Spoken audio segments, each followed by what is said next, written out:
Dimon, summoned in the guise of a demon to the world of pirates, finds himself at the onset on Hive Island. Fortunately, his demonic abilities are sufficiently formidable, allowing him to easily join the Rocks Pirates.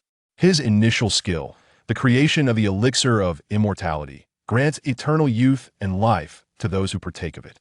As a demon, Dimon possesses the capacity to devour the undead, thereby acquiring their experience and knowledge to enhance his own existence. Should he consume a devil fruit, he can unlock an array of even more potent demonic abilities. In the year 1482, a time marked by oppression prior to the age of pirates, everything begins with the Immortal Rocks Pirates. Chapter 1. Dimon and Elixir of Immortality. Satan, Satan, Satan, come forth, Lord Satan. Please eradicate the scoundrels who enslave and exploit us. In a dilapidated basement, a group of individuals cloaked in black robes kneels in supplication around a pentagram. Outside, the sky is dim, accompanied by ominous thunder. With a resounding crash, a bolt of black lightning descends, piercing the building and striking the basement. The entire structure trembles, with billowing black smoke at the center of the magic circle. The worshippers of the demon shudder in anticipation, raising their eyes to reveal expressions of hope. Within the swirling smoke, a figure becomes discernible. Is it you, Lord Satan? Have you heard our prayers? What is this, Satan? A flicker of confusion crossed Dimon's eyes as he surveyed his surroundings, unable to suppress a frown. Where's this place? Was I not struck by a truck while crossing the street? What purpose do I serve here? Dimon calmly inquired. Where am I? It appears to be the site of some nefarious summoning ritual. This is the human realm. One elder, whose posture is most reverent and whose expression is fervent among the black-robed figures, replied excitedly. Lord Satan, please aid us in slaying the celestial dragons and the navy. Who are we to slay? Dimon was momentarily taken aback by the mention of celestial dragons and the navy. Could it be that I've been transported to the world of One Piece? Celestial dragons. The elder gritted his teeth and spoke. A year ago, our homeland caught the attention of the celestial dragons, who hosted a deadly tournament on the island, resulting in the demise of all but a fortunate few among us. Indeed, this is the world of One Piece. A shiver ran down Dimon's spine. This is an exceedingly perilous realm. Pirates ravage the seas, the celestial dragons enslave the world, and the navy acts as their enforcers. For an ordinary person to traverse into such a realm without some form of advantage, one would scarcely know how to survive. To venture forth as a pirate, one risks becoming the target of a navy, potentially finding oneself imprisoned before gaining notoriety. To join the navy would mean hunting down pirates, where a chance encounter with a formidable opponent could lead to a watery grave. So, where's my advantage? Dimon's vision was graced with text visible only to him. Summoned as a demon. System matching in progress. Matching complete. Name, Dimon. Rank, Demon. Demon points, 100. Demon skill 1. Creation of the elixir of immortality. Demon skill 2. Unlocked. Demon skill 3. Unlocked. A demon? Dimon pondered. Is there truly such a being in the pirate world? He had a fair understanding of the One Piece manga, knowing only of the existence of devil fruits, but whether demons exist remains uncertain. Yet, the magic circle undeniably exists. The pentagram is utilized by certain nations in rituals to summon demons. Seeing Lord Satan gaze at him with cold eyes, the elder comprehended immediately. He promptly knelt, prostrating himself as he fervently proclaimed, Lord Satan, we are willing to offer our lives, only seeking your vengeance. Dimon mused to himself. Having just acquired his advantage, he is still unaware of its full capabilities, pondering how he might assist them in fulfilling their desires. What year is it? After a moment's reflection, Dimon calmly stated, the last time I was summoned was during the era of Joy Boy. When one is abroad, their identity is self-assigned. Since being summoned as a demon, he now embodies that role.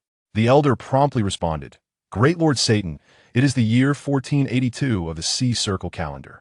What year is 1482? Dimon momentarily struggled to process this information. Who remembers specific years while watching anime? However, one detail remained clear. Luffy set sail in 1520. This indicates that it is now 38 years prior to Luffy's embarkation. 38 years ago, an event of great significance seems to have transpired. The God Valley incident? No, that occurred 38 years prior to 1522, meaning it was a significant event of 1484. After a brief mental calculation, Dimon began to understand the era in which he found himself. In 2 years, the God Valley incident would erupt. The legendary Rocks Pirates would face disintegration, their members fleeing in disarray, among whom 3 would later become one of the 4 emperors. "What place is this?" Dimon inquired once more. The elder, with unwavering honesty, replied, "Hive Island." "Hive Island? Is that not the stronghold of the Rocks Pirates?" Dimon was rendered speechless, having traversed to such a place and era, an unimaginable beginning. "I comprehend your request. You may depart." With no time to entertain this group, Dimon waved his hand, signaling them to leave. Upon hearing this, the elder hesitated momentarily before suddenly grasping something, and promptly bowed his head while leading his companions out of the basement. Once they departed, Dimon finally found solace. The notion of slaying the celestial dragons. He lacked the power for such a feat. Rather than assisting the summoners in fulfilling their desires, Dimon was far more preoccupied with his own system. Demon Skill 1. Creation of the Elixir of Immortality. Elixir of Immortality. Those who consume the elixir shall become ageless and undying. Regardless of the injuries sustained, they shall not perish. Even if their limbs are severed or their bodies ravaged, they can restore themselves. Requirements for creation: 100 demon points, 1 vial. Upon observing his skill, Dimon's eyes gleamed with intrigue. The power of agelessness and immortality? This ability seems reminiscent of something he had encountered in a novel or anime. However, at the conclusion of the description, there lies a line in fine print, easily overlooked without careful scrutiny. Side effect 1. The demon must place their right hand upon the head of the undead, contemplating devour in order to absorb the body, experience, and knowledge of the other. This is the sole method to slay the undead. The second side effect dictates that only true names may be employed for communication among the undead. This side effect is rather daunting, Dimon pondered, for bestowing the gift of immortality upon an individual, only to subsequently consume them, would enable one to acquire their experiences and knowledge, and even fortify one's own physique. His current rank is that of a demon, yet his corporeal form remains within the realm of an ordinary human. What if, during the act of consumption, the individual resists? It is imperative that his right hand makes contact with the target's head. Such an action would undoubtedly provoke opposition. When it comes to consumption, utmost caution is essential. One must ensure that the target is rendered incapable of resistance before proceeding. Immortality does not equate to boundless stamina. All beings experience fatigue, particularly following intense battles when one's energy is entirely depleted. Furthermore, each restoration of his damaged body will deplete both stamina and vitality. And should the inflicted harm be too severe, regeneration will also require time. Next comes the final question, he mused. The creation of the elixir of immortality necessitates demon points. From whence shall these points be obtained? Dimon devoted himself to further study and swiftly grasped the workings of the system. In simple terms, there exists but a singular method for acquiring demon points: the consumption of demon fruits. It appears that points are not easily obtained. I currently possess only 100 points, sufficient to create merely 1 bottle of the elixir of immortality, which must be utilized judiciously and efficiently. Lost in contemplation, Dimon activated his skill. Before him, tendrils of black lightning entwined his hands, coalescing into a bottle of exquisite wine. He uncorked it and inhaled the fragrant aroma, which seemed quite delectable. Shall I indulge in a small sip? Chapter 2. The Elixir Bar. And the first visitor Dimon pondered for a moment, ultimately deciding not to squander the elixir of immortality. There was only a single bottle, and it would be foolish to waste it merely for indulgence. His status was that of a demon, and the elixir, being of his own creation, held no efficacy for him. The mere power of immortality was merely a fundamental attribute of demons. He had no need to partake in such a beverage.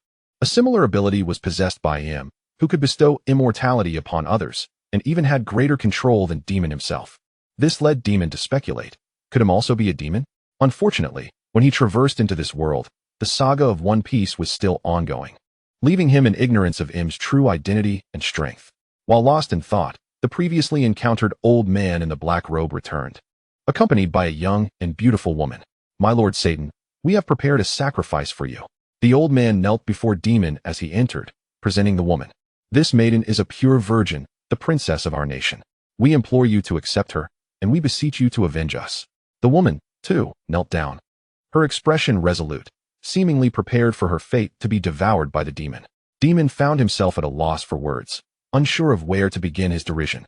Upon a cursory examination, he noted that the exiled princess appeared barely of age, her countenance rather attractive, though not stunningly so. One might describe her as moderately pretty at best. What is your name? Oh, great Lord Satan, I am Alfred Alcia, 14 years of age. The young princess's voice trembled slightly, and she dared not raise her gaze. Only 14? I would have assumed 17 or 18, Dimon mused, contemplating the premature maturity of the inhabitants of this world. I am not Satan, I am Dimon. Misnaming a demon can lead to misfortune, remember that. Yes, Lord Dimon. Alcia nodded nervously. I, Princess Alcia, am willing to offer my life in exchange for your vengeance upon my father and the 10,000 people of my nation. How many of you remain? Dimon inquired with curiosity.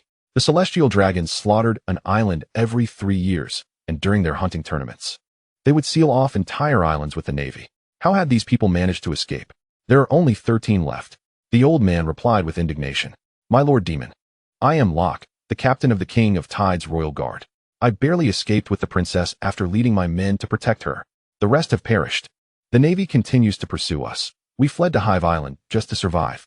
How ironic that Hive Island, known as a pirate paradise, has become our sanctuary. For the navy dares not come here. My Lord Dimon, whatever you demand, we shall comply, if only you would grant us vengeance.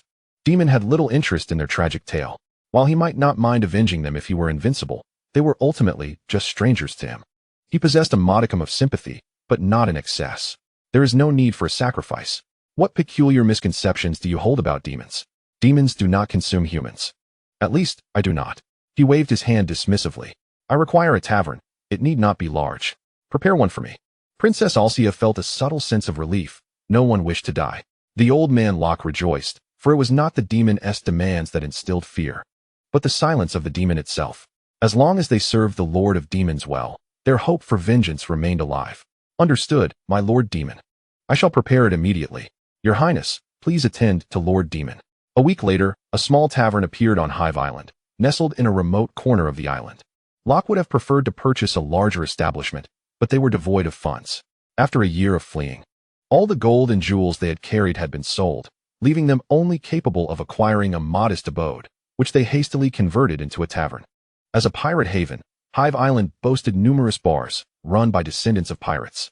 In truth, there were few ordinary folk on this island. Most had a lineage of affluence. Besides taverns, there were casinos, brothels, and a plethora of entertainment venues favored by pirates, ensuring a vibrant atmosphere. Thus, Dimon's small tavern was hardly remarkable. One day, at noon, the tavern welcomed its first patron. The newcomer was extraordinarily tall, surpassing the average height by a considerable margin. With a pair of white horns protruding from his forehead, clad in sleeveless leather armor, and wielding a spiked mace upon his shoulder. Is there a bar in this place? Kaido stepped inside, surveying the small tavern furnished with merely 3 tables. As he entered, a young girl approached him, her voice bright and clear. Welcome. You, the Princess Alcia. Had to tilt her head back to meet his gaze. At her height of 1.5 meters, he seemed a giant. Fear flickered across her features as she stammered. You are a member of the Rocks Pirates, Kaido. The ruler of this island was the notorious pirate Rocks D. Zebek, and all the island's inhabitants recognized him and his primary crew members. Alcia, of course, was no exception, as their wanted posters were ubiquitous, making ignorance impossible. Hearing Kaido's name, Dimon, seated behind the bar, folded his newspaper and looked up to examine the man. Leave us, Alcia. Yes, my Lord Dimon. The young princess obediently withdrew. Kaido raised an eyebrow, sniffing the air with a grin. Are you the owner of this place? I smell the delightful aroma of liquor outside. Bring me your finest drink. He approached the bar and plopped himself down. Dimon replied with a smile. I have but one type of liquor, if you wish to drink. It is certainly possible, but it requires a substantial price. How much? Kaido scoffed, for money was no object to him. As long as the drink was good, he would not hesitate to pay a premium. 1 glass of liquor, 1 devil fruit. What? Kaido was momentarily taken aback. Was he jesting? The value of a devil fruit was at least 100 million berries. As a prominent member of the Rocks Pirates, his bounty was but 500 million. Kaido's expression darkened. Paying for fine wine was a given, even for a pirate like him. Yet he was no fool to be exploited. What kind of drink costs 100 million for a mere glass? My price is set, Dimon stated calmly. The beverage is called the elixir of immortality. 1 sip grants the power of eternal youth. What nonsense are you speaking? Kaido narrowed his eyes. Given his incredulity, Dimon offered a rare concession. As the first patron of my establishment, I shall allow you to defer payment. You may drink first and settle the bill later." As he spoke, he retrieved the elixir of immortality from beneath the bar, uncorking the bottle to release an intoxicating aroma. Kaido could not help but swallow hard. With such a scent, it must be an exquisite drink. The elixir of immortality yielded only 4 full cups of liquid. Even with small cups, the 5th would lose its potency. Thus, Dimon poured Kaido a generous glass and slid it toward him. "However, I must caution you, upon consuming this drink, your appearance will be forever frozen at this moment. Your body shall cease to age. Even if your head is severed, your form will revert to its original state." Listening to Dimon's earnest proclamation, Kaido felt a flicker of doubt. Was there truly such a miraculous drink in existence? Was it akin to the elemental transformations of a Logia type, immune to physical attacks? Something like that, indeed. Kaido flashed a grin and inquired, "What you said is true, right? If not, I shall demolish your establishment." He lifted his wine glass and downed its contents in one swift motion. "What a fine wine," Kaido declared with admiration. "This is the best I have ever tasted, my good sir. Another glass, if you please." "Drinking excessively will not amplify the effects," Dimon responded with a subtle smile. "Moreover, I shall not serve you a second cup until you settle your tab." The mention of a second cup sent a shiver down Kaido's spine. As an insatiable thirst gripped him. As a young drinker, the thought of not indulging was akin to a death sentence. Dimon chuckled softly. "Are you prepared to resort to violence?" Chapter 3. Kaido, I am invincible. Hearing the bar owner's words, Kaido fell silent for a moment before breaking into a grin. Kaido, would never engage in such uncouth behavior. Pirates possess a code of honor. Having savored your wine, I would never vandalize your establishment. After a brief pause, he added, "Let us consider it as though I owe you 2 devil fruits. Another glass, if you would. You likely have no intention of repaying, do you?" Dimon shook his head, dismissing the notion of pirate honor as mere self-deception. It was akin to the Navy's incessant cries for justice, even as they aided the celestial dragons in slaughtering innocent civilians. "It appears you have not heeded my words," Dimon remarked as he retrieved a dagger from beneath the bar and tossed it before Kaido. "You may test it for yourself. You have acquired the power of immortality." "Are you jesting?" Kaido was momentarily taken aback, yet, defiant, he grasped the dagger and sliced it across his palm. Blood oozed from the cut, but astonishingly, it seemed as if time reversed. The blood flowed back into his body, and the wound healed at an observable rate. Within mere seconds, the gash had vanished as though it had never been there. "Impossible!" Kaido exclaimed, springing to his feet in shock. "It is indeed true." He then fixed his gaze on Dimon. "Who are you exactly?" "Just the proprietor of this bar. You may call me Dimon." "Are you convinced now?" The undeniable reality laid before him compelled Kaido to accept the truth. With a fierce determination, he plunged the dagger into his own palm once more, withdrawing it to see blood spurt forth, splattering the ground. Yet again, the blood reversed course, and the wound mended itself.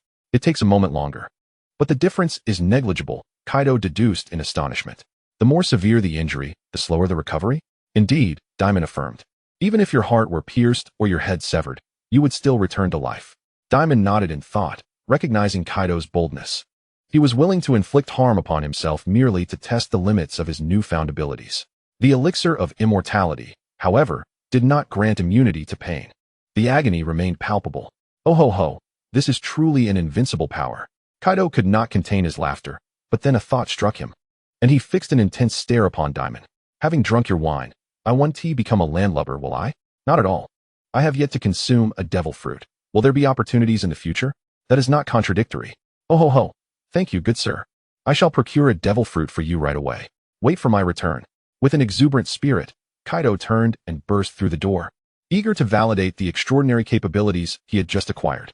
Dimon watched him depart, feeling quite satisfied with his first customer. Initially, he aimed to attract a few ordinary pirates.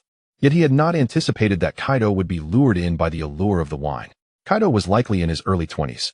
Still a formidable young beast. Devouring him would not be an easy feat, Dimon mused internally. "Ah well, this is indeed a fine apple. I shall plant it now and reap the harvest when it matures." Given Kaido's temperament, he surmised that he would indeed return with a devil fruit to settle his tab. As long as he consumed a devil fruit, he would attain devil points. Thus, the elixir of immortality was something he could produce in abundance. Once outside the bar, Kaido struggled to contain his excitement. He craved battle. He sought a worthy opponent, a clash that would reverberate through the ages. Ordinary individuals were no match for him. He required comrades of rocks. Only those formidable beings could unleash his full potential. Activating his observation haki, Kaido quickly pinpointed his target.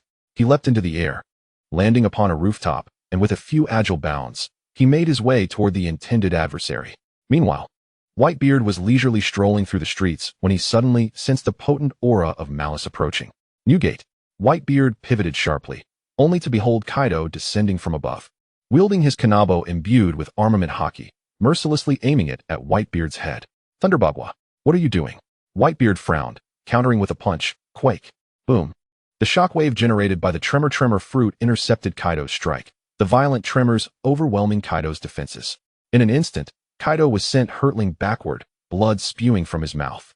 The aftermath of their confrontation wreaked havoc in the vicinity. Buildings crumbled into ruins, and pirates fled in terror. Oh no, Kaido and Whitebeard are fighting. Run for your lives. If you value your existence, stay at least 5 kilometers away. Quickly, someone inform Lord Rocks. He is the only one who can intervene. The pirates scattered, desperate to escape as they watched from a distance. Kaido rose from the debris, his blood now flowing back into his body. Oh ho ho, exhilarating. Come again, Newgate. Whitebeard wore a look of disdain. What madness has possessed you? Kaido, how could you ever hope to contend with me? Humph, today is different. I am invincible. The skies have cleared, the rain has ceased. Little Kaido feels unstoppable. Kaido bellowed with laughter, charging once more at Whitebeard, his kanabo crackling with dark lightning. Yar. Troublesome little brat. Whitebeard scoffed, raising his naginata to meet the challenge. As their weapons clashed, a powerful haki collision erupted between them. Boom. It was as if a miniature sun had ignited between them, the terrifying shockwave obliterating everything in its vicinity. In an instant, Kaido's kanabo slipped from his grasp, and Whitebeard seized the opportunity to grasp Kaido's face with his left hand. Ugh! Kaido roared as he was forcefully slammed to the ground, the shockwave coalescing into a visible sphere in Whitebeard's palm. Boom! In a heartbeat, the ground fissured beneath Kaido, forming a massive chasm, as if struck by a meteorite. At that moment, several figures appeared at the edge of the crater, all eyes fixated upon Kaido in the center of the pit. Like a defeated dog, Kaido lay there, vanquished by Whitebeard with ease, his eyes glazed over, blood oozing from his orifices. Hey, Newgate, what have you done to my little brother? Charlotte Linlin exclaimed, her expression discontented. Are you trying to kill him? Haha, that little brat has lost again. He never learns. The Golden Lion taunted from midair, a smirk on his lips. Why did they start fighting again? Stussy inquired, resting her chin on her hand, exuding exasperation. Ah, the impetuousness of men, Joel D. Roger sighed, shaking his head. Are you hungry? Shall I prepare some food for you? To facilitate your recovery, continue the fight, Longbread jested, observing the strong crowd gathering. Whitebeard withdrew his hand from Kaido's face and let out a disdainful huff. It was he who insisted on challenging me. Is he still alive, Kaido? Coughing lightly, the seemingly lifeless Kaido managed a few wheezes, while simultaneously, his blood began to circulate, and his wounds started to heal. Witnessing this spectacle, the onlookers gasped in shock. What is happening? Has he recovered? Did this brat consume a devil fruit? No wonder he dares to challenge Whitebeard. Kaido staggered for a moment before gradually regaining his composure. In the briefest of moments, all his injuries had completely vanished. With a wide grin, he exclaimed, ha, useless efforts. I am immortal.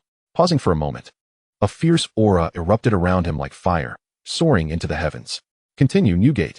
Chapter 4. Joining the Rocks Pirates immortal? The expressions of several members of the Rocks Pirates turned incredulous as they witnessed Kaido's miraculous recovery from such grievous injuries in an instant. What kind of devil fruit possesses such powers? It certainly does not resemble a Logia type. The Golden Lion narrowed his eyes. Logia types merely allow one to become incorporeal against physical attacks, flowing like water, yet they still incur damage from haki.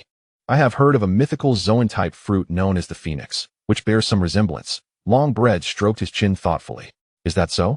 Stussy, with one arm crossed over her chest and the other resting on her chin, tilted her head in contemplation, remarking, Kaido's recovery resembles a reversal of time, restoring him to his state prior to injury. Perhaps it is a paramecia type. While each individual held their own perspective, the battle within the crater reignited. The spiked club had been lost somewhere, forcing Kaido to rely solely on his fists. Whitebeard, having no intention of bullying him, also discarded his naginata and responded with his fists.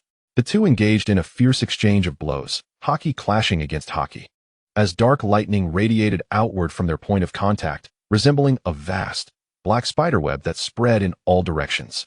Gururara, what kind of fruit did you consume? Do you possess no unique abilities? Whitebeard grinned. To be unafraid of injury does not equate to invincibility, you little brat.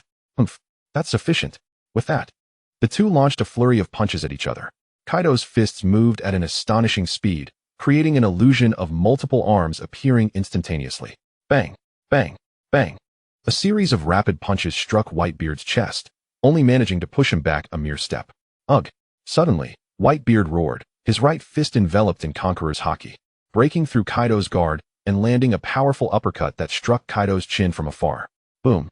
The deafening sound reverberated, as if Whitebeard's formidable strength had nearly dislodged Kaido's eyes from their sockets.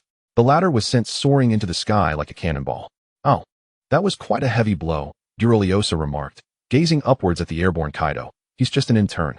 And yet he uses haki to strike others without fear of fatal consequences. The Golden Lion laughed heartily. Keek.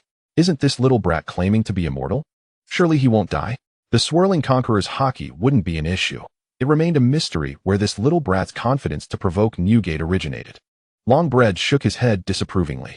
All eyes remained fixed on Kaido, who soared to a height of 500 to 600 meters before plummeting back down after several seconds of free fall, crashing back into the crater with a resounding thud. He's fainted, Whitebeard observed, peering down at Kaido, who was visibly healing, albeit at a slightly slower pace than before. At that moment, another figure emerged above the crater. The man was tall and imposing, exuding an aura of intimidation. His hair was a striking black and white, resembling a frizzy explosion of braids, and his countenance was rugged. How intriguing! Could he truly be immortal? Rocks? Whitebeard glanced at the newcomer, preemptively interjecting before any questions could arise. Don't ask me. I have no idea what's going on. Rocks leaped lightly, descending into the pit, followed by several other members who gathered around Kaido, examining him closely. Stussy crouched down, reaching to check for a pulse. His body seems normal. He shows no signs of injury. Wake him up, Rocks commanded. I'll do it, Charlotte Linland declared, grasping Kaido's collar and lifting him up before delivering several sharp slaps. Hey, wake up, Kaido. Explain yourself. Kaido's eyelids fluttered, jolted awake by the slaps. And upon opening his eyes, he was met with a throng of eager onlookers. Rocks chuckled. You think you're ready to challenge Newgate already, Kaido? First, tell us what's going on. Kaido replied, Am I dazed? Stussy stifled a laugh behind her hand. Humph, just a trivial injury, Kaido scoffed, glancing sideways. I merely drank a cup of wine, and upon finishing, I acquired this immortal body. Wine? The crowd exchanged glances, astonished to discover that it was not a devil fruit after all. Rocks, however, became intrigued. What kind of wine possesses such power? The two women were equally captivated. Stussy inquired, Immortal? Duroliosa asked, An elixir of immortality? Charlotte Linland sneered, Did you mishear?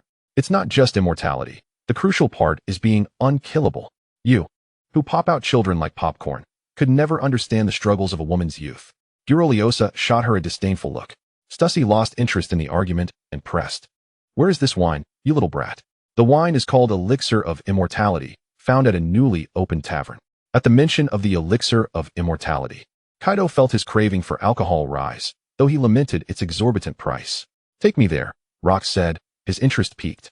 I truly wish to meet the person capable of brewing such a drink. No, Kaido was eager to refuse, as he still owed Dimon a devil fruit and was reluctant to face his creditor. 1 cup of wine requires trading a devil fruit. Even if you go, you won't get to drink.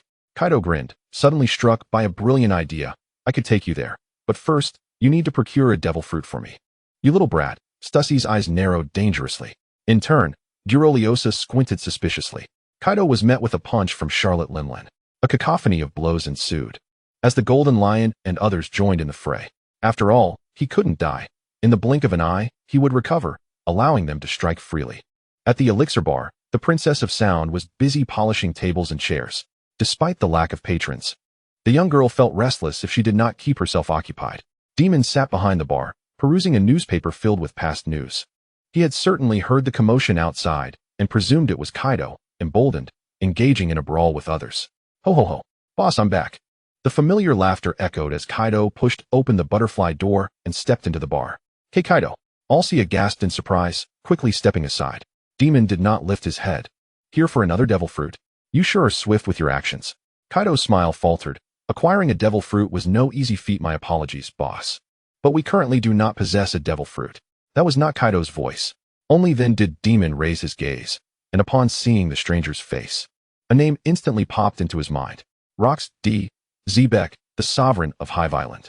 Following Rox's entrance, 6 more individuals filed in behind him. Edward Newgate, Whitebeard. Shiki the Golden Lion. Longbread, the Culinary Knight. Buroliosa, the former Empress. Big Mom, Charlotte Linlin. Miss Bakken and Stussy. Familiar faces indeed. Dimon chuckled as he welcomed them to the Eternal Life Bar. Rox, with a sharp gaze, watched as Dimon took a seat at the bar.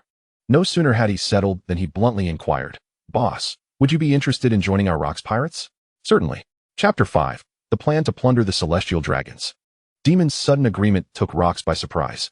He had prepared for a lengthy persuasion, considering the brewing master was capable of crafting the elixir of immortality. Generally, individuals of such caliber had little interest in piracy, did they? "Are you truly willing to join our Rocks Pirates?" Rox asked, astonished. "The renowned pirate crew invites me to join. Why would I refuse?" Dimon smiled subtly, discerning Rox's intentions. Although he currently possessed limited power, merely immortality, no one could truly control him. As long as the Tide Sound Guard summoned him, he could respond at any moment to escape. Thus, agreeing to join posed little risk for him, while the benefits were abundant. However, even with his acceptance, the elixir of immortality was not without cost. Rox, undeterred by the unmasking of his thoughts, chuckled, "Welcome, brewing master." He initiated applause, with the others following suit to welcome him. Once the awkward welcome ceremony concluded, Rox continued, "I've heard Kaido mention that each cup of your elixir requires a devil fruit. The efficacy of the drink is undoubtedly genuine, and at that price, it is hardly exorbitant. I can offer you 100 million berries per cup. Typically, a standard devil fruit would fetch approximately 100 million berries, making this a fair trade." Yet, Dimon shook his head. Exchanging a devil fruit for money is straightforward, but acquiring a devil fruit with that money is rather troublesome. "Boss, why do you insist on a devil fruit?" Whitebeard inquired, perplexed. "A person can only consume one. Consuming a second would be fatal. The devil fruit is an essential ingredient for crafting the elixir of immortality," Dimon replied. "One fruit yields a single bottle, and each bottle dispenses 4 cups. Currently, only 3 remain." Upon hearing this, everyone finally comprehended the situation. Gorlian gasped, "I see. However, I must admit, this is the first time I've heard of brewing with a devil fruit. No one has ever attempted such a feat, and historically, no one has used a devil fruit for brewing. This substance is deemed a treasure of the sea, even in the New World, where powerful beings abound. The majority may go their entire lives without encountering a single fruit. Even those who have consumed a fruit may never chance upon another." Dimon turned to the little princess. "Alcia, our guests are here. Please fetch them some water."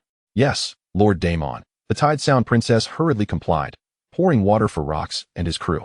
Charlotte Linlin gulped down her cup, exclaiming, "Boss, don't be so stingy. At least serve us some alcohol. By the way, I still don't know your name." "Dimon," he replied with a smile. "Here, I only have the elixir of immortality, no other beverages. If you wish to drink, exchange a devil fruit." He scrutinized her for a moment. Indeed, Charlotte Linlin was a stunning beauty in her youth, unlike the later big Mom in stature. Feeling his gaze, Charlotte smirked. "Am I beautiful? If I sleep with you, can I get a cup of that drink?" At this remark, Gorlian retorted disdainfully, "Shameless woman. Who cares? I'm willing." "Is that a problem for you?" Charlotte Linlin scoffed. Stussy shared a similar disdain. "Disgusting woman. Dimon, don't fall for her tricks." In that moment, Dimon was at a loss for words. Rox grinned. "I don't have a devil fruit at the moment, but I will soon. I have plenty of money. However, I truly lack a devil fruit." His ambitions did not extend to ordinary devil fruits. He held no interest in collecting them. Yet, with a brewing master in their ranks, the more devil fruits available, the better. "Then come find me once you obtain a fruit," Dimon said, unfazed. As an immortal being, time held little value for him.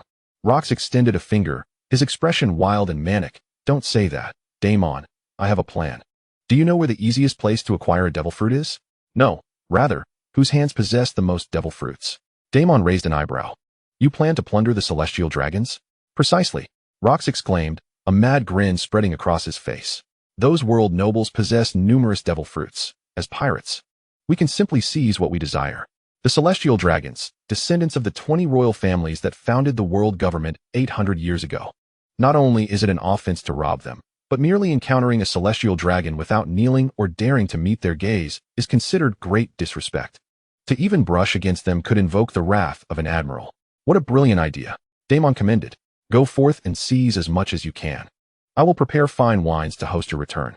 Rox chuckled. "Now that you've joined the pirate crew, If we're to act, we must do so together. Who wishes to accompany you to the Holy Land, Mariewa, to court death? Dimon rolled his eyes. He possessed no combat prowess, being merely an immortal brewer. Fear not, Dimon. I shall protect you. Rocks assured. That place isn't so terrifying. Most celestial dragons are worthless. At that moment, the Golden Lion interjected, haha. We'll invade from the skies and grab what we can before fleeing. I must say, it sounds exhilarating. But a gentleman does not stand beneath a precarious wall. Dimon shook his head. The 5 elders, the knights of God. Those other celestial dragons may be inept, but the high-ranking celestial dragons are not to be trifled with. Rocks paused, astonished. You are aware of M's existence? Understanding the 5 elders and the knights of God is not unusual. The former are the highest authorities within the world government, known to all. The latter is the knightly order guarding the celestial dragons, though their members are shrouded in mystery. Those in the know have certainly heard of them. However, M is different. That individual is the king of the world, the master of the empty throne. Lurking in the shadows, even some ordinary celestial dragons are unaware of his existence. A brewing master capable of crafting the elixir of immortality is indeed enigmatic. Rocks grinned, choosing not to probe further, instead posing a counter-question. Do you have any sound suggestions? Directly attacking the Holy Land may invite peril. Perhaps we should kidnap a celestial dragon and demand ransom, Dimon proposed. Ransom, you say? Rocks contemplated for a moment, finding the notion appealing. A direct assault on the Holy Land was undoubtedly dangerous. He had visited the Holy Land once and had a brief exchange with him. However, at this moment, he was not a match for Im, hence he fled after the encounter. Then it's settled, Rocks declared, rising and extending an invitation. Dimon, come along. Only us. Dimon glanced around at the few present. Surely, the Rocks Pirates were not limited to just this crew. We need to leave some behind to guard the hive. This group is sufficient. Ultimately, Dimon agreed to join the mission. He instructed Alcaya to oversee the tavern before setting off to follow Rocks and the others. Upon arriving at the port, Dimon beheld the ship of the Rocks Pirates, the Sword of Jebek. This vessel was significantly larger than the average pirate ship. Its black sails emblazoned with the name Rocks, the letter O marked by a sanguine skull. Set sail. The grand pirate ship unfurled its sails amidst the gaze of onlookers. Chapter 6. Capturing the Celestial Dragon and Encountering Carp. A gentle breeze caressed the vast ocean, the cerulean waves rippling gracefully. Hachinosu Island receded into the distance, ultimately vanishing beyond the horizon. Dimon had seldom traveled by ship before. This was his inaugural experience aboard a sailing vessel, which he found rather exhilarating. So, where are we headed to capture the Celestial Dragons? Whitebeard inquired, brandishing his naginata. To Mariewa, of course, Rocks proclaimed, standing confidently at the ship's prow. So we are indeed going to the Holy Land. Dimon shook his head, pondering, is it not possible that the celestial dragons occasionally venture beyond their sanctum? Dimon, what are your thoughts? Stussy asked nonchalantly while touching up her makeup. The atmosphere was relaxed, as if they were embarking on a leisurely excursion rather than a mission to abduct the world's aristocrats. Dimon contemplated and replied, the celestial dragons do occasionally travel to foreign lands. Without intelligence, wandering aimlessly may not guarantee an encounter. The Golden Lion shrugged. Dimon, reflecting on this, added, there exists a place, often referred to as the Celestial Dragon's Garden, where they can frequently be observed. Upon hearing this, the crew exchanged glances and spoke in unison. Sabaody Archipelago? Precisely. Dimon nodded. That island lies in close proximity to Mariewa, and the Celestial Dragons, who linger in the Holy Land, often descend to revel there.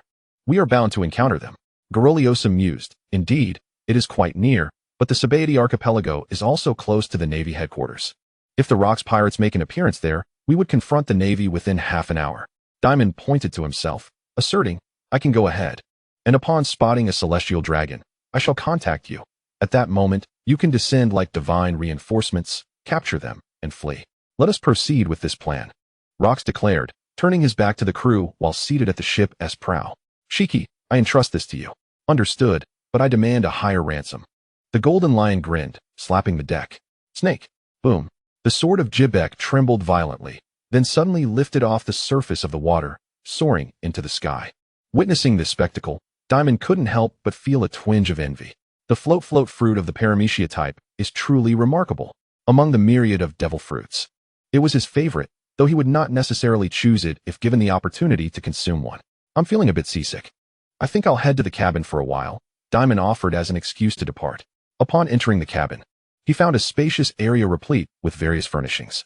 Pouring himself a glass of water, he settled onto the sofa to rest. On the table before the sofa lay a thick stack of bounty posters, all featuring notorious pirates. Dimon leafed through them, recognizing some while others were unfamiliar to him. This is unacceptable, Dimon. You actually get seasick? Charlotte Linlin entered, plopping down beside him. Noticing his examination of the bounties, she remarked, these are all targets of Rocks.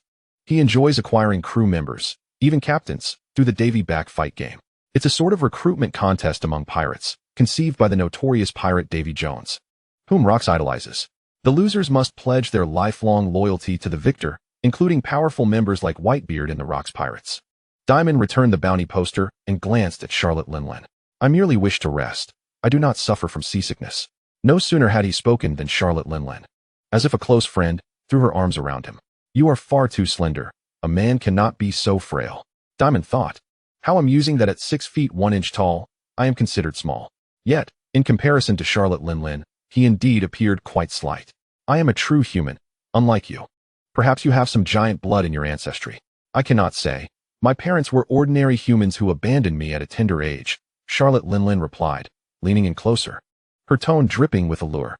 You mentioned that 1 bottle yields 4 cups. After giving 1 to Kaido, you have 3 left. What are you implying? I will share a cup with you if you spend the night with me. It's a fair trade, wouldn't you agree? A smirk graced Charlotte Linlin's lips. Dimon pushed her face away, his expression tinged with disdain. Though he did not mind a bold approach, this particular one felt excessive. Not interested. Why not? Charlotte Linlin retorted incredulously. Am I not worthy of a cup of wine given my beauty? If the plan succeeds, you too shall partake, Dimon countered, proposing an alternative exchange. How about you teach me hockey, and in return, I will grant you a cup. Deal.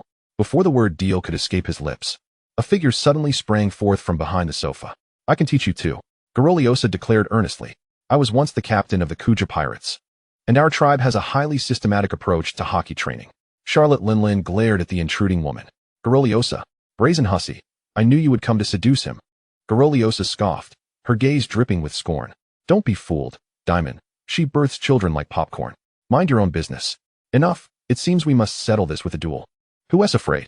As the two women prepared to escalate their verbal sparring into a physical confrontation, Dimon quietly excused himself. Returning to the deck, he approached Kaido. Teach me hockey, and I will absolve you of your previous debts. How does that sound? Oh ho ho. As fellow interns, we ought to assist one another, Dimon. Just say whether you accept or not. Agreed. 10 days later, at the Sabaody archipelago, Dimon strolled leisurely down the streets, exploring his surroundings. In truth, they had arrived at this island 3 days prior, but Rocks and the others remained airborne, leaving him alone on land. For 3 days, he had awaited the appearance of the celestial dragons, but they had yet to show themselves. The Sabaody archipelago is rather unique, comprised of 79 Yarkin vine trees, each representing a distinct area, hence the name archipelago. The ground of the island consists of tree roots, from which bubbles continuously emerge, rising to a certain height before bursting. The bubble culture on the island is vibrant, featuring bubble amusement parks, bubble bicycles, and even houses built atop bubbles. At that moment, in Area 24, Dimon noticed an unusual occurrence on the distant street. Pedestrians hastily moved to the sides, kneeling with their heads bowed, creating a clear path down which a group ambled leisurely. At the forefront was an individual clad in a pristine white outfit akin to a spacesuit, topped with a transparent bubble. Celestial dragons. Not just one. Dimon's eyes sparkled with excitement as he swiftly entered the alley and retrieved his din Mushi to dial a number. Moments later, the call connected. Moshi Moshi. Is this Dimon? It's Rocks, came the voice on the other end. I have splendid news for you. Celestial dragons have appeared in Area 24. After a brief pause, Dimon chuckled. There's also some unfortunate news. They are under the protection of Vice Admiral Garp. Wait, I'll be there shortly. Chapter 7. The Royal Battle. Rending the skies. Dimon hung up the phone and quietly awaited the arrival of the Rocks Pirates. He stood in the alley, silently observing the celestial dragons. A man and a woman, appearing to be in their 20s or 30s, strode with an air of haughty arrogance, seemingly dismissive of everything around them. Following closely behind them was a Vice Admiral of the Navy, whom Dimon instantly recognized as Garp. At this moment, Garp appeared remarkably youthful, devoid of facial hair, with short, jet black hair and a vibrant, spirited demeanor. He must be under 40, at the peak of his prowess. Peak Garp, a force to be reckoned with, Dimon mused. In addition to Garp, a number of bodyguards clad in black suits accompanied the celestial dragons. No, They resembled more like servants than bodyguards. While pondering this, the two celestial dragons swaggered down the middle of the street, presumably heading towards the nearby Bubble amusement park. Suddenly, the male celestial dragon halted. The female celestial dragon inquired with confusion, "What's wrong, brother?" A malicious glint flickered in his eyes. The male celestial dragon frowned in displeasure. As a being of such elevated status, he was acutely sensitive to the gazes of others. Ordinary people dared not meet his gaze, let alone offer an unsettling stare. He scanned the kneeling commoners and quickly spotted Dimon's presence. His expression shifted instantly, and his tone turned icy. "Who are you? Why aren't you kneeling?" Dimon was left speechless. This fellow was far too sensitive to gazes, managing to spot him even while concealed in the alley. How dare a lowly commoner meet our eyes? The female celestial dragon fumed. Dimon boldly stepped out of the alley. "Are you siblings? Which family do you belong to?" "Siblings are wonderful. The ransom could be much higher." The kneeling commoners gasped in shock, stealing furtive glances, some trembling in fear. Offending a celestial dragon was a grave sin. This man would surely be killed. As if to affirm their thoughts, the female celestial dragon's face darkened as she immediately raised her pistol, aiming it at Dimon and pulling the trigger. "Die, you wretched mortal." Bang! The bullet was fired. However, it did not find its mark. In that instant, someone intervened. Garp caught the bullet in his hand, rolling his eyes as he said, "Leave this to me. You need not bother." "Garp!" the female celestial dragon exclaimed, her fury palpable. "How dare you protect him?" "Ha ha! What protection? Rest assured, I will apprehend anyone who offends you," Garp replied. In the blink of an eye, he closed the distance, grasping Dimon by the neck and forcibly leading him into the alley. "Come with me. I will teach you a lesson." Dimon smiled. "Thank you for your assistance, Mr. Garp. Although it is unnecessary." Moreover, Garp paused, suddenly looking up towards the sky. Simultaneously, Dimon's next words reached his ears. "What would happen if someone were to seize the celestial dragons before you?" Garp did not respond, nor did he even hear the inquiry. His full attention was fixated on the heavens. Several formidable presences were descending, and the targets were unmistakably those two foolish celestial dragons. "This is bad." Garp's expression turned steely as he immediately released Dimon and charged towards the sibling celestial dragons, shouting, "Get down, you fools!" Whoosh! Boom! Several figures plummeted from the sky, crashing onto the ground with a thunderous roar. The streets erupted in chaos as screams filled the air and thick smoke billowed forth. Dimon cast his gaze toward the commotion. Amidst the smoke, someone had intercepted Garp. "Long time no see, Garp," boomed Whitebeard. Garp's heart raced as he fixed his gaze upon Whitebeard, and behind him got them. "Captain," Stussy declared, gripping one of the celestial dragons by their collar, lifting both siblings off the ground with ease. It was surprisingly simple, thanks to Dimon, GOLD. Roger chimed in. "Now that we have captured our targets, may we retreat?" Kaido inquired with a grim countenance. The golden lion arrived fashionably late, hovering in the air as he laughed. "Ha ha, two celestial dragons. Our luck is splendid. How much ransom should we demand?" Standing in the middle of the street, Rox drew his sword and spoke with an audacious tone. "Garp, why not just join my pirate crew? What is the point in being a marine? The long loaf hasn't landed yet." However, the appearance of the crowd still instigated panic. The previously kneeling commoners scrambled to their feet, rolling and crawling away in haste. "Run! It's the infamous Rocks Pirates." Fear of the Rocks Pirates overshadowed their dread of the celestial dragons. All were fleeing for their lives, including the suited bodyguards who instinctively sought to escape. Garp's expression grew serious. "Rocks, what are you planning to do?" At that moment, Dimon strolled past him and approached Stussy, gripping the female celestial dragon's right wrist, which held the gun. "You intended to shoot me just now, didn't you?" "Ugh." The female celestial dragon struggled to speak as he tightened his grip around her throat. "This isn't a frightening toy. You startled me." With a swift twist, he audibly snapped her wrist. "Oh!" She shrieked in agony, her eyes filled with terror as she stared at Dimon. Witnessing this scene, even Garp, though slow to comprehend, realized the truth. This person was also a member of the Rocks Pirates. No wonder he dared to disregard the celestial dragons. Their objective was to abduct the celestial dragons? Ransom? Damn it, there's only one chance.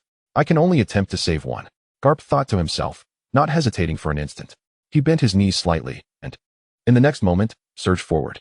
Boom. A figure blocked Garp's path. A sword, its sharp blade intercepting Garp's hand. "Ha ha. How could I allow you to rescue them, Garp?" The golden lion taunted. "Go tell your superiors, if you want them alive, bring me 10 devil fruits." Rox grinned. "Shiki, you take the crew back. I will handle him." At his command, The golden lion reluctantly retracted, sheathing his weapon as he stepped back behind rocks. Then struck down with a single palm. Venom. Boom. The ground erupted, lifting everyone except rocks into the air. Garp's gaze followed, helplessly watching the celestial dragons being taken away. Leave them, he shouted, leaping into the air like a beam of golden light, charging towards the platform's occupants. Hey, don't underestimate me. Rocks moved swiftly, intercepting Garp midair with a punch and a sword clash, their conqueror's haki colliding with a violent force, rending the very sky. Boom. The clouds swirled, fissures spreading for hundreds of miles. On the platform, Dimon looked up. What a spectacular sight indeed. Chapter 8. 5 Devil Fruits. The rending clouds were a magnificent sight, stretching endlessly into the horizon. This is a manifestation of the world's transformation triggered by the confrontation of those who have mastered the Conqueror's haki. I wonder if I possess such qualifications? Dimon pondered. The floating platform bore the group swiftly through the clouds, eventually returning to the deck of the Jibek's sword. Golden Lion turned back, saying, I'll go fetch rocks. You all stay here for now. Stussy discarded the 2 celestial dragons, who sat huddled together, their expressions filled with dread as they gazed at the formidable figures surrounding them. In that moment, their identity as celestial dragons offered them no sense of security. Dimon approached the pair, calmly inquiring, What are your names? And which family do you hail from? I am Topman Gregory Saint, and this is my sister, Topman Alexia Pallas. Please don't kill us. If you desire devil fruits, we can provide them. The Topman family? Dimon recalled that one of the 5 elders bore that name. The names of the 5 elders were quite convoluted. He vaguely remembered that the full name of the one known as Saturn was Jagor Lucius Satan Saint, the one who transformed into a giant spider. At that moment, Stussy chuckled lightly. Ah, the legal martial god, Topman Vacheli Saint.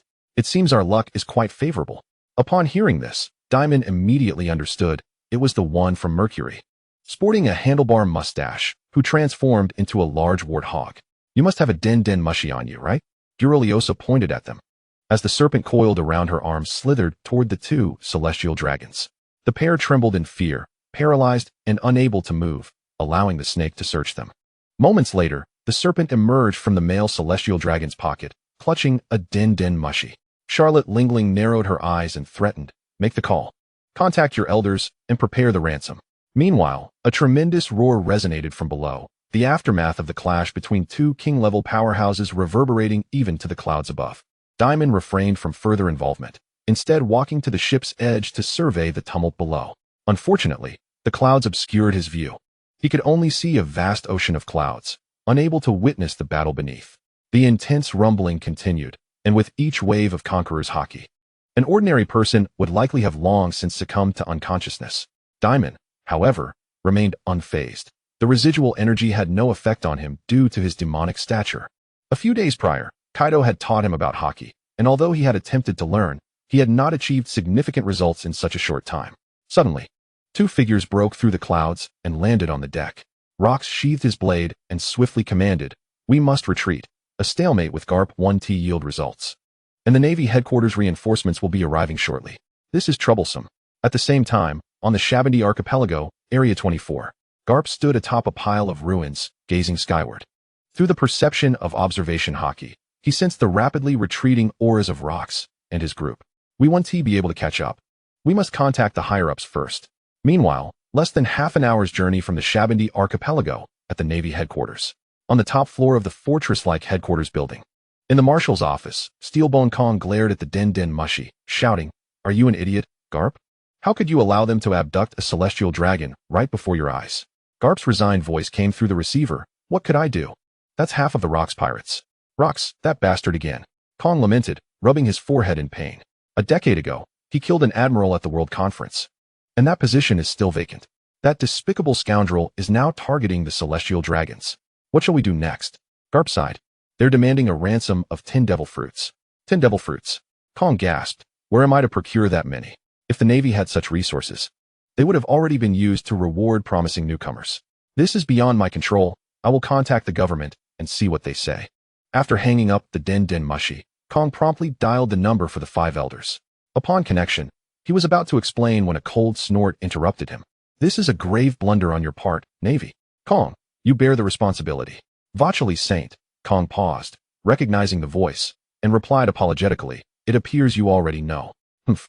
Rox and his crew have already contacted us directly. Vacheli Saint's tone was filled with anger. I have promised them 5 devil fruits. No matter what means you employ, you must ensure their safe return. Do you understand? Yes. Kong dared not rebut, nodding in acquiescence. On the airship, the Jibek soared. On the deck, Charlotte Lingling scoffed. Kicking one of the celestial dragons, your status isn't all that impressive. They're only willing to offer 5 fruits, and that SA discount. The celestial dragon's siblings trembled in fear, too intimidated to retort.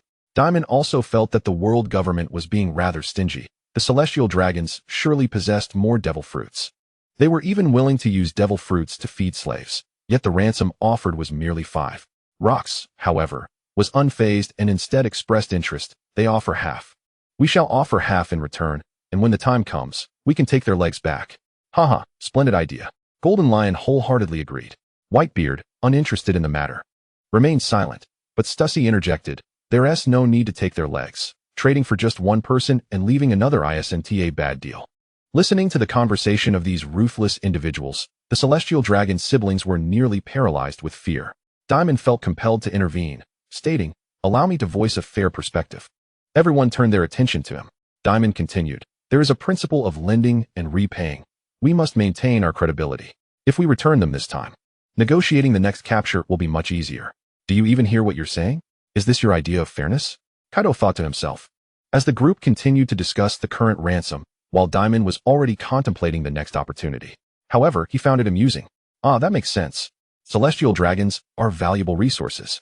Capturing them in the future could yield substantial rewards from the world government. This is a long-term business. The others exchanged glances, bemused that the 2 apprentices had turned capturing celestial dragons into a profitable enterprise. Rox grinned, let us proceed with this plan. However, 5 fruits will only fetch 5 cups of wine. How will you divide that? Aside from Kaido, everyone present was in need. Rox would certainly take 1 cup, leaving 4. Golden Lion, Whitebeard, Longbread, Charlotte Lingling, Guroliosa, Stussy, 6 individuals in total. They exchanged glances, a flicker of tension in the air, as if they might turn on each other at any moment. Witnessing this, Dimon shook his head inwardly. It was no wonder that 2 years later, the once dominant Rocks Pirates would splinter, a group of self-serving pirates ready to turn on each other at the slightest provocation. While Rocks was present, he could suppress them. After his demise, no one would submit to another, and if they didn't scatter like birds and beasts, what else could they do? I understand your urgency, but please, do not rush. Dimon stepped forward once more, smiling. 5 fruits can yield 5 bottles of wine, totaling 20 cups. Each of you shall have 1. Consider this my discounted service. Our esteemed brewer indeed lives up to his title. Rox chuckled. You need not quarrel. Express your gratitude to Dimon. Thus, the atmosphere once again became amicable. The following day, in the New World, within a certain sea area, a warship drifted upon the surface of the sea, where Admiral Sengoku stood at the bow, gazing ahead at a man suspended in midair. The items are prepared. What of the celestial dragons? He inquired. Kekiki, let me first have a glimpse of the devil fruits. I do not trust your navy, cackled the notorious Golden Lion. The prospect of obtaining the elixir of immortality and the power of eternal youth sent waves of exhilaration through him. He had been dispatched to broker a deal and must ensure its flawless execution. Upon hearing this, Sengoku turned to his companion, Vice Admiral Tsuru, who held a treasure chest in her hand. Before the Golden Lion, she opened it to reveal 5 uniquely shaped devil fruits. The goods are here. Release the hostages. And these will be yours, she declared. The Golden Lion squinted, utilizing his observation haki to discern the situation aboard the ship. Notably, it seemed that Admiral Sengoku was the sole formidable force present. Should he seize the moment? As he pondered, the Golden Lion suppressed his inner thoughts. There was no need for such desperation. As long as the transaction proceeded smoothly, he would acquire the elixir of immortality. Should he turn hostile now and risk a failure, the consequences from others would be dire. With a snap of his fingers, the Golden Lion summoned 2 celestial dragons who floated down from the pirate ship. The flying pirate of Jibek. First, give me the devil fruits, then I shall release them. He commanded. That is impossible. Vice Admiral Tsuru replied flatly. If you do not trust us, how can we place our faith in pirates? The 2 parties remained locked in a stalemate, neither willing to yield. Ultimately, Sengoku, swallowing his pride, issued a cold command. Tsuru, give them the goods. There was no room for negotiation. The stakes involved the celestial dragons, and the upper hand belonged to the Rocks Pirates. Understood, Sengoku, Tsuru conceded reluctantly. Fortunately, The exchange of hostages proceeded without incident. Once the golden lion received the fruits, he released the 2 celestial dragons. Kekiki, thank you for your generous gift. Await in awe, for you shall be astonished. He laughed boisterously, ascending higher until he vanished into the clouds. Upon their return to the warship, the celestial dragon siblings were immediately attended to. The female celestial dragon fumed. How slow you are. You useless lot. The Navy is pathetic for allowing me to be captured by pirates. How infuriating. My wrist is broken. Summon a doctor at once. Sengoku's lips twitched as he hastily called for the ship's doctor, then patiently inquired, Gregory Saint, those pirates did not harm you, did they? No, we are fine, replied the male celestial dragon, exhibiting a calm demeanor in contrast to his sister's fury. They sought the devil fruits. It seems they wished to brew liquor. Brew liquor? Sengoku and Tsuru exchanged glances in surprise. Chapter 9, 500 million bounty, and Idol Empress. Aboard the deck of the flying pirate of Jibek, the crew stood or sat, all eyes fixed upon the 5 devil fruits displayed on the table. I have perused the devil fruit encyclopedia. These 5, are indeed worthless fruits, remarked Rox as he took a hearty swig from a bottle. What fruit it is matters not, as they are merely for brewing liquor. The golden lion reclined with his legs crossed, holding his own cup of liquor. What fruits are they? Inquired Whitebeard with curiosity. Rox promptly answered, the zoan-type rabbit fruit, the zoan-type bull fruit, the zoan-type snake fruit, the zoan-type mouse fruit, and the paramecia-type kiki fruit. A paramecia-type as well, exclaimed Dimon. The 4 zoan fruits were all zodiac animals, clearly not promising, but paramecia fruits typically had greater potential. Rox elaborated. The key fruit allows one to transform their fingers into any key, capable of unlocking all locks in the world. A thief would find it quite appealing. Stussy shook her head in disapproval. Whitebeard spoke in a grave tone. Now that the goods are secured, Dimon, how will you brew the liquor? It will require some time. I shall inform you once the brewing is complete. In truth, he could produce it immediately, but to emphasize the intricacies of brewing, Dimon intentionally delayed the process. Upon hearing this, Rox inquired, how long will it take? About half a month, Dimon replied. That is quite fast. How will you brew it? Asked Charlotte Linlin, her face brimming with curiosity. It's a secret. Simply wait for the drink, Dimon chuckled. Once you imbibe the elixir of immortality, you shall remain in the state you were in while drinking. It would be wise to consider carefully before partaking, as I possess no remedy for regret. One must drink while young. I certainly do not wish to grow old, Stussy chimed enthusiastically. Even the most powerful of women are often preoccupied with their appearance and youth. Charlotte Linlin, however, was an exception. Had she cared for her looks, she would not have indulged in sweets to the point of becoming portly. A week later, the crew returned to Hive Island.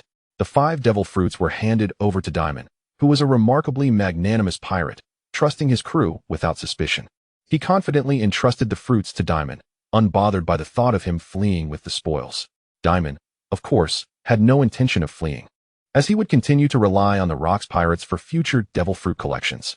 Upon returning to the Immortality Bar with the 5 devil fruits, he found the establishment spotless after more than half a month of closure, thanks to Princess Alcia's daily cleaning.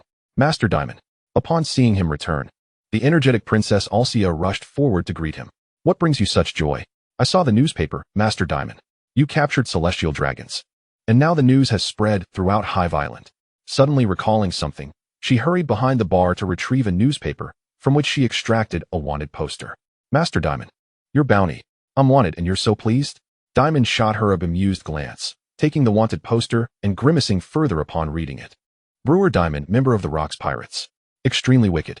No regard for life or death. Bounty, 500,000,000 berries. How many zeros is this? Dimon muttered, still counting, while Princess Alcia squealed in excitement. It's 500 million berries. 500 million? For what merit do I deserve such a high bounty, equaling that of Kaido?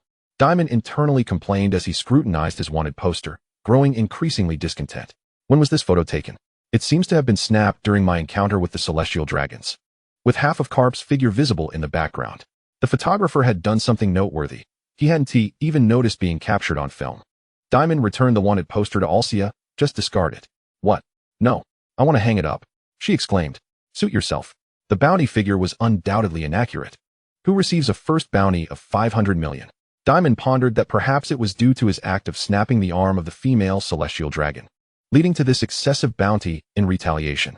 Alcia, delighted at the misfortune of the celestial dragons, eagerly set out to post the wanted poster. Dimon paid her little heed, moving behind the bar to sit down and retrieving the 5 devil fruits from the treasure chest. He picked up the mouse fruit and silently invoked the power of devouring. In an instant, dark smoke enveloped his palms, resembling the monstrous maw of a beast consuming the devil fruit.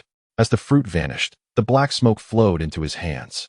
Simultaneously, a system prompt materialized in Dimon's view. Devoured a devil fruit, gaining 100 devil points. Devil points, 0-100. At last, there was some income. But Dimon pondered whether the devil fruit he had consumed would ever be reborn. If it were not to regenerate, it would signify a dwindling supply of devil fruits. Nonetheless, it was not a grave concern. According to Vegapunk's research, devil fruits are born from the wishes of humanity. Perhaps new devil fruits might emerge. He continued to devour a few more, each worth 100 points. However, upon consuming the Paramecia-type key fruit, an unexpected occurrence transpired. Devouring a devil fruit grants 200 devil points. Devil points, 400, 600. Not every fruit yields the same points. Is it a peculiarity of the Paramecia type, or is this particular fruit simply more potent? Dimon mused, contemplating the possibility of consuming Logia or Zoan fruits in the future, especially the rare ancient ones.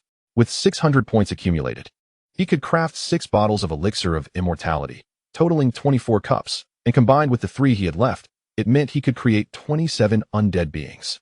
He had yet to experiment with the devouring function, and now that the elixir of immortality was in surplus, it was time to enhance himself.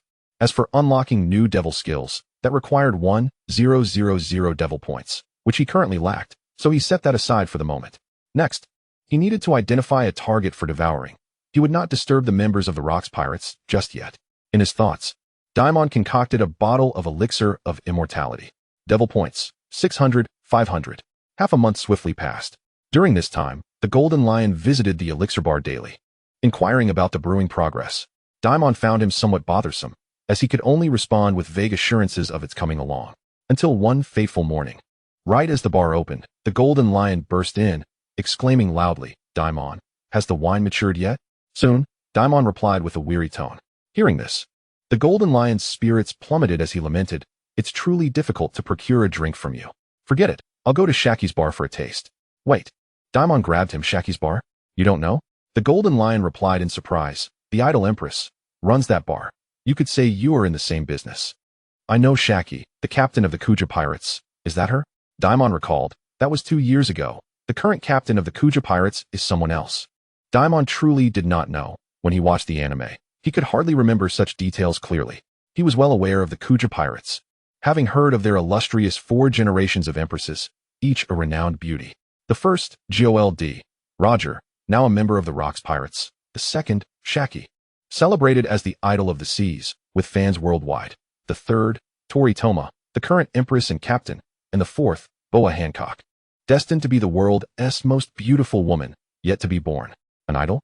Dimon thought, during the oppressive era before the Great Pirate Era. Her beauty could enchant the entire Rocks Pirates crew. He truly wished to witness it firsthand. Just then, a tall woman appeared outside the bar. Is this the fabled elixir bar spoken of by the Rocks crew? As Dimon conversed with the Golden Lion, they both turned to look, and in that instant, the Golden Lion's heart transformed into a heart shape. Shaki. Shaki smiled gently, raising her hand in greeting. "Hello, I'm Shaki." Chapter 10. The Power of the Devil's Devouring. Is it truly that exaggerated? Dimon regarded the Golden Lion's reaction with disdain as he assessed Shaki, undeniably a stunning beauty. Yet not to the extent of such fervent admiration. It could only be described as sycophancy. The entire Rocks Pirates crew seemed to indulge in this flattery, with Whitebeard being a slight exception, as he was more reserved, while the others were overtly bold. "Hello, I'm Dimon," Shaki replied with a sweet smile. Her demeanor seemingly different from the 60-year-old version he remembered. The youthful Shaki appeared far more gentle. "I've heard of you, the new member of the Rocks Pirates." The brewer Dimon, whose first bounty reached 500 million. Dimon had little interest in discussing bounties and simply inquired, "What brings you to my humble bar?" "Yesterday, I heard from the Rocks crew that you possess a unique wine, one that grants eternal life to those who drink it." Shaki's eyes sparkled with curiosity, initially skeptical. She had been convinced after Kaido demonstrated its effects to her. Upon hearing this, Dimon glanced at the Golden Lion. "Let me explain, Dimon." The Golden Lion chuckled awkwardly. "A group of us got drunk at Shaki's bar yesterday and accidentally let the secret slip. It was truly an accident. Dimon was unconvinced. He understood men well enough to know they often boasted in front of beautiful women, inadvertently revealing secrets in the process. It matters little. I had no intention of concealing it. Dimon shook his head. Miss Shaki, if you wish to sample the elixir of immortality, please bring a devil fruit in exchange. Shaki blinked her eyes. If the effects are genuine, that is indeed a fair price. But could I perhaps taste it first? No, Dimon replied without hesitation. Shaki pouted, her expression pleading. Could you make an exception? Was her beauty not enough to sway him? No. Very well, Shaki sighed. At that moment, the golden lion transformed into a gallant protector. Dimon, don't be so stingy. Since Shaki wishes for a drink, you should grant her one. And I will find you a devil fruit afterward. Dimon shot him a scornful glance. That won't do. I cannot break the rules. How about you offer her your own drink? Absolutely not. The golden lion shook his head vigorously, his mind suddenly clear. Dimon smiled and said, the wine will be ready tonight. You can inform Rocks that I will deliver it to them. Really? With immortality at hand, beauty pales in comparison. The golden lion's eyes brightened as he laughed heartily. Haha, I will notify Rocks. Expect good news tonight at the Skull Hotel. With that, he dashed away. The so-called Skull Hotel was a massive structure at the center of Hive Island, resembling a yellowed skull, and was indeed a carved hotel. Most members of the Rocks Pirates resided there. Dimon had no fondness for such a bustling place. He preferred tranquility, often residing on the second floor of the elixir bar. Now that the golden lion had left, Dimon turned to Shaki and stated plainly, is there anything else? No, I'm sorry for my earlier excessive request. Please don't take it to heart. Shaki winked at Dimon. My tavern is on the 3rd Street to the west. You are welcome to visit any time. With that, she departed. This woman exuded charm everywhere she went, and her pleasant demeanor explained her popularity. Dimon watched her leave before returning to the bar, retrieving a stack of bounty notices to peruse. These were all the pirates on the island, with bounties ranging widely. The highest was, of course, Rocks, while the lowest was a mere 10 million. As he read, half an hour slipped by unnoticed until Ursaya arrived for her shift. My Lord Dimon, I apologize for being late today. You need not come here daily to clean. There are seldom any guests. Oh, Orja resembled a wilted rabbit. Her tone disheartened as she quietly picked up a broom to sweep away what might very well be non-existent debris. After a moment of contemplation, Dimon finally spoke. Just bring some lunch and dinner occasionally. As for breakfast, there's no need. Yes, Lord Dimon. Orja instantly regained her spirit, nodding enthusiastically. By the way, I have a task for you.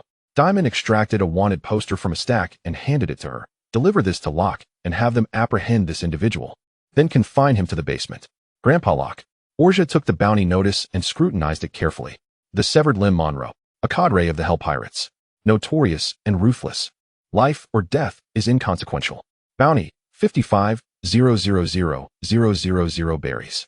Has this pirate offended you? Orja inquired curiously. Having spent some time together, she discovered that Lord Dimon was quite affable, gradually emboldening her. Dimon rapped her little head gently. No questions, just go. As the little princess departed, Dimon found himself alone in the bar once more. During this time, he hadn't been idling away.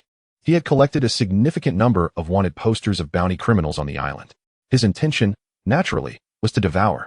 Given the average strength of Locke's followers, who numbered merely 12, Dimon selected a target that was not overly formidable.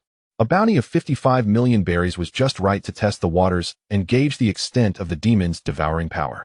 That evening, around 7 o'clock, the familiar basement that summoned demons awaited. At the center of the pentagram magic circle, severed limb Monroe was bound tightly, a rag stuffed in his mouth, rendering him unable to speak. Clo knelt before Dimon, his tone respectful. Lord Dimon, the target has been captured. Was there any exposure? None. We were very discreet.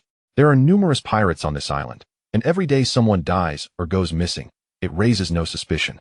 Very well, you may leave. Dimon waved his hand, dismissing them. He then approached Monroe and removed the rag from his mouth. You are a newcomer of the Rocks Pirates. A notorious pirate with a bounty of 500 million. Monroe exclaimed in terror. Why have you captured me? I haven't offended you. What do pirates care about offending one another?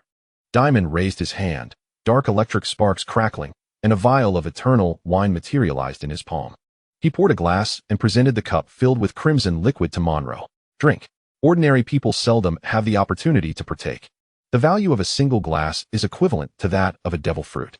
What? Monroe hastily shook his head, terrified of consuming it despite his ignorance of what it was.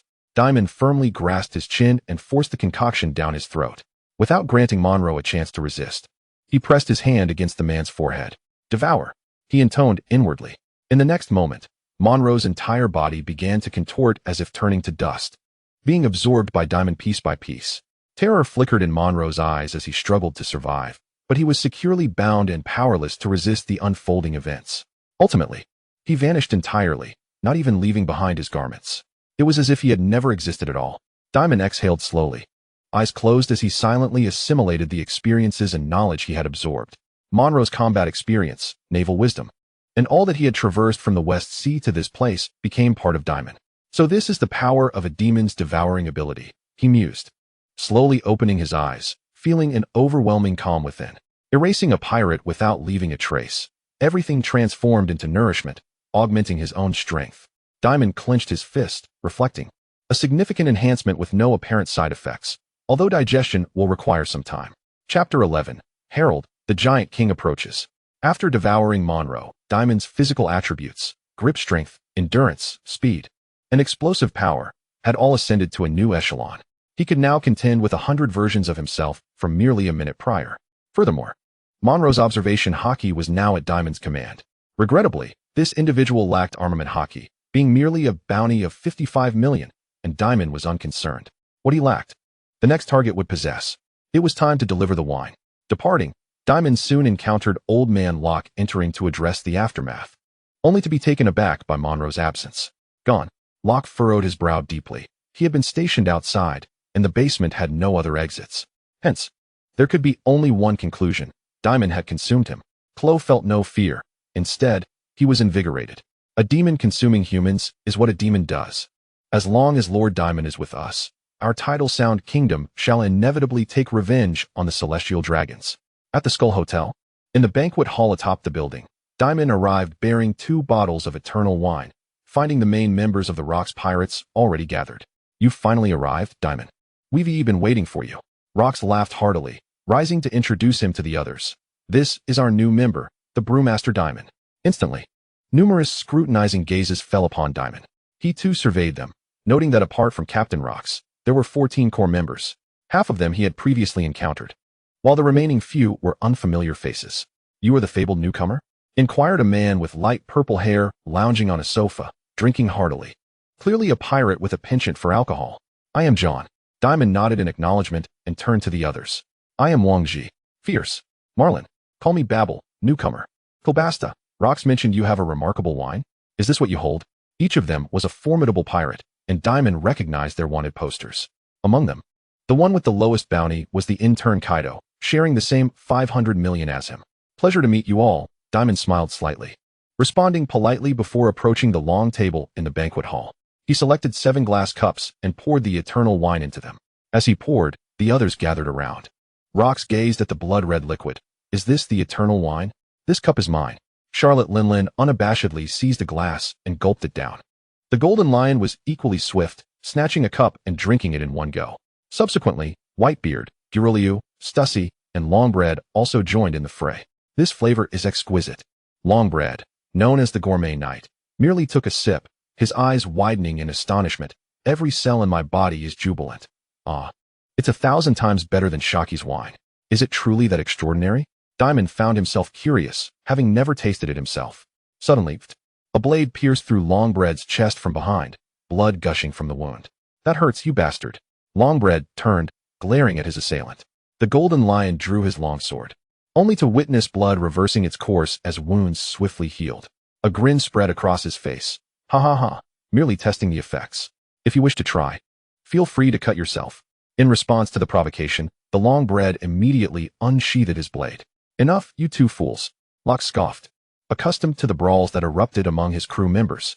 A band of unruly pirates. It was only during his presence that he could maintain order. Stussy and Girolios, uninterested in the farce, were preening themselves before a mirror. Whitebeard merely cast his gaze down at his palm, clenching his fist as if to sense the changes within his body. Meanwhile, the remaining crew members, devoid of drink, exhibited expressions of astonishment.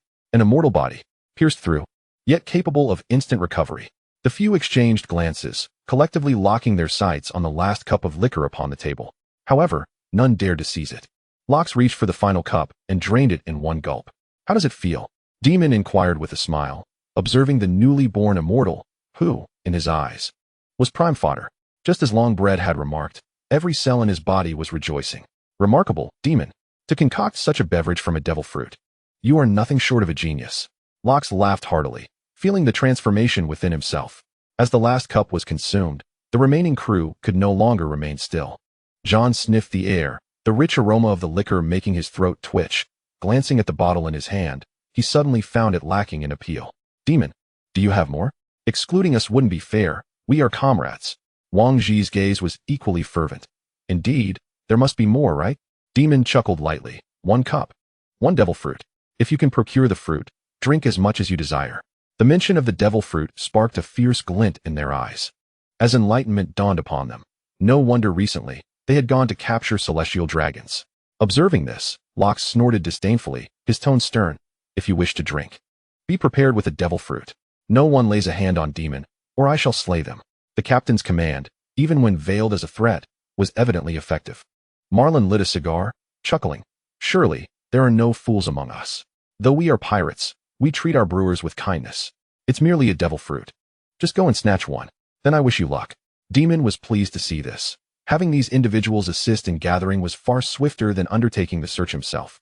Locke suddenly remembered something, asking, Dimon, does this liquor work on giants?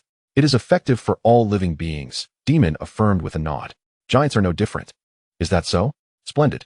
Come with me. Locke narrowed his eyes, to the kingdom of giants, Elbaf. Before Dimon could inquire further, Whitebeard interjected to explain. Locke has long sought to recruit the giant king, likely hoping to entice him with the elixir of immortality. Kaido scoffed. Why not just force him to submit? Locke kicked him. Harold is my friend. I've warned you, Kaido. Kaido, clearly unimpressed, glared at Locke, ready to brawl at the slightest provocation. Among such immortals, who feared whom? Charlotte Lingling quickly intervened. Calm down, you two imbeciles. Meanwhile, at the battlefield kingdom of Elbaf, the giant King Harold, towering above ordinary giants, bore a grave expression. Before him was a transponder snail, relaying the voice of the 5 elders. Harold. The condition for Elbaf to join the world government is to eliminate Locke. Chapter 12. Devouring Sea Kings, Power Surges. Locke intended to visit Elbaf to invite his old friend, the giant king, to join his pirate crew. Dimon, however, held no interest. After all, he wasn't his friend. Nonetheless, Locke's words sparked a realization within him. The elixir of immortality was effective on all living beings, including giants, and by extension, other races and creatures as well. This indicated that the targets for consumption need not be limited to the pirates of Hive Island. Considering this, Dimon promptly declined Locke. Harold is your friend, not mine. I shan't go. With that, he signaled Kaido and departed from the Skull Tavern. Outside the tavern, the nighttime of Hive Island was even more vibrant than during the day, with pirates reveling everywhere. Dimon waited a moment at the entrance until Kaido emerged. Did you need something? Do you wish to drink more of the elixir of immortality? Help me with a task, and I can offer you a cup. Hearing this, Kaido's spirits soared, although he was already ageless. The elixir promised to be a sublime indulgence. What task? We are friends. Feel free to ask. Join me at sea to capture a sea king. And it must be alive. Dimon jested, teasing. With your strength, can you manage that? Do you have any idea who I am? Kaido retorted. But why capture sea kings? Kaido grimaced. The flesh of sea kings is dreadful. I once caught a few when I was craving something. Sea kings are the mightiest creatures of the ocean, inhabiting all seas worldwide, typically massive, numerous, and bizarre in appearance, thus earning the title of sea kings. Just say whether you'll do it or not. Absolutely. Kaido declared with a hearty wave of his hand. I shall certainly assist you, my good friend. Dimon found the situation amusing, indeed. Pirates could be easily swayed into action with fine liquor. I'll prepare, and we shall set sail at dawn. See you at the port. After bidding Kaido farewell, Dimon did not rush home, but instead sought out a hospital, purchasing medical syringes. The elixir of immortality need not be ingested orally. Injecting it directly into a target's body would yield the same effect. After acquiring the syringes, Dimon returned to the elixir bar, expending another 100 devil points to concoct a bottle of the elixir of immortality. He then filled the syringes with the liquid for future use. This would suffice. Consuming sea kings might prove even more advantageous than devouring pirates. It was certainly worth a try. With preparations complete, Dimon enjoyed a restful sleep. The following day at the port, Kaido arrived as promised, even ready with a ship for their journey. It wasn't the Queen of the Abyss, but rather a slightly smaller vessel, adorned with a pirate flag unfamiliar to Dimon. Where did you get this ship? I took it, Kaido grinned. As if it were the most natural thing in the world. For pirates, if you desire something, just take it. Were it not for the fact that only Dimon could brew the elixir of immortality, Locke's crew would have likely seized him by now. Dimon gradually acclimated to the pirate lifestyle. Chuckling, then let us set sail. The two boarded the ship, where a group of pirates, each bearing bruises and injuries, clearly bore the marks of Kaido's wrath. Hey, Lord Kaido. The ship's captain beamed, revealing a bloodied grin with missing teeth. Dimon laughed. What pirate crew do you belong to? Dimon-sama. I am the captain of the Hell Pirate crew, known as the Demon Bill, with a bounty of 174 million. Bill answered respectfully. Upon hearing this, Dimon fell silent. Recalling the individual he had consumed the previous night, Monroe, who also appeared to be part of the Hell Pirate crew, set sail towards the doldrums. Shortly thereafter, the pirate ship hoisted its sails. Unlike the typical Sea Kings, the formidable Sea Kings they sought resided within the doldrums.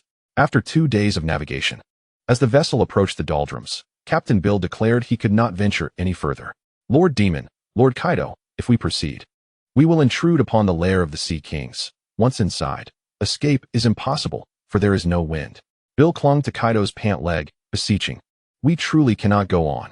If I say go, then go it shall. Spare me the nonsense, Kaido retorted, kicking him to the ground. Observing this, Dimon waved dismissively. Let us drop a small boat. We shall go in ourselves. Both he and Kaido were immortal, fearless due to their exceptional prowess. With the command given, Captain Bill felt an overwhelming sense of relief, tears streaming down his face as he promptly instructed his crew to lower a small boat. Dimon leapt gracefully into the water. When Kaido jumped down, his weight nearly capsized the small vessel. You row, Dimon instructed, steadying himself on the boat while tossing 2 oars to Kaido. Kaido smirked. At least let us take turns. To quench his thirst for alcohol, he begrudgingly began to row. Come on, buddy, don't be so calculative. Let me remind you, Kaido. Their essay saying, the capable do more work. Kaido could find no retort. Seizing the oars, he began to row vigorously and under human power. The small boat sped across the surface of the sea. Boom. The sea erupted in waves, and in the blink of an eye, the small boat breached the doldrums. On the pirate ship, members of the Hell Pirates stood on deck, watching intently. One crew member inquired, Captain, shall we set off now? Fool, we'd be done for. Drop anchor and wait here. Kaido rowed with all his might, the small boat skimming the sea at breakneck speed. Approximately half an hour passed. Dimon surveyed his surroundings, finding nothing but the vast sea, devoid of any landmarks, rendering him unable to discern direction. Kaido, did you bring a compass? I don't have such a thing. Kaido halted his rowing, frowning as he scanned the area. Isn't this the doldrums? Where are the Sea Kings? We're lost. In that moment, Dimon could only lament his companion's recklessness and carelessness. Suddenly, Kaido squinted, noticing something emerging from below. Be careful, Dimon. The small boat began to tremble, the surrounding waters bulging, and then with a thunderous roar, a colossal creature surged forth from the depths. It was a horse-like Sea King with black and white spots. At least the visible portion above the water was equine in nature. The small boat was lifted high upon its head. Dimon leaned over to gaze down, exclaiming, how enormous. The eye of the horse-like Sea King was larger than their boat, and the portion above water stood over 100 meters tall. Leave this to me, Kaido sneered. Leaping into action, unarmed, he clenched his right fist, channeling his haki into it until it glowed like a red sun. Wait, we need it alive. Dimon shouted hastily. Understood. Kaido descended with a mighty punch, striking the back of the horse-like Sea King. Boom. A resounding crash echoed as his haki penetrated the creature's body, shattering its spine. A mournful cry erupted, attracting more Sea Kings to the scene. As the shockwave hit, the small boat tumbled from the Sea King's head, crashing into the sea. Dimon held on firmly, examining the struck area. The advanced technique of haki, internal destruction? I see, this indeed ensures survival. It won't die immediately. As he pondered, the previously calm waters transformed into a tempest. Drawn by the horse-like Sea King's wails, numerous colossal Sea Kings surfaced. Oh ho ho, delightful. Kaido was already immersed in the rhythm of battle, eagerly launching his attacks. Seizing the moment, Dimon retrieved a syringe, injecting the horse-like Sea King with the elixir of immortality. At the same time, he leapt onto its back, pressing his right hand down, silently invoking the power of absorption. A terrifying demonic force erupted, enveloping the Sea King. In mere seconds, the entire creature disintegrated into dust, drawn into Dimon's palm. At that instant, Dimon felt a surge of tremendous power erupting within him. The surge of strength was exhilarating. The life energy gained from consuming the Sea King was far more potent than that from devouring the severed limb of Monroe. Dimon felt his muscles igniting, his strength amplifying at an astonishing rate. What a thrill!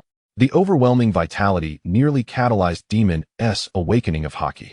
This newfound Haki overflowed uncontrollably, and instinctively, Dimon attempted to concentrate it within his right fist. He glanced up to see Kaido already engaged with a horde of Sea Kings, taking on 10 foes at once, if not more, as more and more emerged from the depths. Each creature was gargantuan, making Kaido appear as but an ant amidst a jungle of monsters. In this visceral battleground, Dimon grinned broadly, feeling the rush of adrenaline. "Let me assist you," he bellowed. Leaping into the fray, the force of his departure sending a massive wave crashing behind him. In the next moment, Dimon shot forth like a cannonball, closing in on a Sea King. With a single punch, his fierce Haki struck true. Bang! A blow powered solely by wrist strength sent the massive Sea King reeling, its body crashing into another. Kaido turned to witness this spectacle, his jaw dropping in astonishment. Didn't you claim to be merely an ordinary person? What ordinary person can fell a Sea King with a single punch, and without feeling any overwhelming Haki, relying solely on brute strength? This is inconceivable. It's comparable to Charlotte Linlin's monstrous might. Details are irrelevant. Dimon laughed heartily, reveling in the sensation of power. Having consumed a pirate the night before and now a Sea King, he felt overstuffed and in need of release. "Ho ho ho, let us have a competition, Dimon," Kaido shouted, standing atop a Sea King with his fists clenched, his formidable Haki soaring like flames. The two worked in tandem, each locking onto a direction and charging into the throng of Sea Kings. At this moment, Dimon had no time to spare on Kaido. He felt he could consume a few more. Amidst the chaos, Dimon knocked out another Sea King with his fist, then injected it with the elixir of immortality, consuming it. Second one. A powerful surge of life energy flooded in, and Dimon felt as if he might explode from the intensity. Not enough, still not enough. I can take more. An hour passed. A small wooden boat sped across the ocean, with Kaido gripping the oars, whirling them in a blur. Faster, we're almost there. Dimon lay at the stern, urging him on. Even with Kaido's physique, he could not help but sweat and breathe heavily. "Why don't you take over? I'll back you up." Dimon shrugged, expressing his helplessness. "We can't kill them fast enough. There are more and more Sea Kings." Initially, they faced a mere dozen, but as the battle raged on, they found themselves contending with dozens. After consuming 3 Sea Kings, he truly found himself unable to eat any more. This time, he genuinely required a substantial period to adequately digest the significant surge of power he had acquired. Glancing back, he beheld a massive throng of Sea Kings trailing them, their jaws agape and claws poised, seemingly eager to devour both man and vessel in a single bite. Fortuitously, Kaido was diligently rowing, allowing their small boat to skim across the waves. Otherwise, under normal sailing speeds, they would never have escaped the clutches of their relentless pursuers. "Faster, we must go faster," Dimon urged, retracting his gaze. "Surely, you don't wish to be consumed by a Sea King? While we may possess immortality, residing within their stomachs would undoubtedly be quite unpleasant. Stop urging me. Why don't you take over?" "Very well, I'll take the rear." The two swiftly exchanged positions, each fulfilling their designated roles. After another hour, the silhouettes of the Sea Kings finally vanished from sight. Dimon exhaled in relief, wiping away non-existent cold sweat. At this moment, I find myself somewhat envious of the Golden Lion. How delightful it would be to soar through the skies. Hee hee. I was just about to inquire, if an arm were to be devoured, would it still regenerate? Kaido grinned widely. It would. The arm would disintegrate and subsequently regrow at the sight of the severed limb, Dimon replied with a smirk. Unless, of course, under one condition. What condition? Your stamina and energy are completely depleted, plunging you into a state of unconsciousness. Only then would the regeneration process become significantly delayed. More troublesome than the elemental transformation of natural types, Kaido mused. Dimon surveyed his surroundings, raising his right hand to sense the wind direction. Having devoured the leg of the marrow, he now possessed all of its nautical knowledge. Navigating the seas posed no challenge for him. There is wind. We have departed the doldrums, Dimon contemplated. However, where are we? This does not appear to be the route we took. I do not see any ships from the Hell Pirate crew nearby. I lack a record pointer. What shall we do next? Kaido replied calmly. Without a record pointer, we must rely on fortune. Perhaps we might encounter some benevolent passerby. Dimon spread his hands, fingers curling into claw-like shapes, and then black sparks of electricity flickered. revealing a bottle of elixir of immortality. To be precise, it was not a full bottle, but rather a little over half of one. This was the remainder extracted with a syringe the previous night. It had long since lost its immortality, now merely a fine wine.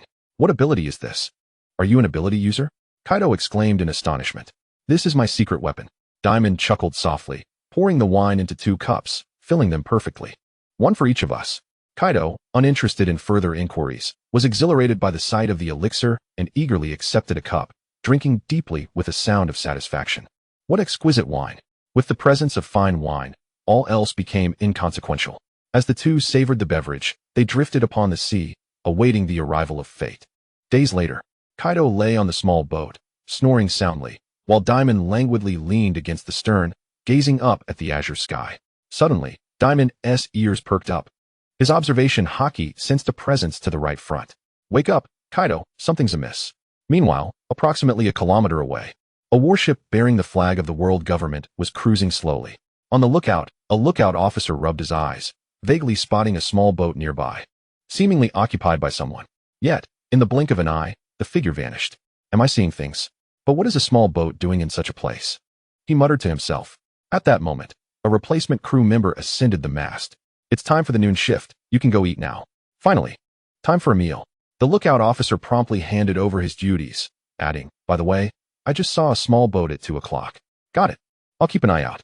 After the handover, the young lookout officer hurriedly descended the mast, first washing up in the restroom before cheerfully making his way to the dining hall.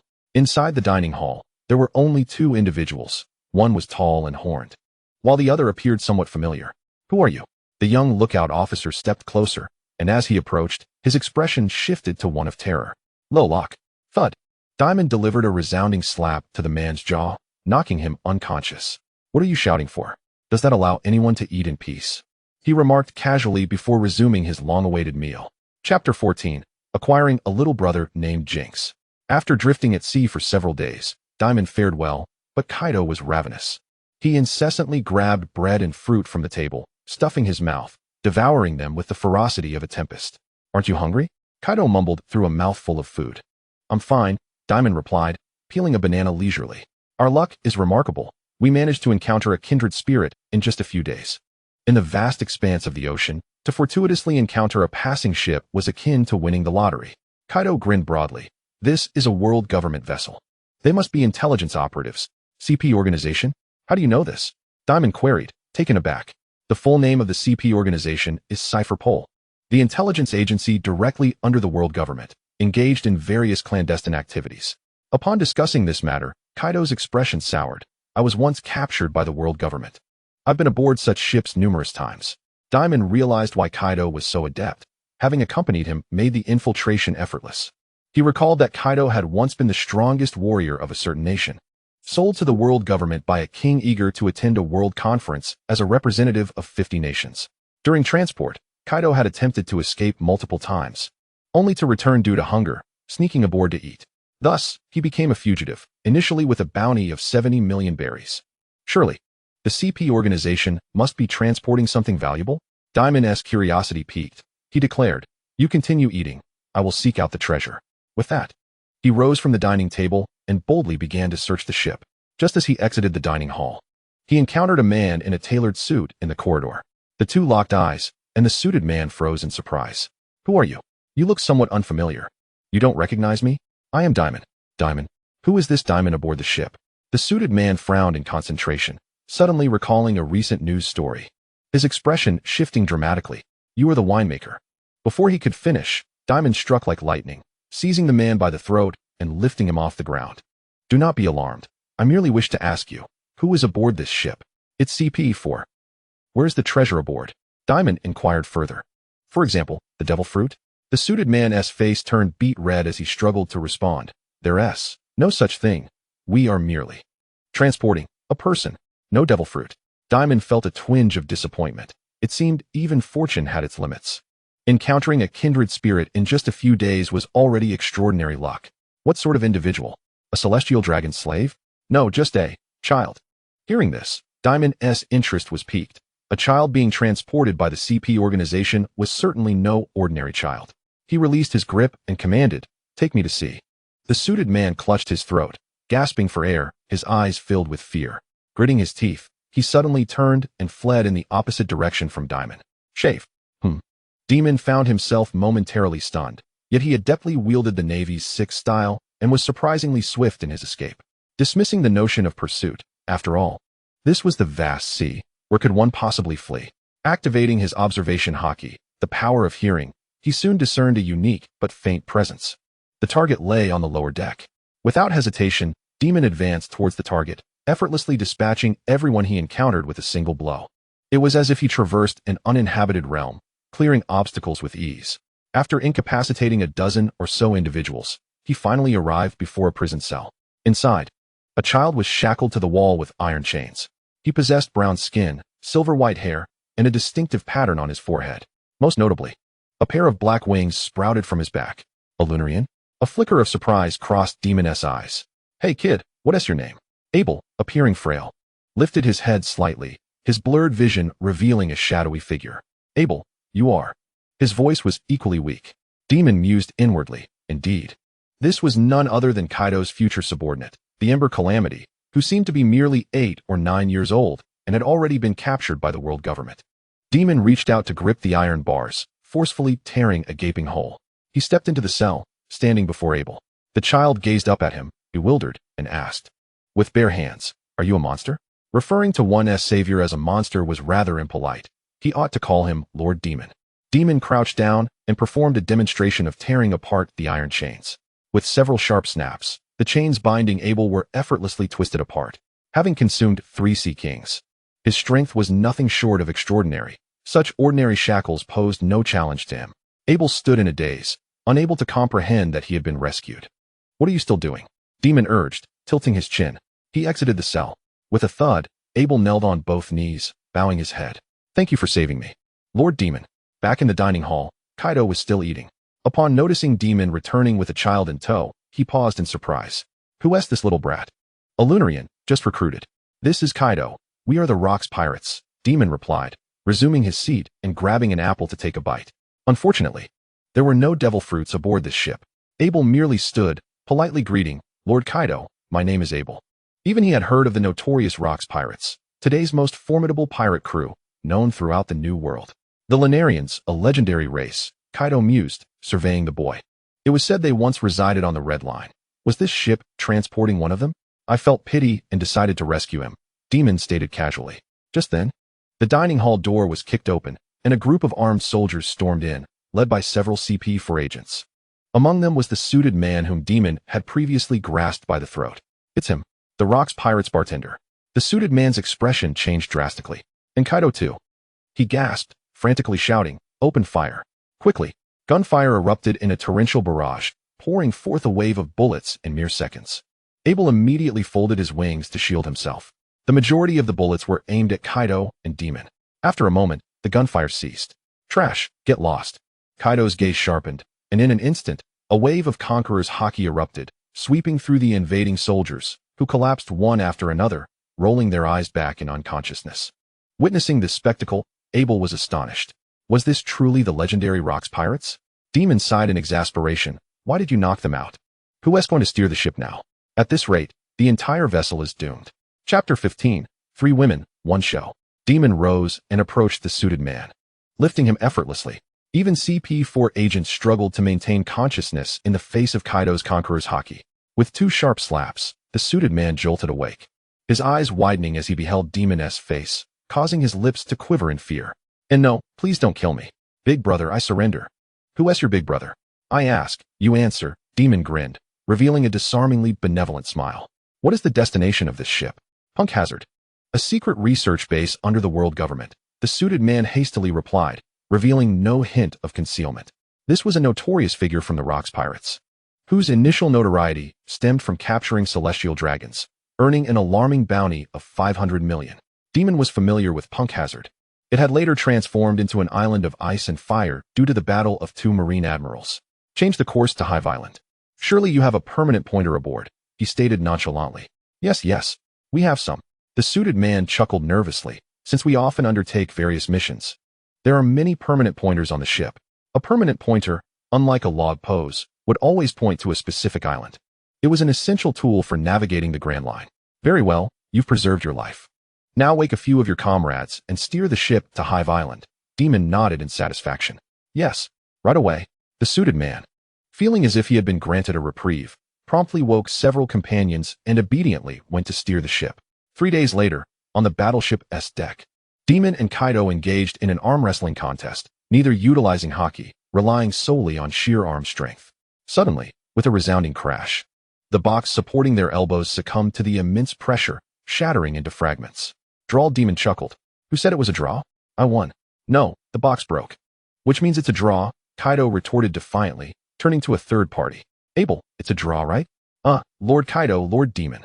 The 8-year-old Ember, drenched in sweat, racked his brain for an appropriate response. Fortunately, the suited man rushed over to rescue him from the awkward situation. Lord Dimon, we are approaching Hive Island. Upon hearing this, Dimon turned to gaze at the distant sea. Even at a considerable distance, the skeleton-shaped hotel on the island was beginning to emerge from the mist. The suited man awkwardly continued. Lord Dimon, your request has been fulfilled. May I? Dimon, uninterested in tormenting a few minor subordinates, waved his hand dismissively. Once we deliver the cargo, you're free to do as you wish. However, he cast a knowing glance at him.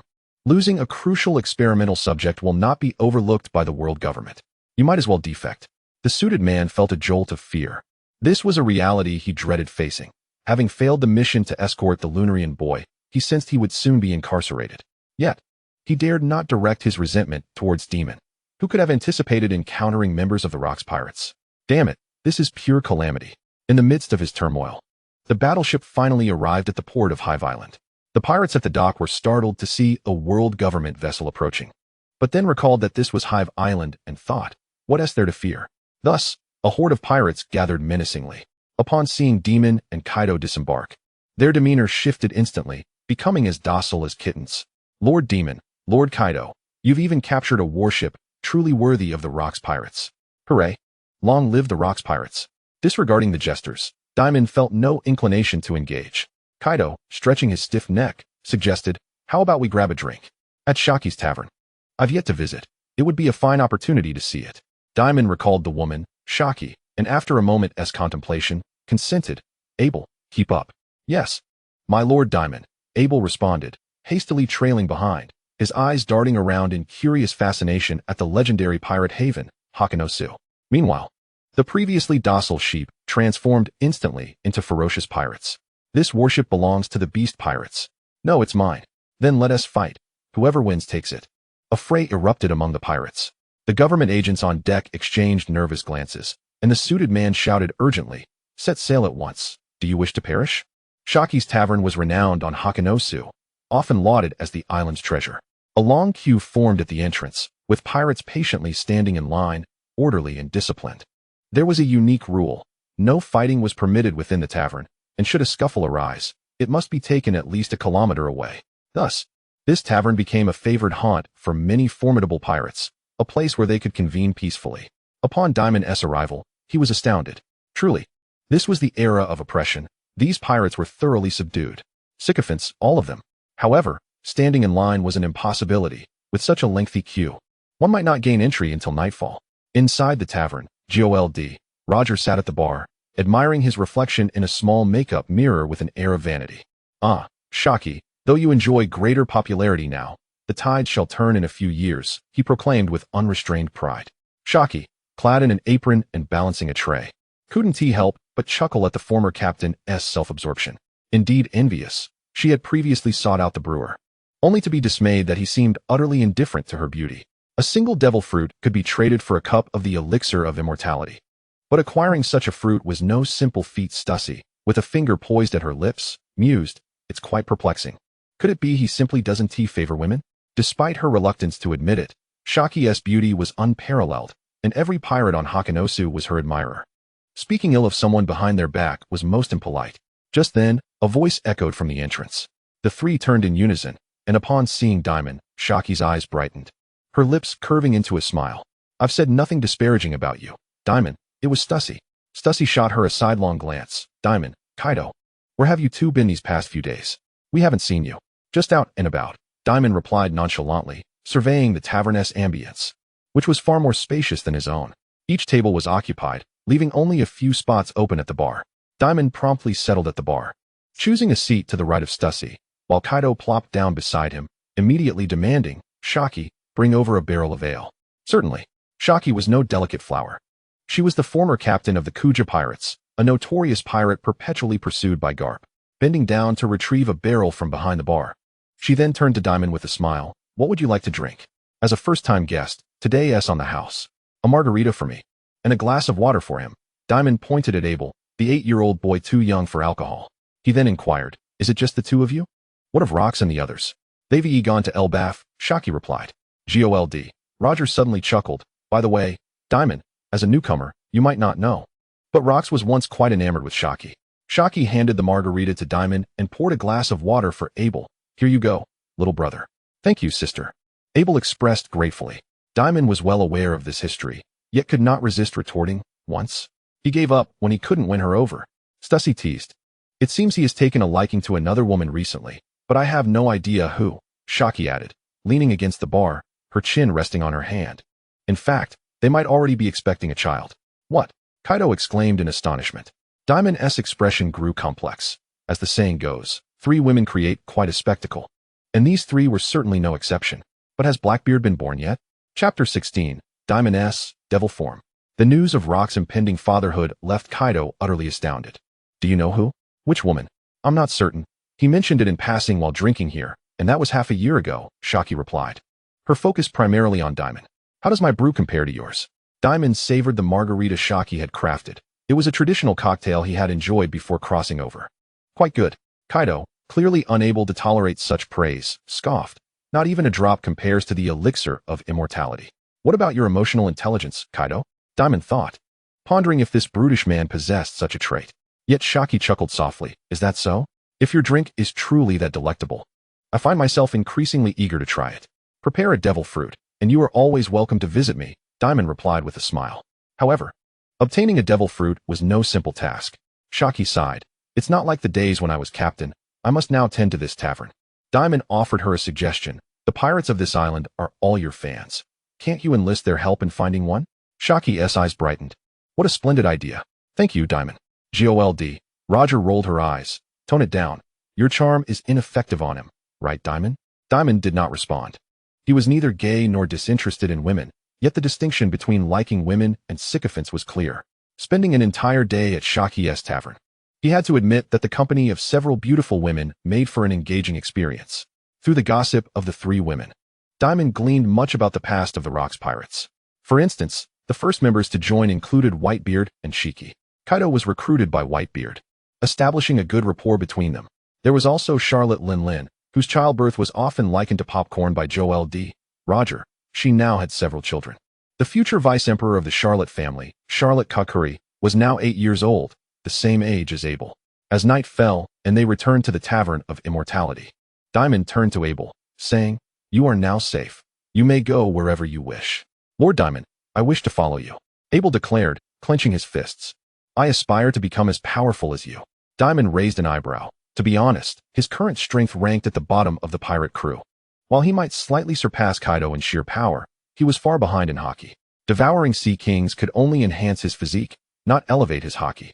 Nevertheless, he still possessed a considerable amount of devil points, which he could use to consume pirates adept in haki, likely reaching Kaido's level without issue. "Then you must train diligently." Just then, a towering figure appeared outside the tavern. The man bore an X-shaped scar on his broad chin, with a black tattoo adorning the left side of his torso. He looked menacing. Dimon recognized the individual before him. They had crossed paths previously at the Skull Grand Hotel. Observing the bloodied hands of his acquaintance, he inquired with an air of surprise, "What brings you here at such a late hour?" "It is barely past 8. This hardly qualifies as the dead of night."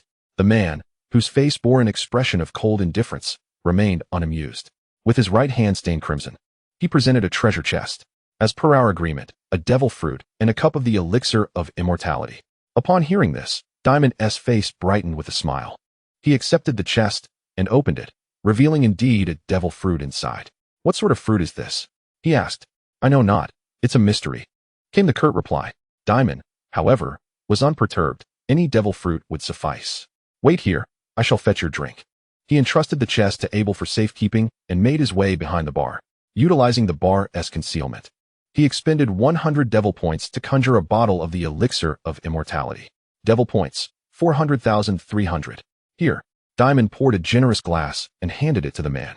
Without hesitation, he downed it in Dimon's presence. For a fleeting moment, his expression seemed dazed, as if he had not anticipated the exquisite flavor of the elixir.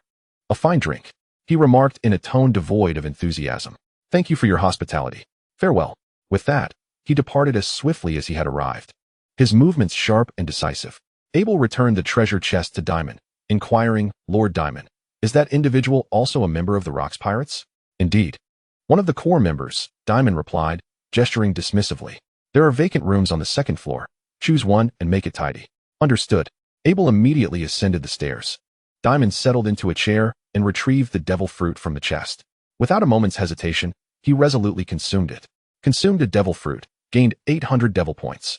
Devil points, 300-1100. 800, Dimon exclaimed, astonished. This was 8 times the yield of a standard Zoan-type fruit. What manner of fruit is this? Yet, in the next instant, he gazed at his 1,100-point balance and suddenly recalled the cost to unlock new skills. It seemed that 1,000 points would suffice to unlock a second devil skill. Resolute in his decision, Dimon promptly activated the second skill. I shall inevitably spend them. Better to enjoy the benefits sooner. Devil points, 110-0100. You have unlocked Devil Skill 2. Devil Skill 1. Create the Elixir of Immortality. Devil Skill 2. Devil Form. Devil Skill 3. Unlocked.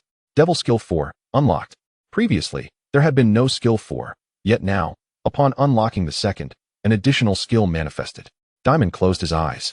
A torrent of complex demonic knowledge surged into his mind. Moments later, he grasped the essence of his new ability. Devil Form. Exhibit a demonic visage. The skill description was succinct, and it appeared to be a growth-oriented ability. Abel, I shall step out for a moment, he called towards the second floor before exiting. Shortly thereafter, he arrived at the northern coastline of the island, a desolate area devoid of foot traffic, starkly contrasting the bustling southern shore. Clenching his fists, dark electric arcs flickered around him, emitting a crackling sound. Suddenly, a pair of pitch-black, demonic wings unfurled from his back. Testing their function, Dimon soared into the air. I can fly now, how delightful, he mused, gliding above the ocean's surface, illuminated by the silvery moonlight. The sea mirrored his form, in his demonic state. Not only did he possess wings, but his entire demeanor underwent a profound transformation, noble and enigmatic. In this form, he could inscribe a pentagram magic circle akin to Emu. Thus, Emu must indeed be a demon. Dimon pondered as he extended his right index finger, swiftly tracing a trajectory in the air, etching a pentagram magic circle into the void. Is this a teleportation magic circle? Chapter 17. Another legend, the Roger Pirates. He was well aware of the properties of the pentagram he had inscribed. It indeed possessed teleportation capabilities. Dimon contemplated as he reached into the center of the magic circle. The other side was empty. There was nothing present. Without corresponding coordinates, he could not ascertain where it would transport him. He would need to inscribe a magic circle elsewhere to facilitate transfer between the two locations. With a wave of his hand, Dimon dissipated the pentagram magic circle. This was a commendable skill. He could inscribe one at home for convenient returns to the elixir bar. Beyond that, an idea struck him, and he unleashed his dark, demonic power, enveloping himself in tendrils of shadow, leaving only his eyes exposed. With a powerful flap of his wings, Dimon skimmed the ocean's surface, his supersonic flight slicing through the atmosphere, gliding close to the water like a razor's edge. Exhilarating. Dimon felt a surge of joy as he soared for a considerable time before quietly returning. In his demonic form, his combat prowess was significantly enhanced compared to his human form, and it would grow stronger in tandem with his own power. Indeed, a growth-oriented skill. After testing the new ability, Dimon contentedly reverted to his original form. The following day, Abel, you shall oversee the bar. Should any patrons arrive, inform them I am unavailable. They must exchange a devil fruit for any drinks. Understood, Lord Dimon. After relaying his instructions to his subordinate, Dimon ventured out to wander. He sought new targets, specifically pirates who could wield both armament and observation haki. If they possessed Conqueror's haki, that would be even more splendid. Currently, he held 100 devil points, 3/4 of a bottle of the elixir of immortality, and a syringe of the elixir. Such pirates would command bounties exceeding 100 million. Merely glancing at the bounty posters would not suffice. He would need to personally locate the individuals and test their abilities to truly understand. With these thoughts, Dimon strolled leisurely down the street, unhurried. The Sea King he had consumed days prior had yet to be fully digested. He was merely scouting potential targets. As he meandered, he unknowingly arrived at Shaki's tavern. Even in the morning, the place buzzed with activity. A throng of pirates congregated outside, behaving raucously. "Miss Shaki, I adore you. Shaki-chan. May I have a photo? If I could drink Shaki's liquor, I would die content." Shaki stood at the entrance of the tavern, her demeanor modest as she faced the fervor of her admirers. She clapped her hands, signaling for silence. "Everyone, please listen to me. Shut your mouths. Can't you see Shaki wishes to speak?" Someone bellowed, and instantly, the crowd fell silent, behaving as if trained. Dimon, from the rear of the throng, found himself at a loss for words at the scene unfolding before him. Suddenly, someone tapped his shoulder. "Morning, Dimon." Turning to look, he found Stussy. The woman approached with such stealth that she nearly startled him. "Good morning. What brings you here?" "Ah, Shaki." Stussy blinked innocently. "Who knows? I was merely passing by and noticed the commotion." Shaki, having not noticed the pair, spoke softly once the pirates had quieted. "There is something I wish to ask of you all. I am in need of a devil fruit. Any kind will do. I am prepared to offer 100 million berries for it, and in addition, I will present a gift, a lifetime free drink voucher. No need to queue. You may visit the bar at any time. Due to my busy schedule, I must rely on all of you for assistance with this matter." Xiaoqi clasped her hands together, exuding an irresistible charm. The pirates, clearly enchanted, gazed at her with hearts in their eyes. Oh, a devil fruit. Please, hand it over to me, Xiaoqi-chan. Rest assured, Miss Xiaoqi, I shall procure a devil fruit for you. Xiaoqi, could you perhaps forego the drink vouchers and money in exchange for your worn underwear? The lewd remark from the scoundrel provoked a chorus of outrage. Xiaoqi belongs to everyone. Strike him down. Many turned their ire towards the perverse pirate, and in an instant, a brawl broke out, disregarding the tavern's rules entirely. Dimon quietly stepped back, wary of being caught in the crossfire. He scrutinized the man who had uttered the indecent proposal, suspecting he might be named Brooke. Stussy also retreated a few steps, then sighed wistfully. Why does no one desire mine? A pair of worn underwear could trade for a devil fruit. What a lucrative deal. You seem quite demure, yet your words are rather violent. Dimon couldn't help but retort. Thank you for the compliment, Stussy replied, her eyes sparkling with a smile. I didn't compliment you. Dimon was utterly exasperated. Xiaoqi observed the chaotic scene, her expression tinged with exasperation, preparing to intervene when suddenly a voice cut through the din. I just happen to have a devil fruit. In that instant, all the pirates ceased their actions, turning in unison towards the source of the voice. Dimon and Stussy instinctively turned as well. A formidable group of pirates approached, led by a face renowned across the seas. It's the Roger Pirates, someone exclaimed. Another legendary crew. Roger, can we take a photo? May I have your autograph? The atmosphere was akin to that of a celebrity's entrance, many pirates displaying excitement akin to that of starstruck fans. Even Rox had never received such adulation. Perhaps because he was frequently seen. Dimon, astonished, inquired, Roger? How dare they land on this island? Isn't this Rock's territory? Stussy, arms crossed and chin resting on her hand, replied. This isn't the first time. By the way, Roger is also a suitor of Xiaoqi. As they conversed, the Roger pirates had drawn near, and the other pirates parted to create a path for them. With a rose delicately held in his mouth, Roger approached Xiaoqi, presenting the flower with heartfelt sincerity. Xiaoqi, please accept this. Thank you, but the flowers are unnecessary. Facing her admirer, Xiaoqi smiled as usual. You mentioned you possess a devil fruit? I acquired it from another pirate crew on my way here, Roger replied, turning to his crew. Jabba, you have the fruit. Don't you? Bring it forth. I wish to present it to Xiaoqi. The man named Jabba, tall and robust with a black ponytail and round sunglasses, wore an expression of resigned embarrassment at his captain's antics. Are you certain, Roger? He asked, tossing a parcel to Roger. Upon receiving it, Roger eagerly opened the package to reveal the devil fruit, which he then extended towards Xiaoqi, his face alight with anticipation. Xiaoqi, come aboard my ship. Thank you for the devil fruit. I will settle the payment and drink vouchers with you later, but I cannot come aboard. I have sworn off piracy. Xiaoqi shook her head with a smile. Observing this exchange, Dimon was utterly speechless, thinking, a sycophant. Another sycophant. Even Roger is a sycophant. What has become of this world? The oppressive era is truly terrifying. Suddenly, Xiaoqi, clutching the freshly acquired fruit, approached Dimon. This is for you, Dimon. According to our agreement, I can now enjoy your wine, correct? Xiaoqi inquired with a smile. A hero does not question origins, nor does a fruit question its path. Dimon nodded, preparing to accept. Of course, come to my bar tonight. I will have everything ready. Before he could finish, Dimon sensed a surge of hostility. A mere glance revealed Roger glaring fiercely at him, as if viewing a rival. Who are you? What is your connection to Xiachi? Chapter 18, Dimon vs. Roger. He must be that person. I saw him in the news, Jabba remarked, standing behind Roger and sizing Dimon up. The new brewmaster from the Rocks Pirates, Dimon. Upon hearing this, Roger's expression shifted. However, he was not interested in this fact, but rather the latter part of Jabba's statement. So, what is your relationship with Xiachi? Just traveling companions, Dimon replied calmly. Young Roger was a mere sycophant, lacking in wit. If his memory served him correctly, Xiachi had affections for Silver's Rayleigh, the first mate of the Roger Pirates. Could he truly be jealous of the wrong person? Roger clearly did not believe him, as the devil fruit he had just given was now being handed to another. He was heartbroken. Xiachi, why did you give away my gift? Xiachi's eyes sparkled with mirth, her smile still sweet, seemingly amused by the misunderstanding. Nonetheless, she earnestly explained, it was merely a transaction. Dimon is a brewmaster, and his liquor is exceptional. I could only acquire it through a devil fruit. What kind of liquor is so precious? Roger paused, realizing that as long as they were not lovers, he still had a chance. However, Xiachi's next words shattered his hopes once more.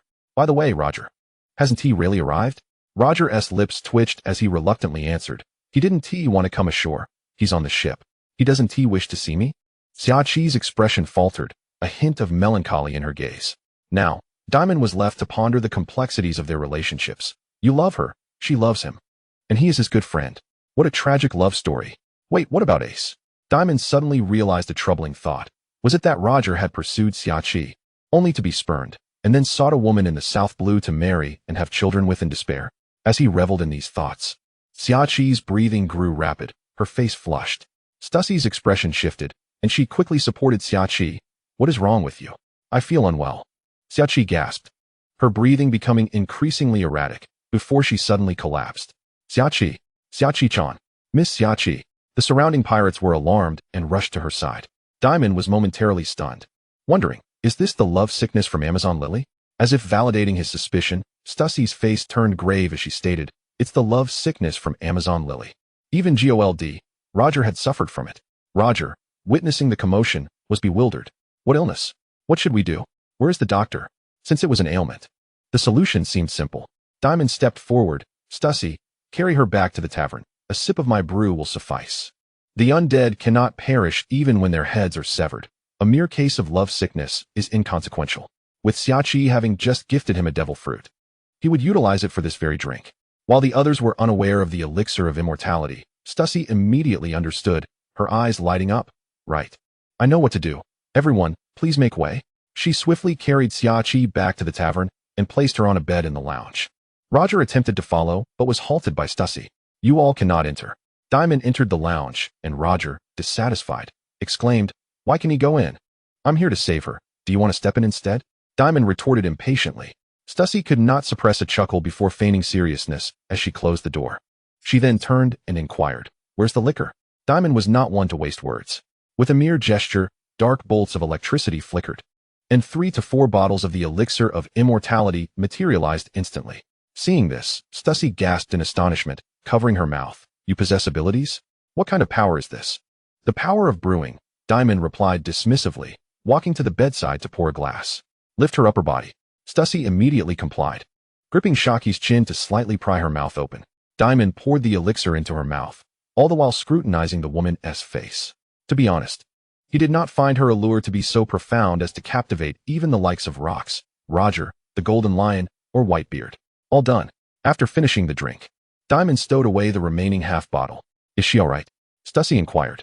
Why isn't she waking up? It shouldn't take this long, should it? Dimon mused uncertainly, raising a hand to slap Shaki across the face. Smack. Stussie's eyes widened in disbelief. What are you doing? Trying to wake her up. I understand that. But don't you think that's a bit excessive? For heaven's sake, slapping Shaki. Stussie appeared as though she had discovered a new continent, realizing that there indeed existed a man who was immune to Shaki's charms. She couldn't help but gaze at Dimon with admiration. A man who was unaffected by Shaki was truly remarkable. Just then, the unconscious Shaki stirred awake, interrupting their exchange. Stussie immediately asked, how are you feeling, Shaki? I just almost died, didn't I? Shaki touched her chest, a hint of trepidation washing over her face. It was the lovesickness of Nine Snake Island. I had underestimated it before. Just a moment ago, it felt as if I were experiencing cardiac arrest. It seems you're all right now. Our transaction is complete, Dimon said with a faint smile, turning to leave. Shaki gazed blankly at Dimon's retreating figure before turning to Stussy. Stussy wore a smile, appreciating Dimon. A man who was not swayed by Shaki was indeed impressive. He gave you a glass of the elixir of immortality, Shaki. You're now just like me. Upon hearing this, Shaki's eyes widened. I drank the elixir? While I was unconscious. Indeed, otherwise how could you be feeling well now? Stussy remarked. I didn't expect the elixir of immortality could cure the lovesickness of Nine Snake Island. Does this mean that the immortal cannot fall ill? Shaki pondered, momentarily stunned. No wonder I sensed a taste of wine in my mouth. How infuriating. I didn't even savor it. She fixated on the elixir of immortality, yearning not only for immortality, but also to discover the flavor of the drink. You should thank Dimon for your survival, Stussy quipped, rolling her eyes. How do you feel now? Shaki let out a resigned sigh, touching her chest with a peculiar expression. It's strange, when I heard Rayleigh didn't want to see me, I felt as if I were dying. But now, I feel nothing. Meanwhile, Dimon exited the lounge, where Roger promptly stood before him. Hey, how is Shaki? First, I don't go by hey, I am Dimon. Second, she is fine, she is already awake. Roger immediately breathed a sigh of relief. Dimon, unable to tolerate sycophants, remarked, Roger, have you ever heard the saying, a dog that licks will end up with nothing? Sounds like an unkind remark, Roger retorted, pouting. You don't understand my love for Shaki. After a pause, he inquired, you're the newcomer of the Rocks Pirates, right? Why haven't I seen Rocks? He went to Elbaf. Dimon shook his head, thinking the sycophant was beyond redemption. Is that so? Roger expressed disappointment before turning back to Dimon with a grin. If that prick isn't around, why not spar with me? Are you sure you're not seeing me as a rival and want to take a swing at me? Dimon questioned, skeptical of Roger's motives. Nevertheless, he replied, all right. I also wish to experience your prowess. Chapter 19 Dimon, a mere fatal wound. At this moment, Roger was under 40, at the pinnacle of his combat prowess. Accepting his sparring invitation, Dimon readily agreed. Let us head to the northern side of the island. Fighting here would ruin the tavern. Of course, I certainly wouldn't want to be scolded by Shaki. Roger followed closely behind Dimon as they left the tavern, leaving the other members of the Roger Pirates exchanging glances. One fishman holding a trident scratched his head. Did something go awry? Why is the captain challenging Rock's newcomer? Another man, puffing on a cigar, couldn't help but chuckle. Jealous rivalry? How embarrassing. Previously, the captain contended with Rocks. Now he is squabbling with a newbie. What a predicament. Jabba smiled and said, it's more than just that. It's the first rookie to receive a bounty of 500 million berries. Perhaps he's itching for a fight. Let us go see for ourselves. As the third in command of the pirate crew, his words commanded attention. Soon, a group of them left in a grand procession. The pirates gathered outside the tavern quickly caught wind of the news, all utterly shocked. Is Lord Dimon really going to fight with Roger? He can't possibly win. That is Roger. Nonsense, Lord Rocks is undoubtedly stronger. Every time Roger arrives on this island, it's Rocks who sends him packing. So why would they engage in a fight? Is it over Shaki-chan? How infuriating. Miss Shaki is the treasure of the hive. On another front, at the Skull Grand Hotel, GOLD, Roger lay languidly on a plush single sofa, perusing the latest newspapers. He reached for a pastry from a nearby table and lightly chewed on it. Suddenly, with a loud crash, Charlotte Linlin burst through the door. I have good news for you, GOLD. Roger, the Roger Pirates have returned. Oh, GOLD. Roger immediately set down the newspaper, eyes alight with excitement. Is Roger here too? Yes, it seems he is about to engage in a fight with Dimon. Charlotte Linlin nodded. I just received the news. The members of the Rocks Pirates were well aware of GOLD, Roger's affections for Roger. Unfortunately, Roger's heart lay elsewhere. After a brief moment of joy, GOLD, Roger's expression shifted to one of confusion. What is wrong with you? Charlotte Linlin exclaimed, surprised. You used to be the first one to rush to meet him whenever he came here. Yes, it's quite strange today, GOLD, Roger mused, placing a hand over her heart. My heartbeat is normal. It hasn't quickened at all. It feels as if I suddenly lost interest in that man. She herself was perplexed. She had once held deep feelings for Roger, yet this time, for some reason, it seemed as if she was merely hearing an ordinary piece of news, her emotions remaining relatively unchanged, save for that initial moment. Charlotte Linlin's eyes gleamed with mischief as she mockingly teased. What about that love you often spoke of? Ha ha ha. It seems like such unreliable nonsense. GOLD, Roger retorted. I have no words for a vile woman like you. Giving birth is like popping popcorn. I'm happy to do it. What is it to you? Unfazed, Charlotte Linlin placed her hands on her hips, declaring, if you're not going, then I'll go watch the commotion myself. With that, she turned to leave. How peculiar. GOLD, Roger mused, touching her cheek. Could it be that my lovesickness has been cured? After a moment of contemplation, she set down the newspaper and stood up to leave as well. Wait for me, Linlin. So, are they fighting for me? I truly am a woman burdened with sin. Hive Island, on the northern shore. This desolate place is well suited for combat. Dimon stands at the water's edge, gazing at Roger in the distance, and smiles. Please. Roger unsheaths the sword at his waist, the supreme great blade, one of the 12, known as Ace. Aren't you bringing a weapon? I do not practice swordsmanship. Is that so? Then come on, Rookie of Rocks. Roger charges towards Dimon with unrestrained enthusiasm, harboring no intention of holding back. The number of onlookers is considerable, as the entire Roger Pirates crew is present. Seeing Dimon prepare to confront their captain barehanded, they are taken aback. Could he be adept in fist-fighting like Garp? The answer soon reveals itself.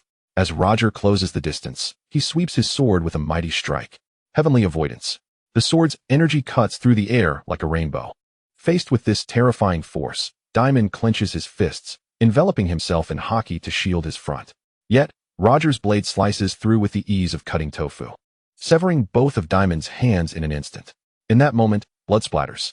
The sword's momentum even rends Dimon's upper body apart. Roger pauses, stunned as he senses that his opponent's haki had failed to withstand his assault. Hey, Roger. Jabba shouts from a distance. What are you doing? He.S. a rookie from Rocks. Killing him will bring trouble.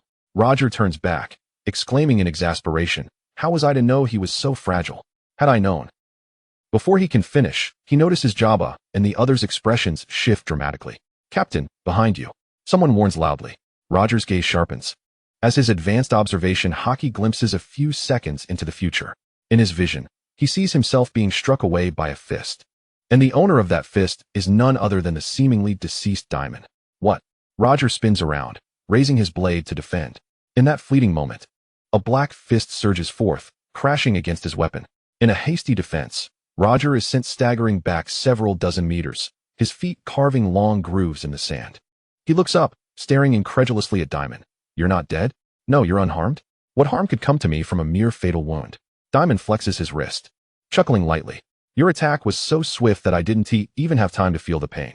Roger adopts a serious expression. A devil fruit user, perhaps? Not of the Logia type. Your slashes, infused with haki, could cut down even a Logia user. However, you only managed to react in time due to the foresight. Didn't you? Hearing this, Roger grins. Indeed, it seems the bounty of 500 million is well deserved. Now, I'll need to take this seriously, Dimon. Dimon concentrates, locking onto Roger with his observation haki. Yet, it is but a fleeting instant.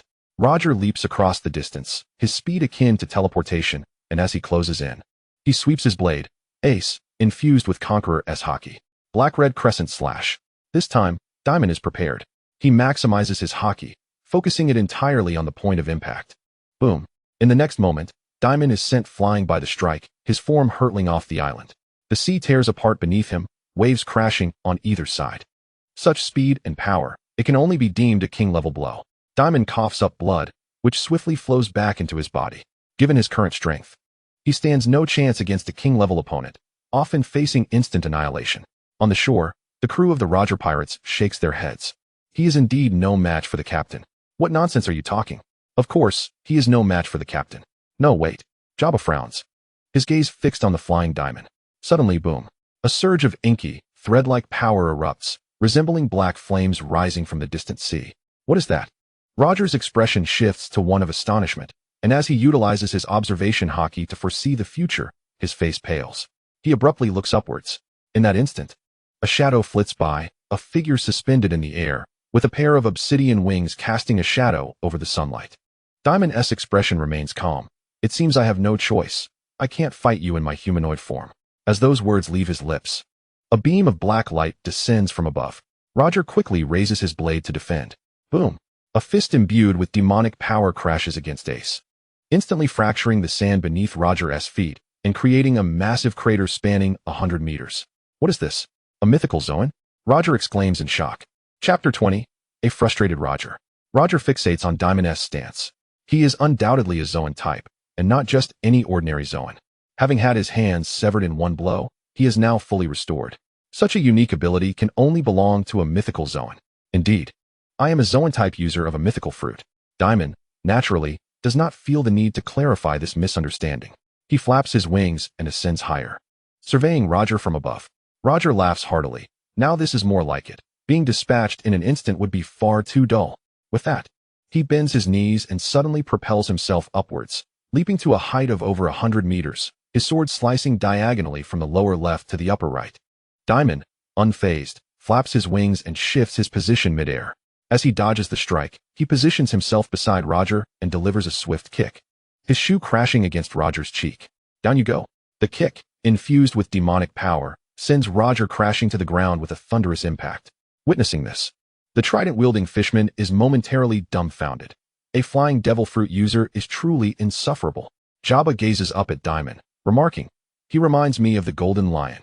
That fellow could also fly, and with such aerial superiority, Roger has little chance against him." The man with a cigarette frowns. His speed is astonishing. He can easily evade Roger's attacks, even in midair. Unlike the breathtaking speed, Dimon's attack power seems rather ordinary.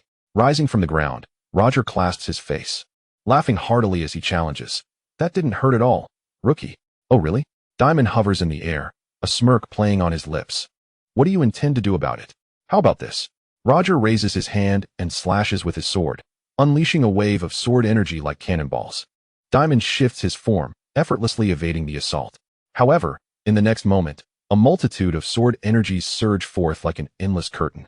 Though each strike is less deadly than the last, their sheer volume overwhelms. Disaster wave. A tempestuous barrage erupts as Roger wields ace like a whirlwind.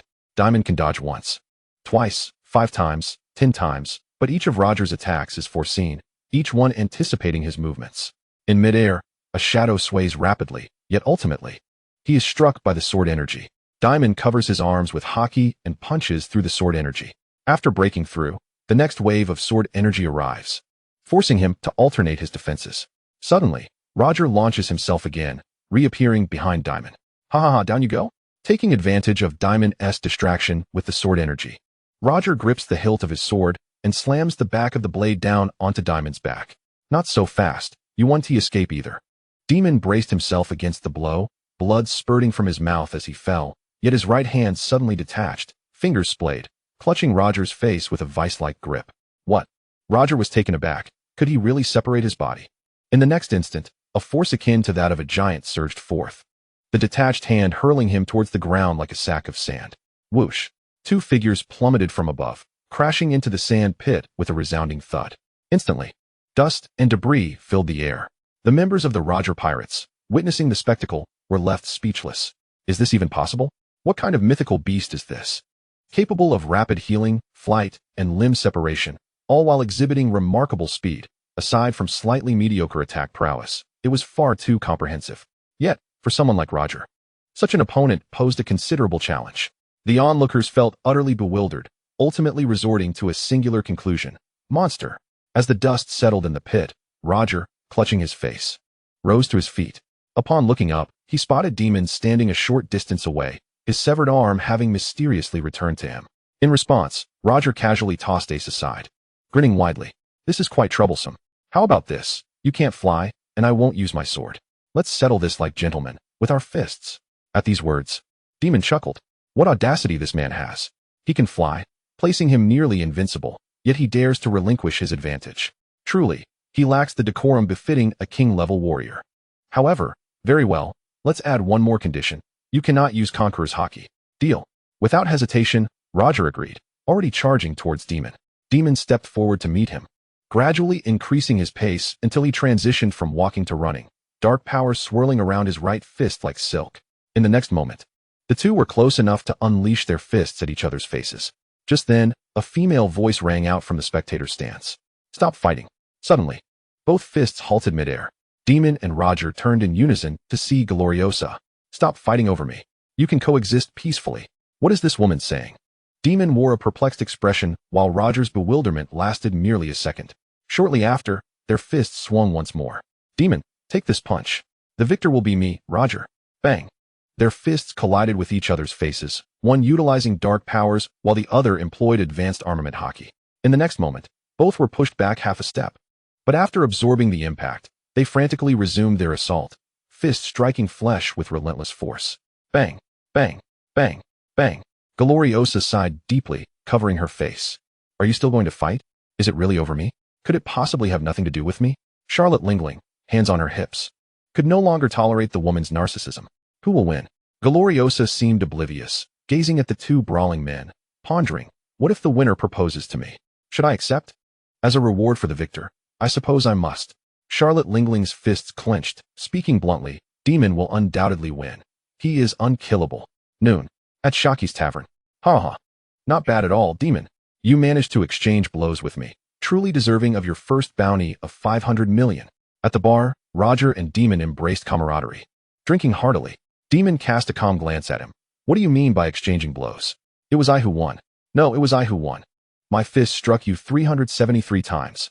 Facing reality, I sustained no injuries, so it was clearly my victory. My hits outnumber yours 5-1. Therefore, I surely won.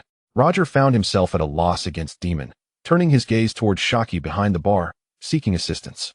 Shaki, I won, right? Shaki smiled, retrieving a mirror from behind the bar and placing it in front of Roger. Take a look for yourself. The mirror reflected Roger's face, mottled with bruises. Ha ha. This time doesn't T count. Roger chuckled awkwardly. I merely held back a bit. Let us call it a draw. Cursed be this fellow. He healed his injuries, leaving anyone who saw to believe he lost. I clearly won. Roger lamented. What is your ability? Dimon responded with a smile. It is the elixir of immortality that I have brewed. Chapter 21. The agreement between Dimon and Roger. Shaki elucidated the meaning of the elixir of immortality, leaving Roger astounded. Such a drink exists in this world. No need for such astonishment. The immortality surgery of the surgery fruit can achieve similar effects. Dimon swirled his glass of exquisite wine, hinting at something deeper. He was uncertain if Im was a devil, yet surely someone in history had undergone the immortality surgery. Otherwise, the legend would not have persisted. Immortal and ageless? Alas, what a pity there are no devil fruits available now. Otherwise, I would certainly wish to partake.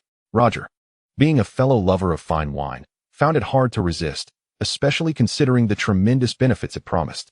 Aging and death are unavoidable truths for all.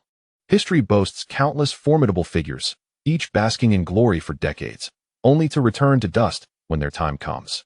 Now that there exists a method to transcend the limits of lifespan, it would be disingenuous for Roger to claim he did not desire it.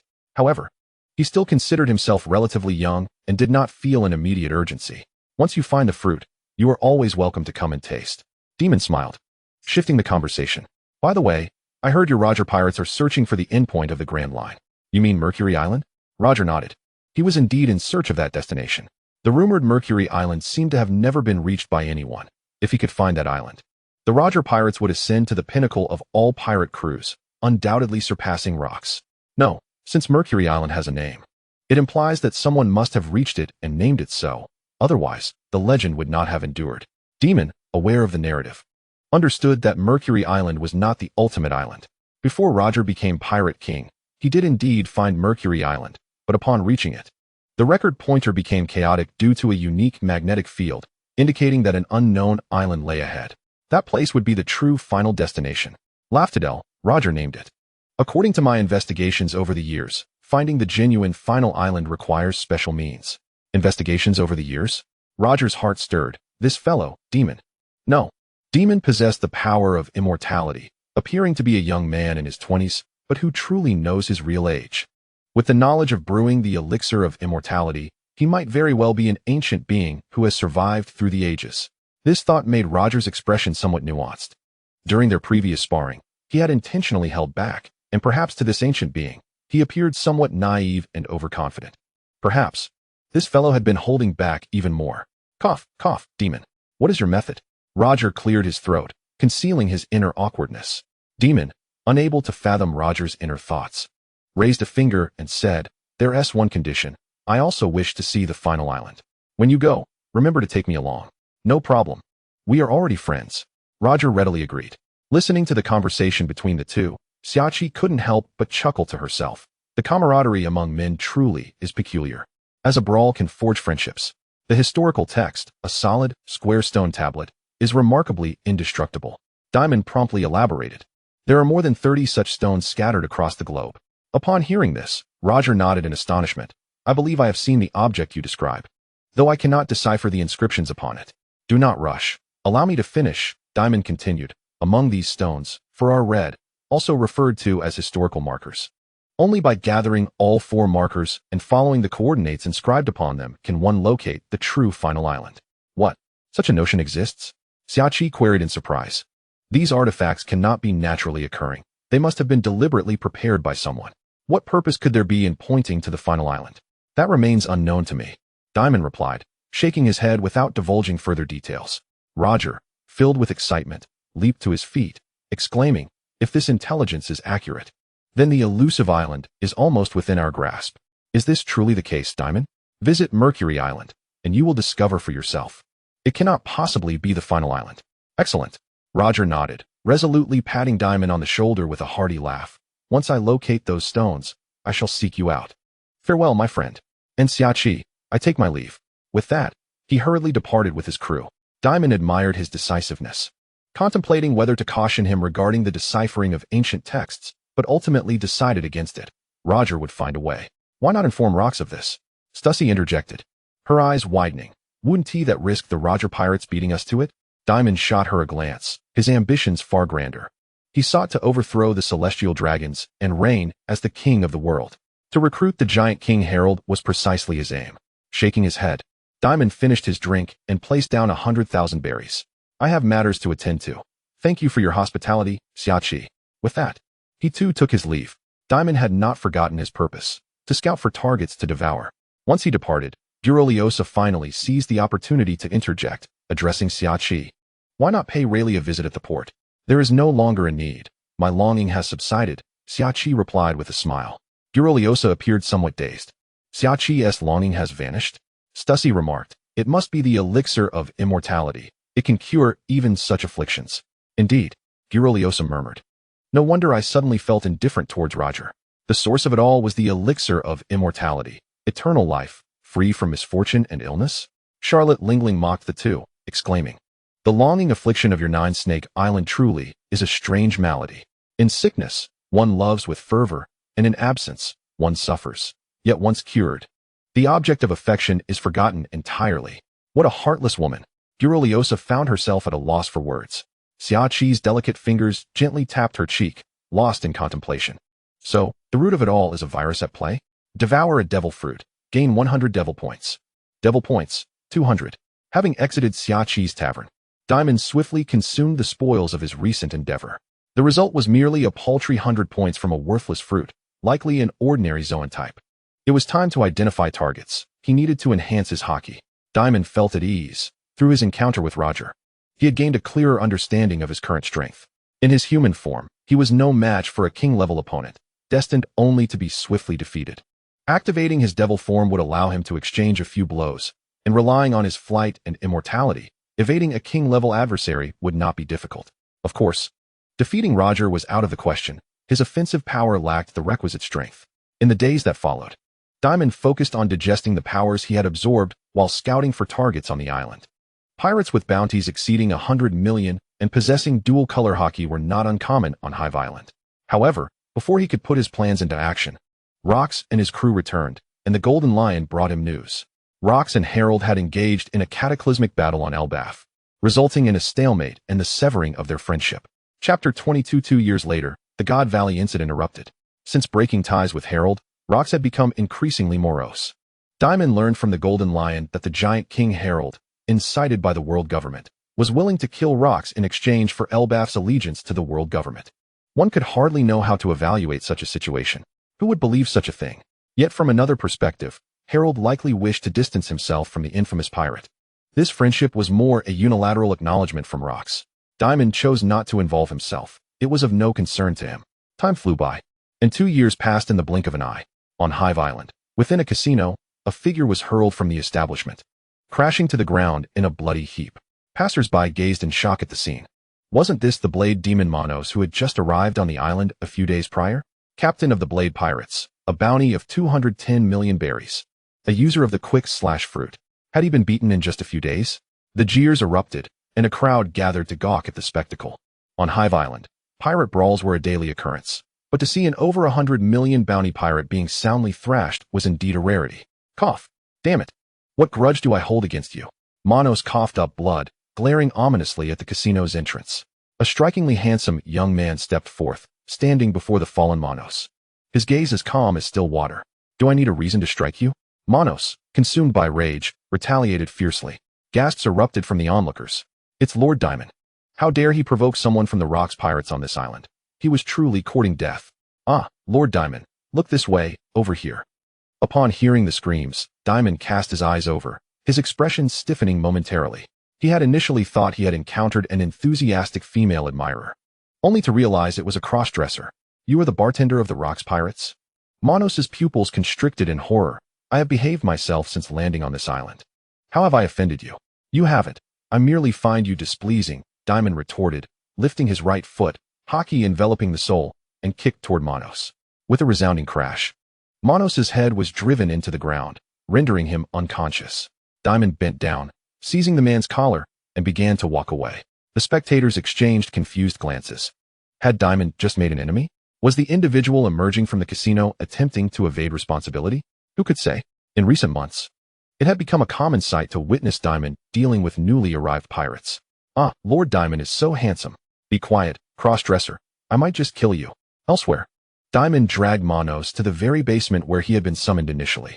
With practiced ease, he retrieved a syringe of the elixir of immortality and injected the crimson liquid into Manos's body. Subsequently, he pressed his hand firmly against the man's forehead, silently invoking the power to consume. In an instant, Manos's form twisted and dissipated into dust, leaving no trace behind. Dimon slowly closed his eyes, silently absorbing a newfound power. The rate of enhancement had begun to diminish. Over the past 2 years, he had consumed more than 20 bounty hunters, each with rewards exceeding 100 million, and wielders of the dual-colored haki. Now, his observation and armament haki were formidable enough to rival Kaido. However, the pursuit of further strengthening had rendered ordinary targets increasingly meaningless. As for Conqueror's haki, even on Hive Island, there were few pirates possessing such power, and in the last 2 years, he had encountered none. While Kaido was a potential target, their friendship had flourished to the point where Dimon could not bring himself to harm a friend. Glancing at his balance, he noted, Demon points, 200. Once again, he had returned to 200 points. Acquiring a devil fruit was no easy feat, and he needed to contemplate alternative methods. In these 2 years, the remaining members of the Rocks Pirates had each secured a devil fruit, facilitating his monthly consumption of a pirate with a bounty over 100 million, thanks to their efforts.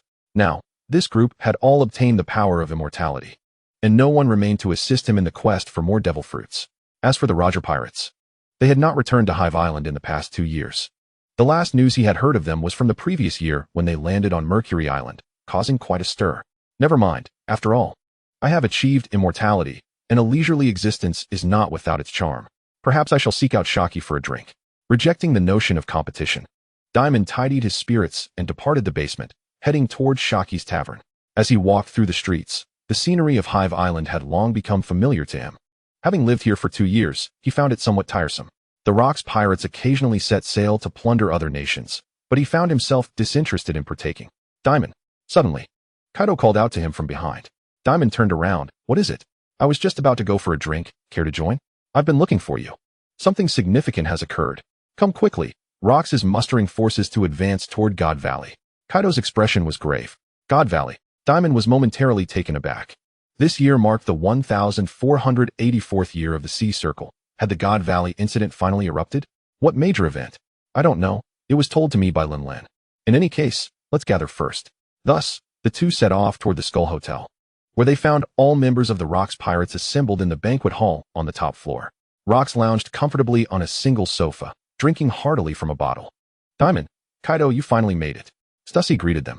Kaido took a seat and inquired, is everyone here? Can we proceed? All eyes turned toward the captain. Rocks grinned and said, Dimon, you will undoubtedly find this intriguing. After a pause, he raised both hands high. According to the intelligence I've gathered, the Celestial Dragons are gathering at God Valley to commence a 3-year murder competition, with the prize being 6 extraordinarily powerful devil fruits. At these words, Dimon couldn't help but raise an eyebrow. If memory served him correctly, among the 6 fruits, one was the Azure Dragon fruit, and another the meatball fruit. As for the remaining 4, he had not deciphered them prior to his arrival in this world, but they were likely of similar caliber. To consume such fruits would yield an immense number of demon points. Yet, it was not imperative to devour them. If he could acquire one that suited him, Dimon would not hesitate to partake. At that moment, Charlotte Linlin suddenly spoke up. Actually, I have always harbored a curiosity. We have gained immortality, correct? If one were to consume a second devil fruit, they would normally perish, but since we cannot die, what would happen if we attempted to eat a second one? This question struck like a bolt of lightning, stunning everyone into silence. Subsequently, eager gazes turned toward Dimon, anticipating his response. Dimon was momentarily taken aback. Had he truly not considered this question? What do you think? Is it feasible? Charlotte Linlin pressed expectantly. I have already consumed the soul fruit. It would be wonderful if I could eat a second. Honestly, I don't know, Dimon shrugged. Why don't you all give it a try? Just don't blame me if you end up dead. John, with a cunning glint in his eye, suggested, why not capture someone and let them serve as a test subject? Everyone here is immortal. Who wants to gamble with their life? Golden Lion, reclining with his legs crossed, contemplated the feasibility of the proposal. However, the cost would be substantial. We would first need to render someone immortal and then feed them 2 fruits consecutively. 1 cup of the elixir of immortality is equivalent to 1 devil fruit, which totals 3. Rox erupted into laughter, clenching his fist. Let's set this question aside for now. Crew, set sail. We head for God Valley. Dimon was acutely aware that this incident at God Valley could serve as the catalyst for the disintegration of the pirate crew. Yet with the entirety of the Rocks Pirates now immortal, they might not necessarily face defeat.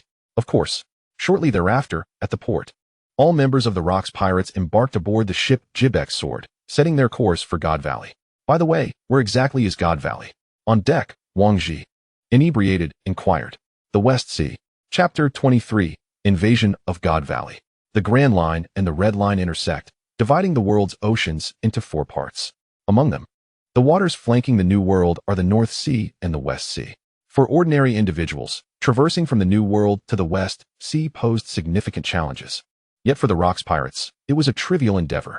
Under the influence of the float fruit, the Jibek's Sword lifted from the ocean's surface, soaring through the windless zone directly towards God Valley. To reach the God Valley hunting competition in time, Golden Lion exerted the full extent of his fruit's abilities. Within just 2 days, they arrived at the waters surrounding God Valley. In the West Sea, God Valley stood adorned with 2 steep mountains, sharply rising into the clouds. Surrounding the island were dozens, if not hundreds, of naval warships tasked with sealing off the island to prevent any rabbit from escaping.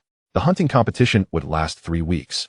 And by the end, none of the island's indigenous inhabitants would remain alive. At this moment, on the eastern coast of God Valley, on the deck of a warship, a lieutenant responsible for surveillance peered through a telescope to observe the situation on the island. Occasional screams echoed in the distance. It seems it has begun, the Celestial Dragons game. Honestly, I don't see the necessity of deploying so many warships. After all, no one can escape. 3 years ago, during the last hunting tournament held in the Kingdom of Tidal Sound, we inadvertently allowed some to escape, grunted Rear Admiral Harvey. How could anyone escape, Rear Admiral? With so many ships surrounding them? The lieutenant found it hard to believe. It was a naval major, Harvey replied coldly, somewhat reluctant to revisit the past. Out of some ridiculous sympathy, we let a rabbit go, and among them was the princess of the Kingdom of Tidal Sound. Thankfully, it did not lead to any major incidents. Otherwise, we would have faced severe consequences. And what happened to that major? The lieutenant's eyes widened. What do you think? Rear Admiral Harvey slapped the lieutenant's forehead, reprimanding him. I told you to observe the sea and coastline, not the island. Focus on your duties. Yes, Rear Admiral. The lieutenant quickly redirected his attention, scanning the coastline with his telescope. Seeing nothing amiss, he turned back to the sea. Suddenly, a ship came into view, and the words on its sails left the lieutenant in shock. Amidst the chaos, the figure of Vice Admiral Harvey transformed, his expression shifting dramatically as he seized the telescope. A pirate ship, he exclaimed, his heart racing. On the horizon, a pirate vessel swiftly approached, its sails billowing as it surged towards the Valley of the Gods. The Rocks Pirates. What brings them to the West Sea? His pupils dilated in horror, and without a moment's hesitation, he retrieved a transponder snail to relay the urgent message to the entire Navy. Meanwhile, aboard the deck of the Sword of Jibek, Rox stood at the bow, gazing intently at the eastern coastline of the Valley of the Gods, where naval ships were pivoting their cannons, their targets unmistakably set upon him. Ha ha ha, my dear crew. Let us engage in a grand spectacle. He bellowed with manic laughter. Boom, boom, boom. The thunderous roars of cannon fire erupted as dozens of warships unleashed their barges. Each vessel's main cannon, a tri-barreled behemoth, unleashed a veritable deluge of cannonballs, raining down like a torrential downpour. What an unceremonious greeting. Whitebeard stepped forward, his right fist clenched, his biceps swelling with power. In the next instant, he unleashed a devastating punch into the air. The atmosphere trembled, resonating with a dull thud as the shockwave fruit's power obliterated the incoming projectiles. In an instant, the sky erupted in a dazzling display of fireworks. Leave the warships to me, roared the Golden Lion, laughing heartily as he leaped from the deck, soaring towards the shore. Charlotte Linland scoffed. He certainly intends to make a hasty retreat, that rogue. Zeus. A storm cloud materialized as she leapt atop it, riding the currents of the sky. Stussy, filled with envy, remarked, how wonderful it must be to fly. Dimon, with hands tucked into his trench coat pockets, stood at the bow, gazing ahead. I could take you there, flying, he offered. Ah, thank you, but let them deal with the rabble first, Stussy replied with a light chuckle. Garoliosa's fingers twitched, and the serpent coiled around her arm tightened, transforming into a bow. She drew back the string, the arrow enveloped in a dark hue of hockey. With a gentle exhale, she said, no need to fly for dealing with the riffraff. This long-range attack is my specialty. With that, the arrow shot forth with a swift whoosh, finding its mark on a warship with deadly precision. Boom. The arrow pierced the vessel, igniting a colossal explosion that sent flames soaring into the sky, accompanied by the panicked screams of the sailors on board. Is that an arrow? It feels more like a cannon, Dimon mused internally. As the Rocks Pirates made their appearance, the eastern coastline fell into disarray in mere moments.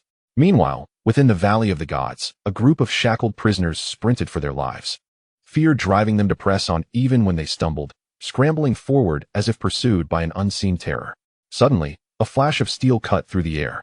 A figure darted among the fleeing masses, and in the blink of an eye, all movement halted as blood erupted from their bodies, one by one collapsing lifelessly to the ground. A massacre. Nearby, the surveillance transponder snail captured the scene, broadcasting the astonishment of the hunting competition's host. Oh my, unbelievable. St. Grinko has amassed a staggering 100,000 points in such a short time. Who can thwart his claim to the ultimate prize? Let me see who currently stands in second place. Unfazed by the announcement, St. Grinko wiped the blood from his rapier, suddenly casting his gaze towards the eastern coast. Boom. A thunderous sound echoed from that direction. He activated his observation hockey, casting a wide net over the area. The Rocks Pirates? He murmured softly. Just as he spoke, he abruptly looked up. A white cloud sped overhead, upon which stood a towering woman. Faster, Zeus. Steal the treasure quietly, then slip away. Yes, Mama. In the blink of an eye, the cloud sped off towards the heart of the Valley of the Gods. Charlotte Linland, her target is the competition's prize? Grinko's eyes narrowed as he readied to intercept. However, as he prepared to act, his movements froze abruptly. Thud. A figure descended from the sky, landing heavily behind him. The oppressive aura locked onto him, dark crimson lightning crackling ominously. Grinko turned, his gaze icy. Rocks. Rocks flexed his stiff neck, slowly drawing his weapon. Where's the treasure you took from us? On the eastern coast, dozens of warships lay sunk. The ocean transformed into a raging inferno. Dimon leapt from the ship, strolling leisurely at the rear while the others charged into the island's depths, except for Stussy. Why aren't you joining the fray? She inquired. I'm merely a scientist. Lacking in combat prowess, Stussy replied with a sly smile. Dimon, remember to protect me. Then keep close, Dimon retorted dismissively, thinking, they are all immortal. What is there to protect? The two ambled towards the heart of the Valley of the Gods. Upon crossing the coastline, they arrived at a wooded area. On a high slope nearby, one of the five elders, Saturn, the saint of Satan, leaned on his cane, his gaze fixed intently on Dimon. So it is you? The distiller, Dimon. Chapter 24. A mere dog of him dares to bark so arrogantly? Dimon and Stussy halted in unison, turning towards the source of the voice. Saturn Jaeger Lucius Satan was the only one of the five elders whose name he could recall. A chance encounter? No, it seems he was waiting for me.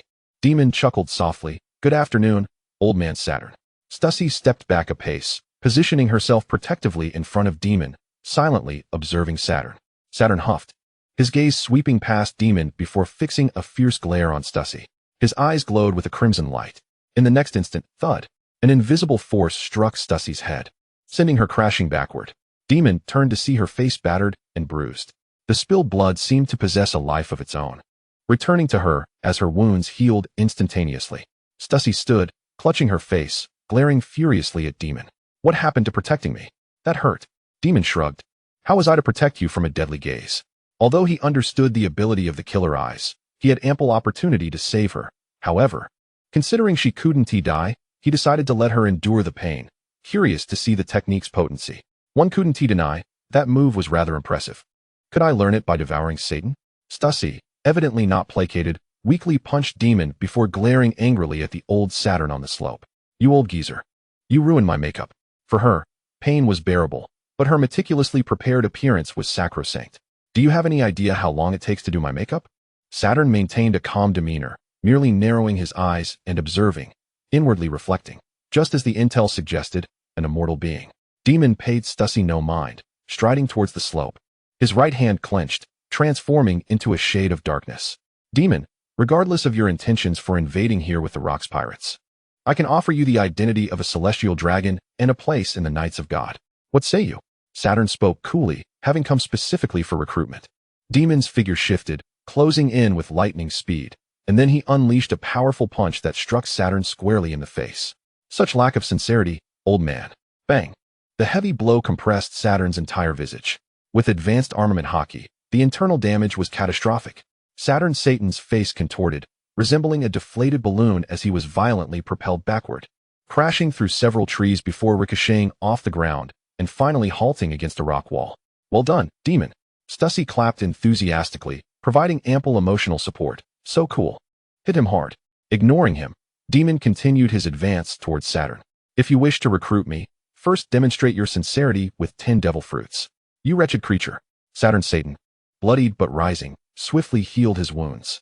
His gaze sharpened, fixating on Dimon, his eyes glinting with a crimson light. Fierce eyes.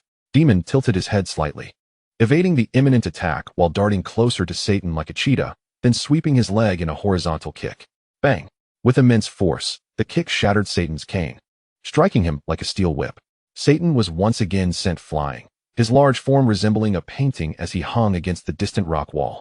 Do you truly believe the same trick would work against me a second time? Dimon taunted.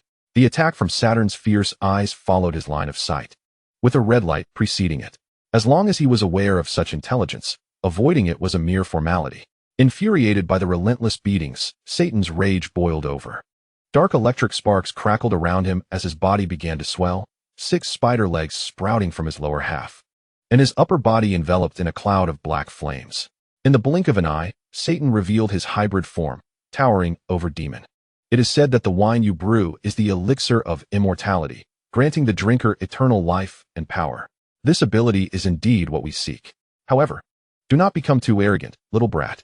With that, the beastly Satan raised one of his spider legs, its sharp claws plunging downward. Dimon braced himself with his arms, concentrating his armament hockey on the point of impact. With a resounding thud, he withstood the blow. In the next instant, Dimon seized the spider leg, channeling power through his feet, twisting at the waist to execute a powerful shoulder throw, hurling the colossal spider away. What? Satan gasped, a flicker of astonishment in his eyes. What extraordinary strength. Is this boy a giant? Suspended in midair, he was slammed hard into the ground, creating a massive crater. But that was not the end. Dimon leapt into the air, his right fist enveloped in armament hockey, radiating a fierce red glow. Satan, thrown off balance by the earlier throw, barely had time to rise before he witnessed a crimson light descending from above. Boom! The ground cracked, the crater expanding several times over. This punch landed squarely on Satan's chest, the advanced armament hockey inflicting devastating internal damage, obliterating his organs. Uffed! Satan coughed violently, blood spewing forth as veins bulged on his forehead. A spider leg jabbed towards Dimon from the side, sending him flying. Yet, Dimon stabilized himself midair, landing deftly on a tree branch, mocking, "Is this the best the 5 elders can muster?" The sight of the spider flipping over was quite comical as its 6 legs quickly supported its massive body. Once Satan regained his footing, his injuries had already healed completely. With a cold, piercing gaze, he fixed his eyes on Dimon in the tree. Futile. You think you are the only one with an immortal body? Pausing momentarily, he issued his final ultimatum. I offer you one last chance. Join the Knights of God and brew the elixir of immortality for us. A smirk curled at the corner of Dimon's mouth, disdainfully retorting. So you are quite confident in your immortality? A mere hound raised by him dares to bark at me. As his words fell, dark electric energy crackled around him, the power of the demon swirling like smoke, enveloping his form. In an instant, boom. The pitch-black demonic energy surged skyward, accompanied by bolts of lightning, as a pair of ebony wings unfurled, casting a shadow over the land. What is this? Saturn's Satan stared, dumbfounded, instinctively sensing a threat. It felt like the primal pressure of an apex predator looming over its prey. Suddenly, a streak of black light flashed. Saturn's pupils constricted as Dimon, with wings unfurled, appeared right before him, right before his very eyes. In the next moment, a dark hand, resembling a blade, pierced through his eye. Ah! Saturn screeched in agony, his 6 spider legs retreating in frantic disarray, akin to a drunken man staggering. My eye, my eye. A wave of intense pain surged through him as he clutched his right eye, incredulously realizing that the wound would not heal. Dimon gracefully flapped his wings, hovering above Saturn, grinning widely. Yes, this is how dogs bark. Chapter 25. Little one, allow uncle to take this fruit. Saturn's Satan howled in torment, a peculiar power emanating from his right eye, hindering the regeneration of his eyeball. This is... Suddenly, a voice resonated in his mind. Saturn's entire being trembled, exclaiming, Lord him. Seize that power, capture him. Yes, Lord him. Ignoring his pain, Saturn lifted a spider leg high, not to attack, but to strike the ground. In an instant, a colossal 5-pointed star magic circle materialized before him. The circle emitted tendrils of inky black smoke, accompanied by dark bolts of lightning cascading into the center of the pentagram, summoning a giant over 40 meters tall, who knelt on one knee. In midair, Dimon observed the scene with astonishment. Had he just communicated with him? He was well aware that could communicate with the 5 elders and the knights of God from a distance. However, the newly summoned giant looked exceedingly familiar. Herald, capture him. Saturn's Satan commanded gravely. You failed in the last transaction. Do not let me down this time. Dimon's brows arched. Indeed, it is the king of giants. Herald, wielding a massive longsword, rose, initially frowning at Saturn before locking his gaze onto Dimon. He paused momentarily. You are the brewer mentioned by Rocks? I am Dimon. A pleasure to meet you, king of giants. Dimon calmly assessed his opponent. Herald bore the bloodline of ancient giants, sporting a pair of horns, a fierce countenance, and a formidable black beard. 2 years ago, he had clashed with Rocks at their peak, only to part ways after a stalemate. Now, seeing him summoned from the 5-pointed star magic circle, Dimon surmised he bore a mark. Only those with a mark could traverse through the magic circle. Rocks knows your situation. He will undoubtedly be disappointed. Dimon casually placed his hands in his pockets, surveying from above. Herald tightened his grip on the colossal sword, his expression complex as he closed his eyes, only to reopen them moments later, now filled with resolve. This is all for Elbaf. He roared, Forgive me, brewer. With a mighty swing, Herald brought down his sword. The terrifying strength of the giant race, with a mere flick of the sword, stirred up a powerful gust. The blade crackled with Conqueror's haki, unleashing black lightning. I have no interest in fighting you, goodbye. With a light chuckle, Dimon unfurled his wings, transforming into a wisp of black light that swiftly circumnavigated Herald. He descended, seizing Stussy, who was spectating, and in the blink of an eye, they took to the skies. Pursue. We absolutely cannot allow him to escape. Saturn's Satan scoffed, for this was a direct command from him, and it was imperative to carry it out at all costs. Herald slashed with his sword, failing to hit his target, yet the sword's chi surged forth, instantly spreading throughout the Valley of Gods, cleaving the ocean asunder. The devastating strike traversed several thousand meters, tearing through the sea. Stussy, cradled in Dimon's arms, wrapped her hands around his neck and caught sight of the scene unfolding on the ocean's surface, a chill running down her spine. How terrifying, the giant king. Why does he still heed the orders of the world government? Who knows, perhaps he has a few screws loose. I refuse to engage with fools, especially those who are extraordinarily powerful. Dimon soared high above, observing the entire island, his observation haki radiating outward, capable of sensing the island's very essence. Battles erupted everywhere, the clashing of haki resounding continuously. The Rocks Pirates encountered resistance, facing an adversary of no ordinary caliber, likely the Knights of God. Let us first seek the prize for the competition. As he spoke, Dimon paused momentarily, sensing several formidable presences emerging from the western coast. That's the Valley of Gods, the western coast. It is the Oro Jackson. The station navy on the western coast erupted in terrified screams. The vessel, crafted from atom wood, bore the figurehead of mermaids and a cannon pointing forward, with 3 masts adorned with crimson sails. The pirate flag depicted a white skull with golden mustaches. The Roger Pirates have appeared. Alert the entire fleet. The Roger Pirates have been sighted on the western coast. Damn it. First the Rocks Pirates, now the Roger Pirates. What on earth is happening to this island? Boom. A warship was cleaved in two by the sword's chi, and aboard the pirate ship, Roger, wielding the famed sword Ace, leaped ashore. I've waited a whole year for this. There must be something on this island. Following closely behind him were Rayleigh and Jabba. It seems today is the day for a grand uproar. Roger, this matter does not grant you captain's privilege. With the influx of 3 Titanic forces, more members of the Roger Pirates surged onto the shore. Oh, let us indulge in chaos. On the southern shore of the Valley of Gods, reinforcements had arrived. It's Vice Admiral Garp's ship. The Navy personnel on the southern shore beamed with joy. A dog-headed warship plowed through the waves, racing toward the coast.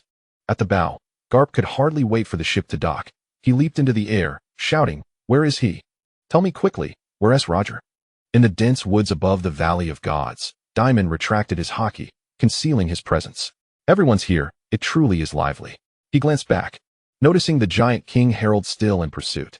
Hold on tight. I must accelerate to shake him off. Yes, I trust you.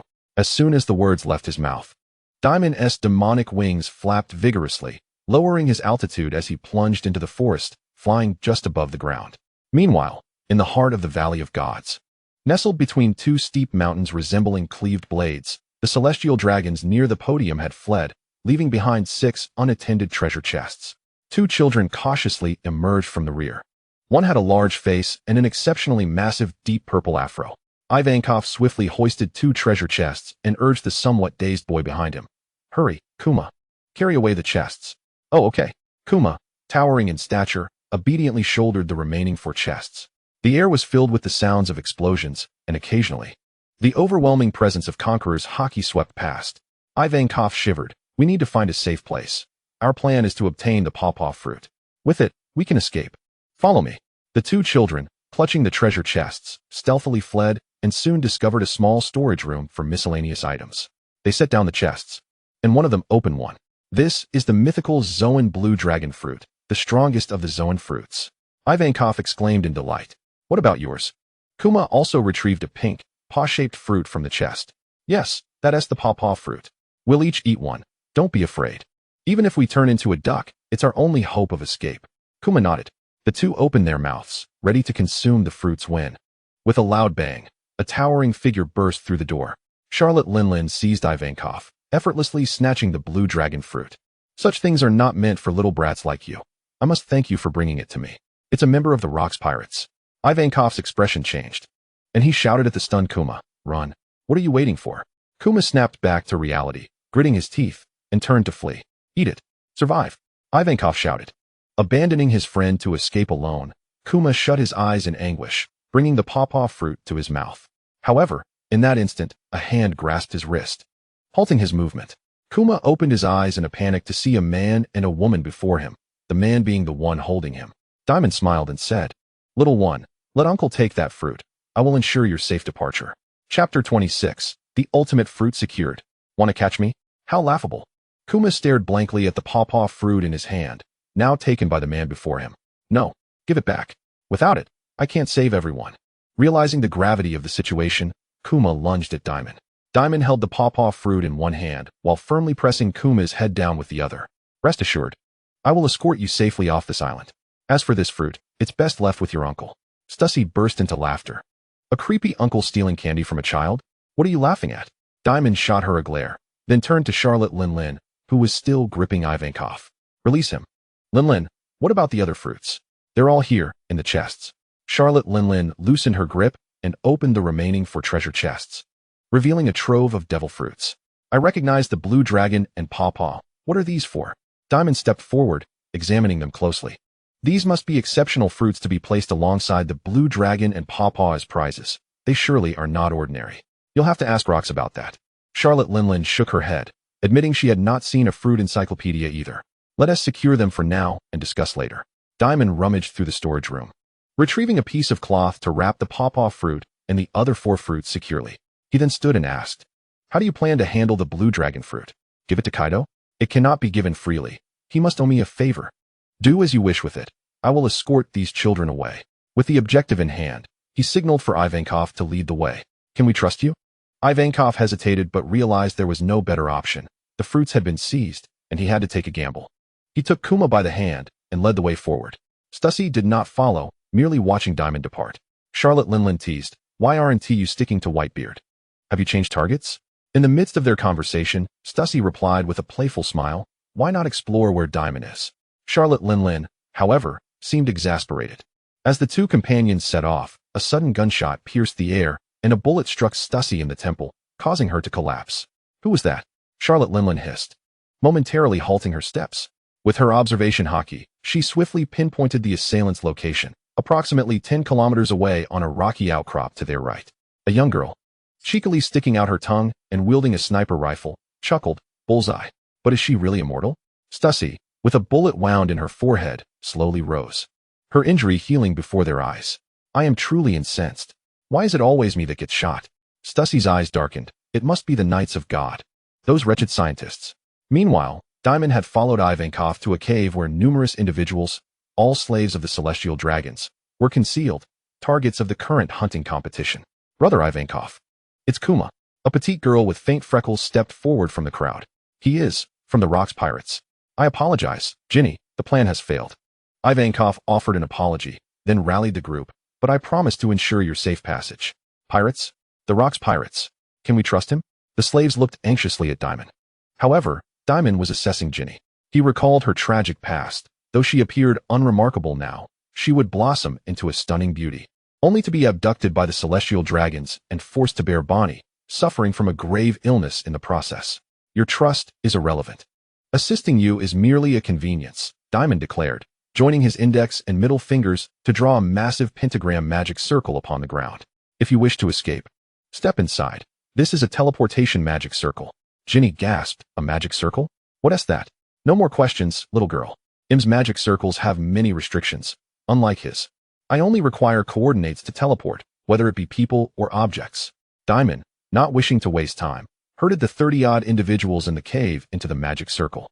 He then knelt, placing a hand upon the circle. "The destination is a bar on Hive Island.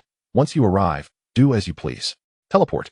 In an instant, a thick cloud of black mist erupted from the magic circle, enveloping the crowd. When the mist dissipated, the slaves within the pentagram had vanished. Having completed this task, Dimon rose, dusting off his hands, and pondered whether to consume the contents of his nearby pack. As he contemplated, his observation hockey sensed the approach of a formidable presence. Exiting the cave, he looked up to see a large bird soaring overhead, upon which stood a strikingly tall woman with heterochromatic eyes. "Found you." The woman, Junzi, pressed a hand to her ear, seemingly engaged in a distant conversation. After relaying her message, she leaped down, and as she landed, the large bird transformed into a long ribbon that entwined around her arm. They arrived quite swiftly. The Knights of God, Dimon greeted with a smile. "I remember you, Junzi." Her expression shifted slightly. "Have we met?" "The brewer, Dimon." Dimon did not respond further, as his observation hockey once more detected an incoming presence. This time, it was the familiar aura of the giant King Harold. Not only Harold, but another powerful energy accompanied him, likely another member of the Knights of God. "So, you wish to capture me?" Dimon shook his head, suspecting it was a command from him.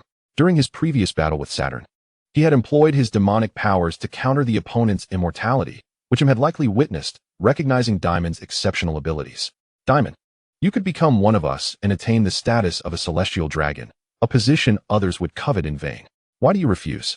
Junzi observed Dimon calmly, not rushing to act, as she awaited reinforcements. Dimon remained composed. "You are watching, aren't you him?" A slight frown crossed Junzi's face. "Next time we meet, I will personally pay you a visit. For now, consider this a greeting," Dimon said with a light chuckle, snapping his fingers. In the next instant, a pentagram magic circle appeared beneath his feet. Witnessing this, Junzi's expression shifted, recognizing a power akin to that of Lord Im. "Stop him." Im's voice echoed in her mind. Immediately, Junzi cast her ribbon, aiming directly at Dimon within the magic circle. However, as the smoke swirled, Dimon had already vanished without a trace. On Hive Island, in the everlasting bar, the magic circle on the floor billowed with black smoke as Dimon gradually emerged from the mist. "You want to capture me? How amusing," he chuckled, opening his pack to reveal 5 top-tier devil fruits resting inside. Chapter 27. Farewell, Rocks Pirates. Dimon temporarily stored the 5 fruits and then descended the stairs. In the bar, only Abel awaited him, rising immediately upon Dimon's arrival. Lord Dimon, a group of individuals appeared in the upstairs storage area. Where are they now? They have left. Should we pursue them? No need to concern ourselves. Let them go. Dimon was solely responsible for ensuring Ginny and the others escaped from God Valley. What they chose to do afterward was of no consequence to him. After instructing Abel that no one was to enter the upstairs bedroom, Dimon strolled out of the everlasting bar. Shortly thereafter, at Shaki's tavern, Shaki greeted Dimon with a smile, pouring him a margarita while curiously inquiring, "Aren't you supposed to be in God Valley? You're back so soon?" "I returned alone. They are still engaged in fierce battles over there," Dimon thought, uncertain of the state of the conflict. The enemies in God Valley were numerous, even involving Harold, and he doubted the Rocks Pirates would emerge victorious. Considering the odds, it seemed increasingly bleak.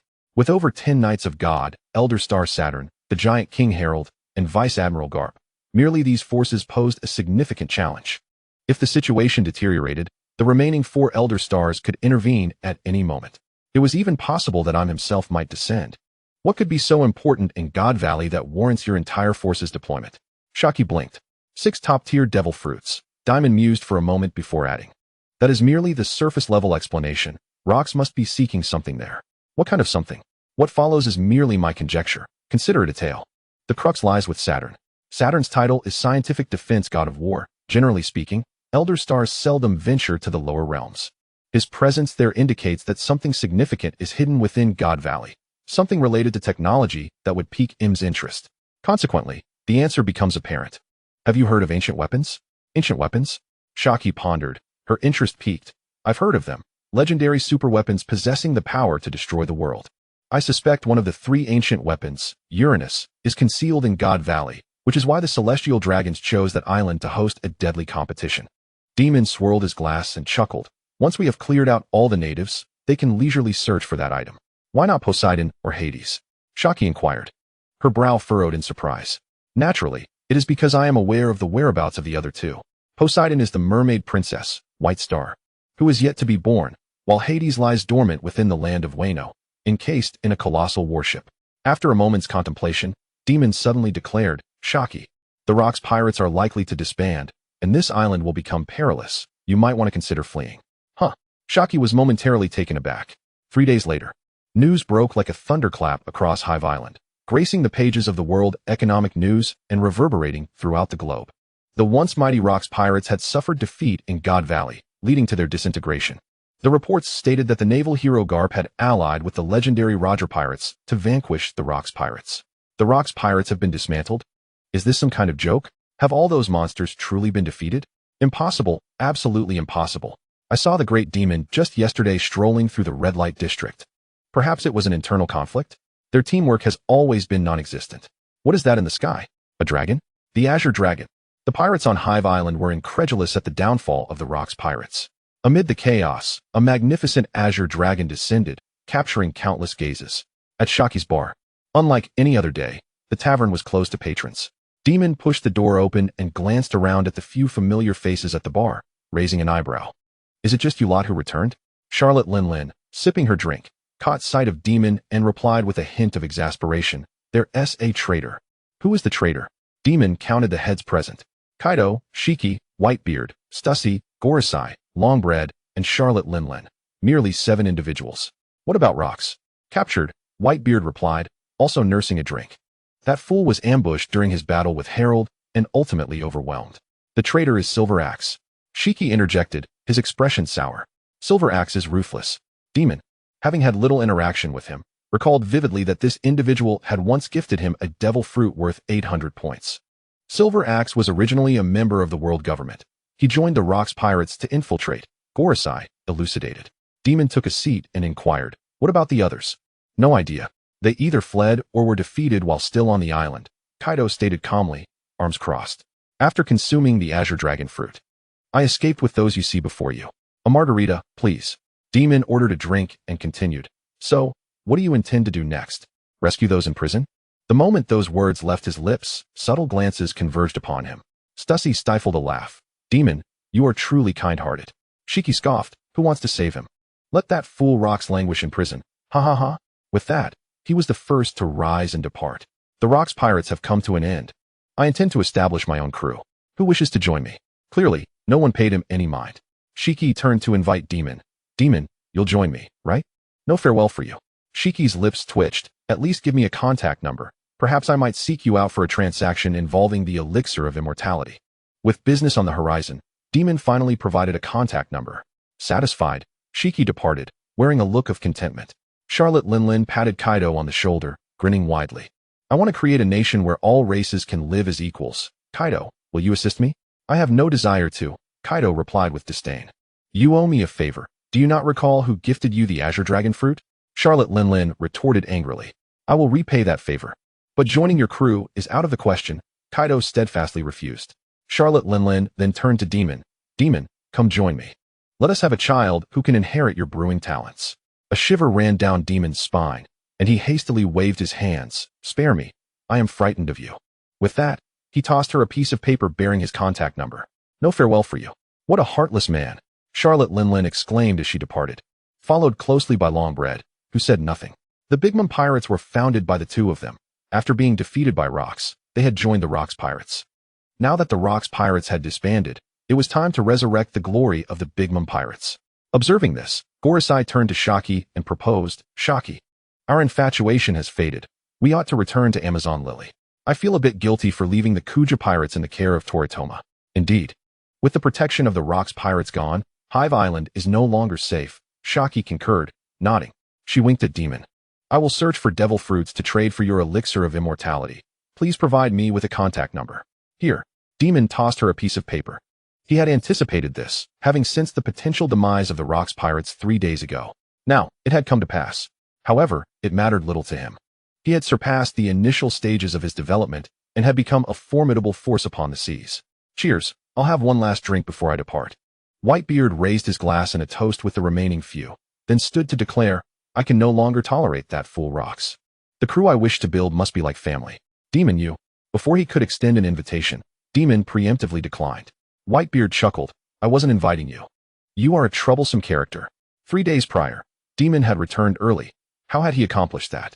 There was clearly a secret behind it. But Whitebeard was too disinterested to inquire further. The Rocks Pirates represented an unpleasant chapter of his piratical life. He had also obtained Dimon's contact information and subsequently took his leave with the sword, Cloudslicer in hand. In the blink of an eye, only a few souls remained in the tavern. Dimon turned to Stussy, and you? Oh, are you concerned about me? Stussy replied with a gentle smile. Actually, I received an invitation from the MADS organization not long ago. I intend to check it out. I've heard they are researching something truly remarkable. The MADS organization, also known as the Peace Research Institute, was led by the genius scientist Vegapunk. Best of luck. Thank you. Stussy produced a slip of paper, kissed it, and left a lip print on it. This is my life card. I'm giving it to you. Come find me when you have the time. Farewell, Dimon. Dimon received the life card with a sense of resignation. When had this woman begun to treat him in such a manner? Perhaps it was 2 years ago. After the Roger Pirates had visited, Stussy had once harbored affections for Whitebeard, but he had shown her no interest, and now it appeared she had turned her attention to him. Reluctantly accepting the life card, Dimon clapped Kaido on the shoulder, grinning. Kaido, are you interested in usurping a nation? Usurp a nation? Where? The land of Wano. Chapter 28. The arrival of the dragon and Dimon in the land of Wano. The land of Wano was a secluded nation, once renowned as the Land of Gold, a title that had faded into history over the course of several centuries. In the present day, the land of Wano is perpetually shrouded in tempestuous storms, with treacherous and tumultuous currents making the surrounding seas perilous. Even the most ordinary vessels are easily swept away by the currents, crashing against submerged rocks, leading to shipwrecks and loss of life. Even should one be fortunate enough to evade the reefs, they would encounter a colossal waterfall cascading from towering cliffs, obstructing any further passage. At this moment, the waterfall looms 100 meters high, while the sky above is dark and overcast. A magnificent azure dragon, treading upon fiery clouds, spirals through the heavens. Dimon stands atop the dragon's head, his cloak billowing in the frigid winds at this lofty elevation. This must be the place, Dimon, Kaido muses, surveying the extraordinary landscape below, marveling at the island's unique topography, which renders it defensible yet difficult to conquer. Dimon remarks, with the dissolution of the Rocks Pirates, the Navy will soon pursue us remnants. This location serves perfectly as a refuge. Yet, this is but a ruse. His true intent is not mere sanctuary, but rather the usurpation of the throne. His secondary motive is to seize an individual, Wano's foolish prince, Kazuki Odin, who possesses the formidable conqueror's haki, making him an enticing target. The proximity of Wano to Onigashima means that, with the speed of their vessel, they could arrive in mere days. For Kaido, riding atop his dragon, evening would see them ashore. In contemplation, Dimon commands, "Let us proceed to the capital of Kuri, Odin's domain, and seize control there." Oh ho ho, under what pretext? Kaido proposes, "Let us form our very own pirate crew. How about the Beast Pirates? I shall be captain, and you can be the first mate." No, let us consider a dual captaincy instead. Dimon suspects that Kaido's suggestion is not a spur-of-the-moment whim. He likely had envisioned this day long before breaking away from the Rocks Pirates to establish his own dominion. "What of your ambitions, Kaido? What aspirations do you hold?" Kaido retorts, "Once we conquer Wano, we shall reign as kings of a nation, though here, we shall be referred to as generals." Dimon then enlightens Kaido with vital intelligence concerning Wano. The land is divided into 6 primary regions: Flower Capital, Kuri, Shimatsuki, Ringo, Sakazuki, and Hakamai.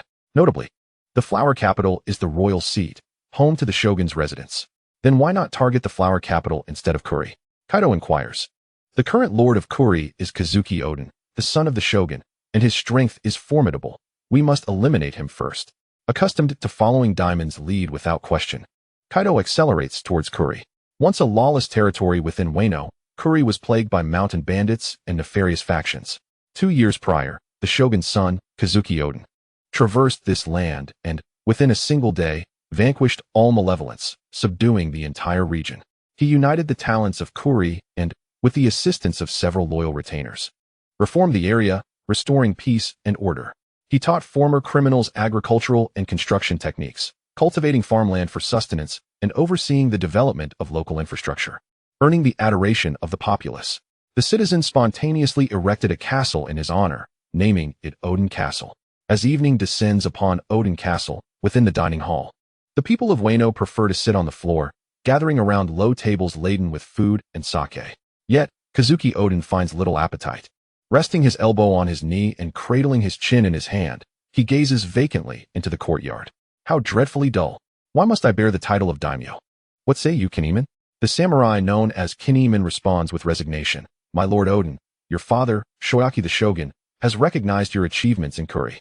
He has retracted the order severing your filial ties and has appointed you as daimyo. I believe this presents an excellent opportunity to mend relations. Upon hearing this, Odin's expression contorts with disdain, yet it remains insufferably dull.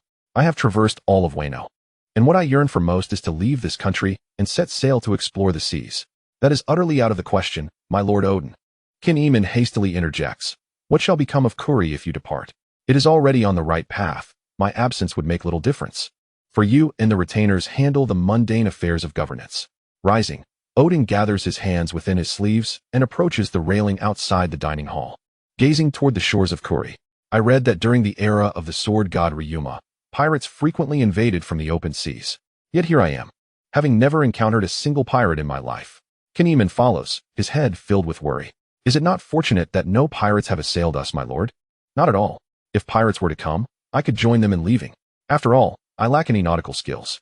At the age of 21, Kazuki Odin is filled with dreams of the vast ocean.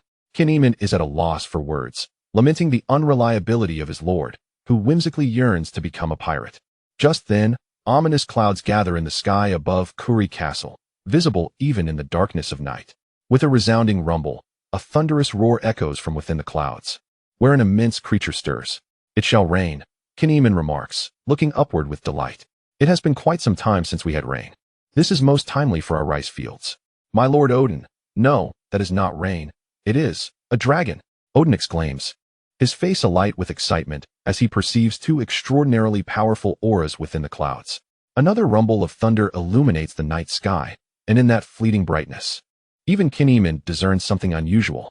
From the dense, mountain-like clouds, a claw emerges, followed by the massive head of a dragon, the Azure Dragon.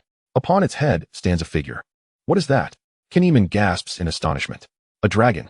It is truly a dragon, Odin exclaims with increasing fervor. I had thought the tales of Ryuma slaying a dragon were mere legends, yet here stands a real dragon. Waving excitedly, he calls out, Hey, dragon, I am Kazuki Odin. Please look this way. Before Dimon can respond, Kaido, beneath him, has already grown irate. He allows Dimon to ride atop his head because they are comrades. But what does this little brat think he is? You little brat, go to hell. A great mouthful of flame erupted from Lonko, streaking across the night sky. The scorching breath of the dragon. Chapter 29. Dimon, I shall turn you into stone statues. The dragon's breath, capable of obliterating a mountain peak, naturally erased the upper half of Utian City. The column of fire extended hundreds of meters, illuminating the city. The citizens within witnessed this scene, their faces paling in terror as they screamed in panic. The evil dragon is attacking Utian City. His Highness Utian. Run, run. Upon the dragon's head, Dimon opened his mouth, expressing his helplessness. This is our city. A mere spittle has destroyed half of it, and we will have to rebuild afterward. The azure dragon smacked his lips, seemingly unsatisfied. Spittle? It is dragon's breath. Kaido retorted, narrowing his dragon-like eyes. Is that brat still alive? He then summoned flames and swiftly soared over Utian City. Several hundred meters away in the forest, Kazuki Oden knelt, his garments mostly burnt away, revealing a right arm severely scorched and crimson. Ah, it hurts. He inhaled sharply, anxiously scanning for his retainer, Kinemon. Soon, he spotted Kinemon not far away, looking even worse for wear, with most of his hair singed and his attire completely torn. Oh ho ho, you only suffered a little burn from my breath. Did you use haki to defend? Kazuki Oden abruptly looked up. The azure dragon had flown above, pursuing him. A talking dragon? What on earth is happening? Kazuki Oden, incredulous, drew his two swords from his waist, the famed Enma and the renowned Amano Habakiri, both belonging to the great grade swords of the 21. He charged at the azure dragon with a fierce determination, gaining speed, and then leaped off a rock, soaring into the sky. Be careful, his strength is formidable, Dimon cautioned, still perched atop the dragon's head, enjoying the spectacle as if it were the best seat in the house.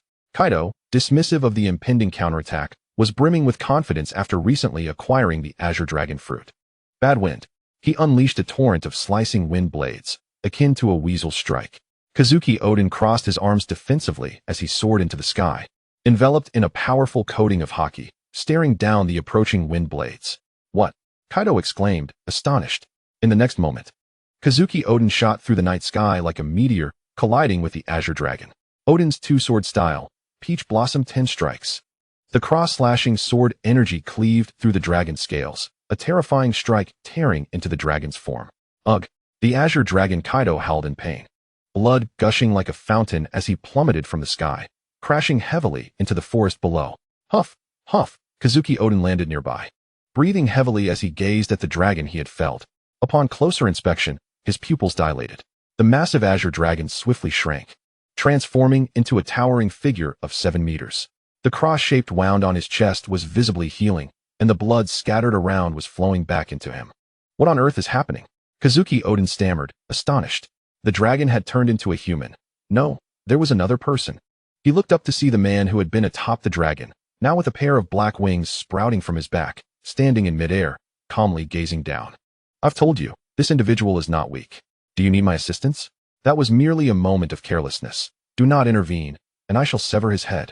Kaido's tone was menacing as he rose from the ground, his wounds already healed. As he spoke, he transitioned into his hybrid form, sporting multiple horns, a face covered in dragon scales, bulging muscles, and a tail trailing behind him. Drawing a spiked club from behind, Kaido advanced towards Kazuki Oden. Such an opportunity will not arise again. Kazuki Oden sensed the gravity of the situation. He was no fool. From the earlier encounter, he had gleaned the circumstances. He knows my name. He is coming for me. This foe could heal quickly even when injured, and with another lurking nearby, he needed to act decisively. Thoughts raced through his mind, yet he felt exhilarated. This was a rare opponent. Bending his knees slightly, Kazuki Oden suddenly accelerated, charging towards Kaido like a streak of light. Oden's two-sword style, gun form ghost. The strike met with Kaido's spiked club, which he parried coolly, declaring, I told you, there will be no second chance. The clash of weapons echoed with the collision of haki, as black and red lightning spread out like a web in their confrontation, resembling the roar of thunder. Dimon observed from above, contemplating the clash of conquerors haki, yet neither had mastered the advanced techniques. They were evenly matched in armament haki, suggesting a protracted battle ahead. It was a contest of equals. Both were of similar age and strength, yet Kaido possessed immortality. Thus, the ultimate victor would undoubtedly be Kaido. Suddenly, Dimon's observation haki detected approaching presences, multiple auras, none weak. Must be Odin's retainers, he mused with a slight chuckle, vanishing from his position. Simultaneously, 6 figures sprinted through the mountains towards Kazuki Odin's location. Among them was a ninja, leaping through the trees with remarkable agility. Sensing the powerful haki ahead, Reizo's expression shifted. It is Lord Odin's haki, but the other is equally potent. Is it an enemy? Ashura Duji, a stout figure, despite his size, ran swiftly, his face darkening as he felt the terrifying clash of haki from afar. Aizo and Kiku, 2 brothers, ran side by side, suddenly exclaiming in unison, "Wait, something's amiss." The group halted as Kenjuro, wielding a massive paintbrush, pointed skyward. There. Their gazes quickly locked onto the source. "Who goes there?" Shinjo drew his sword, shouting. "Good evening," Dimon replied, descending gracefully before them, scanning the faces of Odin's retainers and counting them. There were 6 in total: Shinjo, Aizo, Kiku, Kenjuro, Reizo, and Ashura Duji. As Dimon named each one, their expressions shifted dramatically. "A human with wings, who are you?" Reizo exclaimed in shock. "You may call me Dimon," he replied with a nonchalant smile, his right hand grasping empty air as demonic energy coalesced into a pitch-black longsword. The next moment, he flipped the blade, leaving a narrow gash in the ground before him. "Do not cross this line. Consider it a friendly warning." Ignoring his caution, Shinjo lunged at Dimon, shouting, "I will hold him off. You go support Lord Odin." The 6 divided their roles, one charging at Dimon, while the other 5 skillfully crossed the line. Seeing this, Dimon shook his head, his form vanishing from sight. The next second, he appeared before the fastest runner. "What?" Reizo's expression changed. "Thunderbagwa." Dimon swung his sword, unleashing haki like lightning. Boom. A sword struck fiercely against Aizu's broad visage, sending him soaring 100 meters away, crashing through a dozen trees in a single blow. In an instant, all present were rendered speechless, their steps halted in astonishment. Such incredible speed. With a flick of his right arm, Dimon brandished his blade, stirring up a tempestuous wind. Ignoring the warnings, "I shall be compelled to transform you all into mere stone statues." Chapter 30. I shall likely forget you in the next moment. Faced with the 6 vassals of Kazuki Odin, Dimon felt a flicker of interest. After engaging in high-stakes battles, he finally had the opportunity to relish in some easy prey. How delightful it was to toy with the weak. "Who are you? What do you intend to do to Lord Odin?" asked Saranasuke, a bespectacled figure who appeared to be a bureaucratic samurai. He began with a loud inquiry, then whispered to his companions, Kiku's vassals, "Aizu, check on Reizo's condition." The 2 brothers exchanged glances, immediately retreating a few steps to seek out the ninja whom Dimon had sent flying with a single strike. However, they had barely taken a few paces when a shadow flickered, and Dimon had already intercepted their path. So fast, Aizu's expression turned pale. Unable to keep up with the blinding speed, he instinctively shielded his younger brother, warning him to be cautious. A colossal sword aura struck like a cannon, instantly colliding with both Kiku's vassal and Aizu. Boom. Blood spurted from Aizu's mouth as he was sent reeling. His brother, Kiku's vassal, fared no better, similarly caught in the ensuing chaos. "Aizu, Kiku's vassal," Kinemon gasped in horror, hastily taking up a brush to sketch something on the ground. As a paramecia-type user of the pen fruit, Dimon noticed his movements and swiftly advanced, delivering a decisive slash. A figure suddenly emerged from the right, a katana clashing against Dimon's attack with a resounding clang. "Oh, you managed to react. Not bad," Dimon complimented. Ashura Doji's face tightened, gripping the hilt of his sword as an overwhelming force emanated from Dimon's black blade. It felt as if he were confronting a mountain, not a mere human. With a crackle, the armament haki erupted in a burst of black lightning, pulsing outward in waves. "Dodge, Kenjiro. I can't hold on much longer," Ashura Doji yelled. Saranasuke, a dual-wielding samurai, seized this fleeting opportunity and launched a fierce counterattack. Kazuki Odin's dual sword style, Peach Blossom 10 strikes. The technique mirrored Kazuki Odin's earlier swordsmanship when he struck Kaido, executing a rapid cross-slash. "You are no match for your Lord Odin," Dimon replied nonchalantly, bringing his left hand forward, fingers poised as he pointed at Saranasuke from afar. In an instant, a 5-pointed star magical array unfolded. The cross-slash's sword energy was devoured by the magical array, vanishing without a trace, not even a drop of water disturbed. "What?" Saranasuke's face turned blank. In that moment of distraction, Dimon deflected Ashura Doji with a single stroke and swiftly reversed, delivering a kick that connected with Saranasuke's head. Bang! The impact was akin to a steel whip. Even Saturn Satan would struggle to withstand it, let alone a bureaucratic samurai. Saranasuke coughed up blood, sent flying like a rag, leaving a long trail on the ground. Saranosuke. Ashura Doji's heart sank, realizing the magnitude of their foe in mere moments, for of their 6 had been vanquished. Only he and Kinemon remained. Kinemon continued his sketching on the ground. Kenjiro, stop drawing. This is not an opponent you can handle. Take the others and flee. I will hold him off. Ashura Doji shouted in anger. Kinemon abruptly halted his actions, his face a mask of reluctance. Observing the scene, Dimon's expression turned playful as he remarked, "What deep camaraderie, but misplaced. Did I not call your names earlier? His name is Kinemon, did you not hear? Or perhaps you heard, but chose to ignore." Ashura Doji's pupils constricted as he seemed to grasp something. He cast a sidelong glance at Kinemon, only to find a dark expression upon his face. "Kenjiro, you are known as the Sudden Rain Kenjiro," Dimon said with a dispassionate smile. "That is a false name. He is indeed a remarkable undercover agent. Thank you for your efforts, Kinemon." Who are you?" Kinemon finally broke his silence, unable to contain his curiosity. He was indeed an undercover agent, a member of the Kurizumi clan, harboring an irreconcilable enmity towards the Kazuki family. Having infiltrated Kazuki Oden's inner circle, he awaited the day he could exact vengeance. Could he be an assassin sent by Kurizumi Orochi? Kinemon could no longer maintain his facade. He stood upright, his earlier panic replaced by a chilling indifference. With lightning speed, he wielded his brush, conjuring forth a monstrous entity. Fire before the flame. In mere seconds, a blazing, pitch-black monstrosity materialized from the two-dimensional canvas into reality. Ashura Doji was taken aback. "No, that can't be. Weren't you supposed to lack skill in drawing? How do you explain this, Kenjiro?" "Explain what? My identity is already exposed." Kinemon smirked, turning his gaze towards Dimon. "Was it Orochi Dano who sent you? Does he even have the qualifications?" Dimon swiftly closed the distance, driving his sword through Kinemon's chest. With a graceful flick, he withdrew his blade, a fountain of blood erupting in its wake. "You." Kinemon clutched his wound, collapsing to his knees, disbelief etched across his face. "Why? Aren't your enemies the Kazuki Oden faction?" Cough, cough. "No, it is the entirety of Wano." Dimon flicked the blood from his blade and turned towards the last remaining adversary. "To be honest, this has become somewhat tedious. You are the strongest, Ashura Doji. Do try to last a little longer."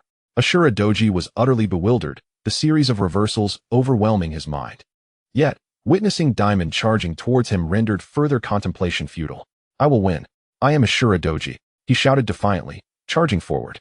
Once a tyrant of the Nine Isles, he had been dubbed the most dangerous monster of the Nine Isles. 2 years prior, he had fallen to Kazuki Oden, only to be swayed by his character and willingly follow him. That battle remained vivid in his memory, a clash of equals, though he had narrowly fallen short. Several hours later, thud. Ashura Doji's katana was sent flying, and he toppled backward, his body marred by wounds, drenched in crimson. "Cursed monster," he weakly cursed, gradually closing his eyes, succumbing to unconsciousness from blood loss. Dimon stood beside him, shaking his head in disappointment. "How uninteresting. I shall likely forget you in the next moment." Apart from being somewhat resilient, this hardly compares to the high-stakes battles I have previously engaged in. Having dealt with this band of vassals, Dimon turned to depart. A short while later, on a small hillside, he sat cross-legged, quietly observing the battle between Kaido and Kazuki Oden. The two were indeed formidable opponents, locked in a struggle of indeterminate outcome. If one had to choose, Kaido appeared slightly stronger, with Kazuki Oden at a disadvantage. Yet, defeating Kazuki Oden would not be an easy feat for Kaido. This was a war of attrition. In the world of pirates, battles between evenly matched foes could drag on for days and nights. As the night quietly passed, the stars began to dim, losing their luster. As the first light of dawn painted the horizon with a pale hue, Kazuki Oden, after enduring a grueling battle lasting over a dozen hours, finally succumbed to exhaustion and was struck unconscious by Kaido, who seized the opportunity. Panting heavily, Kaido reverted from his hybrid form back to his human state. Dimon approached the unconscious Kazuki Oden, casting a scrutinizing glance downwards. "Well done, Kaido. I expected it would take several days to determine the victor." "Humph. It was merely a warm-up," Kaido replied with a proud snort. Chapter 31, Demon Skill 3, Fruit of Parasitism. What shall we do next? Should we head to Flower Capital and eliminate Kazuki Sukiyaki? Kaido took a deep breath and sat down to recuperate. He reached for his flask only to discover it had been damaged during the battle, letting out an annoyed click of his tongue. Have you ever heard the saying? It is easy to seize a kingdom, but difficult to maintain it. Kaido, lacking formal education, retorted, "I was raised as a warrior since childhood. Just tell me the next course of action." Dimon smiled and replied, "I will return to the hive to gather some subordinates. You keep an eye on these individuals." With that, He snapped his fingers. In an instant, a pentagram magic circle materialized beneath their feet. Kaido's gaze sharpened. You can do this too? The Knights of God previously used such a magic circle to teleport from the Valley of Gods. It's not exactly the same, but it's similar. I'll be off and return shortly.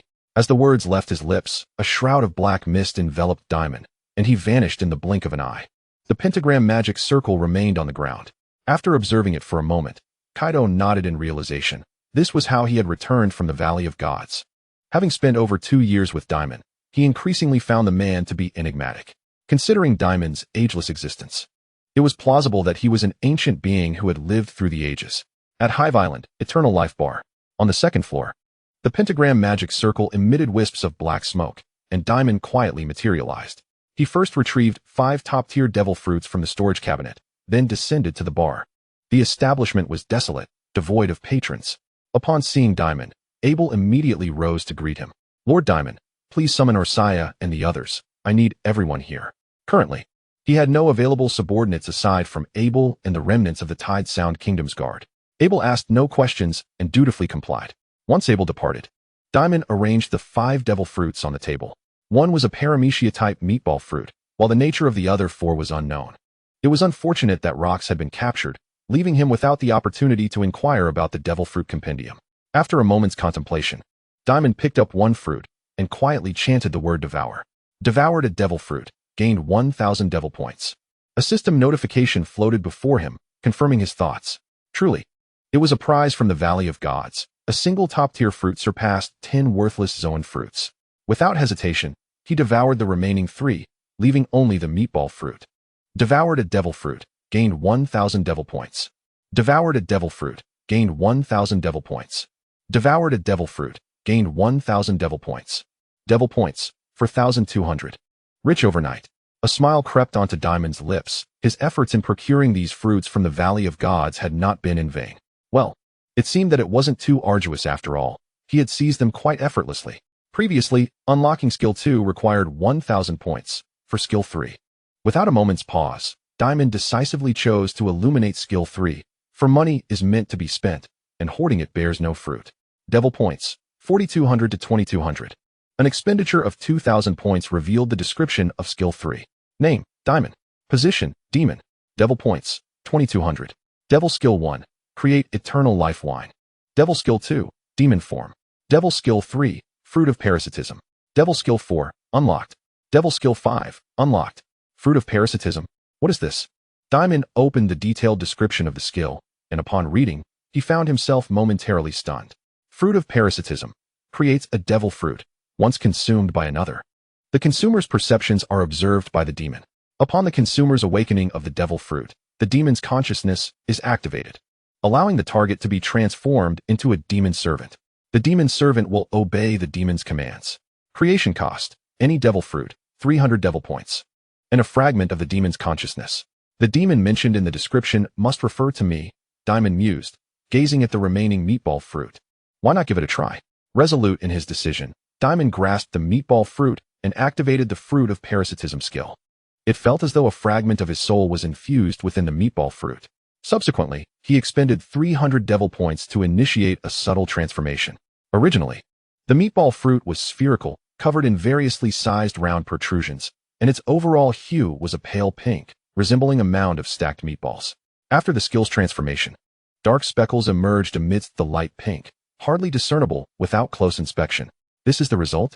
Dimon toyed with it in his hand, pondering who should consume it. He certainly could not eat it himself, as that would defeat the purpose. Should he give it to Abel? However, that too would be meaningless.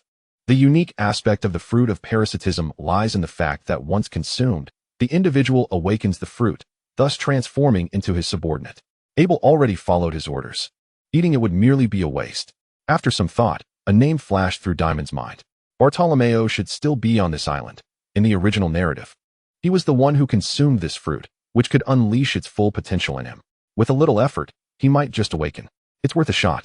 Even if it fails, the alteration from the Fruit of Parasitism is permanent, and should the fruit be reborn, the change remains. If Bartolomeo fails to awaken and perishes, a new host will naturally arise. Thus, Dimon activated his observation haki, searching for Bartolomeo's presence on Hive Island. At the southern coast of Hive Island, There lay a refuse disposal site. Ginny and the others rummaged through the trash in search of food, with several starving children disregarding the filth in their quest for anything edible. Unfortunately, after a prolonged search, they could only find a few scraps of bread. Oh, I can't stand this anymore. Let us just steal something. Ivanov sighed. No, we can't do that, Ivanov.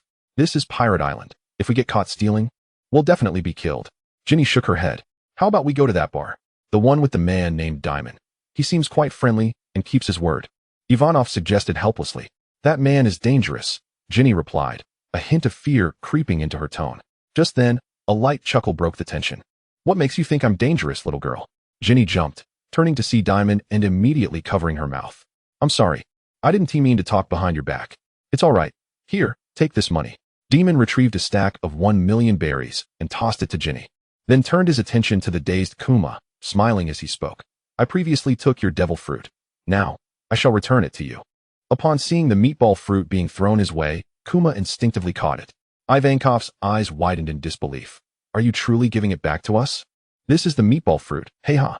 If you don't want it, you can gift it to someone else. Woo-woo. Brother Dimon, please take me as your little brother. The bear, having received the fruit, remained silent, while Ivankov clung to Dimon's pant leg, weeping profusely and pleading for acceptance. Dimon twitched at the corner of his eye, looking disdainfully at Ivankov. Do not wipe your snot on my trousers. Yes, my apologies, brother. Ivankov immediately knelt, bowing earnestly in apology. Growing weary of him, Dimon glanced back at the still-dazed Kuma. This island is a pirate's territory, and for children like you, lacking a protective umbrella is perilous. This fruit can enhance your strength. With that, he departed. Watching Dimon leave, Ivankov beat his chest in sorrow. Brother actually does not want me. Ginny, in a daze, remarked. So he is a good person? The little girl blinked and turned to Kuma. Dear Kuma, quickly consume it. Once you grow stronger, you can repay Lord Dimon. Having received a life-saving grace and a devil fruit, Ginny had already begun to refer to him as Lord. Kuma nodded silently. Okay. In Wano country, at Kuri, in the forest, a black mist emerged from the pentagram magic array, and Kaido immediately cast his gaze upon it. As the mist dissipated, a group of individuals appeared before him. Back already? Your ability is quite convenient. Just handling a little personal matter. Dimon turned and instructed. Abel, apprehend all those unconscious individuals. Chapter 32, Devouring Odin and Awakening Conquerors Haki. Under Abel's command, several knights from the Sound Kingdom's guard captured all the defeated Odin's group. Subsequently, Dimon and Kaido headed to Odin Castle, where Kaido suppressed all the resisting samurai. Occupy the castle and reign. Dimon had completely taken control of Odin Castle and Kuri. As dawn broke, the citizens of Kuri were oblivious to what had transpired, the destruction of half of Odin Castle signifying that the events of the previous night were not a dream. Many gathered in the streets, whispering about the castle perched halfway up the mountain. Where's the dragon? What happened to Lord Odin? Who will find out? The citizens merely spoke verbally, none daring to take action. Early in the morning, within Odin Castle, Kaido indulged in drinking and feasting. Oh ho ho. The sake of Wano country is quite good. Dimon, would you like a drink? I will attend to those prisoners. Take your time drinking. Having had a simple breakfast, Dimon rose to depart. The captured samurai, retainers, and Kazuki Odin were all imprisoned within a jail. The prison was guarded by the Sound Guard, temporarily maintaining control over the situation. Dimon ventured deep into the prison, where in the lowest cell, he found the unconscious Kazuki Odin. He was bound by sea prism stone chains, resembling a zongzi, utterly immobilized. Seemingly sensing the footsteps, Kazuki Odin's eyelids fluttered, slowly regaining consciousness. You are the one from last night. Realizing he was restrained, Kazuki Odin struggled momentarily, his expression grave as he inquired. What do you intend to do? Good morning, Dimon greeted, speaking nonchalantly. What we desire is Wano country. What? Your Kazuki family has ruled Wano for at least 800 years. There is no eternal crown in this world. It is time to change the ruler of this nation. With a gesture, Dimon conjured a bottle of the elixir of immortality. Pouring a drink for Kazuki Odin, he added, This is your final cup of wine before your demise. Do you have any last words? Why? Kazuki Odin gritted his teeth. Why target Wano? Are you pirates? There are several reasons, one of which is. Dimon paused, a smirk crossing his lips. I harbor a disdain for a certain Momonosuke. Should you die, he too shall perish. Kazuki Momonosuke was the son of Kazuki Odin, and if the father perished prematurely, the son would naturally not be born. Upon hearing this, Kazuki Odin looked perplexed. Who is Momonosuke? Enough with the small talk. Care for a drink? Dimon grasped Kazuki Odin's chin, forcing a cup of the elixir of immortality down his throat. Initially, Kazuki Odin resisted, but as the exquisite wine slid down his throat, his eyes widened in amazement. Delicious. To call it the world's finest wine would not be an exaggeration. What is this wine? This shall serve as your last words. Well, the Kazuki lineage ends with your generation. Dimon pressed his hand against Kazuki Odin's forehead, silently activating his devouring power. As he sensed a terrifying force emanating from the crown of his head, Kazuki Odin's expression shifted dramatically. He attempted to struggle for survival, but his body was tightly bound, rendering him utterly immobile. In the end, he could only utter a single word before transforming into dust, absorbed by Dimon's palm. Simultaneously, Dimon shut his eyes, as if watching a film, witnessing the moments from Kazuki Odin's birth to his death. In 1464, he was born into this world as an infant, possessing extraordinary strength from the moment of his birth. At a month old, he hurled his nurse away with great force. By age 2, he could catch 2 rabbits simultaneously, showcasing remarkable agility. At 4, he threw a boulder in the wild, killing a bear. By 6, he began frequenting the flower streets of the flower capital, longing to explore but constrained by his undeveloped body. At 8, he drank at a gambling den, losing in a fit of rage and clashing with gamblers. At 9, he flitted between brothels and casinos, often neglecting to pay, landing him on the Mafia's blacklist, which incited his wrath and led him to burn down the casino and the Mafia, ultimately resulting in his arrest. At 10, he entered the rabbit bowl quarry as a prisoner, where his innate talent as a stonemason from the Kazuki family allowed him to rise to the position of foreman. At 11, he was released early due to his exemplary performance. At 14, he modified river courses, causing a flood and once again being wanted. At 15, he threatened the temple's abbot and hid within the temple, abducting women nightly to form a harem, inciting public outrage and triggering what was known as the harem incident in Wano. At 18, after failing his 38th maritime venture, his father severed ties with him, banishing him from the flower capital. At 20, he traversed the nation, ultimately arriving in Kuri, restoring peace and being granted the title of daimyo. And then, he met his demise in the Odin Castle prison. What a brief yet splendid life it was, particularly his childhood, a veritable whirlwind of chaos. Dimon opened his eyes, unable to suppress a chuckle. No wonder he accomplished so much with a general for a father. Every deed was utterly unexpected. Of course, he held no contempt for Kazuki Odin. Had he a father who was a president, he could have done even more outrageous things, while his physical enhancement was standard. As for his haki, Dimon's gaze sharpened, and a surge of conqueror's haki erupted, sweeping across the entirety of Kuri. In that instant, tens of thousands of citizens felt this overwhelming aura. Had Dimon intended to render them unconscious, they would all have fainted. Kaido, in the midst of breakfast, was the first to sense this haki, his expression momentarily frozen in shock. Dimon, the conqueror's haki? He grinned widely. Indeed, he possesses the qualities of a conqueror. Within the confines of the prison, Dimon erupted momentarily before swiftly restraining his aura. Indeed, he had finally awakened, to aspire to the pinnacle of this vast sea. The conqueror's haki was indispensable. Next, he must find a way to master the binding haki. Exiting the cell, Dimon returned to the sitting room, where Kaido, upon seeing him, inquired, "What caused that sudden outburst of conqueror's haki? Is there an enemy?" "Not an enemy, merely a moment of joy. I have just dispatched Kazuki Odin." Dimon replied as he took a seat and poured himself a drink. Kaido asked, "Do you bear a grudge against him?" "Not quite. I simply cannot appreciate the man. High emotional intelligence is something I cannot admire. Low emotional intelligence, I despise. In truth, he is not that detestable. I merely find Kazuki Odin somewhat perplexing. The one I truly despise is Kazuki Momonosuke. That little brat is the truly irksome presence." Kaido took a hearty swig from his jug, remarking, "Well, he is dead now. When shall we head to Flower Capital?" "After I finish this drink." At the Flower Capital, within the Shogun's mansion, a ninja hurriedly burst into the Shogun's study. Anxious and breathless, what has transpired? Kazuki Sukiyaki, draped in a long robe, sat at his desk reviewing documents. Upon noticing the ninja's flustered demeanor, he furrowed his brow. The ninja knelt on one knee, urgently speaking. "From the direction of Kuri, news has arrived that last night, thieves infiltrated the Lord's manor. Lord Odin was unable to withstand them and met his demise. The thieves have since seized control of Odin Castle and sent a notice of his death." "What?" Kazuki Sukiyaki's body swayed as he processed the devastating news. Chapter 33, Seizing the Shogun to Command the Daimyo. "Odin, his son, is dead?" Kazuki Sukiyaki found it hard to accept. The Kazuki clan, in his generation, had but this one heir.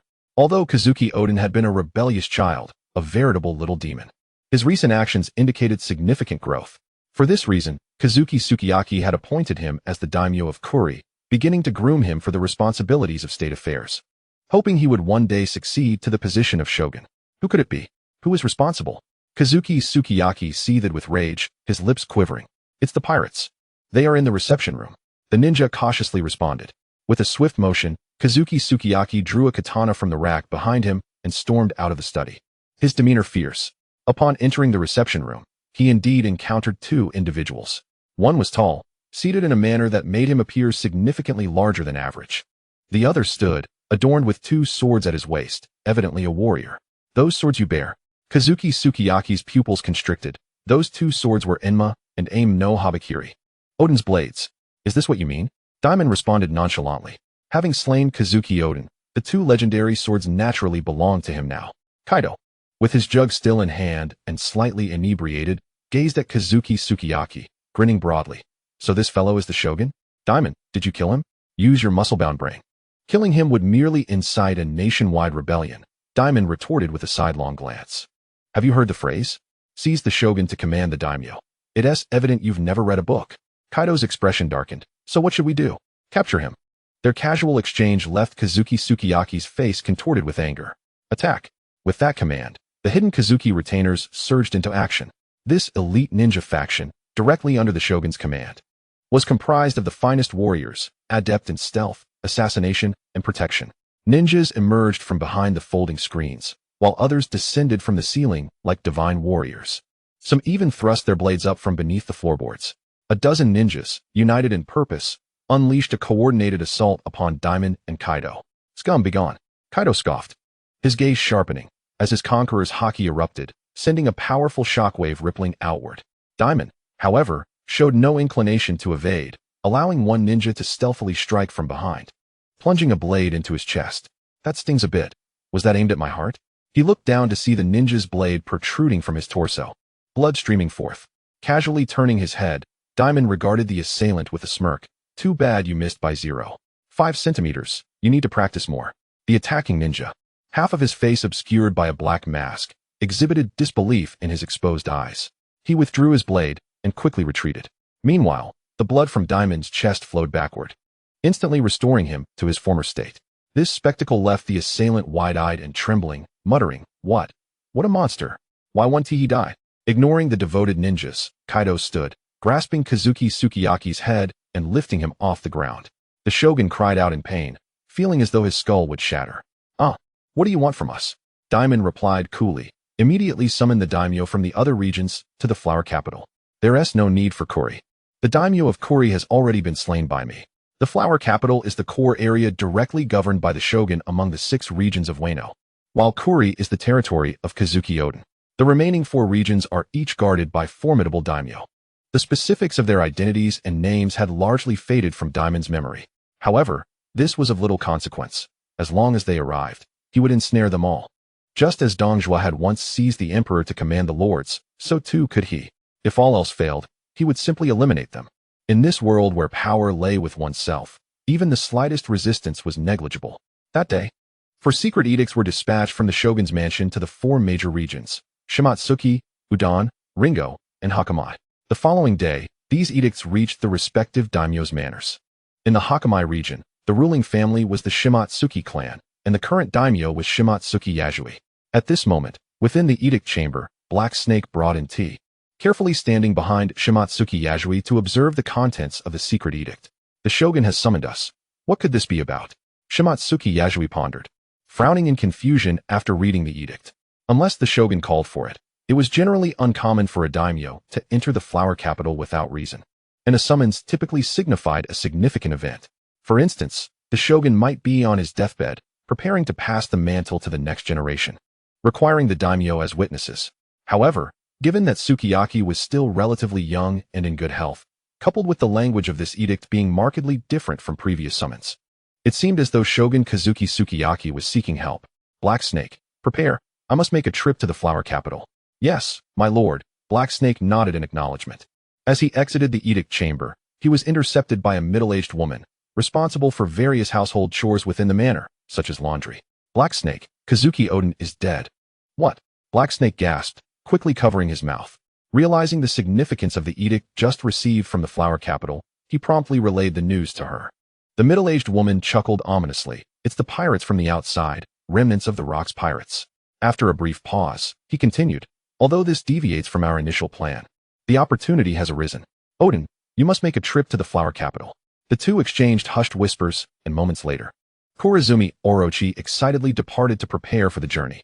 Fuyuki Kankai was anxious, insisting on simplicity. 2 days later, four daimyos, accompanied by their retainers, entered the flower capital. Upon arriving at the general's residence, they convened in the reception hall, exchanging glances. Do you know what has transpired? One queried. No. Back home, we were preoccupied with the autumn harvest. The sudden summons suggests something of great importance, another replied, concern evident in their tone. Stay alert, everyone. This situation feels amiss. While the other 3 daimyos whispered among themselves, Fuyuki Kankai remained silent, quietly caressing the sword at his waist. Just then, the door to the reception hall swung open, and both Dimon and Kaido entered in succession. They took their seats with an air of confidence, regarding the 4 daimyos below. Good afternoon, everyone, Dimon greeted with a smile, his gaze sweeping across their faces. His eyes widened momentarily upon seeing the daimyo of the Suzuki's clan. Zoro? No. What is your name? I am Fuyuki Noboshi, the man, who bore a striking resemblance to Roronoa Zoro, replied, his gaze sharp as he fixed it on Dimon. Who are you? Where is the general? I understand your urgency, but please, hold your horses, Dimon chuckled, turning his attention to the daimyo of the Shimazuki clan, whom he recognized. You are Fuyuki Kankai, correct? Indeed, Kankai replied, a sense of foreboding settling within him. His suspicions about a disturbance at the general's residence were confirmed. He chose to remain cautious, planning to gather more information before devising a strategy. Dimon nodded, inquiring, do you have a servant named Korazumi Orochi? Has he arrived? He's outside. Kankai responded, his brow furrowing slightly. Bring him in, Dimon commanded. Before long, Korazumi Orochi was summoned into the meeting room. I pay my respects to the general, he began, preparing to kneel as he entered, only to freeze upon not seeing Kazuki Sukiyaki. In that instant, Dimon struck. The blade Enma was swiftly drawn, piercing Orochi's chest with the swiftness of an arrow. A sickening sound echoed as the blade sunk in, sending Korazumi Orochi flying, his expression one of bewilderment and shock. Chapter 34. Upon meeting the general, lower your head. What? The 4 daimyos were taken aback, bewildered by Dimon's sudden act of violence. Fuyuki Kankai's expression darkened. His fists clenched tightly, nails digging into his flesh. Why did you kill my servant? Are you certain he was your servant? Dimon retorted, stepping past the daimyos to the corpse, lifting it with one hand while extracting Enma with the other. What do you mean? Without responding, Dimon tightened his grip, preparing to crush Orochi's throat. The Zoan-type snake fruit, mythical type, Yamada no Orochi, 8 lives, perhaps? As the words left his lips, the corpse underwent a grotesque transformation. The neck of Korazumi Orochi swelled and split, dividing into 7 hideous snake heads. He broke free from Dimon's grasp, the 7 eyes of the heads fixated on him. Wait. Remnants of rocks. There was a deal. He screamed, retreating hastily. Fuyuki Kankai gaped in astonishment, completely unaware of Orochi's abilities. What sorcery is this? The daimyo of the Shimetsu clan, Fuyuki Gyokyo, asked, dumbfounded. Dimon had no interest in Orochi's babble. In the original narrative, Kaido needed to collaborate with the Korazumi clan due to his and Kazuki Odin's comparable strengths, requiring time to develop the beast pirates. He had no such need now. The combined might of himself and Kaido sufficed to dominate the entirety of Wano. With a swift motion, Dimon executed a technique, 2-sword style, peach blossom flash. He grasped the blade Tengu in reverse, darting past Korazumi Orochi. The glimmers of his blade danced like falling cherry blossoms. In the next moment, thud. All 7 snake heads were severed, blood gushing forth like a fountain, staining the reception hall's ceiling crimson. All 8 lives extinguished, Korazumi Orochi reverted to a headless corpse. Someone, dispose of the body, Dimon commanded coolly. The door to the reception hall was opened, and Abel quietly entered, dragging the corpse away before politely shutting the door behind him. Silence enveloped the room. The 4 daimyos left in shock by Dimon's ruthless actions. Dimon flicked the blood from his blade and returned to his seat beside Kaido, donning a smile once more. My apologies for the disruption. You heard Orochi's words, I presume? Allow me to introduce myself. I am Dimon, and this is Kaido, former members of the Rocks Pirates. This declaration was evidently lost on them. The isolationist Wano country meant the daimyos had little understanding of what the Rocks Pirates represented. However, one thing was clear, they were pirates. Fuyuki Noboshi's expression darkened. What have you done to General Sukiyaki? He's perfectly fine. In a private chamber, Dimon replied, shaking his head. It was I who summoned you. From this day forth, the general of Wano will be Kaido and myself. You shall serve us. What nonsense. The daimyo of the Tokubai clan retorted angrily. We are samurai, and will only pledge our loyalty to the Kazuki clan. And what if the Kazuki clan is no more? Dimon's words jolted him awake. With a smile, Dimon continued, let us introduce ourselves. Through our conversation, I have noted your names and the territories you govern. Gyokyo of the Shimetsu clan, Fuyuki Gyokyo. Tokubai of the Ugetsu clan, Fuyuki Tempura. Noboshi of the Suzuke's clan, Fuyuki Noboshi. Kankai of the Shimazuki clan, Fuyuki Kankai. Dimon's gaze lingered on Fuyuki Noboshi, the resemblance to Zoro growing more apparent. He must be a relative of the green-haired swordsman. The village of Shimazuki in the East Blue was established by Zoro's grandfather after leaving Wano, and at this time, Zoro's father was still a child. Where were the members of the Tengetsu clan among Wano's 5 noble families? Tengetsu, Fuyuki, Ugetsu, Shimazuki, and Kurizumi? Dimon inquired. The Kurizumi clan was a topic of little worth. They once sought to overthrow the ruling shogunate, but were eradicated by the previous general. By the time of Kurizumi Orochi, only a handful remained. The 4 exchanged glances. And Fuyuki Noboshi replied solemnly, it seems you are well versed in our Wano. The territory of the Tengetsu clan was originally mine, but they departed from Wano long ago. At this revelation, Dimon felt a twinge of regret. It appeared the Tengetsu clan had left Wano 800 years prior, leaving no trace behind. He had intended to extend a friendly hand to the Tengetsu clan to bolster them against the other clans. To pit one faction against another was an effective strategy for an outsider like him. But now it was futile. The clan had vanished. His interest in the Tengetsu clan stemmed largely from Tengetsu Toki. Dimon held a particular fondness for her, as a user of the time fruit. She would eventually traverse through time to this era. However, that moment had yet to arrive. After a moment's contemplation, Dimon spoke plainly, as long as you heed our commands, General Sukiyaki will remain safe. Of course, you may also choose to resist. You are granted 10 seconds to contemplate. Silence signifies refusal. Kaido smirked, his menacing gaze fixed upon Xuanyu and Yowan. In his perception, this individual was the strongest, yet he possessed the ability to eliminate him in a single blow. As soon as the time was up, he would act swiftly, severing the opponent's head. 10, 9. Dimon began the countdown. Xuanyu Kangjia abruptly rose. Dimon initially thought he would resist, but in the next moment, this man performed a perfect Saizabao. I, Xuanyu Kangjia, represent the white dance, and I submit to you. Despite his words, Xuanyu Kangjia's eyes remained fixed on Dimon. Dimon, with an indifferent demeanor, replied, upon seeing the general, keep your head low. Thud. Xuanyu Kangjia's head struck the floor with a dull thud. Yes, Kangjia. Xuanyu and Yowan's expression darkened. Ignoring this, Xuanyu Kangjia endured humiliation and spoke, please spare Kazuki Shushiboshi. Esteemed general. Kaido couldn't help but chuckle. This tactic of leveraging the general to command the daimyo was truly effective. How had he not thought of it? Perhaps he should read more. Surely, knowledge had its uses. Dimon turned his gaze to the remaining 3 and continued the countdown. 7. Thud, thud, thud. The 3 exchanged glances, kneeling in succession to pledge their allegiance.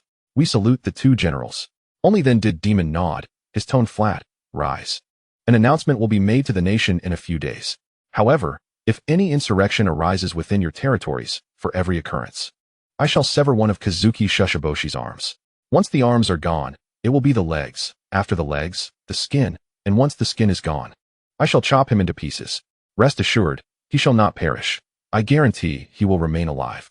A chill ran through the hearts of the 4. Indeed, he was a ruthless pirate. Yet, for the sake of Kazuki Shushiboshi's life, they dared not defy him. Yes, esteemed general. Chapter 35, General Dimon. Decree of the Broken Blade was proclaimed. After meeting the new general, the 4 daimyo were expelled from the flower capital. Damnable pirates. Outside the flower capital, Rain Moon Tempura angrily struck the tree by the roadside. Xuanyu and Yowan shook his head. Calm down. They need us to maintain their rule. For the time being, Shushiboshi will be safe. What happens next? Wind Moon Yujia frowned. We must devise a plan to rescue Shushiboshi. This requires strategy. Xuanyu Kangjia reassured them, his expression resolute. At this stage, We must obey orders and first ascertain the backgrounds of those two pirates before considering our next steps. There is no other way. In the flower capital, within the general's mansion, I do not believe they will be so compliant. They might return and plot how to overthrow us to rescue Kazuki Shushiboshi. Kaido, for once, displayed a glimmer of wisdom. Fear not, they can do nothing. Do you think those samurai are a match? Dimon silently scoffed. It was not that he looked down on the people of Wano, but in the original narrative, without Luffy's intervention, Wano could not shake Kaido's dominion even in 100 years. After all, this world is governed by physical law. Dignity lies only at the edge of a sword, and truth is only within cannon range. If one's fists are not formidable enough, words are meaningless. Seeing his confidence, Kaido was too lazy to ponder the matter further and instead curiously inquired, "So, why specifically choose Wano? It's not for refuge, is it? Does this country possess something special?" "Very special." At this, Dimon rose and gestured for Kaido to follow. "Come with me. Let us meet Kazuki Shushiboshi." Soon, the two arrived at a secret chamber, where they found Kazuki Shushiboshi imprisoned. Having been detained for several days, he could do nothing but create some dolls to pass the time. As meals were the only interruption in his solitude, Dimon refrained from commenting on others' hobbies and got straight to the point upon entering the chamber. "Where is the ancient weapon?" Pluton. Kazuki Shushiboshi, who had been toying with a doll, trembled and looked up at Dimon in disbelief. Kaido was taken aback. "Ancient weapon? I do not know, kill me." Kazuki Shushiboshi's face turned ashen, his resolve to die unwavering. "Do you think that if you refuse to speak, I will be unable to find it? It merely requires time." Kazuki Shushiboshi fell silent, still unwilling to utter a single word. Dimon, not one for idle chatter, began to administer severe torture, delivering a brutal beating. Kazuki Shushiboshi, battered and bruised, curled into a ball, clutching his head in agony. "Telling you will be of no use. That is an ancient weapon, and only those who understand the ancient script know how to activate it.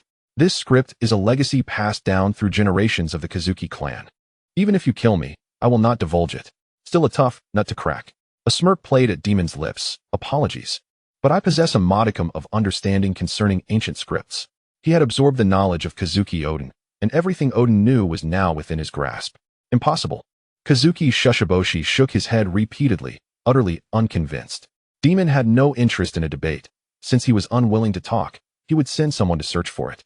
He immediately departed the chamber with Kaido. "Keep an eye on him. Just ensure he is fed once in the morning and once at night." "Yes, Lord Dimon." The guards were from the Tide Sound Kingdom's protective regiment, devoted followers of the demon. This group had initially summoned demons and were even prepared to sacrifice their lives, showing unwavering loyalty to Dimon, who embodied that very essence. After giving his orders, Dimon turned to leave. Kaido followed, pressing, "Is what you said true? The ancient weapon, Pluton, is in this country?" "Of course it is true. We must also send someone to locate it. It is a super battleship capable of obliterating an island with a single cannon shot. A grand ship and massive cannon, the romance of man." Dimon eagerly anticipated the might of Pluton. Should the opportunity arise, he would love to unleash a cannon upon Mary Geos. "This island is vast. Where do we begin the search?" Kaido, equally interested in Pluton, grew increasingly excited.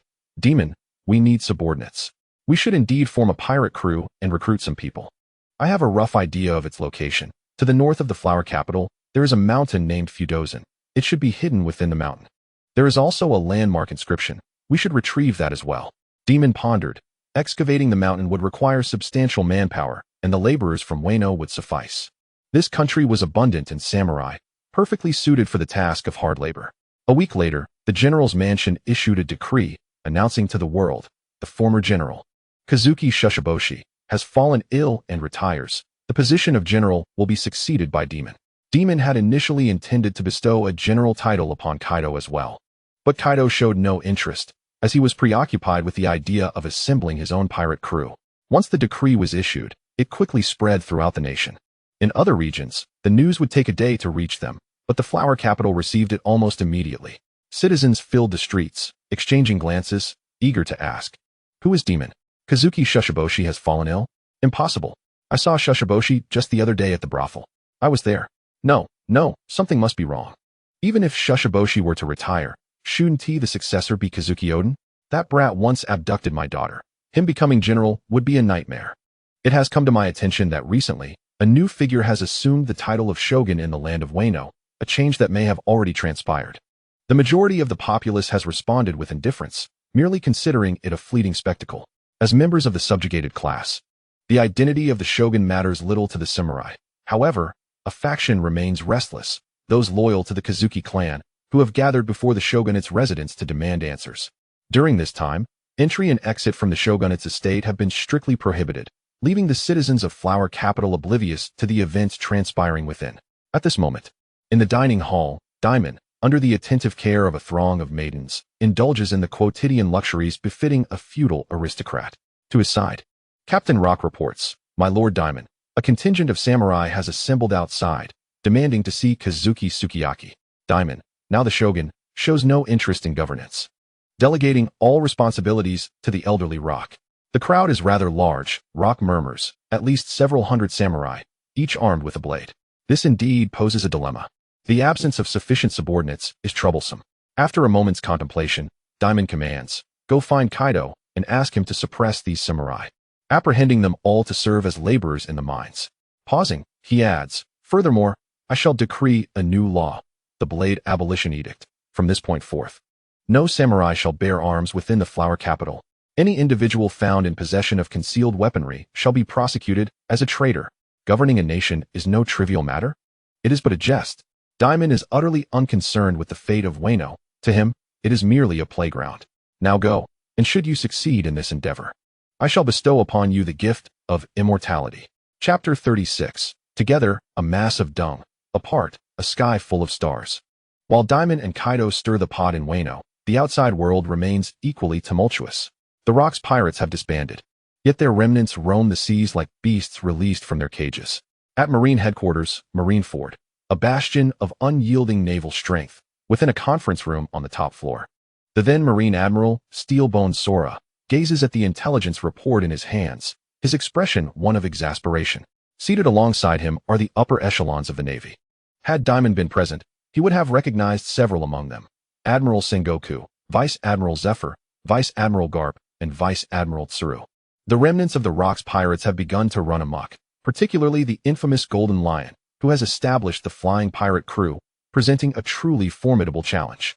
Admiral Sora passes the intelligence document to Sengoku, who examines it before handing it off to Vice Admiral Tsuru. The report circulates among the officers, and as each one reads, their expressions grow increasingly grave. The big MOM pirates have been revived. That Whitebeard has also formed the Whitebeard Pirates. Captain John is recruiting members on Djibouti Island to establish the Treasure Pirates. The idol Shaki and the notorious GOLD Roger have returned to Women Island, seeking refuge in the Calm Belt. Furthermore, with the appearance of the formidable Toritoma, the three empresses of the Kuja Pirates have emerged simultaneously. This is dire. There are others as well. The document is replete with detailed accounts of sightings from various locales concerning the remnants of the Rocks Pirates. Truly, together they are a mass of dung, while apart they are a sky full of stars. In the foreseeable future, several immensely powerful pirate crews shall rise upon the seas. Despite not rivaling the notorious Rocks Pirates of yore, they still pose a significant and undeniable challenge to Marine Headquarters. Vice Admiral Tsuru, serving as an advisor, gently taps the table, furrowing her brow. This band of marauders, having severed ties with Rocks, has become even more troublesome. More critically, these individuals possess immortality. Upon hearing the term immortality, Sora's countenance grows grave. Garp, you were involved in the God Valley incident. Are you certain the information you reported is accurate? Do these individuals truly possess immortality? Garp, momentarily lost in thought, finally recalls and responds with a dismal expression. Indeed, they cannot be killed. Any injuries they sustain heal rapidly. And Rocks? Zephyr inquires with great concern. There has been no further news regarding him. Orders have been issued to erase that chapter from history. What is his current status? That would be a question for the world government, as it was the God Knights who took him away. Garp replies, shaking his head. Tap, tap. Admiral Sora strikes the table. From now on, unless in exceptional circumstances, the name Rocks is not to be mentioned, including references to the Rocks Pirates. After a pause, he issues his orders. Next, regarding those remnants, we must resolve this matter before they can grow stronger. While they may not be killable, they must be apprehended. Sengoku, Zephyr, Garp, you three will command warships into the New World and pursue the remnants. This will be a protracted campaign with no respite. Do you understand? Finally, a new bounty notice has been prepared and will be dispatched worldwide tomorrow. The brief meeting concludes, and Garp is the first to exit the conference room. He returns to his office, where a young marine awaits. Dragon. Father. Garp grins widely. For the time being, I will be embarking on a mission to the New World. You shall accompany me aboard. I will ensure you receive ample training. This incident at God Valley has surely made you aware of your own vulnerabilities, has it not? In response, Monkey D. Dragon quietly removes his Navy uniform, folding it neatly before handing it to Garp. Father, I have made my decision. From today onward, I shall withdraw from the Navy. What did you say? Garp exclaims, astonished. I have been quite lost these past few days, but I have come to clarity now. Dragon's expression is resolute. I joined the Navy following your instructions, becoming a Marine, but here, I see no justice. With that, he turns and departs with unwavering determination. You brat, wait.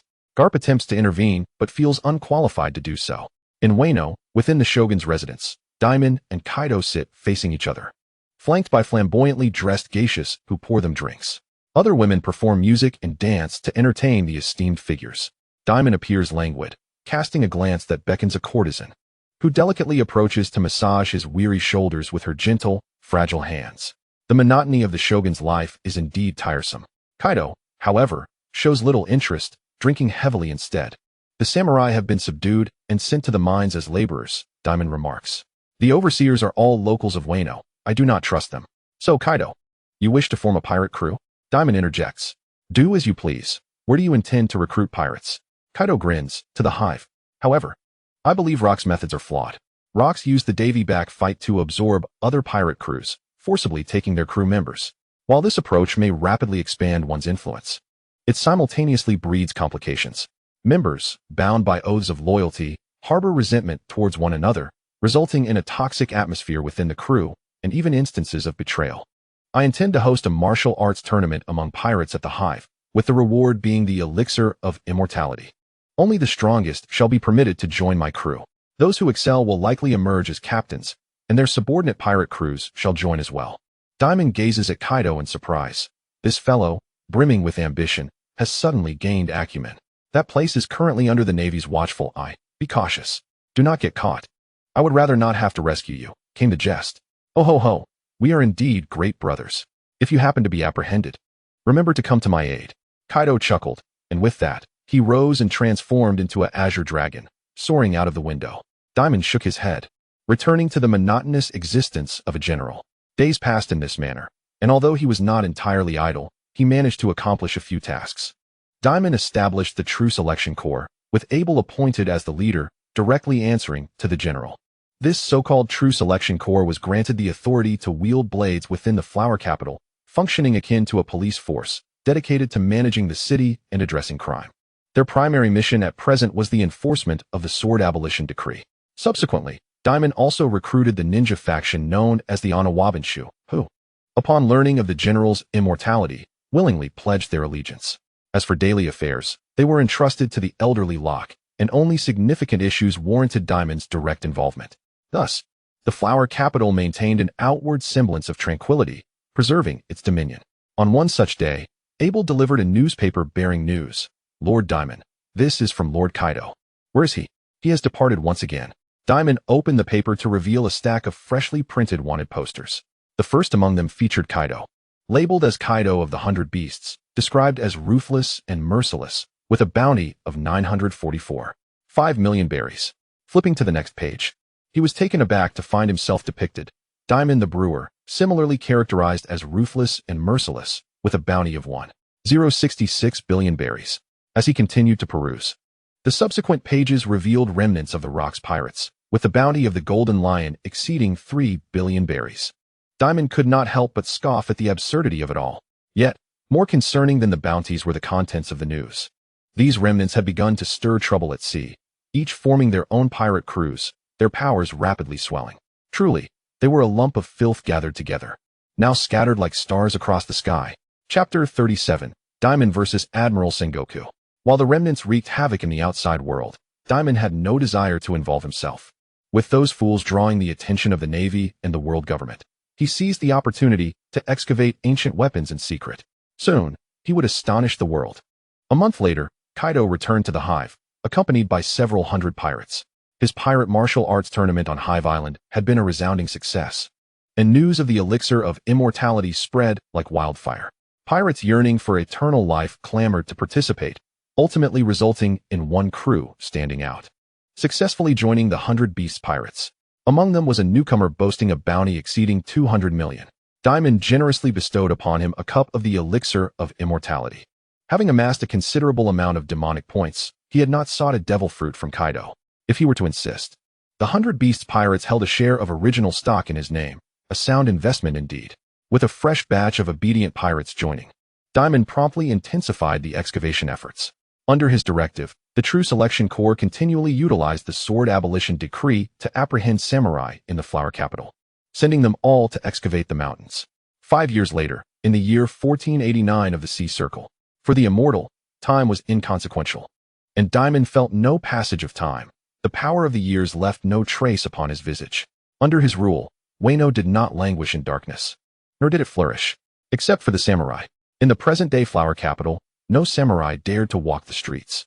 The execution of the Sword Abolition Decree was thoroughly effective.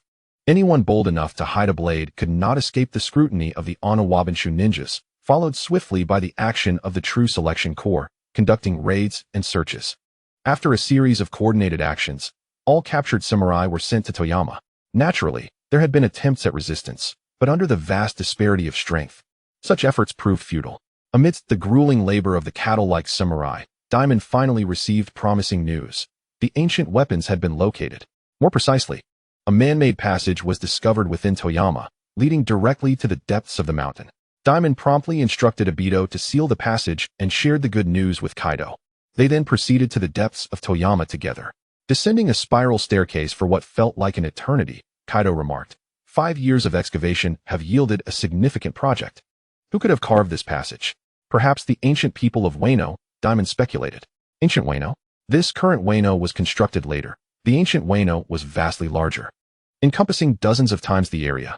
Present-day Wano rises hundreds of meters above sea level, encircled by towering stone walls, with rainfall accumulating to form an inland sea. The ancient Wano lies in slumber beneath this inland sea. Upon hearing this, Kaido expressed his astonishment. Oh ho ho, such history. What transpired during the blank century 800 years ago? I do not know. They walked for a quarter of an hour until they finally reached the end of the subterranean passage. Here, a glass window revealed the external inland sea, teeming with various fish. However, the most captivating sight was the remnants of ancient Wano, resting in the depths of the sea. Dimon admired it for a moment before kicking aside the stone slab that blocked their path. Exiting the passage, they emerged into a vast open space, where, at the center of a grand platform, stood a torii-like structure housing a red stone. Is this the historical marker you mentioned? Indeed. Let us make a rubbing of it while we search for the ancient weapons. They split up to explore the platform's perimeter, yet found no warships. Ultimately, it was Dimon who discovered a loose stone slab. Upon lifting it, he uncovered a staircase beneath. Dimon pondered for a moment and said, "The passage is too narrow for you. I will investigate below." With that, he leapt down the staircase. Kaido settled down to wait, using his observation haki to track Dimon's movements. Approximately half an hour later, Dimon returned. "What did you find?" "I located it. It is indeed a super battleship, lying dormant beneath the sea." Dimon's tone carried a hint of exasperation. "It seems it has been asleep for too long. It cannot be activated. Likely due to a lack of energy." "What energy?" Dimon shrugged. "I do not know. Such technological creations could require any form of energy. I need to find an exceptional scientist." After finally locating an ancient weapon, the prospect of its inactivity due to insufficient energy was disheartening. However, upon reflection, it was understandable. After all, it had been over 800 years. If it could be activated, it would be a miracle. "I will leave Wano in your hands. I must find someone." Dimon retrieved the life card Stussy had given him 5 years prior. This item could indeed prove useful. The MADS Research Organization, an illicit private research institute, had evaded the world government's pursuit by establishing its headquarters aboard a research vessel, allowing for swift escape in times of crisis. In the vast ocean, devoid of coordinates, finding it would be akin to searching for a needle in a haystack. Yet, for Dimon, guided by Stussy's life card, locating it would not pose a challenge. He transformed into a demon, soaring at supersonic speeds, traversing the vast ocean towards his target. After several hours, the objective came into view. It was no ordinary wooden sailing ship. Instead, it exuded a sense of advanced technology, albeit with a somewhat comical appearance. The side of the vessel was emblazoned with the letters MADS, and a flag reading pacifist fluttered atop, signifying its association with peace. Was that a warship? Dimon focused intently, halting his flight and hovering in midair. Not far from the MADS research vessel loomed a formidable naval warship. Many sailors stood upon its deck, led by a figure cloaked in a mantle of justice. This person was none other than Admiral Sengoku, whom Dimon recognized all too well. At that moment, Sengoku, holding a transponder snail, boomed, "Vegapunk, what have you decided? Will you accept the goodwill of the world government, or choose to be sunk here? I'll give you 5 minutes. My patience is limited." Suddenly, Sengoku's expression shifted, and he looked up sharply. Dimon raised an eyebrow in surprise at his keen perception. Despite suppressing his presence, he had still been detected. "You are the notorious pirate Dimon," Sengoku exclaimed in disbelief. Dimon gently applauded, his form resembling drifting petals as he slowly descended. "Indeed, you are an admiral of the Navy. Your observation haki is remarkable." On board the MADS research vessel, Vegapunk and the other scientists also noticed Dimon's presence and turned their gazes towards him. Just then, a brilliant golden light illuminated the surroundings. Sengoku's body swelled, instantly towering several meters high, transforming into a golden giant Buddha. "Now that we've encountered each other, you shan't escape." With a disdainful grunt, the giant Buddha stretched out a colossal golden hand towards Dimon. In response, Dimon drew his sword, Inma, and slashed with a single stroke. The blade collided with the giant's middle finger, and in an instant, 2 waves of Conqueror's haki clashed violently. Boom! A thunderous roar echoed, and the sky split open, tearing a long rift through the clouds. The assembled scientists gaped in astonishment.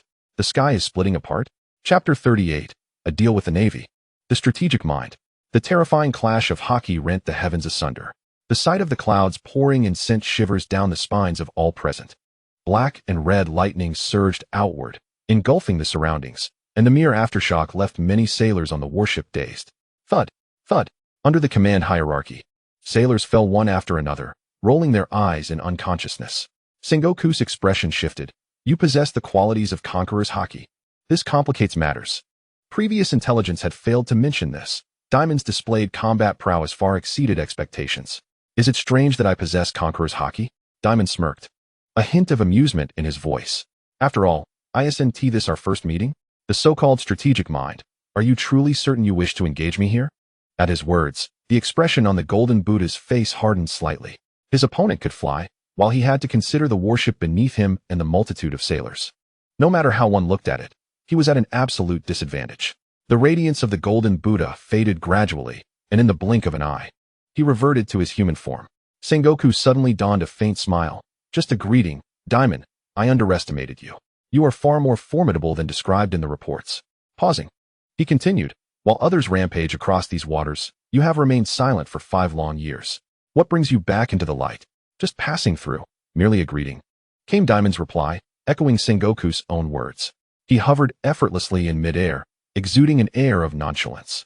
Truth be told, he could easily decimate the warship, leaving Sengoku, a devil fruit user, in a precarious position without a foothold. However, Sengoku coolly replied, "Do you think I would believe that? A chance encounter in the vast ocean? You insult my intelligence. Is your intention to protect Vegapunk and his cadre of scientists?" He fixed his gaze on Dimon, suddenly probing. Dimon remained expressionless, abandoning any pretense. "And if it is?" Sengoku appeared puzzled. According to intelligence gathered, the MADS research organization was funded by one of the titans of the dark world, known as the King of Lone Sharks, Doflamingo. Were they connected to the remnants of rocks? His mission was to recruit Vegapunk for the world government, and if met with resistance, to apprehend him immediately. Given Dimon's unexpected appearance, this task seemed increasingly challenging. As he pondered, Sengoku's demeanor shifted once more. Adopting a friendly tone, "I'll cut you some slack this time. Am I to understand you possess a devil fruit as well?" Dimon's expression subtly shifted. Yet the other's willingness to retreat was favorable. It was not fear of engaging Sengoku that deterred him, but rather the desire to avoid collateral damage to the research vessel. "In that case, you may leave. Do you require my assistance in your departure?" "My sailors have passed out. We'll discuss this once they awaken," Sengoku replied leisurely. "Before that, why not discuss a business proposition? A business deal between the Navy and a pirate?" Dimon chuckled, suspecting he understood the nature of the proposition. After all, differing stances did not preclude negotiation. The youthful Sengoku seemed somewhat different from Dimon's recollections, as he continued, "You are the brewer, and I am the buyer. What could be off limits?" "Nothing," Dimon replied. "As long as you can afford the price, it matters not who the customer is." Dimon was indifferent, as long as he received a devil fruit. It mattered little who it was for.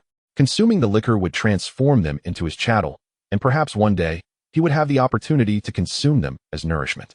In that moment, he stepped away from the binary opposition of pirates and navy, positioning himself as a third party. One devil fruit in exchange for a glass of elixir of immortality. Contemplating this, Dimon smiled. As a first-time buyer, I can offer you a small discount. 3 devil fruits for a bottle. 1 bottle yields 4 cups. This information had already reached the navy in previous years. Sengoku nodded. No problem. However, I am currently on a mission. Once I return, I will find a way to prepare. How shall I contact you? Dimon promptly retrieved a card from his pocket, flicking his wrist to send it flying to Sengoku. Upon receiving it, Sengoku glanced at the string of numbers inscribed upon it. This is my transponder snail contact number. Await my call. With that, Dimon dismissed him, turning to descend and land on the MADS research vessel. Observing this, Vegapunk refrained from greeting him immediately. Instead, he turned to the 2 scientists beside him and commanded, quickly, set sail. If the Navy does not leave, we must depart first. Don't order me around, Vegapunk, Caesar retorted, drifting into the cabin like a wisp of gas. Soon, the ship began to move. At that moment, a petite figure dashed forward and leaped into Dimon's embrace. Dimon, are you here to rescue me? I'm so happy. Who is here to rescue you? You are merely a tool providing coordinates, Dimon internally scoffed, yet responded with high emotional intelligence. Sassy, ignore Dana. Sassy, ignore, Stussy echoed, wrapping her arms around Dimon before planting a kiss on his cheek. On the warship, Sengoku watched as the research vessel gradually distanced itself, taking note of the kiss exchanged between Dimon and Stussy. Is it for that woman? The 2 individuals were once members of the Rocks Pirates, and it is surprising that they share such a connection. He had assumed that the remnants of rocks would be at odds with one another. But today he has opened his mind to a new perspective. Fleet Admiral. A struggling brigadier general stepped forward. Upon returning, the mission report must be relayed accurately. But do not mention the transaction just yet. Sengoku pondered for a moment, shaking his head. There are a total of 4 cups of wine. If the world government were to learn of this, they would undoubtedly demand them to be surrendered. It is imperative that the world government remains unaware. We must complete the transaction first, secure the wine, and only after we have consumed it should we mention it to our superiors, acting after the fact. By then, the world government will have no recourse against him.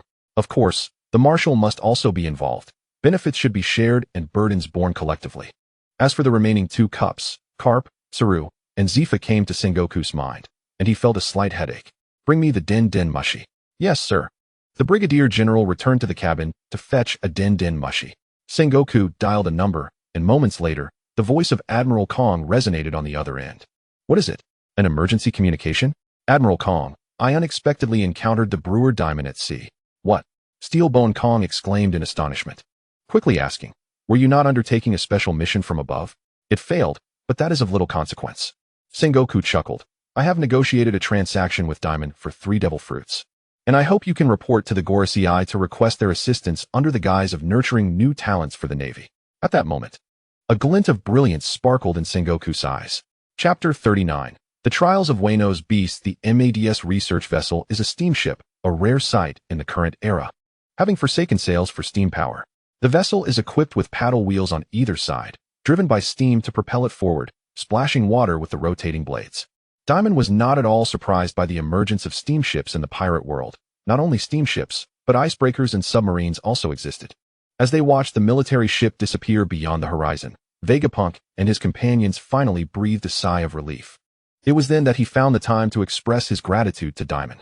Greetings, I am Vegapunk. I often hear Stussy speak of you, and I am immensely grateful for your assistance this time. I am Dimon. There is no need for formality, Dr. Vegapunk. Dimon smiled faintly, taking in Vegapunk's presence. This individual, reputed to be 5 centuries ahead of the world in science, is a brain human who has consumed the Paramecia brain fruit. As the name suggests, he possesses a remarkably large brain, with his height above the head exceeding that below. This is because his brain can store infinite information. The more it stores, the larger it grows. Dimon couldn't help but worry about the day his brain might explode. Dimon, allow me to introduce you, Stussy said, wrapping her arm around Dimon and enthusiastically introducing the members of the MADS organization. The director is Vegapunk, and aside from him, there are 3 main members: Caesar Clown, a user of the gas fruit; Vinsmoke Judge, the father of Sanji, who is yet to be born; and Queen, one of the calamities of the Beast's pirates. possessing the ancient Zoan-type dragon fruit. After the introductions, they exchanged greetings, and the three displayed immense curiosity toward Dimon, fostering a harmonious exchange. Vegapunk remarked, "This is not a suitable place for conversations, Lord Dimon. Please follow me. I shall show you around this vessel." With that, Dimon followed Vegapunk into the cabin. Touring various laboratories. At each stop, Stussy eagerly provided explanations. There were numerous research projects underway until they entered a cloning laboratory. Within the stark white-walled lab stood several cloning pods, all containing developing clones. "Clones? You've succeeded so early?" Dimon expressed his surprise. He recalled that Stussy had a clone who later became an agent of CP0, also named Stussy. However, he did not see her clone among the pods, as they were all male. "These are clones of a deceased scientist. I wish to attempt reviving my old companions.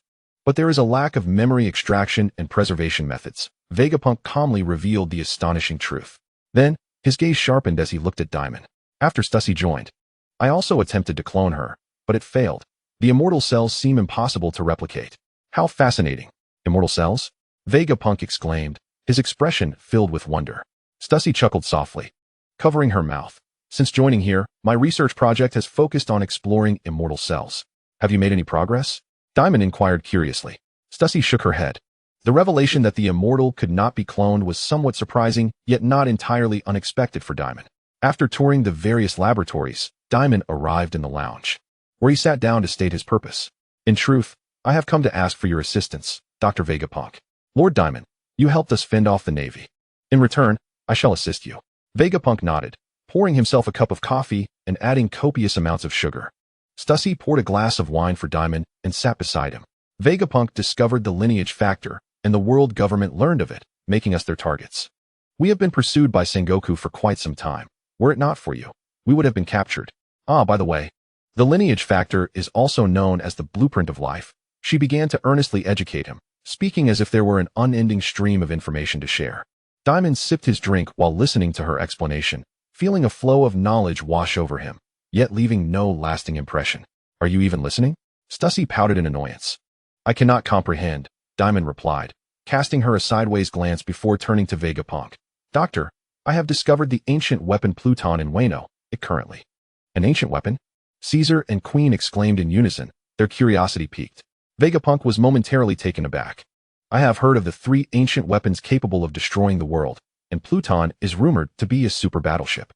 I have already located it."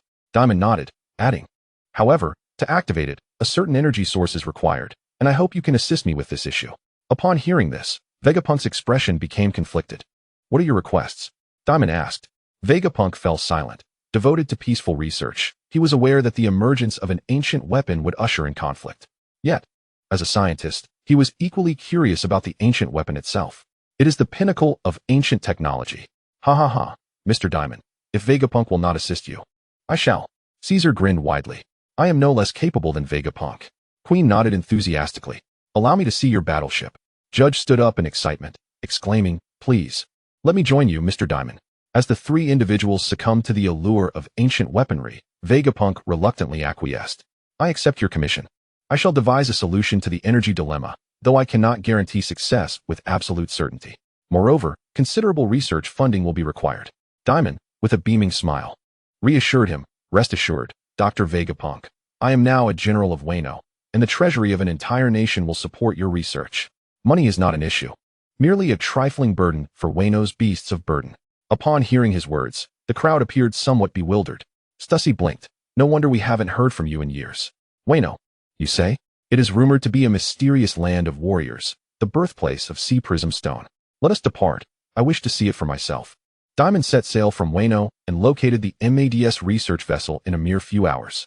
However, the return journey consumed a full fortnight. The MADS vessel temporarily docked at the harbor, and Dimon returned to the flower capital. Upon learning of his arrival, Kaido came to greet him, only to be momentarily stunned by the sight of Stussy. "Pay no mind to Kaido," she remarked dismissively. Kaido cast a puzzled glance at Dimon, his expression seemingly questioning whether this scientist could truly be relied upon. Dimon introduced the assembly, stating, "Prepare for a banquet, Kaido, these are the guests. And Stussy is merely an addition." Chapter 40, Reverse Summoning, Arrival at the Naval Headquarters. The lively banquet boasted fine wines, delectable dishes, and enchanting ladies, all in abundance. Vegapunk harbored no interest in the fairer sex, yet Caesar, Quinn, and Judge, each a glutton for desire, embraced two courtesans on either side, their smiles unceasing. These courtesans were none other than the esteemed entertainers of the brothels, a thriving industry in the flower capital, particularly after Dimon's reign over Wano. A significant number of samurai had been captured, leaving their wives bereft of their husbands' earnings, many of whom entered this profession. Dimon was generally uninterested in ordinary courtesans, preferring that only the courtesan of high rank serve him wine. However, today, Stussy had usurped that role, as the banquet unfolded with merriment. Dimon later arranged accommodations for his guests. The matter of the ancient weaponry could wait until the morrow. Following the conclusion of the feast, Dimon retreated to a hot spring. Disrobing, he stepped into the steaming waters, dismissing the maidservants who came to attend him with a wave of his hand. The warm mist enveloped him, and he leaned against the edge of the spring, arms outstretched, savoring a moment of tranquility. Addressing the energy crisis of the underworld king would necessitate vast sums, and whether Wano's treasury could sustain such an endeavor remained uncertain. It is well known that research often resembles a bottomless pit. Dimon pondered. Perhaps it was time to engage in commerce to amass some wealth. Wano, being the origin of sea prism stone, a scarce resource, would have no shortage of buyers if exported. The artisans here were unparalleled, capable of crafting the sea prism stone into exquisite items. Just as he mused, a graceful figure entered the bathing area. Is there such a splendid place within the general's residence? It truly is a shame that I was not invited, Stussy remarked, draped in a pristine white towel, her smile radiant. Is it possible that this is not a mixed bath, but rather the general's private retreat?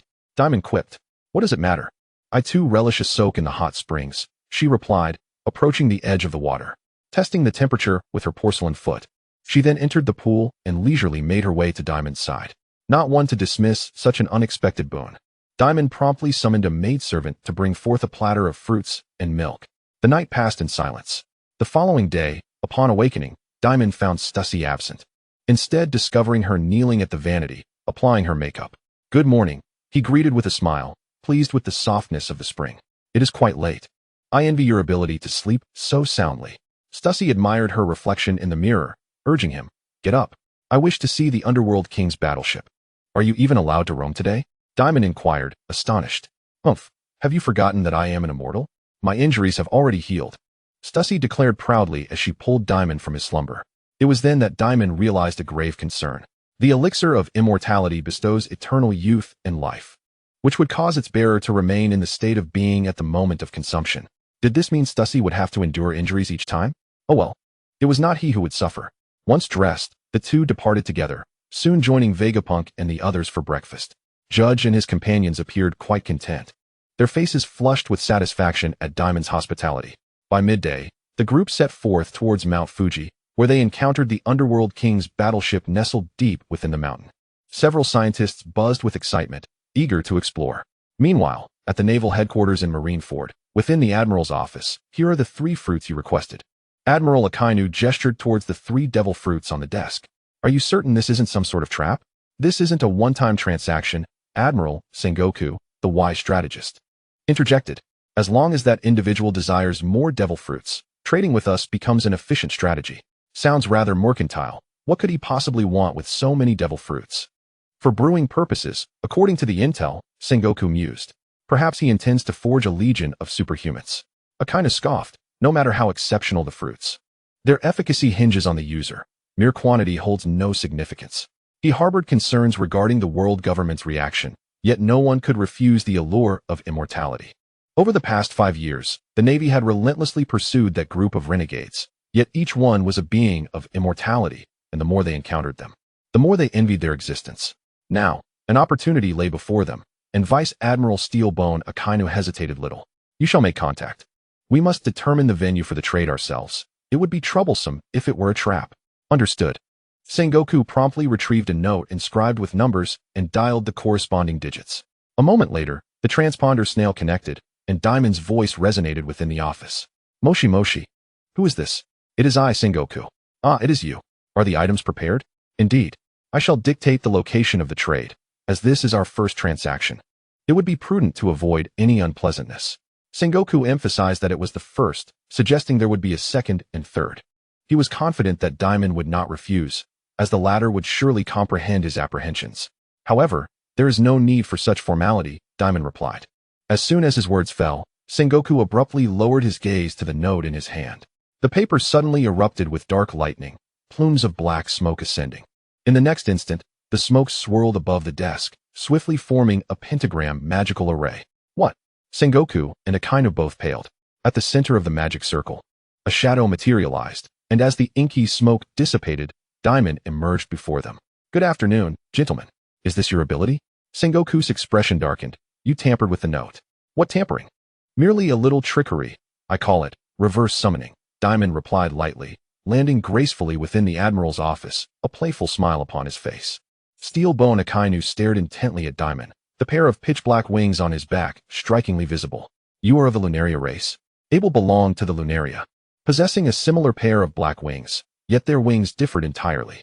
Nevertheless, misunderstandings aside, Dimon had no interest in clarifying that he was a demon. This identity is currently known to only a select few. He could not be bothered to respond, his gaze drifting toward the 3 devil fruits resting on the desk. Surely, this must be the Navy headquarters? Having lingered here for too long, a twinge of fear began to creep in. Kong's expression was grave.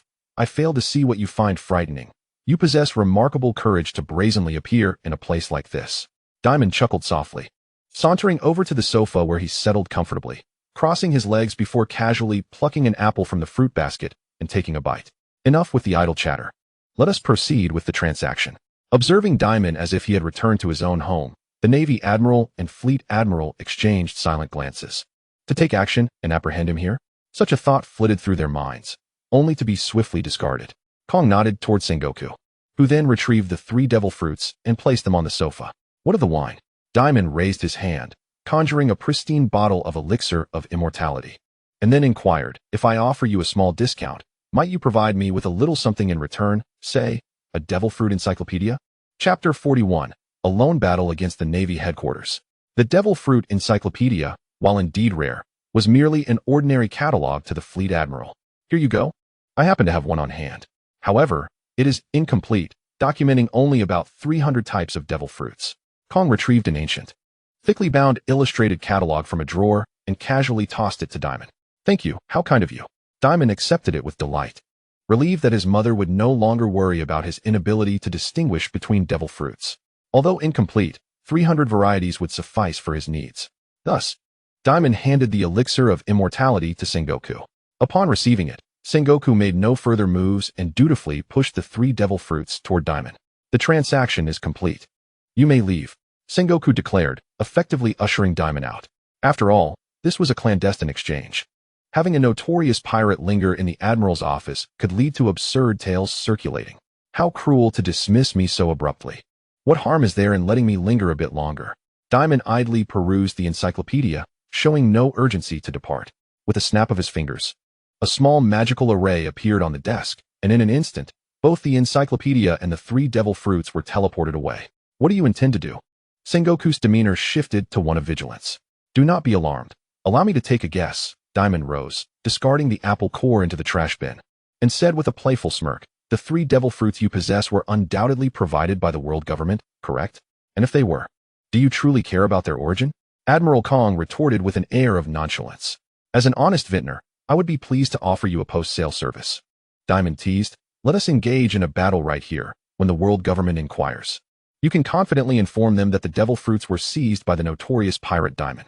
At his words, Sengoku's expression shifted to one of subtle unease. Such a post-sale service exists? It would indeed provide the world government with an explanation, but at the cost of the Navy's honor. After all, this was the Navy headquarters, an impregnable military fortress. If a pirate were to invade and abscond with 3 devil fruits, the humiliation would be profound. Thank you for your kind offer, but it is unnecessary. Sengoku shook his head, preparing to decline. However, Steelbone Kong suddenly erupted with a powerful haki. Your idea has merit. No sooner had he spoken than he launched himself at Dimon, emerging from behind the desk with remarkable speed to deliver a punch. He was no mere administrative admiral. His combat prowess was undoubtedly on par with that of an admiral. As his fist barreled forward, the air crackled with black lightning, completely locking onto Dimon. Faced with this strike, Dimon felt an overwhelming sense of inevitability, as if evasion were impossible. So serious? Surely you do not intend to truly capture me? Dimon remarked with a bemused expression, meeting the punch with one of his own. Boom. The collision of their fists unleashed a terrifying thunderclap. The Navy's fortress trembled in response.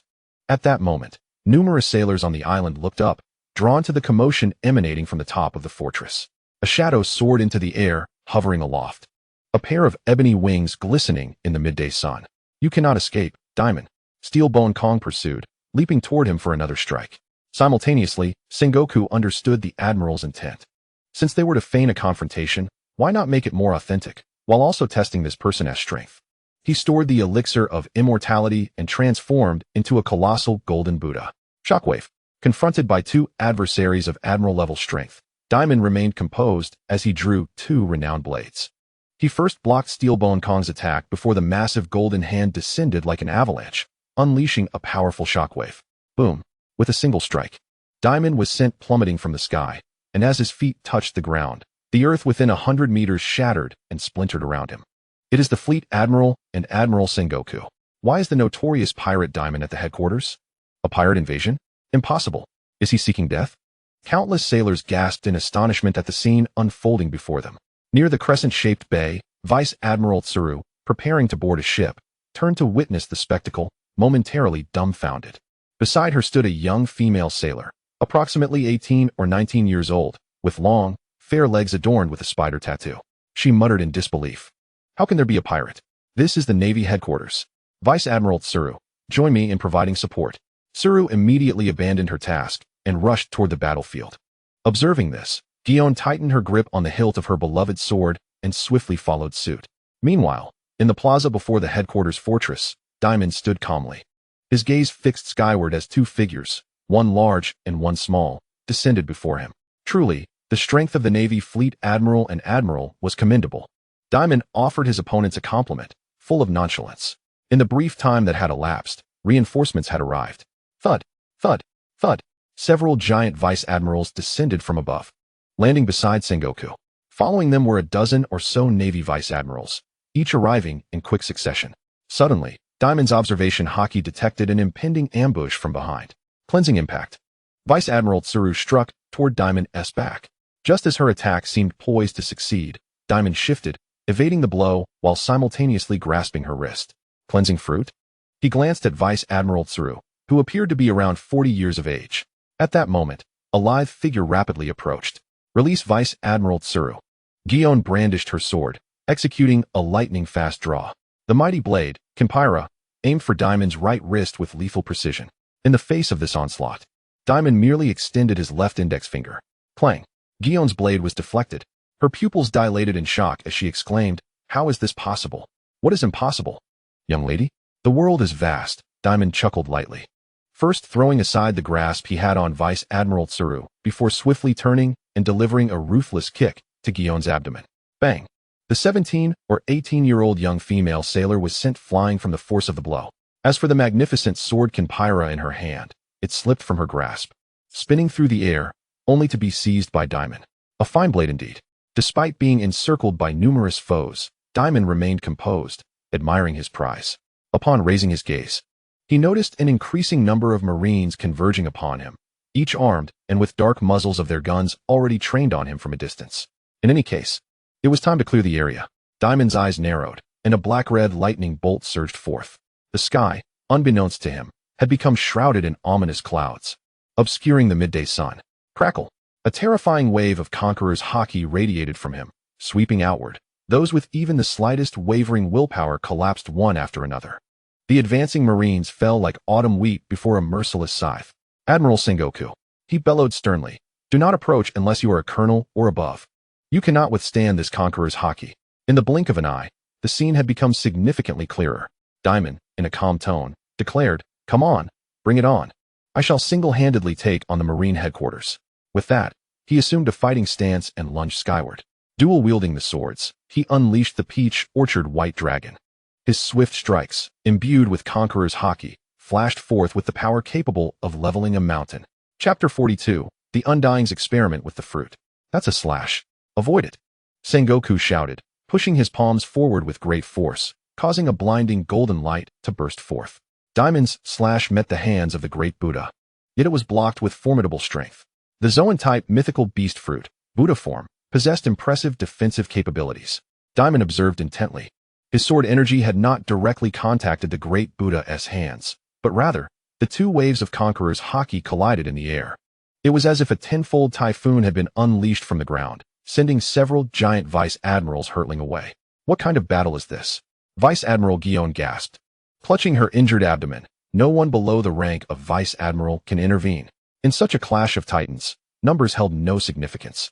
Suddenly, Sengoku roared, raising his arms to guide the sword energy skyward, slicing through a corner of the headquarters with ease. Meanwhile, Steelbone Kong rapidly approached, his fists, darkened with armament haki, aimed directly at Dimon's forehead. The wind from his punch howled, dark flashes erupting. Dimon raised his sword to block, mocking, "A bit age-worn, are we? That punch is merely a show of affection. I am still quite youthful." Steelbone Kong's expression darkened. Although it was a performance, he was not without intent. He unleashed a flurry of punches, all of which Dimon deftly parried. Finally, with a charged strike, he unleashed a blazing crimson sun, which swiftly engulfed Dimon. Boom! The red sun exploded, rapidly expanding into a colossal sphere, the terrifying armament haki surpassing mere internal destruction, capable of striking the opponent from afar. "Admiral, after taking this blow, that lad will certainly be severely injured, if not dead." "No, wait. Look to the sky," someone exclaimed, pointing at the figure above. Dimon, unperturbed, slowly sheathed his dual swords, refraining from further retaliation, calmly gazing down at the gathered Marines. Vice Admiral Crane's expression darkened. He remains utterly unscathed.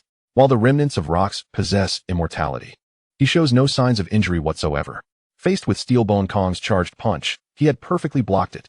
Dimon chuckled softly, pressing his thumb against his middle finger and suddenly exerting force, producing a light crack. In the next moment, a five-pointed star magic circle emerged beneath him, gradually lifting him up, engulfing him bit by bit. "The goods are in hand. Thank you for your hospitality, esteemed Marines. Until we meet again." In full view of everyone, a living man vanished, leaving behind only wisps of black smoke dissipating into the air. The remaining conscious individuals fell into silence. Even Sengoku found himself at a loss for words. With such teleportation abilities, who could capture him? An ability akin to the superhuman-type teleportation fruit? Various devil fruits flashed through their minds, yet none matched.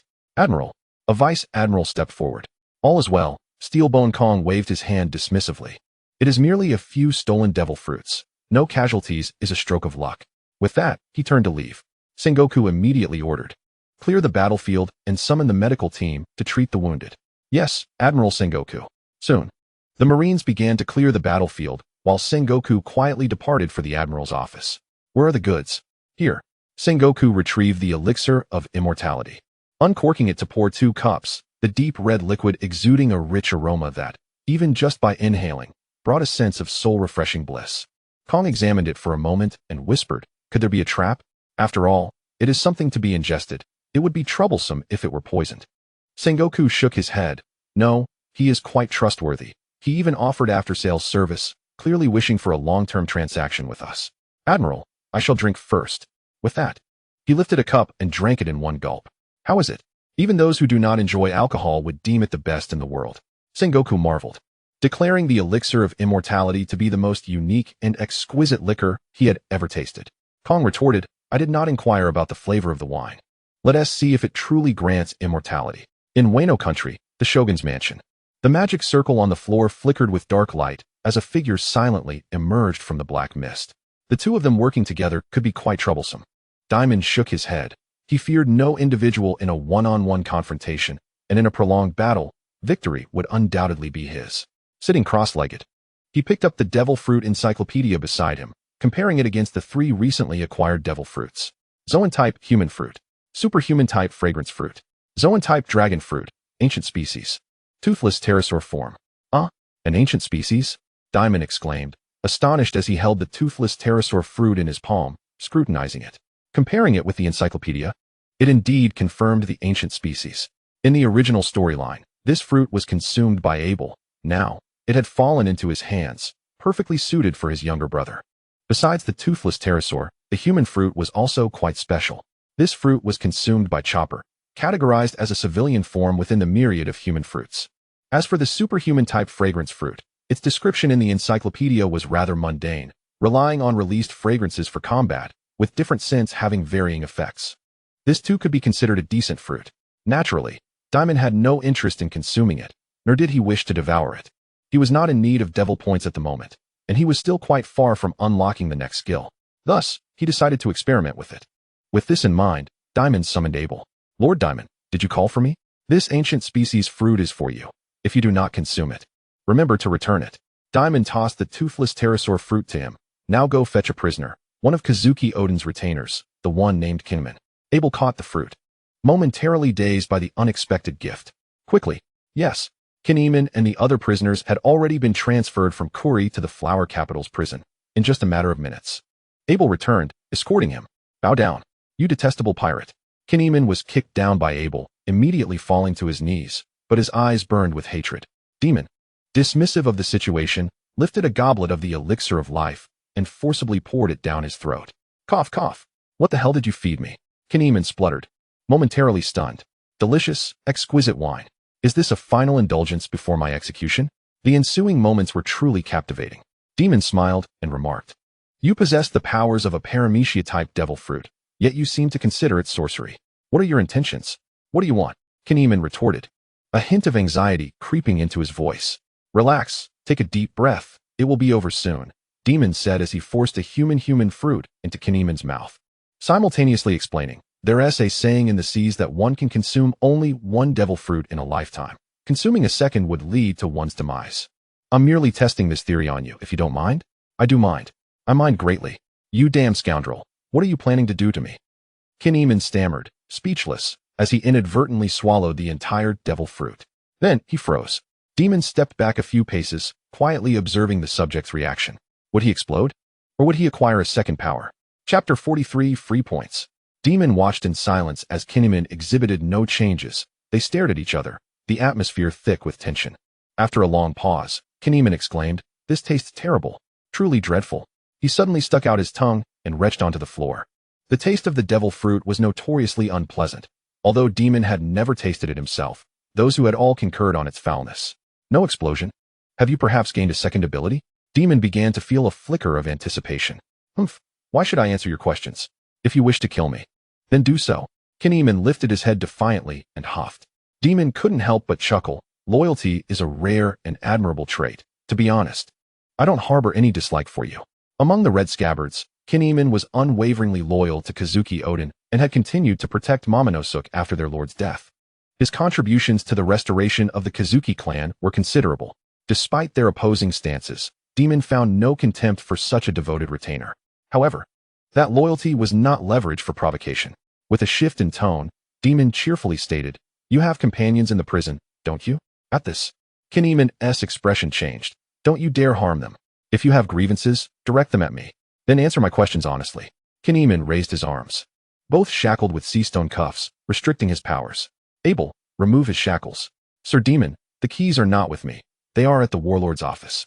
The so-called warlord's office translated to the police station, where Abel was the chief of the Floral City Police. Go fetch them. Yes. While Abel went to retrieve the keys, Dimon took a seat and engaged Kinman in conversation. Your lord, Kazuki Odin, has been dead for 5 years.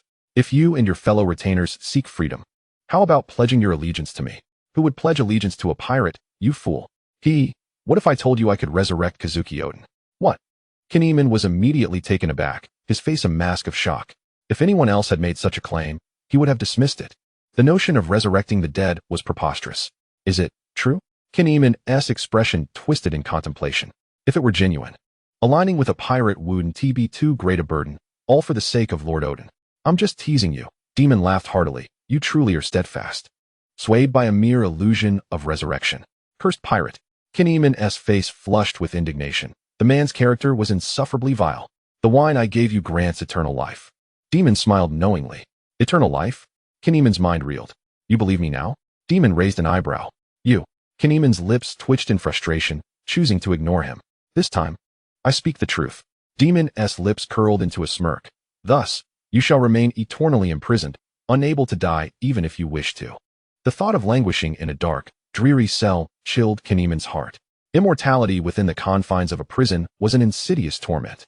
Soon, Abel returned with the key, unlocking the seastone cuffs that bound Kinman. The moment the restraints fell away, Kinman considered making a break for it. But the thought of leaving his comrades behind filled him with dread. He knew his escape would endanger them all. Let us see what powers you possess now, Dimon urged. Taking a deep breath, Dimon realized he needed a leaf or a stone. Your ability is indeed cumbersome, Abel remarked, stepping outside to collect a stone from the courtyard, which he handed to Dimon. Dimon placed the stone atop his head, striking a pose for the jutsu, and shouted, "Transform." Yet, nothing occurred. Stunned, Dimon attempted again, "Transform. Transform. What? Why isn't my transformation jutsu working?" The power of the Suk no Mi allowed the user to transform designated targets. Dimon focused intently, a hypothesis forming in his mind. After consuming a second fruit, had the powers of the two devils clashed, rendering his abilities dormant? That didn't seem quite right. Earlier, despite being shackled with sea stone, Dimon had still shown signs of exhaustion, indicating he remained a user of a devil fruit. Realizing this, Dimon declared, "The fruit I fed you is called the human fruit. Why not test its abilities?" At this, Dimon paused, suddenly struck by doubt. How would the capabilities of the human fruit manifest? In Chopper's hands, the human form of the fruit could grant numerous functions: intelligence comparable to humans, learning capability, bipedal movement, understanding human language, and multiple transformations. But Dimon was already human. What changes would he undergo after consuming the fruit? "I can't comprehend your words." Dimon was still immersed in his transformation attempts. "Never mind, I shall handle this myself." Shaking his head, Dimon grasped Dimon's head and muttered, "Devour." In an instant, a terrifying force of absorption enveloped Dimon, instilling a sense of panic within him. "What are you going to do to me? The power I bestowed upon you can certainly be reclaimed. Farewell, Dimon. In the afterlife, you will meet the dearly departed Lord Odin." As the gentle whisper faded, Dimon's form disintegrated into dust, absorbed into Dimon's palm, vanishing without a trace. Simultaneously, Dimon quietly sifted through Dimon's memories, including his experience upon consuming the devil fruit before his demise. "So that's how it is." Dimon exhaled slowly, comprehending everything. A dead person consuming a second fruit would neither explode nor gain a second ability. The truth was that the second ability would supersede the first. Dimon had lost the powers of the Suk no Mi and had become a user of the human fruit. However, there were no particularly noticeable changes after consuming the human fruit. Thus, the notion that consuming two fruits would lead to an explosion was merely a myth. Dimon contemplated, though he couldn't be entirely certain, for the undead held a uniqueness. The power of immortality was inherently a demonic gift of the devil. What ordinary humans possessed such privileges? Shaking his head, he felt no desire to delve into the ordinary lives of people. He merely needed to grasp that if an undead consumed a second fruit, it would supersede the first. This realization stirred a flicker of excitement within Dimon. He had refrained from consuming a devil fruit, patiently awaiting one that suited him perfectly. However, it seemed there was no need for such deliberation now. He could eat any fruit he desired, and if it proved unsatisfactory, he could simply switch to another, essentially a complimentary trial. Dimon's gaze instinctively drifted towards the nearby paramecia-type fragrance fruit, but he dismissed it, considering it somewhat unsuitable. The thought of battling with scents reminded him of a peculiar individual with a nightshade visage, whose voice echoed that of Aizen. Chapter 44, The 8 Treasure Water Army. Leader Green Pepper. Setting aside the matter of consuming a devil fruit, the immediate priority was to resolve the energy issue of the Underworld King's warship. Days later, Vegapunk and his associates returned, and Dimon welcomed them at the general's residence. "So, after several days of research, what have you discovered?" Dimon inquired directly. Caesar wore an expression of sheer exhilaration. He. It's a masterpiece. Absolutely perfect. It's hard to fathom the level of advancement in ancient technology. Judge and Queen exchanged glances before responding in turn. There is not only the main cannon, but also an array of astonishing technologies. If you wish, I can compile a detailed inspection report. One remarkable aspect is that the warship is capable of cloaking itself. Optical invisibility. Is that what I wanted to hear? Dimon glanced at Vegapunk with a hint of resignation. Vegapunk scratched his head, momentarily at a loss for how to begin, and after a moment of deliberation, he said, "This is merely a preliminary deduction. The power furnace required to activate it uses a special liquid fuel, and we currently lack leads. State your needs plainly. I will fully support your research, Doctor. First, we need to establish a research institute, along with additional scientists and funding, followed by the procurement of research equipment. In summary, it all boils down to money." Dimon nodded. "What scale of research institute are we discussing?" "Ideally, it should be situated away from urban areas. Research could be hazardous, and one cannot predict if an explosion might obliterate an entire city. Let us hope it doesn't claim the lives of a few invaluable scientists." Dimon certainly did not wish for Vegapunk to perish during experiments. After careful consideration, he promptly concocted a vial of elixir for immortality. The research institute's location was determined to be on a secluded island to the south of Wano country, approximately an hour's voyage away, known as Ghost Island, which was deemed suitable for the establishment of the institute. Furthermore, to ensure your safety in case of any unforeseen incidents during experiments, I shall gift you this vial. Stussie's eyes widened with envy as she remarked, "Why didn't you give me a vial back then? How stingy." The group brightened at the sight, and Vegapunk accepted the elixir with astonishment. "Is this the legendary drink that grants eternal youth and immortality, gifted to us for free? Consider it your reward for your hard work." Dimon smiled. "A single vial yields 4 cups. You, Judge, Queen, and Caesar make precisely 4. The power of eternal youth." Judge and the others appeared exhilarated, while Vegapunk's reaction was somewhat different. Rather than drinking, he seemed more intrigued by the peculiarities of the elixir. Dimon discerned his thoughts and decisively stated, "Let us partake of it together. Afterward, I shall have someone escort you to Ghost Island." "Very well," Vegapunk replied reluctantly, as he carefully opened the vial and poured 4 cups. One by one, they drank. Shortly after, Dimon summoned Abel to escort Vegapunk and the others away. "Are you not coming? I must first establish the research institute. My presence would be of no assistance." Stussie chuckled softly, linking her arm with Dimon, only to discover a round object in his pocket. "What is this?" "The Paramecia-type fragrance fruit. By the way, I forgot to mention. An undead who consumes a second fruit will not perish. The new ability will supplant the original." Dimon retrieved the fragrance fruit from his pocket. "Care to try it?" "Are you gifting it to me? How delightful." Stussie responded with enthusiasm, seemingly indifferent to the act of consuming a devil fruit. The gesture of receiving a gift from her beloved brought her joy. She planted a fervent kiss on Dimon's cheek before biting into the fruit. With a wrinkled brow, Stussie transformed into an ability user. Moments later, Dimon caught a whiff of an unusual fragrance, its source being Stussie. "You've acclimated to your new ability rather swiftly," Dimon remarked, sensing something subtly rising within him. Stussie's cheeks flushed as she shyly replied, "The new ability is fascinating. It releases a unique fragrance that can trigger the hormones of the opposite sex. How audacious of you to employ it on me." Dimon promptly scooped up Stussie and strode toward the bedroom. "Ha ha ha. Wait, I was merely jesting. It's too late now.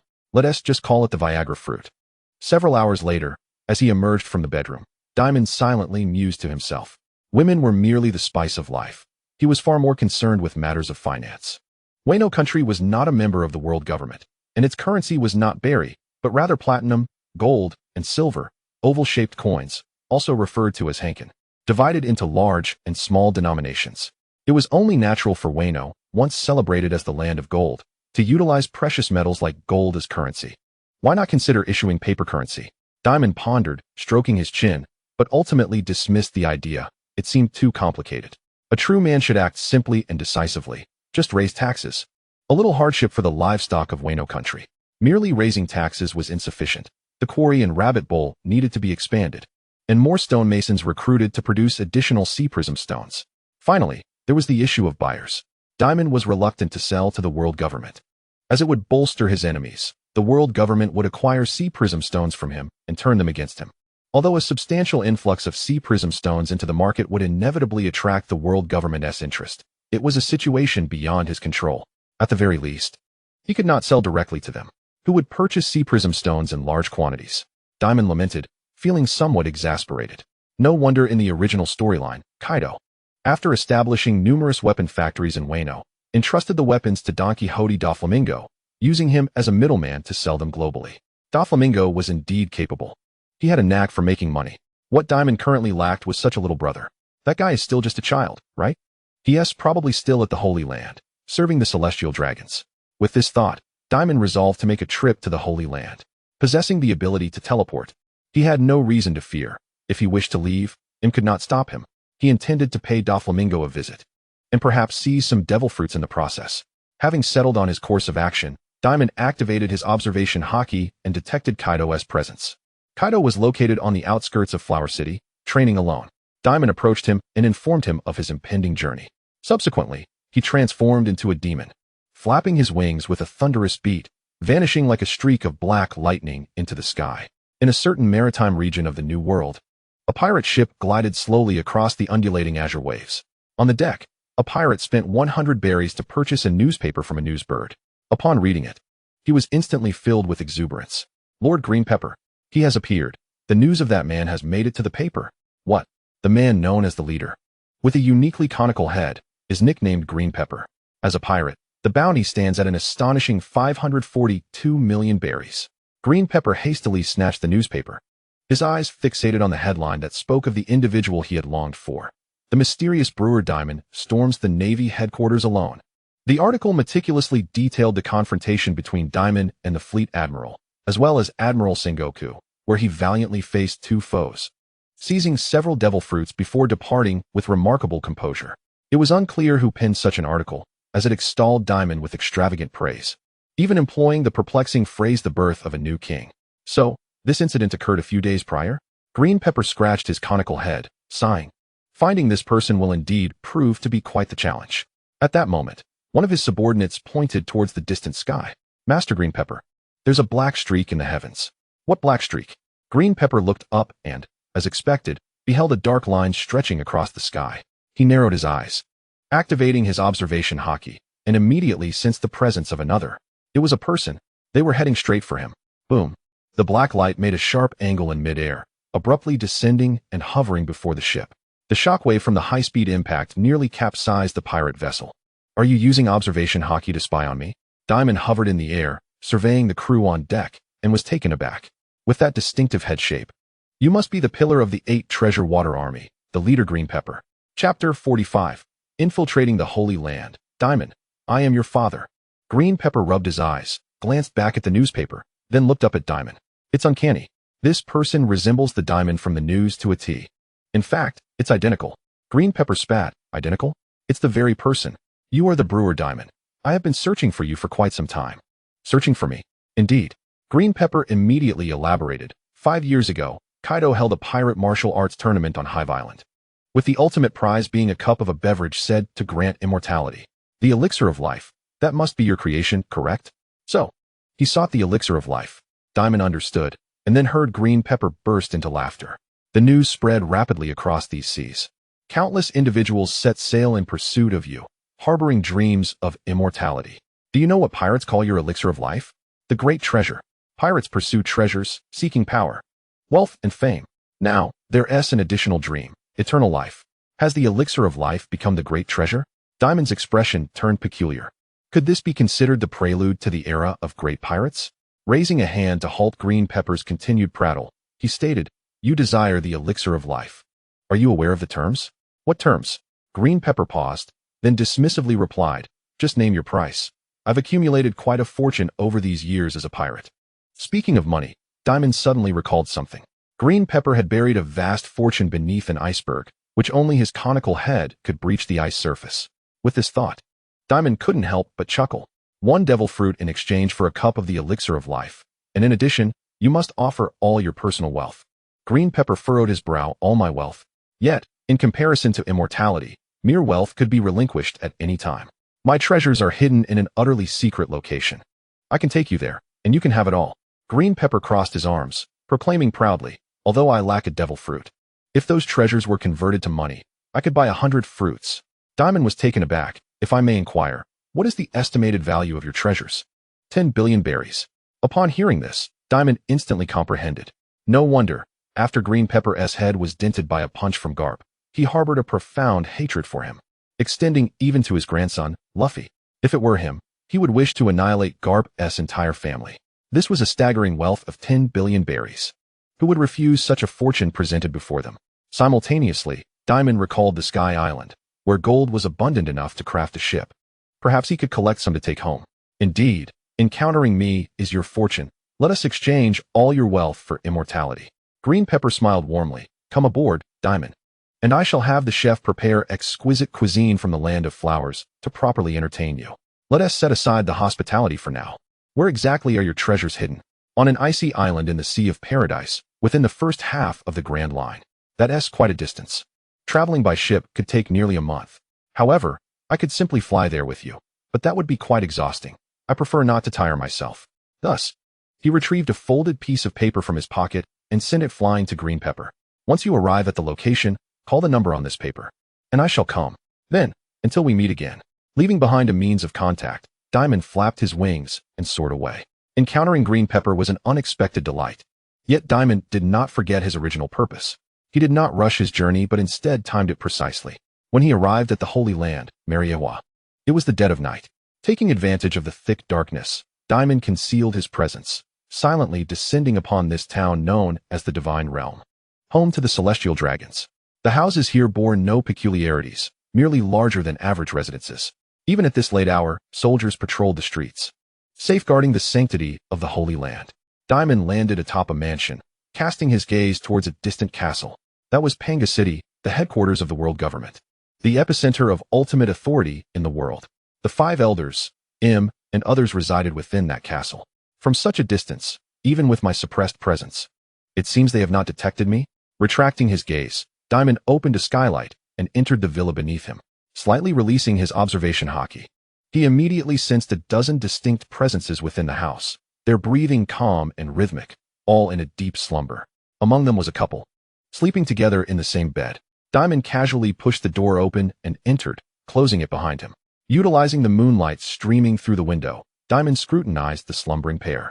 The man possessed long, golden hair and a pair of golden whiskers, while the woman lay on her side, facing away from the window, obscuring her features. Seemingly alerted by the sound of the door opening, the man groggily awoke, and upon opening his eyes, he beheld a ghostly figure by the window. He scarcely had time to scream before a sharp blade was pressed against his throat. "No, don't make a move. Whatever you want, I'll give it to you. Please spare my life. Shoo, you wouldn't want to wake your wife, would you?" Dimon made a shushing gesture, then inquired in a calm tone. "I ask, you answer." The man nodded frantically. "Where does the Don Quixote family reside?" Upon hearing this, the man stiffened, displaying an expression of terror. Dimon adjusted his wrist, the cold blade pressing closer to the man's skin. The man trembled and stammered. "Which Don Quixote are you inquiring about?" In this realm, there were only 20 surnames among the celestial dragons. To be precise, only 19. They were the descendants of the original 20 kings who established the world government. Now, 800 years later, the Don Quixote name extended beyond a single household. Where does Don Quixote da Flamingo reside? He should be but a child now. Where is this family located? Upon uttering these words, the man became increasingly terrified, visibly trembling uncontrollably. That is my son." What a coincidence," Dimon remarked, astonished as he scrutinized the man before him. Was this individual truly the foolish father of Don Quixote da Flamingo? This man exemplified utmost naivety, forsaking his status as a celestial dragon to lead the life of an ordinary person in the lower realms, inevitably culminating in tragedy. After all, the celestial dragons are loathed by many. Devoid of the protection of their status, those who wish to eliminate them could encircle the globe multiple times. "You're of no concern to me. Continue sleeping." Dimon glared, unleashing his conqueror's haki to render the man unconscious. Subsequently, he departed the master bedroom and sought out the child's room inhabited by Doflamingo. He opened the door, entered, and closed it behind him. Approaching the bed, he confirmed that the child asleep was indeed Doflamingo. The little rascal even wore sunglasses while sleeping, an absurdity in itself. Dimon promptly slapped the child's face. "Father?" Doflamingo, still known as Mingo, mumbled sleepily, and upon opening his eyes, he was left dumbfounded. Dimon covered the child's mouth, grinning. "Indeed, I am your father." Chapter 46. The Cunning Don Quixote Mingo. Is that fellow a god? Who is this person? The young Doflamingo trembled, thoroughly frightened in the dead of night. "I will ask. You will answer. Do not disturb me with noise. Should you raise a ruckus, I shall have no choice but to eliminate you," the man declared, prompting Doflamingo to nod hastily. "Your name?" "Don Quixote Doflamingo." "How old are you?" 8. 8. Dimon recalled the storyline vividly. He distinctly remembered Doflamingo murdering his biological father at the age of 10 and consuming the Ito Ito no Mi prior to that. For 2 years, his father, Don Quixote Homing, had led the family to forsake their celestial dragon privileges and choose to live among ordinary people. 2 years ago, which is now? How intriguing, Doflamingo. Your father will soon abandon his identity as a celestial dragon and take your family to live in the lower realms. Doflamingo could not fathom why the man would make such a statement. How could his father be foolish enough to relinquish his identity as a celestial dragon? "Who are you? Why are you in my room?" Doflamingo whispered, wary of making any sudden movements, fearing the man might strike him down. He wondered to himself, which slave has escaped? "I am Dimon." Upon hearing this, Doflamingo's pupils constricted, a look of terror washing over his face. Dimon raised an eyebrow. It seems you recognize me? Rocks. Rocks Pirates. Doflamingo's heart raced, beads of sweat forming on his forehead. 7 years prior, the Rocks Pirates had kidnapped celestial dragons at Sabaody Archipelago, extorting ransom from the world government. He was only one at the time and lacked clear memories. However, in the days that followed, he frequently heard tales of this incident. Children in the Holy Land were warned that if they misbehaved, their parents would use the Rocks Pirates to frighten them. Out of curiosity, Doflamingo had taken the initiative to learn about the Rocks Pirates, and he vividly remembered the members. In his toy room, he even had bounty posters of all the members. Little did Doflamingo anticipate that the stories meant to scare children would come to fruition, manifesting in his own life. Are you here to kidnap me? Faced with this dire predicament, Doflamingo quickly devised a plan. My family holds no significant status in the Holy Land. You cannot extort any ransom from us. However, I can lead you to a far better target. A few years ago, the leader of the Knights of God returned with a child named Fegaland Shamlock. You should kidnap him. His value far exceeds mine. Dimon, bemused, thought, when did the reputation of the Rocks Pirates become such? Just uttering a name terrifies Mingo. It's almost amusing. Yet, this lad was indeed worthy of being the future parasite. Even in such a situation, he contemplated shifting blame. As for the Shamlock he mentioned, he was the twin brother of Shanks. They were born in God Valley, and after the God Valley incident 5 years prior, one was taken by the Roger Pirates while the other was returned to the Holy Land by his biological father, Fegaland Greenbowl, with the 5 elders lacking any newborn sons. The son of the Knights of God indeed constituted the most valuable kidnapping target. Wait, am I here to kidnap a celestial dragon? Dimon nearly found himself ensnared in the boy's reasoning. This child certainly had a knack for identifying targets, and he was tempted by the idea. Compared to seizing a devil fruit, directly kidnapping Shamlock seemed far easier. With this thought in mind, Dimon asked with keen interest, "Do you know Shamlock?" "I've seen him a few times." Doflamingo replied swiftly, "He often appears in the parks of the Holy Land." In response, Dimon remained non-committal and inquired further. "Where do your celestial dragons store devil fruits?" "We don't have any devil fruits at home." Doflamingo shook his head. "Thus, it is indeed for the devil fruits." Dimon mused. The elixir of immortality, crafted by the brewer Dimon, utilized devil fruits as its primary ingredient. The existence of this elixir had garnered immense interest among the celestial dragons. Immortality was not a novelty for the celestial dragons. The 5 elders had existed for eons, wielding the highest authority in the world for an interminable time. Yet, the 5 elders were far removed from the common celestial dragons, who had no right to such power. The emergence of the elixir of immortality, however, offered a glimmer of hope. Thus, Dimon's reputation in the Holy Land was unparalleled, far eclipsing that of Rocks. Countless celestial dragons from various families had united to propose capturing Dimon to the 5 elders. If you wish to acquire many devil fruits, simply visit the 5 elders.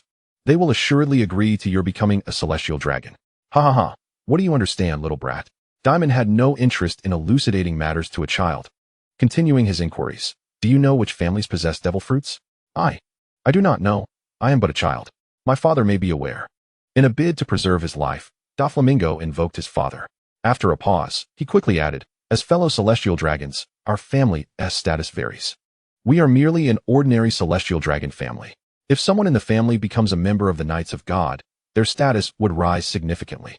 The families of the 5 elders rank highest among all celestial dragons. The divide between celestial dragons and those of the lower realms is stark. In the eyes of celestial dragons, those of the lower realms are mere commoners, their slaves, subject to the whims of life and death. However, even among the celestial dragons, disparities exist. The Knights of God hold the power to execute ordinary celestial dragons. After Doflamingo elucidated the situation in the Holy Land, Dimon could not help but furrow his brow. Was he to visit each household in search of them? Or perhaps infiltrate Panga City, where the treasury should contain a stockpile of devil fruits? After a moment's contemplation, Dimon resolved to alter his strategy. He had to admit, Doflamingo's suggestion was astute. Kidnapping Shamlock for ransom was the simplest course of action. It seemed he would have to return to his old profession. Considering this moment, Dimon extended his right hand, aligning his index and middle fingers, and pressed them against Doflamingo's chest. A series of dark flashes flickered. "What have you done to me?" Doflamingo exclaimed, lifting his nightgown and looking down, his face pale with terror. A sinister 5-pointed star magic circle had manifested upon his chest. "What is this? Take me to Shamrock tomorrow. For now, you may rest." Dimon's gaze sharpened. In an instant, it was as though Doflamingo's consciousness had been struck by a grand bell. His eyes rolled back, and he collapsed into slumber. After completing this, Dimon approached the window and flung it open. He did not fully trust Doflamingo's words and sought to verify them. The following morning, Doflamingo jolted awake from his dreams, as if he had experienced a nightmarish vision. Was it a dream? Such an abhorrent dream. His expression darkened as he rose and made his way to the dressing mirror, suddenly recalling something. He lifted his nightgown to face his reflection. No, it's not a dream. In the mirror, there it was, a stark five-pointed star magic circle upon his chest. He was filled with trepidation. What could it be? Should he inform his father? After much deliberation, Doflamingo hesitated to act rashly. Curse it, such a grand pirate bullying a mere child. He silently cursed Dimon, when suddenly a maid's voice echoed from outside. Young master, it is time to rise. Your father awaits you in the dining room. Understood, Doflamingo grumbled, dressing hastily before descending for breakfast. In the dining room, his father, mother, and younger brother were already awaiting him. As Doflamingo took his seat, Don Quixote homing spoke gravely. I had a dreadful dream last night. I have decided to renounce the privileges of the celestial dragons and leave the Holy Land to live among the common folk. Clang. Doflamingo dropped his spoon, stunned into silence.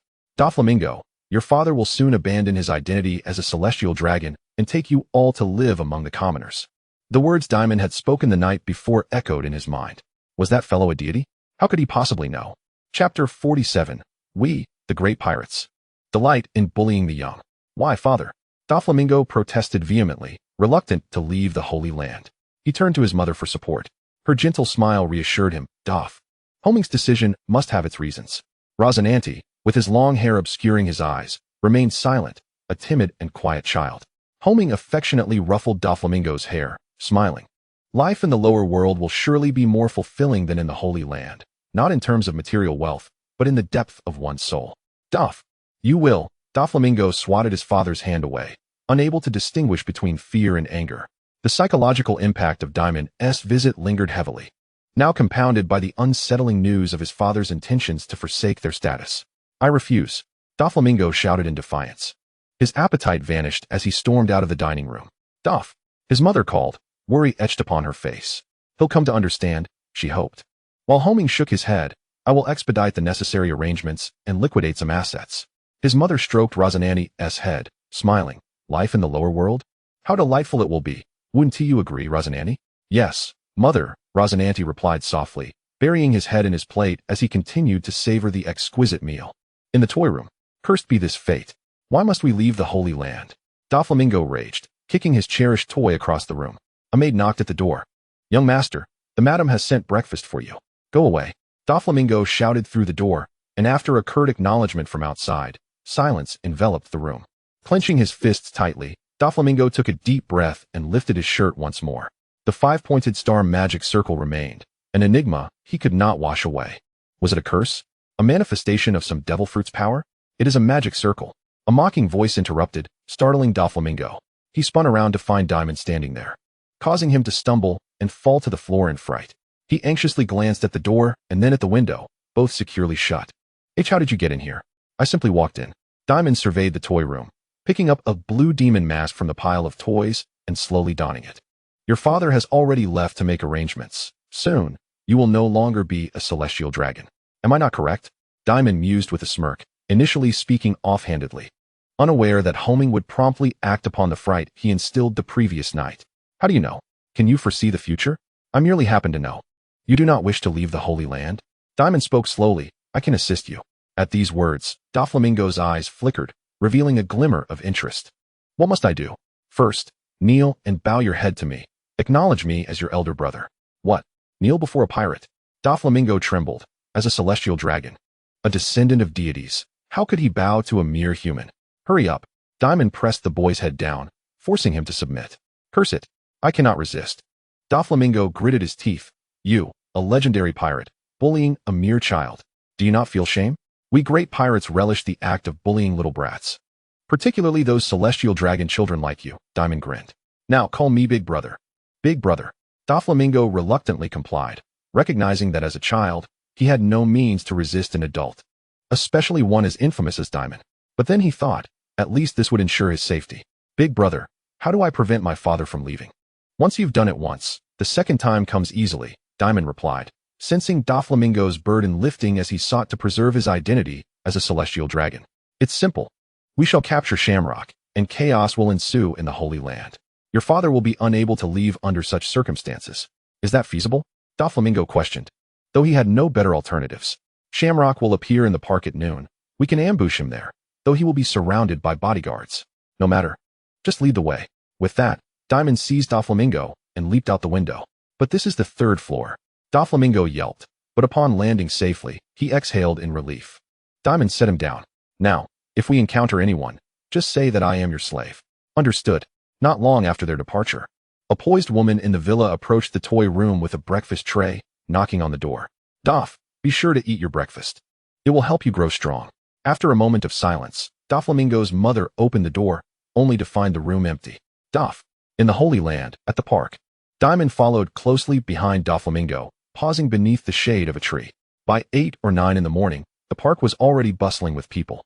It is widely acknowledged that parks serve as social venues, ideal for dog walking, fitness activities, and socializing on ordinary days. However, the celestial dragons differ from the common populace. While ordinary individuals merely walk their dogs, the celestial dragons parade their slaves. Within the park, certain noble women lead their slaves by leashes, the other end tethered to the slaves' necks. These slaves crawl on all fours, their expressions vacant and their eyes devoid of life, as if they have long since acclimated to their plight. Through Dimon's observations, he categorizes the celestial dragons into 2 distinct types. One group dresses similarly to ordinary people, while the other prefers to don attire akin to space suits, complete with bubble helmets. The reason for this divergence? Alas, I cannot say. Doflamingo leans against a tree trunk, arms crossed, his eyes concealed behind sunglasses as he scans the park for Shamrock. I do not favor such attire. It is cumbersome and unappealing, yet certain significant occasions necessitate its wear. Is it to signify their uniqueness, to avoid breathing the same air as mere mortals? Dimon shakes his head. The park is filled with celestial dragons. But who are they performing for? Suddenly, he spots a child clad in a space suit approaching from a distance, appearing to be around 5 or 6 years old, followed closely by several bodyguards in black. Could it be? Indeed, it is him, Figureland Shamrock. Doflamingo promptly identifies the target, urging, "Brother, go apprehend him, swiftly." "Why are you so eager?" Dimon retorts, bemused by the child's evident reluctance to renounce his celestial dragon identity. Nevertheless, one must admit that the town of Mary Geos possesses a certain charm, distinct from other places he has visited. It is remarkably serene and tranquil. Had it existed on Earth before his journey, it might have ranked among the top 10 most habitable cities. Of course, all of this is founded upon the backs of slaves. "Stay here," he instructs, before striding towards Shamrock. As he approaches, Shamrock instinctively looks up, furrowing his brow and inquiring, "Why do you not kneel?" In a flash, Dimon acts, seizing him by the throat and lifting him off the ground. We pirates take delight in bullying little ones. Ha ha ha. A pleasure to meet you, Shamrock. Chapter 48. Doflamingo. Will the coffee fly into your hands on its own? Who dares? Release Saint Shamrock at once. Guards. Where are the guards? The bodyguards, clad in black, exhibit signs of panic, having failed to perceive the moment Dimon struck. In an instant, their charge, whom they were sworn to protect, is hoisted into the air by the mysterious masked figure before them. They dare not act recklessly, opting instead for stern admonishments. The commotion instantly draws the attention of onlookers, many celestial dragons casting anxious glances. Upon witnessing the capture of the Figureland child, gasps of shock reverberate through the crowd, followed by a cacophony of screams. Invasion! Invasion! Quickly, notify the Knights of God, we need protection. Chaos ensues in the park, seizing the opportunity amidst the turmoil. Doflamingo makes his escape. He still wishes to maintain his celestial dragon status and cannot afford to be perceived as an accomplice. Dimon's observation Haki detects several formidable presences rapidly approaching, one of which feels somewhat familiar. He does not linger. Stepping forward, a magical circle materializes beneath his feet. Dark smoke billows forth, gradually enveloping him and his captive. Inform Greenbug to prepare the finest devil fruit to secure the return of his son. Several bodyguards lunge forward, only to grasp at empty air. The smoke consumes 2 of them, and ultimately, the magical circle vanishes. A note remains, clutched by one of the black-clad bodyguards. What do we do? Saint Shamrock has been abducted. Why are there kidnappers in the Holy Land? Damn it, we will be killed. The bodyguards' faces turn ashen, their bodies trembling. In the next moment, a figure descends from the sky, a woman clad in a mask. Dressed in an outfit reminiscent of a naval uniform paired with a miniskirt, a hat perched atop her head, and a red scarf wrapped around her neck. exuding an air of nobility. What transpired here? Military officer, one of the bodyguards, steeling himself, explains before handing over the note. This is the only thing left behind. The thief vanished in a cloud of black smoke. Does this description not resemble Lord Imu's abilities? The officer muses, examining the note, which reveals a series of numbers, the phone snail number. So, this is indeed a kidnapper? The officer recalls a time 7 years prior when a band of pirates audaciously abducted a celestial dragon in the Sabaody archipelago. This time, their audacity knows no bounds, as they have infiltrated the Holy Land and seized the son of the leader. Were he a worthless child, it might not matter. But it is rumored that Shamrock possesses exceptional qualities, having inherited the powers of his father, Greenbug. The ability to teleport and abduct a celestial dragon. This must be that individual.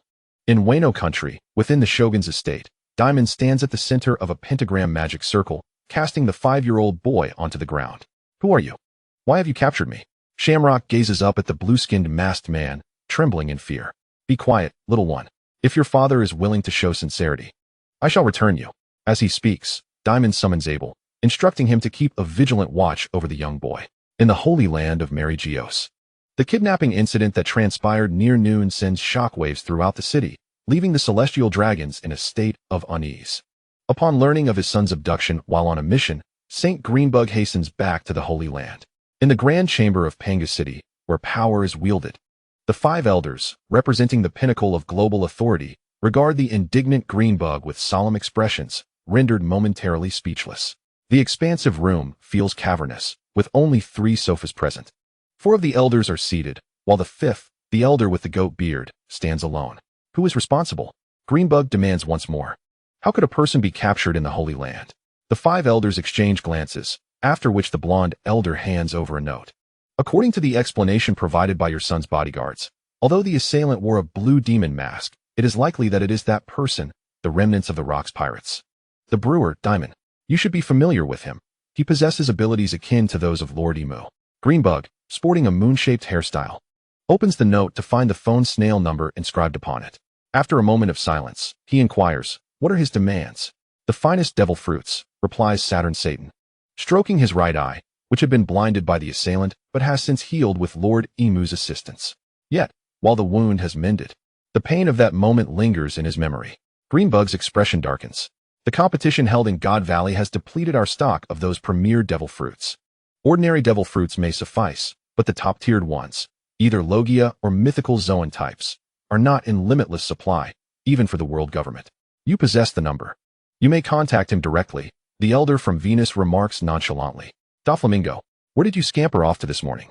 In the mansion of the Don Quixote family, Doflamingo's mother, upon seeing her son return home, expresses her concern. I heard about the kidnapping incident at the park. It is very unsafe in the Holy Land. Are you unharmed? I am well, dear mother. In her presence, Doflamingo exhibits a modicum of politeness, observing his younger brother Rosinandi engrossed in a book in the living room. He hastens to inquire, where's father? He has returned, preparing documents related to the estate in the study. What? Is he planning to descend to the lower realms as well? A surge of fury welled up within Don Quixote Doflamingo. He had toiled tirelessly to thwart his father's intentions. His mother gently stroked his head, soothingly saying, the Holy Land is in such disarray now. We may have to wait a long time before we can venture down below. That's for the best. Doflamingo suppressed the joy bubbling within him, nodding gravely. I shall return to my room, mother. With that, he ascended the stairs. Don't sneak out. It's quite dangerous outside at the moment. I understand, mother. Once back in his chamber, Doflamingo could not resist clenching his fists, his expression betraying the excitement he could barely contain. Anyone accustomed to playing the role of a son would understand that successfully rebelling against one's parents in childhood brings a certain joy. He had to thank that scoundrel Dimon for this too. He chuckled softly. However, a ghostly voice suddenly echoed from behind him. You ought to show respect to your elder brother, understand? Bang! A fist struck his head with considerable force, and Doflamingo swiftly turned around, his eyes widening in disbelief upon seeing Dimon. How did you materialize again? I find the Holy Land quite agreeable. I intend to linger at your abode for a few days longer. Dimon settled himself on the edge of the bed, crossing his legs. Why are you still standing there? Is coffee going to fly into my hands? Doflamingo's expression darkened. You must have misheard, brother. I shall fetch you some from downstairs. Please wait a moment. He dared not raise his voice, for he had betrayed Shamrock, and if anyone discovered his treachery, it would spell his doom. He could only tread the path of darkness alongside Dimon. His mother, astonished to see Doflamingo voluntarily descending to brew coffee, inquired, "What is going on, Doff?" "Nothing. I just had a sudden craving for coffee." "You poured 2 cups. Do you have a guest arriving?" "No, I'm merely hungry." "Don't pry too much, dear mother," he hastily replied, clutching the coffee as he rushed upstairs. Upon entering his room, he found Dimon conversing animatedly with someone through a snail phone. The top-tier devil fruits are no longer available.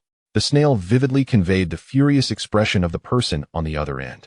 Doflamingo recognized that voice. It belonged to the formidable green saint of the Figureland family. Dimon chuckled. "None? Then your son's life is forfeit as well." After a brief pause, he added, "However, I am, after all, a benevolent individual. It seems rather excessive to bully a 5-year-old. How about this? I've heard some nobles have a penchant for young boys." Doflamingo shuddered. "Benevolent? Who?" "Enough." The green saint suppressed his rage. This struck a nerve. One son was missing, and the other captured, while the latter could be tolerated. The thought of his son being delivered into the hands of certain depraved nobles would disgrace the Figureland family. To him, the humiliation of his family was far more intolerable than the loss of a son. "I understand. I shall procure a top-tier devil fruit. But what?" Dimon raised an eyebrow, clearly enjoying the negotiation.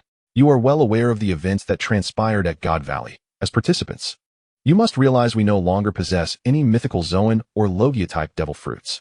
Dimon was willing to concede this point. After all, the world government could not conjure items out of thin air. The devil fruits they possessed had to be gathered from all corners of the world. "Then what are you proposing? Time to collect?" While it was true that there were no mythical Zoans or Logia types, there were still Paramecia types. Here, the green saint paused momentarily. Within the Paramecia category, there existed formidable devil fruits, such as Whitebeard's quake fruit and the float fruit of the flying lion. Moreover, I possess a Paramecia devil fruit known as the age fruit. Upon hearing this, Dimon's eyes brightened. The user of this fruit was Jewelry Bonnie. To be precise, she had not ingested it, but had been injected with the essence of the fruit at a young age, thus becoming the wielder of the age fruit. Its abilities were quite abstract. It could alter the age of both the user and targets, as well as affect objects. Objects under its influence would accelerate in aging until they crumbled to dust. Of course, on the surface, it appeared to be just another ordinary Paramecia fruit, hardly a top-tier devil fruit. Yet, the true strength of the age fruit lay in its ability to manifest twisted futures. The user could embody any conceivable future, provided they possessed sufficient imagination. For instance, Bonnie could envision a future akin to Nika and transform into Nika Bonnie. Just like Nika Luffy, her form would turn white, adorned with white flames. This fruit could indeed prove formidable. Quite impressive indeed. As expected of a high-ranking celestial dragon, your stock is abundant. Dimon quipped, a hint of envy in his tone. It was akin to a fourth-dimensional pocket. One could reach in and retrieve something of value. "Since you've agreed, then shall we return my son? First, give me the fruit, and upon receipt, I shall naturally return your precious son to you. I shall await you in the Holy Land." The green saint scoffed, suspecting that Dimon would not dare to come, as he would set a trap that would likely ensnare him, regardless of any teleportation abilities he might possess. This carried a hint of mockery. "It seems you have not grasped the current circumstances. I must teach your son a lesson," Dimon chuckled. The green saint's lips twitched in irritation. He inhaled deeply, stifling the anger within. "Let us be direct. How do you propose we conduct this transaction?" Dimon smiled. "It's quite simple. Place the note I left for you on the table, then press the age fruit atop the note. That will suffice. In Panga City, amidst the interplay of power. Is it truly so simple?" After ending the call, the green saint scrutinized the note in his hand, furrowing his brow. "Only one way to find out." Satan of Saturn spoke in a nonchalant tone. "After all, it's merely a worthless fruit." The age fruit seemed to possess immense power, arguably deserving of the title God-level fruit. Yet, it bore a critical flaw. In essence, the age fruit relied on imagined strength. The clearer one's understanding of reality, the more unwavering the belief, thus enabling the use of the devil fruit's powers. In other words, when there is a discrepancy between one's understanding of reality and the imagined future, it becomes easy for the mind to waver. Once the mind falters, the ability weakens, rendering the user incapable of distorting the future. Satan observed derisively. That fellow recently seized 3 devil fruits at Marineford, along with a fragmented devil fruit encyclopedia. He probably glanced at the age fruit's description, but found no mention of its weaknesses. The elder wielding a sword from Venus frowned slightly, saying, This time, the roll call demanded a top-tier devil fruit, seemingly not intended for brewing, but rather to acquire extraordinary abilities. Hearing this, the other three shook their heads in disapproval. After all, he himself was an ability user. It was not inconceivable that the more powerful the devil fruit, the more potent the elixir of immortality it could produce. They must devise a way to procure a bottle of the immortality elixir, as their understanding of this substance was woefully insufficient. This individual had repeatedly provoked them, and had thus become an undeniable threat that needed to be addressed. By addressed, it certainly did not mean to eliminate him, for they were acutely aware of Dimon's brewing prowess. Moreover, it was impossible to kill him. He possessed an immortal body. He must be captured and placed under strict surveillance. Akin to rocks, the five elders engaged in a heated discussion, each weighing in on how to apprehend Dimon. The Saint of Greenbow showed little interest in the matter, as his son remained unrescued. Turning away from the power struggle, he swiftly made his way to a treasury within Panga City. The time fruit was stored within this treasury. Upon opening the grand doors and stepping inside, he was startled to behold a slender silhouette. The Saint of Greenbow gasped in astonishment and immediately knelt on one knee. Lordum, the being known as him turned, their fingers subtly moving beneath their sleeves, causing a devil fruit to soar from the chest and leisurely drift before the saint. I will be watching here. Yes. Without hesitation, the saint complied with Im's directive, placing the note on the ground and subsequently pressing the time fruit upon it. In an instant, an overwhelming black mist surged forth from the note. The mist danced and coiled, swiftly inscribing a 5-pointed star magic array. In the next heartbeat, the time fruit was consumed by the power of the black mist, vanishing from sight. It can truly be done this way. The Saint of Greenbow was taken aback. Im's gaze remained fixed on the unfolding scene, their hearts stirred by surprise. Reverse teleportation? I lack such a technique. After a pause, Im spoke in a measured tone. I am already aware. You may depart. Understood. The Saint of Greenbow waited a moment before rising, only to discover that Im had already vanished. In Doflamingo's bedroom, Dimon sipped his coffee, feeling quite pleased. The power of the time fruit was formidable, indeed. Naturally, there were drawbacks, but to him, those shortcomings were hardly detrimental. Was Nika real? Of course it was. This was not a matter of belief, for he had witnessed it firsthand on a computer screen. Chapter 50, Pirated Nika Form. The coffee was delightful.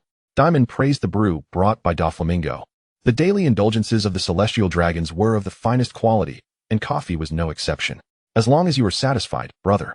Doflamingo lamented silently, worrying about the consequences if they were discovered.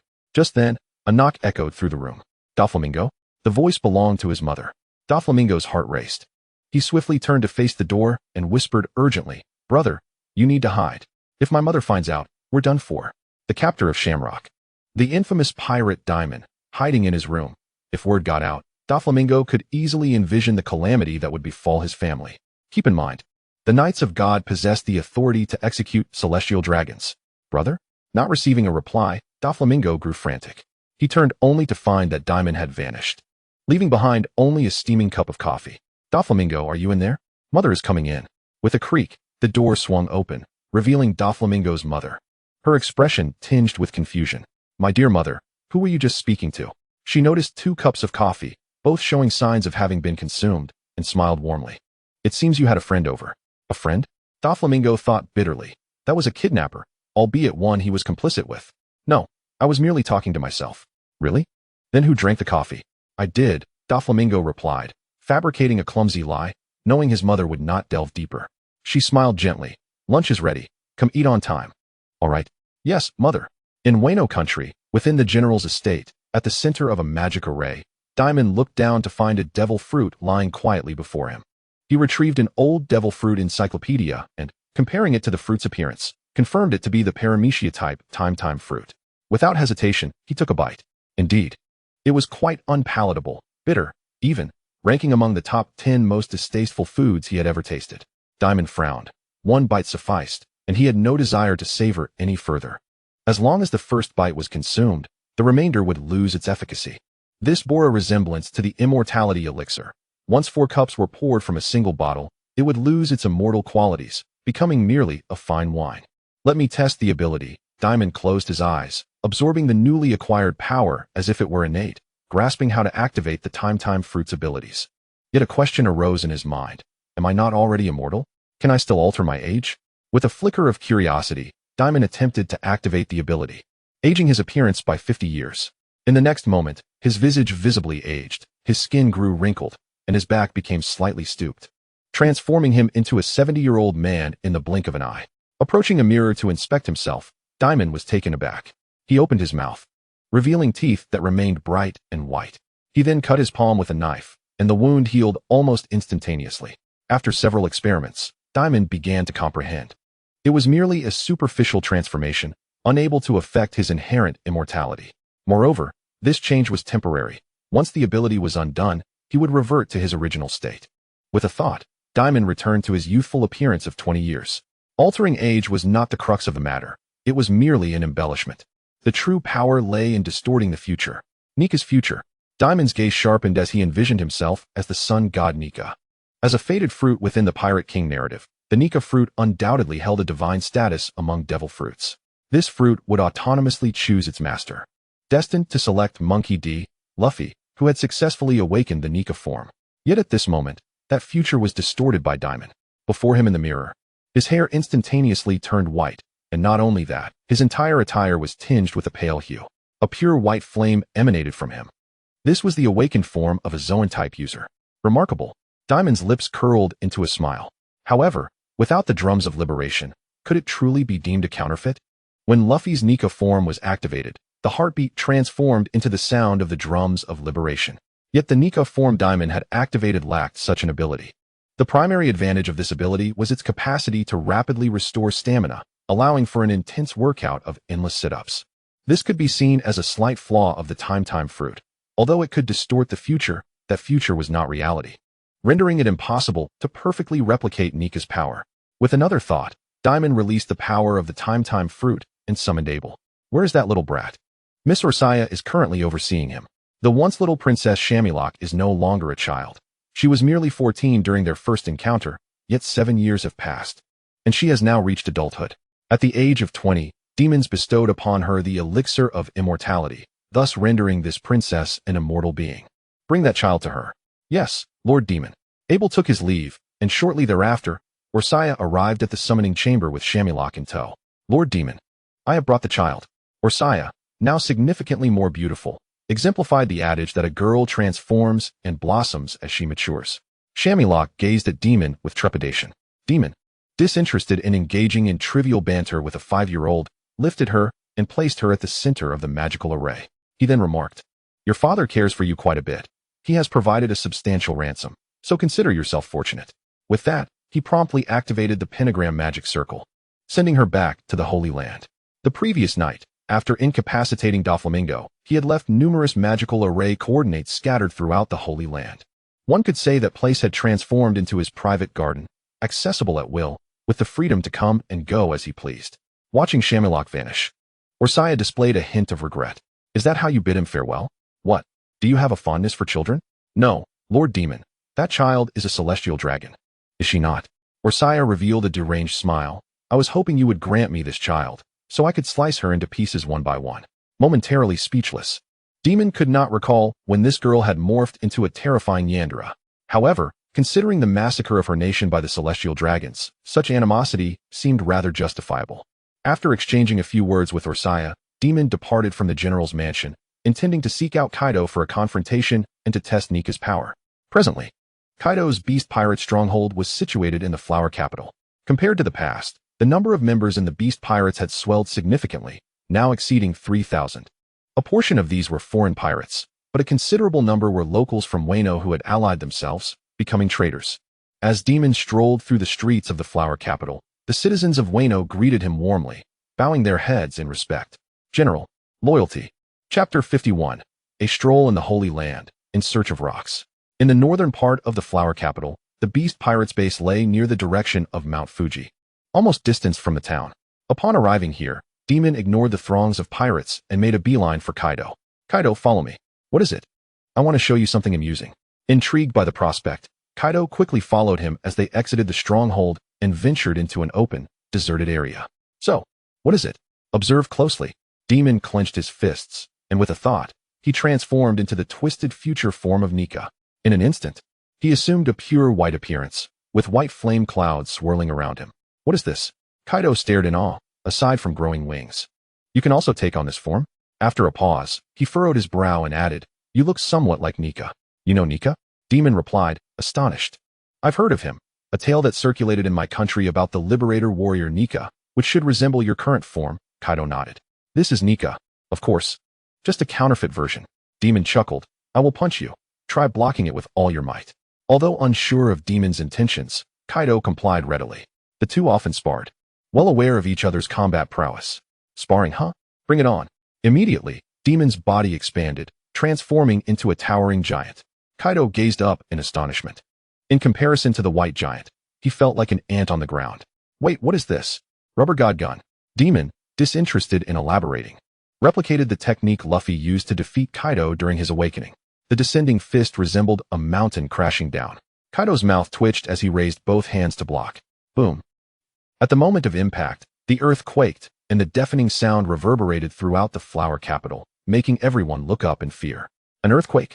The ground collapsed, and Kaido was forcibly driven into the earth by a single punch. Sensing the moment was right, Dimon withdrew his fist and peered down. Observing Kaido still positioned at the bottom of the giant pit, maintaining his blocking stance.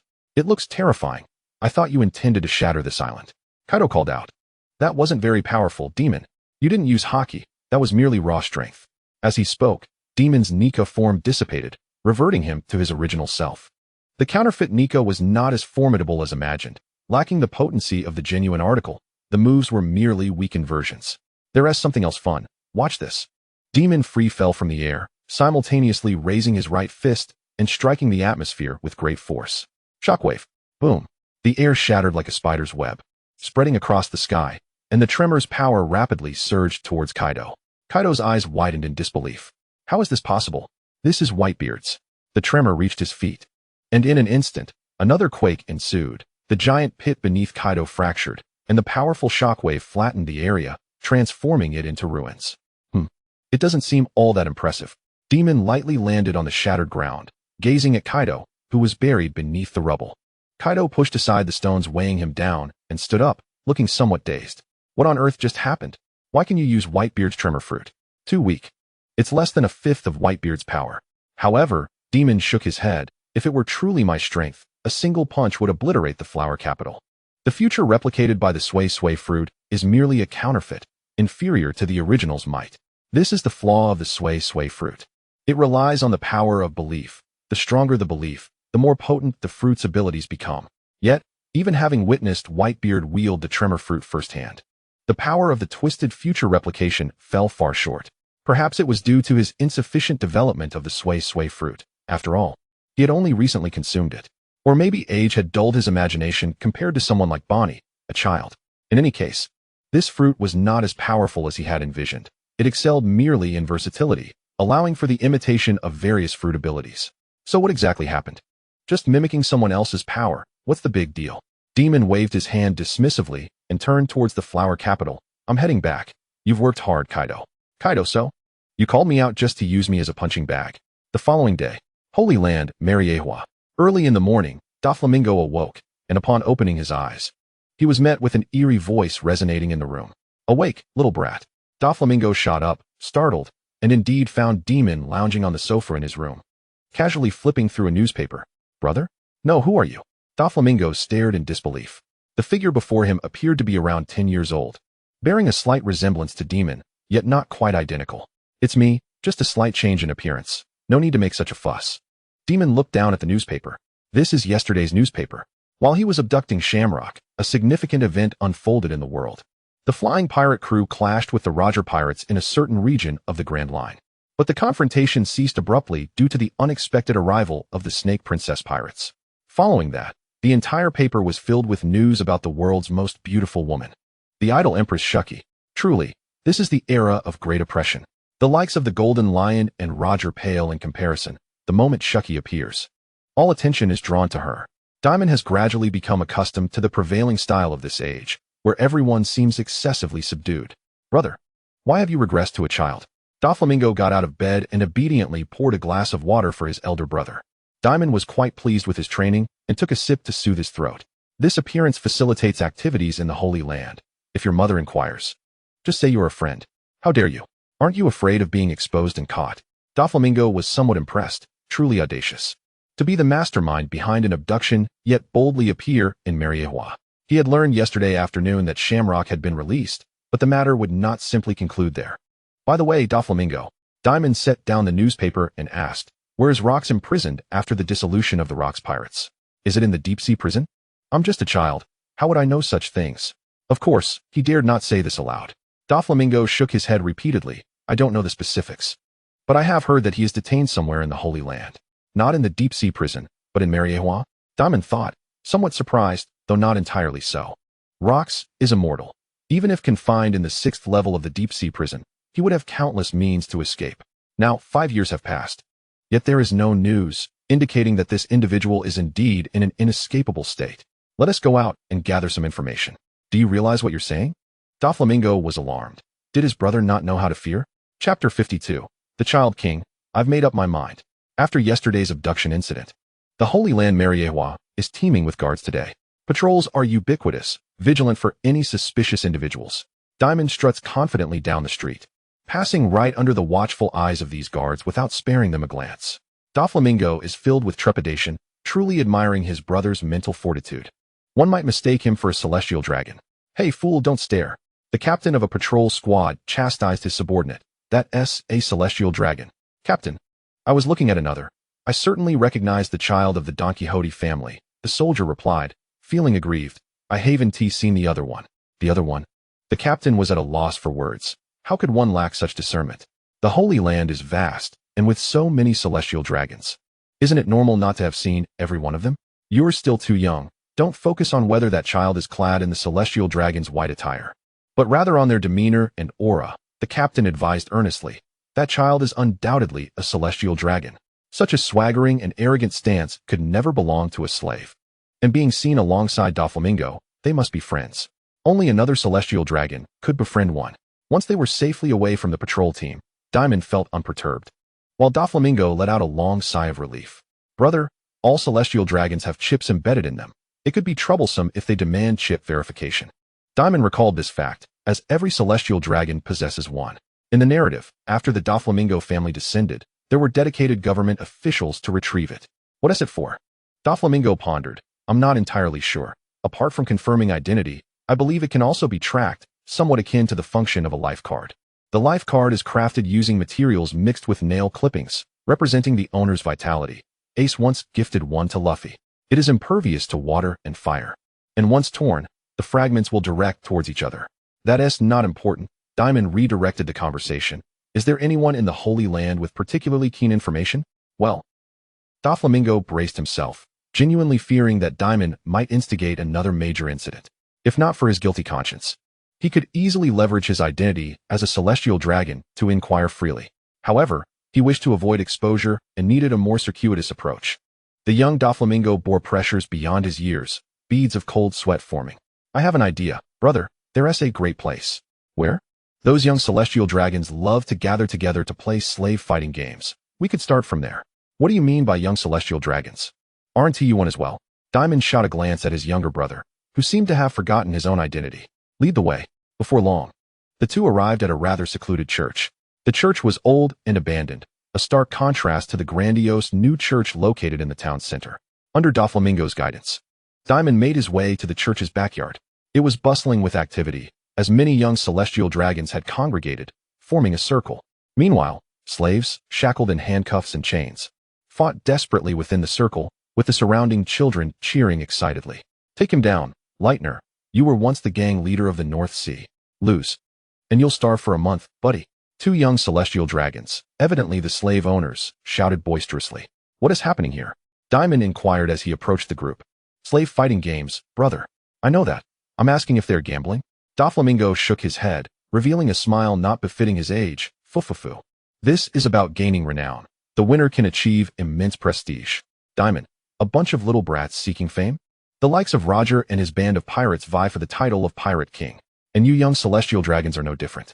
Competing for the title of Child King. What a farce. This slave fighting game is probably akin to cricket for these children. Just as the two approached, the slave battle reached its climax. The one known as Lightner, the former North Sea gang leader, landed a heavy punch on his opponent's jaw, knocking him out cold. Ha ha. Well done, Lightner. As expected of the gang leader, purchasing you as a slave was a wise decision. A mushroom-headed child in a space suit laughed triumphantly. Hee hee, I won. Who's next? The other young celestial dragons expressed their discontent, clamoring in protest. So strong, maledict. Damn it, I lost to him again. Let us use a wheel battle to take him down. Dimon was at a loss for words. Was the world of young celestial dragons truly this mundane? Doflamingo quickly explained beside him. The winner is named Manmaya Maledict. Maya? Dimon thought the name sounded somewhat familiar. It seemed to belong to a family connected to the Knights of God. Of course, merely sharing a surname does not imply a direct relation, as there are many celestial dragon families, much like the Don Quixote family, which comprises various distinct households.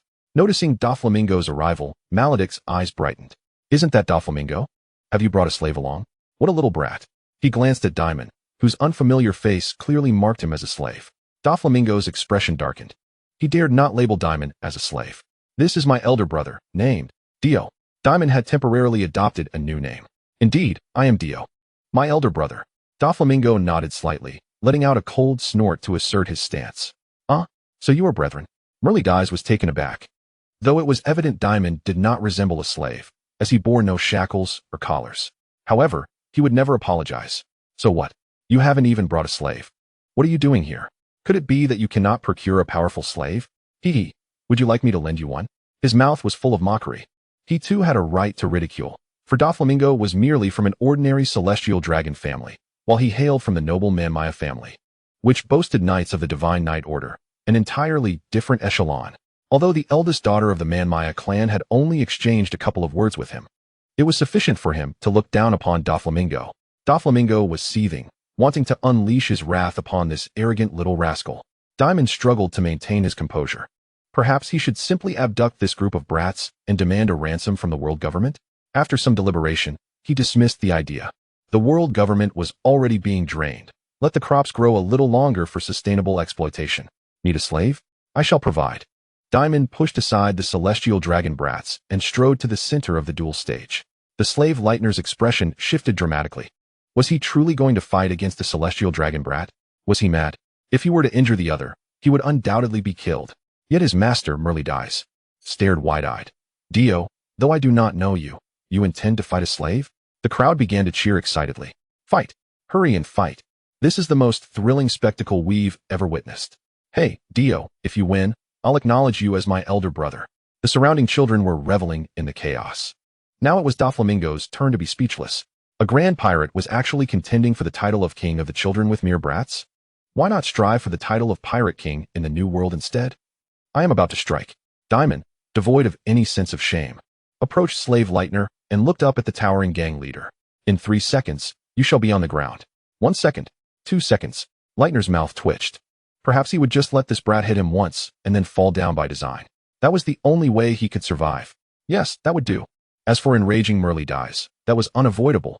Fortunately, he was the strongest slave in the other's possession, so he wouldn't face execution. Having made up his mind, Lightner focused, ready to showcase his finest performance. 3 seconds. Here it comes. As the countdown concluded, Lightner only felt a blur before the brat named Dio vanished from his sight. In the next instant, it seemed as if his jaw had been struck with tremendous force. His vision skewed, and he caught a glimpse of the azure sky. Oh, the sky of the Holy Land is truly beautiful. Wait, have I been hit? When did that happen? In the final moments before losing consciousness, Lightner finally realized what had transpired. Then, there was nothing more. With a thud, he was sent flying into the air by a kick, crashing heavily to the ground, his head lolling to the side as he fainted.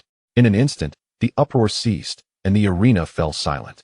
Dimon basked in the adoration of the crowd, hands on his hips, declaring, "Who else? The title of king of the children is mine." Chapter 53, Sassy Ignorance of Dana, Rocks. One strike. Astonishingly powerful. He took down that slave who had won 7 consecutive matches with a single kick. Brother Dio. The celestial dragon brat who previously claimed he would acknowledge Dimon as his elder brother kept his promise and did so right there. They had come to engage in a slave contest, yet no one had ever entered the fray themselves. Now, a formidable figure had descended upon them, leaving the group of brats utterly entranced. Each one of them was starry-eyed, as if witnessing an idol. Dimon flashed a slight smile, provocatively glancing at Merlydise. Is that all? Merlydise was dumbfounded. This was the strongest slave he had begged his mother for ages to acquire, and yet he had been dispatched in a single blow. Damn it, Lightner. You useless fool. Forget about whether he was useless or not. What other slaves do you possess? Merlydise opened his mouth to speak, but found himself at a loss. Where had this brat named Dio come from? And how was he so formidable? As Dimon approached him, Merlydise jumped back in alarm. What do you want? I have no desire to fight you. This is merely a slave game. By the way, which family do you belong to? With the match lost, he had no choice but to invoke his family background. Dimon grinned widely, stepping in front of Merlydise and patting his mushroom-like head. You little rascal. You must call me elder brother. Impossible. I am of noble man Maya. He barely had time to finish before Dimon unleashed a flurry of blows upon the insolent brat. He deliberately tempered his strength, fearing he might inadvertently kill him. Stop. Elder brother, please. At least don't hit my face. Moments later, a bruised and battered Merlydise sheepishly chuckled. Elder brother, I was just joking. Fights among children were commonplace, and even if reported to their parents, it would bear no consequence. The Divine Knight Order would certainly not concern themselves with such trivial matters. To avoid the pain of punishment, Merlydise had no choice but to bow his head and acknowledge Dimon as elder brother. Of course, it was merely for appearances. Once he returned home, he would certainly seek to purchase an even stronger slave to regain his honor. Not far away, Doflamingo wore a look of utter disbelief. Upon catching Dimon's eye, he suddenly had an epiphany and hurried over. You seem quite dissatisfied? Dio, let me give him a good beating. I found him unpleasant for quite some time. No, Merlydise quickly denied. You were definitely thinking of going back to buy an even more powerful slave, weren't you? Doflamingo grinned. Can you read minds, you brat? Merlydise covered his swollen face, lamenting, please don't hit my face. My mother will scold me when I go home. Wasn't that the strongest just now? Dimon cooperated seamlessly. Doflamingo nodded vigorously. Indeed, brother Dio, if we are to speak of the strongest slave, it must be the notorious pirate Rocks, captured 5 years ago. Who bought him? Dimon continued to play along. I don't know. Doflamingo responded, then turned to Merlydise. Do you know? Huh. Merlydise, cradling the bump on his head, muttered. I heard my father say he has been locked up in Panga City. Who would dare buy that slave? He is the most vicious pirate in history, known for capturing celestial dragons. No one has the guts to purchase such a slave, nor could they. However, as he contemplated, a sly smile crept across his face. Doflamingo, I believe brother Dio should buy a powerful slave like Rocks. Only he would be worthy of brother Dio's status. Bang. Doflamingo punched him. You little rascal. Are you trying to harm brother Dio? You're still as insufferable, deserving of a beating. No, I was wrong. Subsequently, Dimon and Doflamingo worked in perfect harmony, swiftly acquiring the desired information. Meanwhile, he inadvertently became the king among the children. However, he was merely the ruler of the children in the vicinity of the old church, where participation in the cricket fights was restricted to male celestial dragons under the age of 12. As for those above 12, the older generation had long ceased to engage in such childish games. Brother Rocks is in Panga City, though his exact location remains unknown, Doflamingo stated. Upon leaving the old church, Doflamingo sought to distance himself from trouble and remarked, I have seldom visited that place, and the guards are exceedingly vigilant. You cannot go there. Typically, celestial dragons are permitted entry, but Dimon is not a true celestial dragon, nor does he possess a chip, so he would undoubtedly be exposed there. I appreciate your efforts, Doflamingo, Dimon praised with a light chuckle, adding, you need not concern yourself further. Go entertain yourself. Brother, are you truly going? Doflamingo was taken aback. In the past, Rocks had boldly infiltrated the Flower Valley, confronting him directly, only to make a dramatic escape while effortlessly eliminating a general. What Rocks can accomplish, I can as well, Dimon replied nonchalantly, issuing a few casual commands before slipping away. Evading the patrolling guards, Dimon concealed himself in an unoccupied corner and subsequently nullified the powers of the sway fruit. As for infiltration, mimicking another's appearance, that was unfeasible.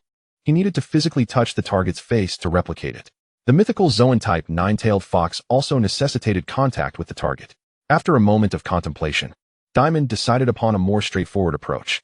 Distorted Future, Invisible Man. Once activated, this ability had a brief duration and was exceedingly taxing on his stamina. The longer it lasted, the greater the depletion of his strength. Fortunately, it could be used consecutively. As long as he paused to deactivate it, he could unleash it anew. Dimon wasted no time and swiftly set his plan in motion. Panga City, a fortress towering 7 stories high, crowned by a tower and shrouded in swirling white mist, bore an imposing presence with guards stationed at its grand entrance. Dimon infiltrated with ease, causing not a ripple. The interior was similarly fortified, populated by armored knights. After a cursory exploration, Dimon found no one. The underground? Clearly, there was a subterranean level. After considerable effort, Dimon located the entrance and descended into the depths of Panga City. Ultimately, he discovered a secret chamber at the very bottom. The reason it was a secret chamber was that it lacked even a single guard. The dimly lit corridor felt eerily vacant. Behind the tightly shut door, a chilling breeze seemed to waft through. Dimon materialized, his observation haki detecting a faint, weakened presence within the chamber. Found you. Dimon pushed the door open. Inside the secret chamber, Rocks was bound to the wall by iron chains, his chest pierced by numerous blades forged from sea prism stone. His arms and legs had been severed and were impaled farther away. The severed limbs gradually disintegrated into dust, vanishing bit by bit. Meanwhile, new hands and feet were slowly regenerating on Rock's body at a glacial pace. With a creak, the heavy door was slowly pushed open, a sliver of light spilling through the gap. Rocks opened his eyes, his voice raspy. It hasn't been 7 days yet, has it? As an immortal, he could not be truly killed. Therefore, the world government inflicted severe injuries upon him every 7 days, severing his limbs to prolong his regeneration time, effectively creating a 7-day cycle. Rocks had lost track of how many cycles had transpired. His gaze fell upon the door, which now had a gap wide enough for an ordinary person to pass through. Then, the sound of footsteps echoed in the chamber. Ignoring Dana, Rocks gradually displayed a look of astonishment, his voice weak. I never expected it would be you to rescue me, Dimon. Chapter 54, A Bond of Righteousness. Rocks was touched. He had not anticipated that someone would venture into the depths of Panga City to save him, the captain of his crew. Truth be told, Rocks was genuinely moved. Rescue? Dimon raised an eyebrow, thinking to himself, who is here to save you? I, a diligent farmer, am merely here to reap the harvest of my own hard work. He did not elaborate, instead smiling as he approached Rocks. Don't come any closer. Rocks summoned his dwindling strength. Speaking in a low voice, the world government's people are stationed here. The remainder of his warning was drowned out by a sudden occurrence that replaced his intended words. Before Rocks, a jet-black bolt of lightning suddenly descended upon the center of a 5-pointed star magic array inscribed on the floor. Boom. A thick cloud of smoke billowed forth as a figure slowly stood upright from the magic array. It was a young man with a moon-shaped hairstyle. Excellent. Fegelin de Gringo flexed his neck, producing a series of crackling sounds from his joints. It's truly you. How wonderful, Dimon. With those words, he sprang into action. In the blink of an eye, he appeared before Dimon, his sharp blade descending with lethal intent. Faced with this unexpected turn of events, Dimon remained composed, deftly drawing his sword, Inma, to parry the strike. Boom. Instantly, the clash of Conqueror's haki produced a violent tremor, the black and red lightning threatening to tear through the fabric of space, radiating outward in all directions. A trap? Dimon chuckled nonchalantly. How did you know I would definitely come? Isn't it the same for you? Anyone who opens that door without permission will immediately trigger the mechanism. Gringo's eyes burned with rage. He had the opportunity to settle the score for his son's abduction yesterday. However, your words are the most gratifying to me. This matter had transcended the duties of a guard and prisoner. It had become a personal vendetta. In response, Dimon smirked. How is your son? Are you certain you want to waste time here with me? Who knows what may transpire next? Gringo's expression shifted slightly, but he quickly cast aside any extraneous thoughts. Even if what Dimon said were true, and there were accomplices targeting Shamrock, he had no other options at this moment. Humph, you won't escape. While uttering threatening words, he unleashed a frenzied sword technique resembling a tempest. This reckless style abandoned all defense, pouring every ounce of energy into an offensive assault. Their weapons collided relentlessly, each clash resulting in a thunderous roar, akin to the sound of thunder. The release of Conqueror's haki stirred the entirety of Panga City. Within the realm of power, a slight tremor shook the spacious room. Ripples spread across the water in the cup placed on the coffee table before the sofa. The 5 elders exchanged alarmed glances, all lowering their heads to observe the ground below. It's Gringo's haki. But the other, who is it? The unfamiliar Conqueror's haki. The next moment, several instances of observation haki immediately penetrated the depths of Panga City. Nasu Shurin, it is emanating from the secret chamber. Someone is attempting to rescue Rocks. Damn it. It must be those remnants. Take action. The magic circle immediately appeared beneath the 5 of them, enveloping them in swirling black smoke, and in an instant, the realm of power was left devoid of any presence. Meanwhile, in the secret chamber where Rocks was imprisoned, Dimon was grappling with Green Ancient Saint's onslaught, pondering how to rescue someone. Bah, what rescue? The priority was to extricate Rocks first. The subsequent devouring could wait. At that moment, Rock's voice echoed. Hurry, Dimon. You can't save me alone. His reinforcements are on their way. Seeing Dimon unresponsive, Rox grew frantic, shouting, Run. Do you want to be captured too? His voice escalated into a bellow. Concurrently, he unleashed all the stamina he had accumulated in this round, erupting with a surge of power. Crackle. The blood-red conqueror's haki burst forth from his being, manifesting as scarlet lightning that coiled around Green Ancient like a serpent. For a fleeting moment, Green Ancient's movements froze. Momentarily subdued by Rock's conqueror's haki, Dimon stood there, speechless. He could flee at any time without assistance, only contemplating how to carry Rox away. Rox had misconstrued the situation, becoming overly dramatic, which made Dimon feel a tad embarrassed about taking action. Let us consider this a farewell, Moonhead. With a light chuckle, Dimon summoned a magic circle beneath his feet, dark smoke engulfing his entire form.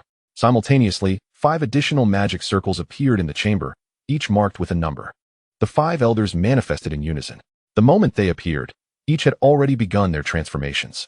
Among them, Venus transformed into a skeletal horse, galloping like lightning and delivering a horizontal slash. Alongside was Mercury, the saint of Vulcan, who morphed into a wild boar with long tusks. A roar erupted from the boar, its conqueror's haki crashing forth like artillery. Boom! Yet, all was in vain. When the attack truly descended, only the portion above Dimon's eyes remained. Those eyes conveyed a mocking derision. Ultimately, he vanished completely. Damn it! He escaped. Venus, with a grim expression, watched as his strike missed. His upper body still human, while his lower half reverted to human legs upon witnessing the retreat. Why couldn't my conqueror's haki prevent his teleportation? Mercury, the boar, wore a deeply puzzled expression. Perhaps the strength of the haki was insufficient. Saturn, the saint of Satan, maintained a cold demeanor, turning to look at Rox, who hung from the wall. What are you laughing at? Rox was indeed laughing, thoroughly amused. To him, it was as if he had expended his last bit of strength to provide Dimon with an opportunity to escape. However, why did that brat possess the ability to teleport through magic circles? Just wait. The day I break free, that brat will undoubtedly return. After leaving that proclamation, Rox gradually closed his eyes, slipping into a state of unconsciousness. The expressions of the 5 were rather grim. Yet, the most displeased was Green Ancient. He cared not for Rox, but was still agitated by the unresolved personal vendetta. Take me to report to Lord M. I shall personally descend to capture him. With that, he coldly turned and departed. In Wano, Dimon emerged from the magic circle into the parlor, only to find Kaido present. What a rare sight. You've come here to see me? What's the matter? Dimon said in surprise, sitting cross-legged and taking a sip of fine wine from the low table. There is a matter, but you look as though you've just come from a fierce battle. I went to Panga City to rescue Rox, but failed. The Heavenly King arrived. He too was there to rescue Rox, certainly not to devour him. Kaido paused. Rox is in the Holy Land? He is trapped in the deepest chamber of Panga City, Dimon replied helplessly. Upon entering, I was met by the commander of the Knights of God, and soon after, the 5 elders came to assist. If I wait a little longer, I might even see him. As expected of you. Kaido couldn't help but laugh. Oh ho ho. Only you would go to rescue Rox. Indeed, I am steadfast in my loyalty and righteousness. Dimon nodded candidly. So what do you need from me?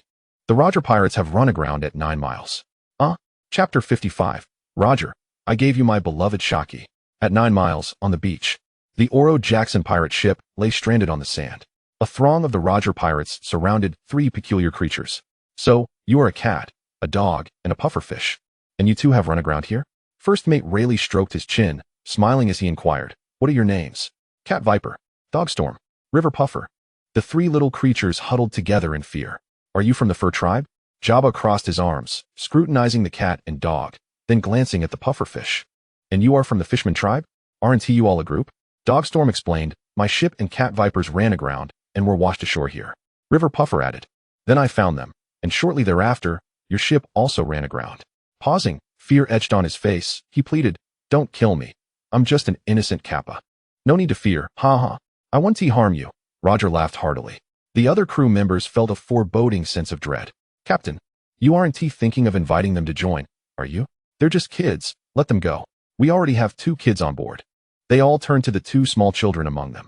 Shanks patted his head, while the other little rascal with a red nose, named Buggy, stood with hands on his hips, declaring, listen up, Monster Cat, Monster Dog, and Monster Kappa. Even if you join us, you will still be my underlings, do you understand? Bam! Roger lightly tapped Buggy's head with his fist, chuckling. We are not here to recruit crew members, Buggy. As he spoke, he looked up at the sky. Are they coming? Over 20 members of the Roger Pirates collectively gazed upward, their observation Haki sensing two powerful presences rapidly approaching the shore. A dragon? Jabba raised an eyebrow. That must be Kaido. Cat Viper and the others curiously peered as well. Suddenly, a massive azure dragon soared through the sky, descending towards the beach. Upon the dragon's head, Dimon looked down at the Roger Pirates, smiling as he greeted them. Long time no see, Roger. How did you end up stranded here? Dimon. I'm here looking for you. Roger grinned widely. Hearing this, Dimon inquired in astonishment. How did you know I was in Wano? Shaki told me. She said you and Kaido went to Wano. I see now, Dimon replied, realizing.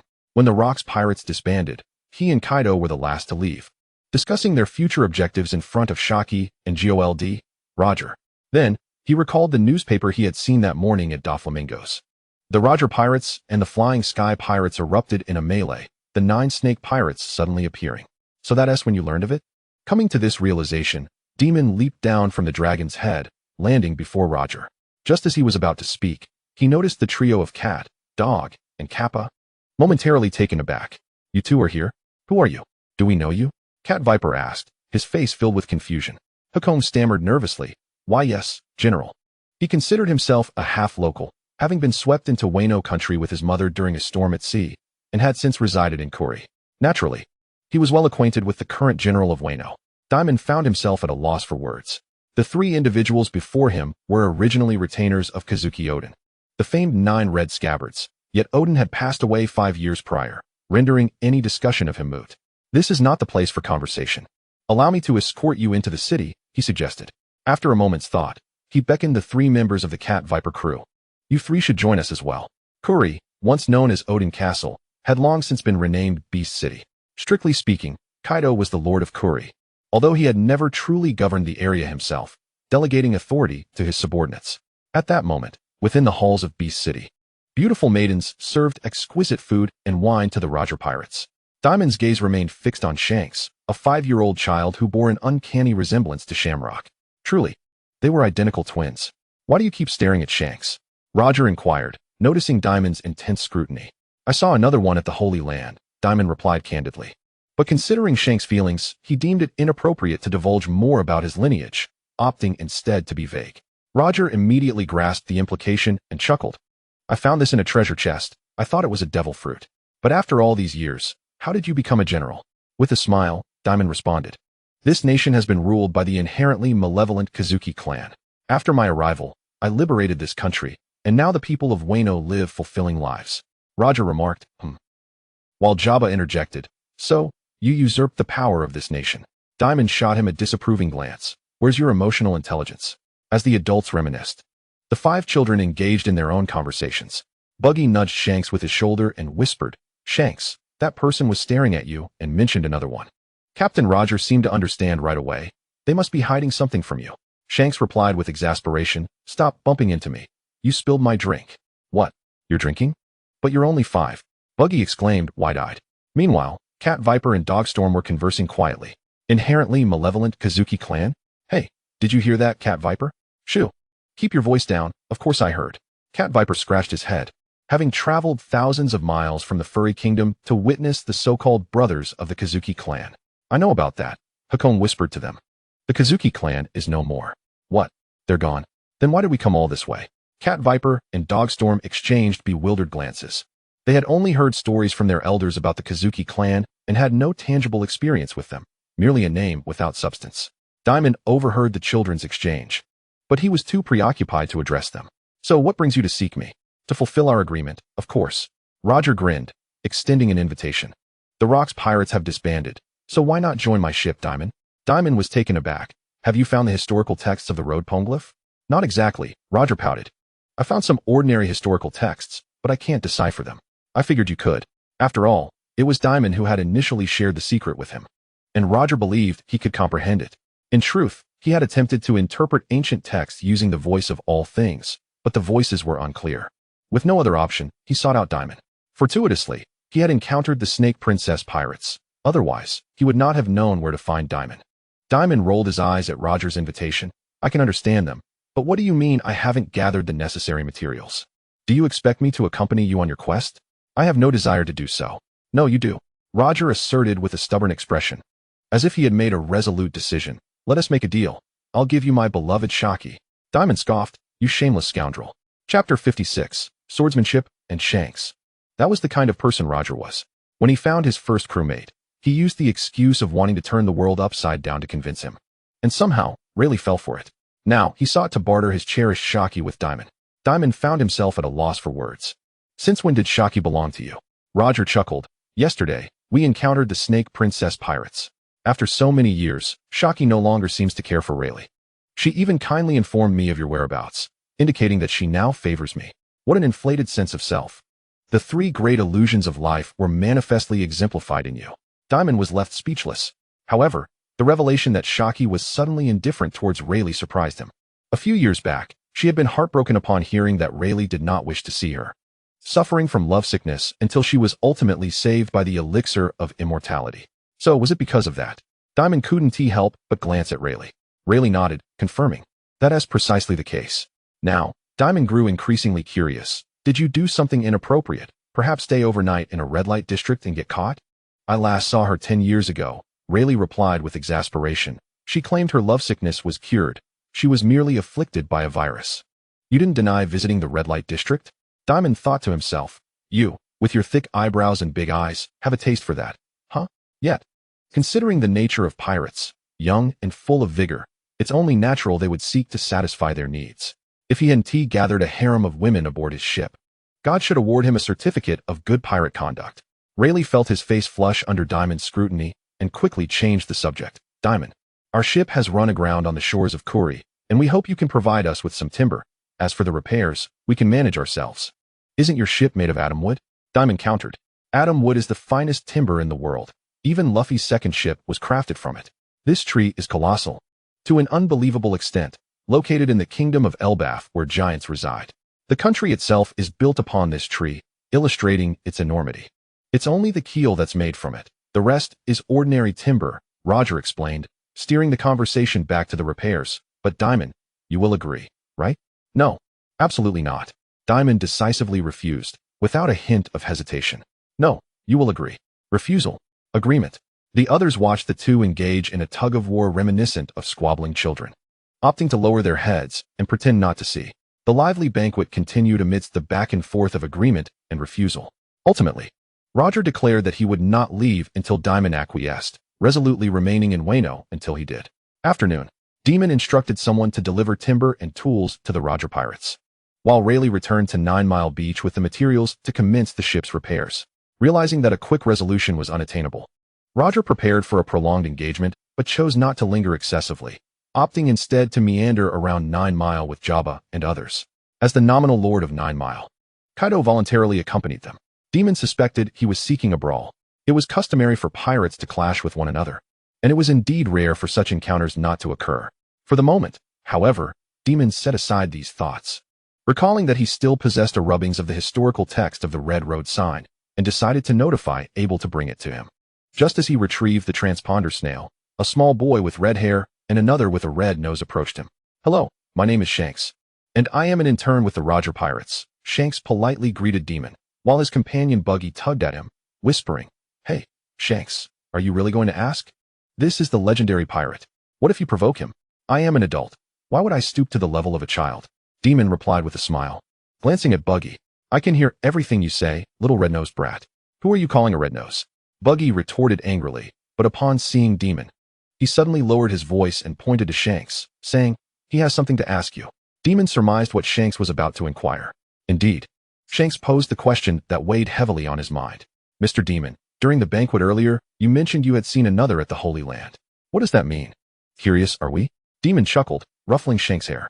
But why should I enlighten you? There is no such thing as a free lunch in this world. Shanks had initially considered asking Captain Roger, but he anticipated that the captain would not divulge any information. Had he wished to, he would have done so already. Thus, he sought to try his luck with Dimon, speculating that it might pertain to his origins, who his parents were, why he, as an infant, had been placed in a treasure chest, and how Captain Roger had found him.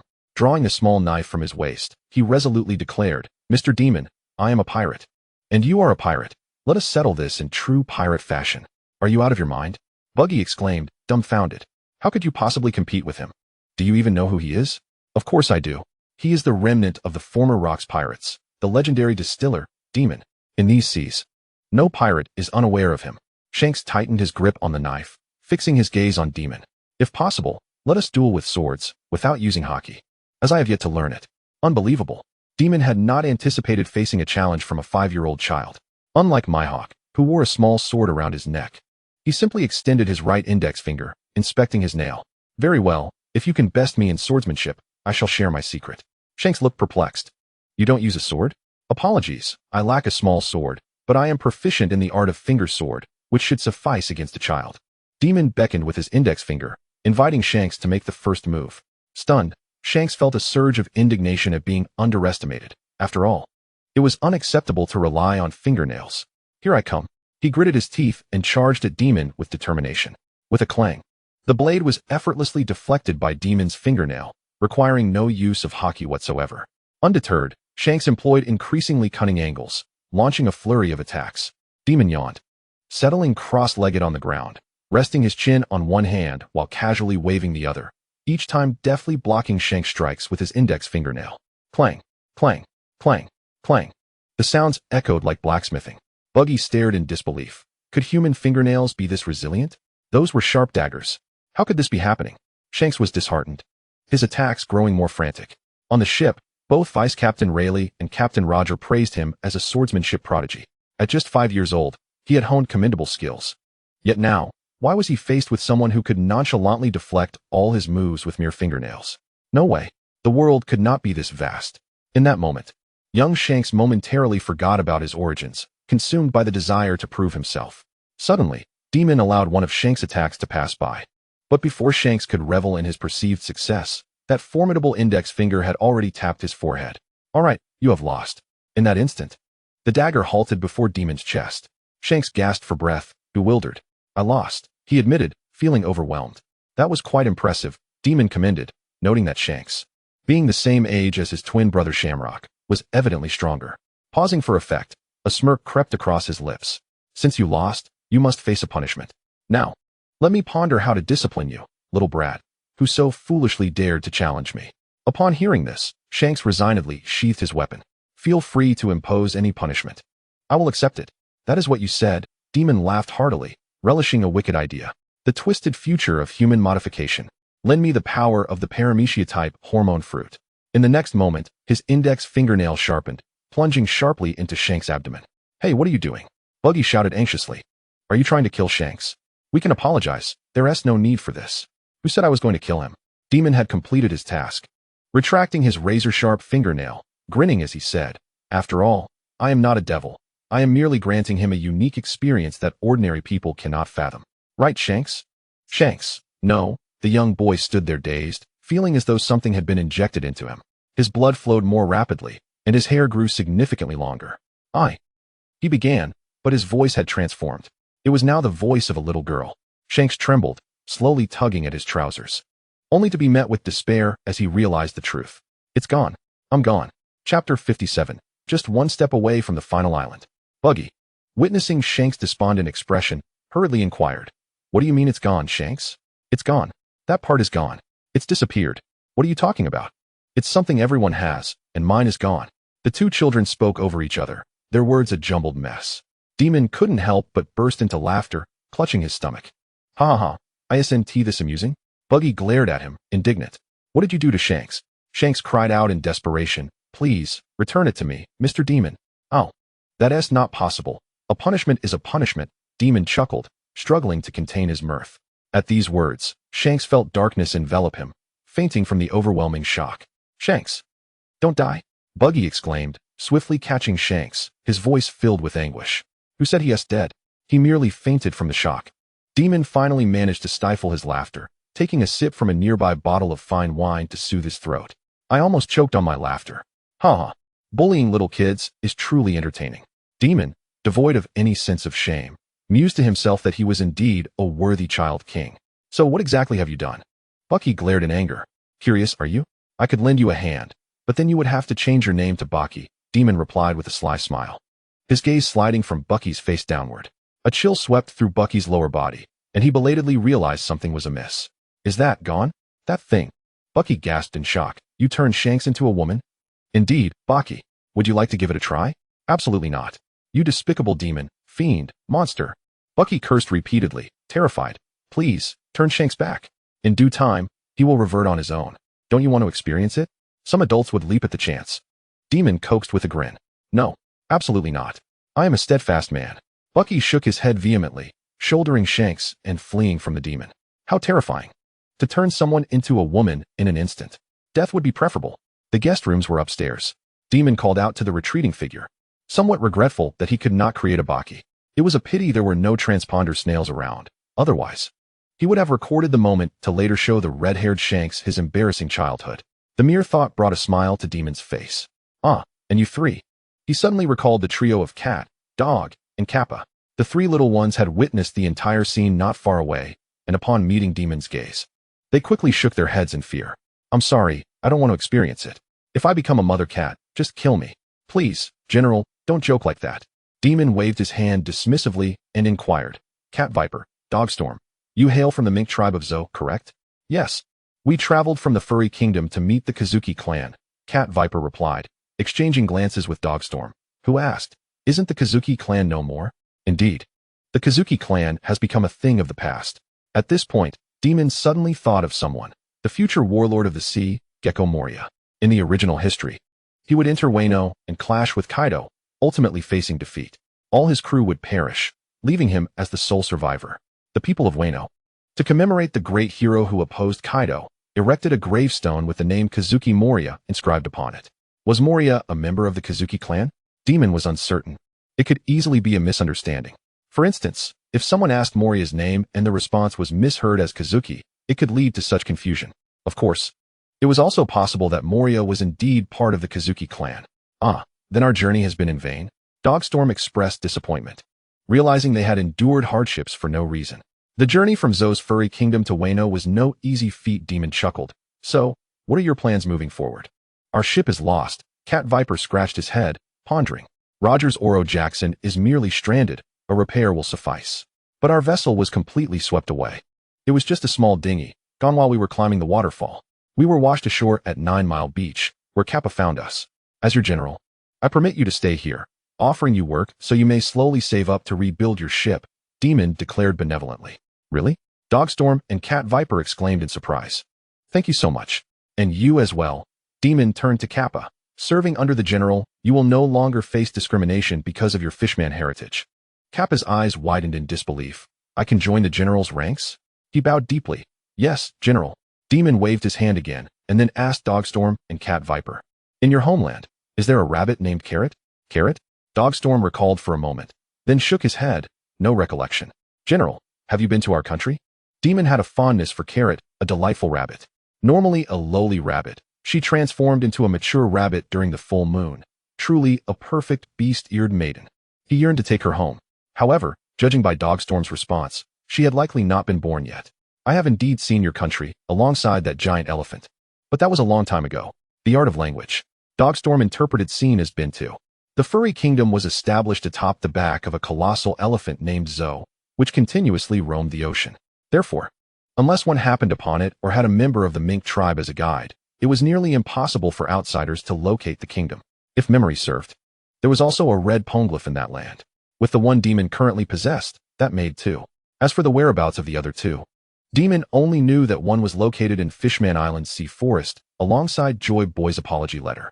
As for the final red stone, he had no knowledge of its location. Thus, finding the last piece would ultimately lead to the final island. But where could it be?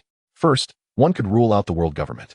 For if it were in the hands of the 5 elders, Roger would never have reached Laugh-Tale and become the Pirate King. God Valley, Beehive Island, Elbaf. Numerous locations flashed through Dimon's mind as he speculated on where it might reside. That evening, at 9 Mile, Beast City, in the study, Dimon met Roger once more. He handed over the impression of the poneglyph that Abel had sent. How did this come into your possession? Roger exclaimed, then laughed heartily. Indeed. You've agreed to sail with me, haha? Dimon raised a hand to halt his rambling and continued. The second one is in the elephant country of Zo, while the third is in the depths of Fishman Island. Roger immediately ceased his laughter and adopted a serious expression. What about the last one? I don't know. That you must find on your own. Dimon shrugged with a smile. So, you're merely one step away from the ultimate island. Chapter 58, The Five Peaks. The Five Great Pirate Peaks. Dimon truly had no knowledge of the location of the fourth red poneglyph. That was something Roger would have to search for himself. That's enough. Dimon, you've already helped me immensely. Thank you. Roger expressed his gratitude sincerely. Once I find the last stone, I will surely bring you along to the final island. Then good luck. Dimon thought the great treasure was indeed fascinating. Oda had kept it a secret for so long, even until his own transmigration. He was eager to see what it truly was. Roger stored the impression carefully, and Dimon suddenly remembered something and asked, by the way, since you came all this way to see me, have you collected any devil fruits over the years? Of course, I've found two. The entire Roger Pirates crew abstains from consuming devil fruits. However, over the years, they have concurrently sought the fabled elixir of immortality. And what are the fruits? They were gifted to Shaki. When I posed a question, it was not I who was perplexed, but rather you who found yourself in a quandary. Both fruits. Upon encountering the Kuja pirates yesterday, she insisted we leave our treasures behind, hence they vanished. So, they were pilfered. No, it was a voluntary surrender. In a bid to salvage his dignity, Roger cleared his throat and defended himself. Even the gold lion was robbed. Dimon had utterly lost interest in making jests. Instead, a brilliant idea took root in his mind. Why not join forces with Shaki and broadcast a global appeal for everyone to deliver their devil fruits to him? Perhaps he might amass a fortune overnight. After all, they were merely 2 devil fruits. Finding more later would be just as feasible. Roger chuckled nonchalantly. Does your crew not oppose your decision to bestow the fruits upon Shaki? Dimon still found it somewhat incredulous. The moment Shaki mentioned leaving the treasure, those ruffians acted quicker than I did. Roger, somewhat resigned, replied, except for Rayleigh. Good grief, a bunch of sycophants. Well, regardless, once Shaki obtains the fruits, she will inevitably trade them for the elixir of immortality, so the outcome remains unchanged. Dimon waved his hand dismissively. I'd rather not behold that foolish visage of yours for the time being. Ha ha ha, don't say that. Shall we share a drink together? Roger insisted on throwing an arm around Dimon, dragging him off for a drink. Reluctantly, they hosted yet another banquet that evening. The following morning, Abel arrived at the dining hall bearing a newspaper. Lord Dimon, today's World Economic News contains information you may find intriguing. Set it aside for now. You've come at a perfect time. There's a task I need you to undertake. Dimon spoke while savoring his breakfast. The issue of finances must be resolved swiftly. Doflamingo is too young and currently unable to render any substantial assistance. Thus, the business involving sea stone can wait. The easy money must be gathered first. In the Sea of Paradise lies an island named Gaia, where, periodically, a tremendous current surges forth.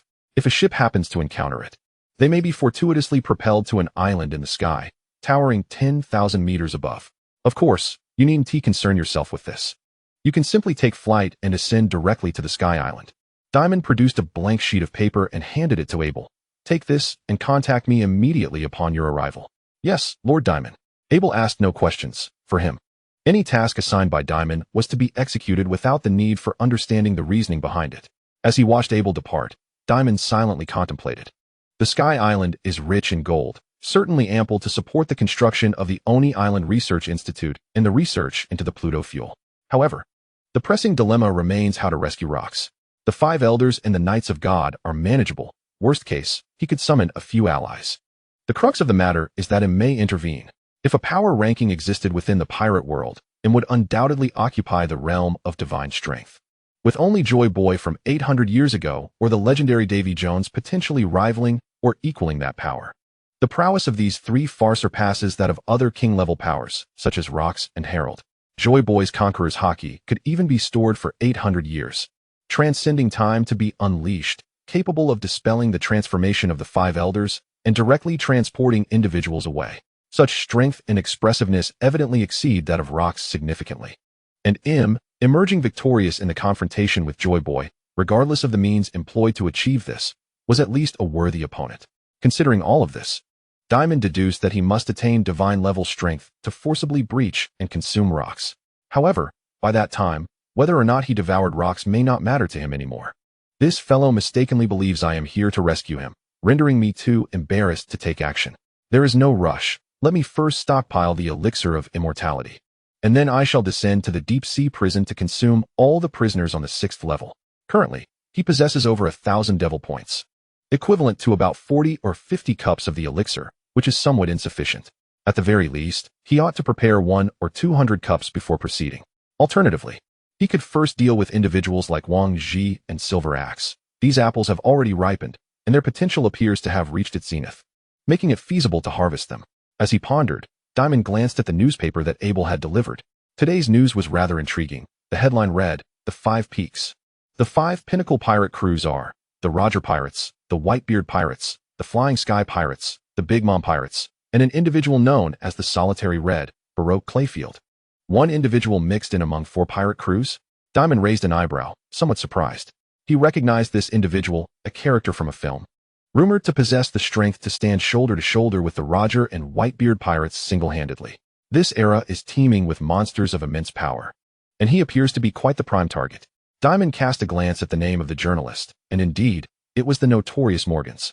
This fellow's news articles are purely sensationalist, inciting chaos among pirates and encouraging them to slaughter one another. Especially the closing remarks of the article.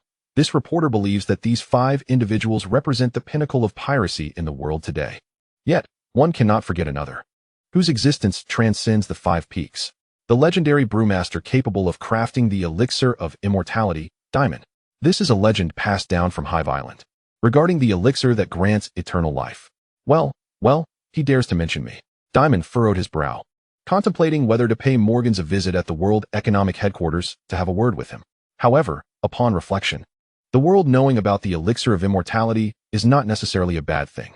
At the very least, once someone acquires a devil fruit, aside from considering whether to consume or sell it, they may also contemplate exchanging it for the elixir of immortality. Quite astute, Morgans. I shall remember this. However, to exclude Kaido from the 5 peaks seems rather disrespectful, does it not? Chapter 59, Dominance? Is it simply a matter of having hands? Days passed one after another. The ship belonging to the Roger Pirates was swiftly repaired, yet Roger did not rush to depart, instead seeking out Dimon daily for drinks, attempting to entice him into joining the crew. Even if Dimon hid in Flower Capital, Roger would follow. Meanwhile, Kaido occasionally sought out Rayleigh and Jabba for sparring, taking advantage of his immortality to even take on 2 at once, only to be thoroughly beaten. As for Shanks, he returned to his male form the day after. But each time he encountered Dimon, he was filled with trepidation, vowing to protect his modesty at all costs. Thus, a month elapsed. Abel was the first to bring forth good news. He had located the Sky Island, the land of the gods. In this era, the deity reigning over the land of the gods remains gone for. As for Enel, calculating the time, he was still a mere child, presently residing in his hometown of Burka, which is another Sky Island. Dimon utilized the pentagram magic circle to transport himself to the land of the gods, where he refrained from disturbing the local inhabitants, solely focused on collecting gold. Skypiea indeed lived up to its legendary status as the land of gold. This ancient city, thrust into the sky by the soaring currents, gleamed brilliantly. Certainly, this does not imply that all the edifices are constructed from gold. Rather, their surfaces are gilded. In the annals of history, Enel amassed this gold to forge a golden vessel known as the Ark Maxim, powered by the Rumble Rumble fruit. Speaking of the Rumble Rumble fruit, Dimon harbored thoughts of acquiring it, for it must be worth a fortune in devil points. Regrettably, this fruit does not reside in the land of the gods. It is likely located in Enel's homeland, Burka. Dimon was unaware of Burka's whereabouts, and thus, he let it go. Ultimately, with the assistance of Abel's flames, he consolidated the gold into a colossal golden sphere and transported it back to Wano country. With a substantial quantity of gold now at his disposal, Dimon hastened the construction of the research facility. Subsequently, based on the materials list provided by Vegapunk, he dispatched Stussy to the sea to procure supplies. As expenditures flowed like water, Dimon recalled Green Pepper, yet the latter had not reached out, leaving the 10 billion temporarily out of reach. Was there an unforeseen mishap? Time flew, and in the year 1490 of the Sea Circle calendar, after a 6-month stay in Wano country, the Roger Pirates finally resolved to depart. Dimon was elated, personally seeing them off at 9 Mile Beach. Hurry along. Do not return until you have gathered all 4 pieces of the red stone, he urged. Ha ha ha. Do not say such things, Dimon. We are good friends, and I shall visit again, Roger proclaimed, standing at the bow of the ship, brimming with exuberance. Dimon inwardly grumbled, recalling how this crew had consumed his provisions for half a year without offering a single coin in return. They had given all their treasures to Shaki before their arrival, leaving him in a state of financial destitution. Farewell, Dimon. Rayleigh also bid him goodbye with a smile. The members of the Roger Pirates lined up, expressing their gratitude for the hospitality extended over the past months. Jabba chuckled heartily. We will repay our debts at a later time. How could we possibly default? Off you go. Dimon rolled his eyes, harboring no expectations that these individuals would settle their debts. After exchanging farewells, Roger stood atop the ship's prow, unsheathed ace, and proclaimed, "Set sail, lads." Oh, as the Oro Jackson sailed away, Kaido, standing beside Dimon, grinned and remarked, "Why choose to navigate the waterfall when there are proper entrances?" Dimon smirked, "I deliberately withheld that information. Why should I tell them when they haven't paid? They expect to use the regular exit?" "Oh ho ho." Kaido chuckled softly, suddenly raising his right palm and transforming it into a fist. A crackling sound resonated as Black-Red Conqueror's lightning coiled around his fist. "Thanks to the relentless battles with these folks, Dimon, I have completely mastered the Conqueror's haki." Dimon cast a surprised glance and raised his own right hand, black-red lightning dancing like serpents between his fingers. "When did you learn that?" Kaido stared, astonished. He had intended to show off. "Isn't it just Conqueror's haki? You only need hands for that," Dimon chuckled. He had already been able to use it somewhat before. And over the past 6 months, he had gradually learned it by observing Kaido and Roger in combat. Truth be told, it was not as difficult as one might think. Of course, he could not compare himself to Luffy, who possessed an entirely different kind of enhancement. This was a skill he had genuinely acquired through his own efforts, rather than by devouring someone who had mastered Conqueror's haki. "You still need practice, Kaido. You haven't even been selected as one of the 5 elders of the world government yet," Dimon teased. "That bastard Morgans," Kaido scoffed, wishing to smash that bird-headed man's face. "I'm heading back." Dimon shook his head and turned to leave. However, Kaido suddenly declared, "I've made up my mind, Dimon. I want to lead the beast pirates on an expedition. Staying in Wano is rather dull. Suit yourself, but remember to help me gather devil fruits." Dimon surmised that his eagerness to flaunt his newly acquired Conqueror's haki was what drove him, particularly in front of the other 5 elders. Days passed, and Kaido set sail with a portion of his pirates, embarking on the expedition he had spoken of. Dimon did not inquire about which island he intended to conquer or whom he would clash with. After Kaido's departure, Dimon found himself missing a drinking companion. Thus he sought solace in Stussie's company, finding life to be quite enjoyable. Besides indulging in a life of decadence as a general, he also took time to mentor the 3 little snakes. Under his guidance, their skills improved rapidly. At times, Dimon found himself pondering why no one opposed his rule. What were those daimyos and samurai doing? Were they ineffectual? The lack of resistance was becoming rather tiresome. Endurance. The people of Wano were indeed extraordinarily patient. If he felt bored, perhaps he should visit the research facility on Onigashima? Stussy occasionally suggested. "Let us wait until it's completely finished." Another 2 years sped by, and in the year 1492 of the Sea Circle calendar, on this day, Kaido had yet to return, and his beast pirates were still on their expedition. However, Roger had come back, bearing the imprint of the 4th piece of the historical text, returning to Wano country. Upon hearing the news, Dimon joyfully flew from the flower capital to 9 Mile Beach. It was once again that familiar stretch of sand. This time, the Oro Jackson did not run aground, and a host of familiar faces awaited him on the shore. "It's been a while, Dimon," Roger greeted him first. Compared to 2 years prior, he appeared much more mature, bearing a resemblance to the Joel D. Roger from memory. Dimon descended, retracting his devil wings, and eagerly inquired, "Did you find it?" "The 4th piece."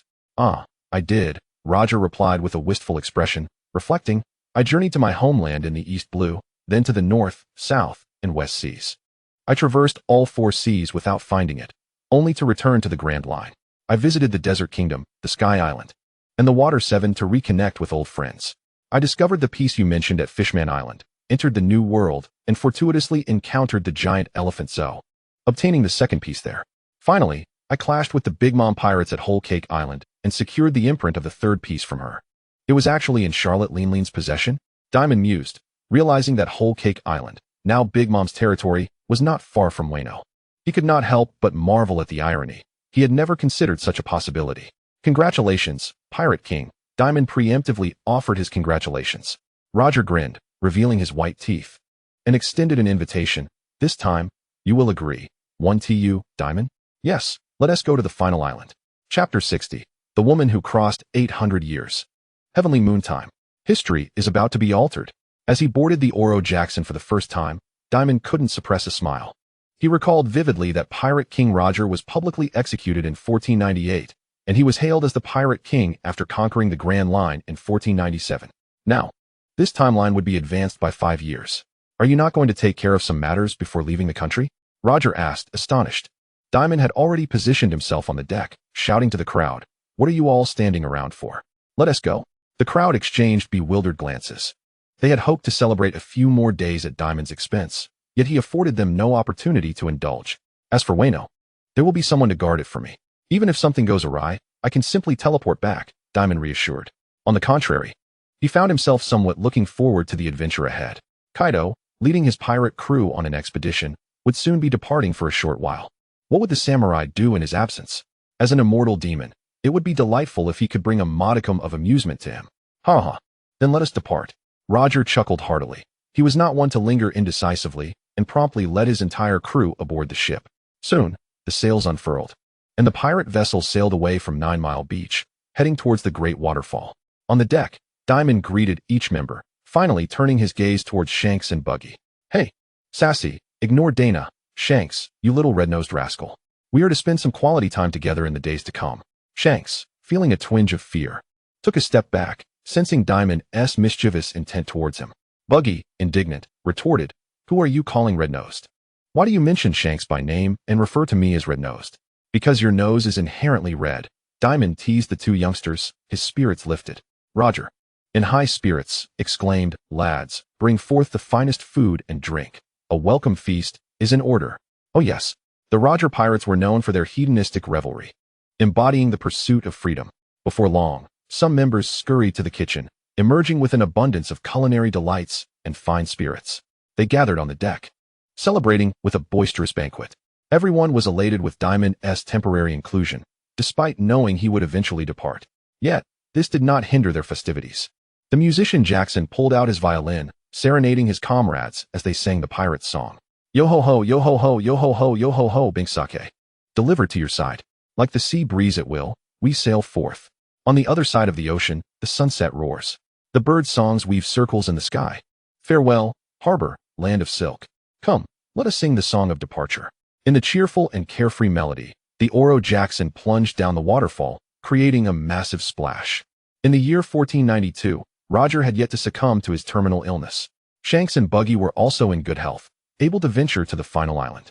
Everything unfolded as the pirate's song proclaimed. The ship bravely sailed into the uncharted depths of history. Are you happy, lads? Welcome, Dimon, to our Roger Pirates. A slightly inebriated Roger laughed heartily, raising his cup to all. Join me. Cheers. Oh, the faces of all were radiant with smiles, and Dimon found himself momentarily dazed. Compared to the Rocks Pirates, the Roger Pirates were indeed more joyous. Meanwhile, in Wano, at the general's residence, Stussy gazed at the note left by Dimon, unable to suppress her frustration as her cheeks puffed in anger. That scoundrel has gone off to seek the final island, leaving me all alone. How infuriating. Abel, with his head bowed, remained silent. After all, this was Dimon's woman, and although she spoke ill of their master, as a subordinate, he felt powerless to reproach her. Stussy, shaking her head in resignation, said, "I am heading to the Ghost Island Research Institute. Abel, I leave this place in your hands." "Yes, Stussy's man. During Dimon's absence, I shall guard this place." The next day, in the Oro Jackson's lounge, everyone gathered around the sofa, watching as Dimon translated ancient texts word by word. The 4 sheets of redstone imprints were densely packed with at least 600 to 700 characters. However, for Dimon, it posed little challenge. He completed it in half an hour. Extracting the names of 4 islands, he connected them on the map with diagonal lines, arriving at a final intersection. Is this it? Roger pondered, stroking his chin.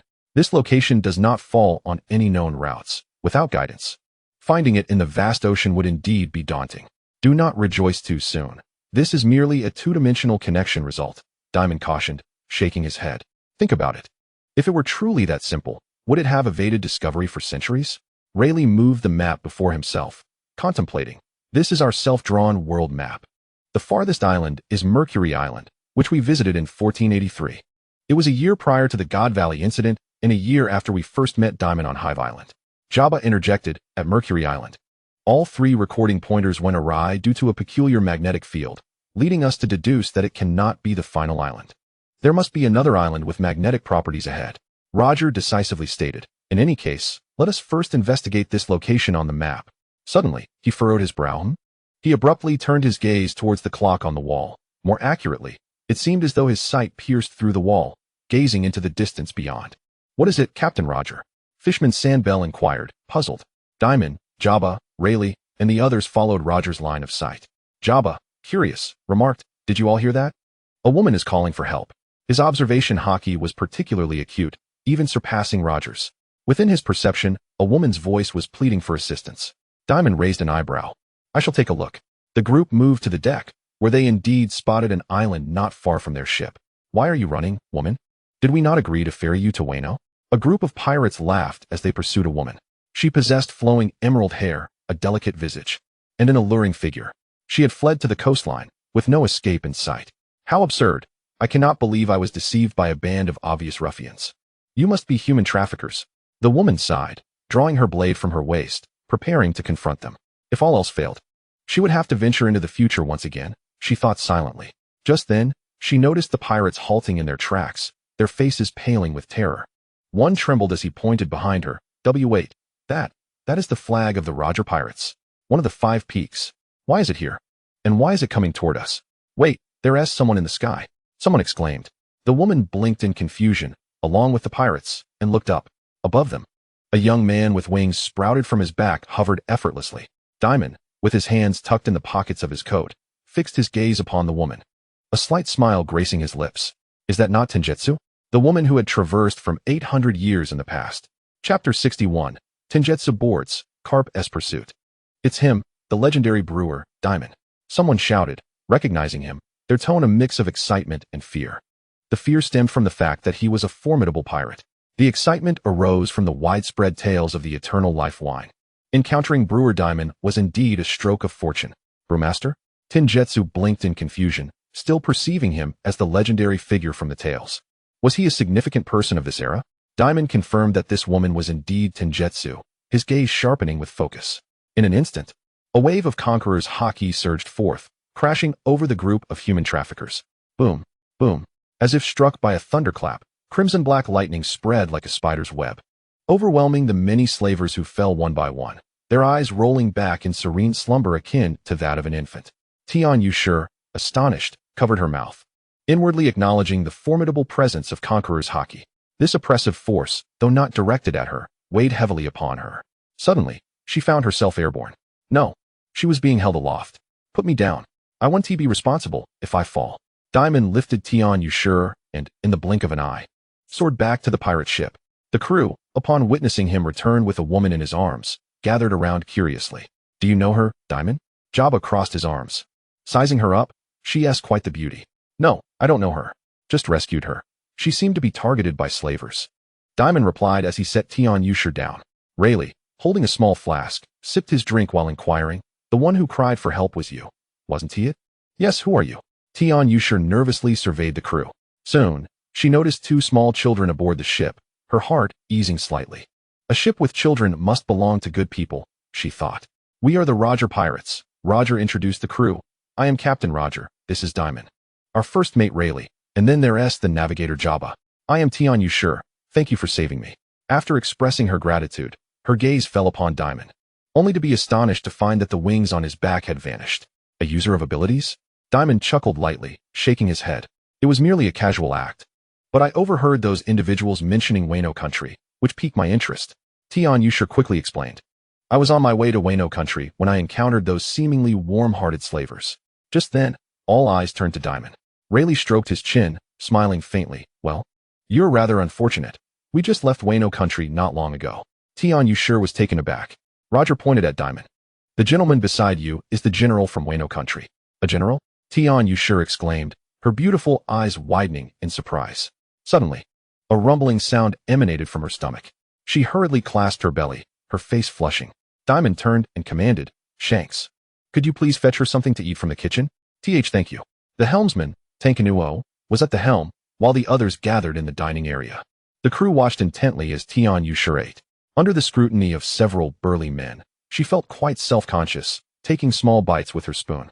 This pirate crew appeared to be a welcoming bunch, and she soon noticed numerous wanted posters plastered about the dining area, all depicting a strikingly beautiful woman. "Is this person also one of your crew?" Tian Yushur attempted to make conversation. "That is Shaki." Dimon glanced at the wanted poster. Realizing Roger was quite the devoted fan, as the posters were scattered around in various stages of time, each with differing bounty amounts. Jabba interjected. There are even more in the bedroom, especially the older versions. They could fetch quite a sum if sold. Dimon remained silent. Tian Yushur quietly continued her meal. Perplexed by the notion that pirate-wanted posters could be so valuable, Rayleigh stepped forward to defend the captain's honor. Shaki is an idol. Our captain is her fan. Is that so? Tian Yushur murmured. Roger grinned widely. I would never sell Shaki's wanted posters. She's a treasure. What a noble sentiment. Dimon glanced sympathetically at Rayleigh. Rayleigh chuckled helplessly. Miss Tian Yushur, we can take you to the next island. As for your desire to go to Wano country. He trailed off, casting a questioning glance at Dimon. Dimon was unwilling to let Tian Yushur slip away. He had taken quite a liking to her. We are on a quest for the final island. If you are willing to delay your journey, we will pass by Wano country on our return trip. And you can disembark with me then. Thank you so much. Tian Yushur immediately bent to express her gratitude, but as she lowered her head, she bumped it against the table's edge. Rubbing her forehead, tears welled in her eyes as she looked at Dimon. Mr. Dimon, you are truly the general of Wano country. Is that correct? Hearing this, Dimon nodded, likely understanding what she wished to ask. What is the current state of Wano country? I recall that the position of general was once held by the Kazuki family. The Kazuki family has become a part of history.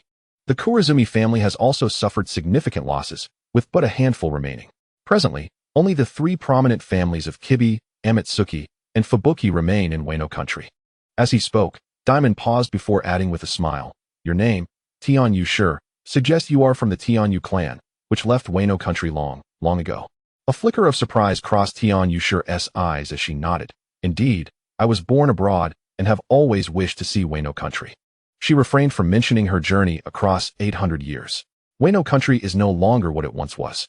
The two began to converse, completely disregarding the others around them.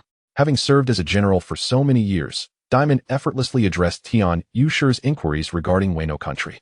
At that moment, Jabba furrowed his brow, exchanging glances with Rayleigh before beckoning Roger to leave the dining area. Once on deck, Jabba gazed towards the ship's stern, where a small black dot on the horizon was steadily growing larger. They're catching up. Roger squinted. Is that Carp again? Rayleigh sighed in resignation. He has been pursuing us for quite a while now.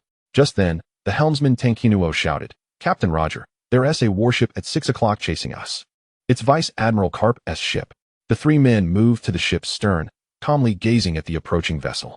As time passed, the distant black dot loomed larger. It was a dog-headed warship, cutting through the waves, relentlessly pursuing them. You again, Carp. How long do you intend to chase us? Roger unsheathed ace and shouted. Don't follow us until I change my mind. Ha ha ha. Roger, you can't escape. Carp bellowed with boisterous laughter, standing atop the dog-headed ship's prow, his right hand gripping a cannonball, which he hurled towards the Oro Jackson with all his might. The oversized cannonball, enveloped in Conqueror's haki, resembled a streak of black light. Roger cleaved the cannonball in two with a single swing, the iron halves plummeting into the sea on either side of the ship. Boom. In an instant, towering waves surged forth. Chapter 62. Dimon, Hockey Tail, you rascal. As the ship rocked violently from the crashing waves, Dimon and Tian Yushur emerged from the cabin, witnessing Roger and the others continuously deflecting the incoming cannonballs. From the distant warship, Carp was unleashing a rain of cannon fire with his bare hands.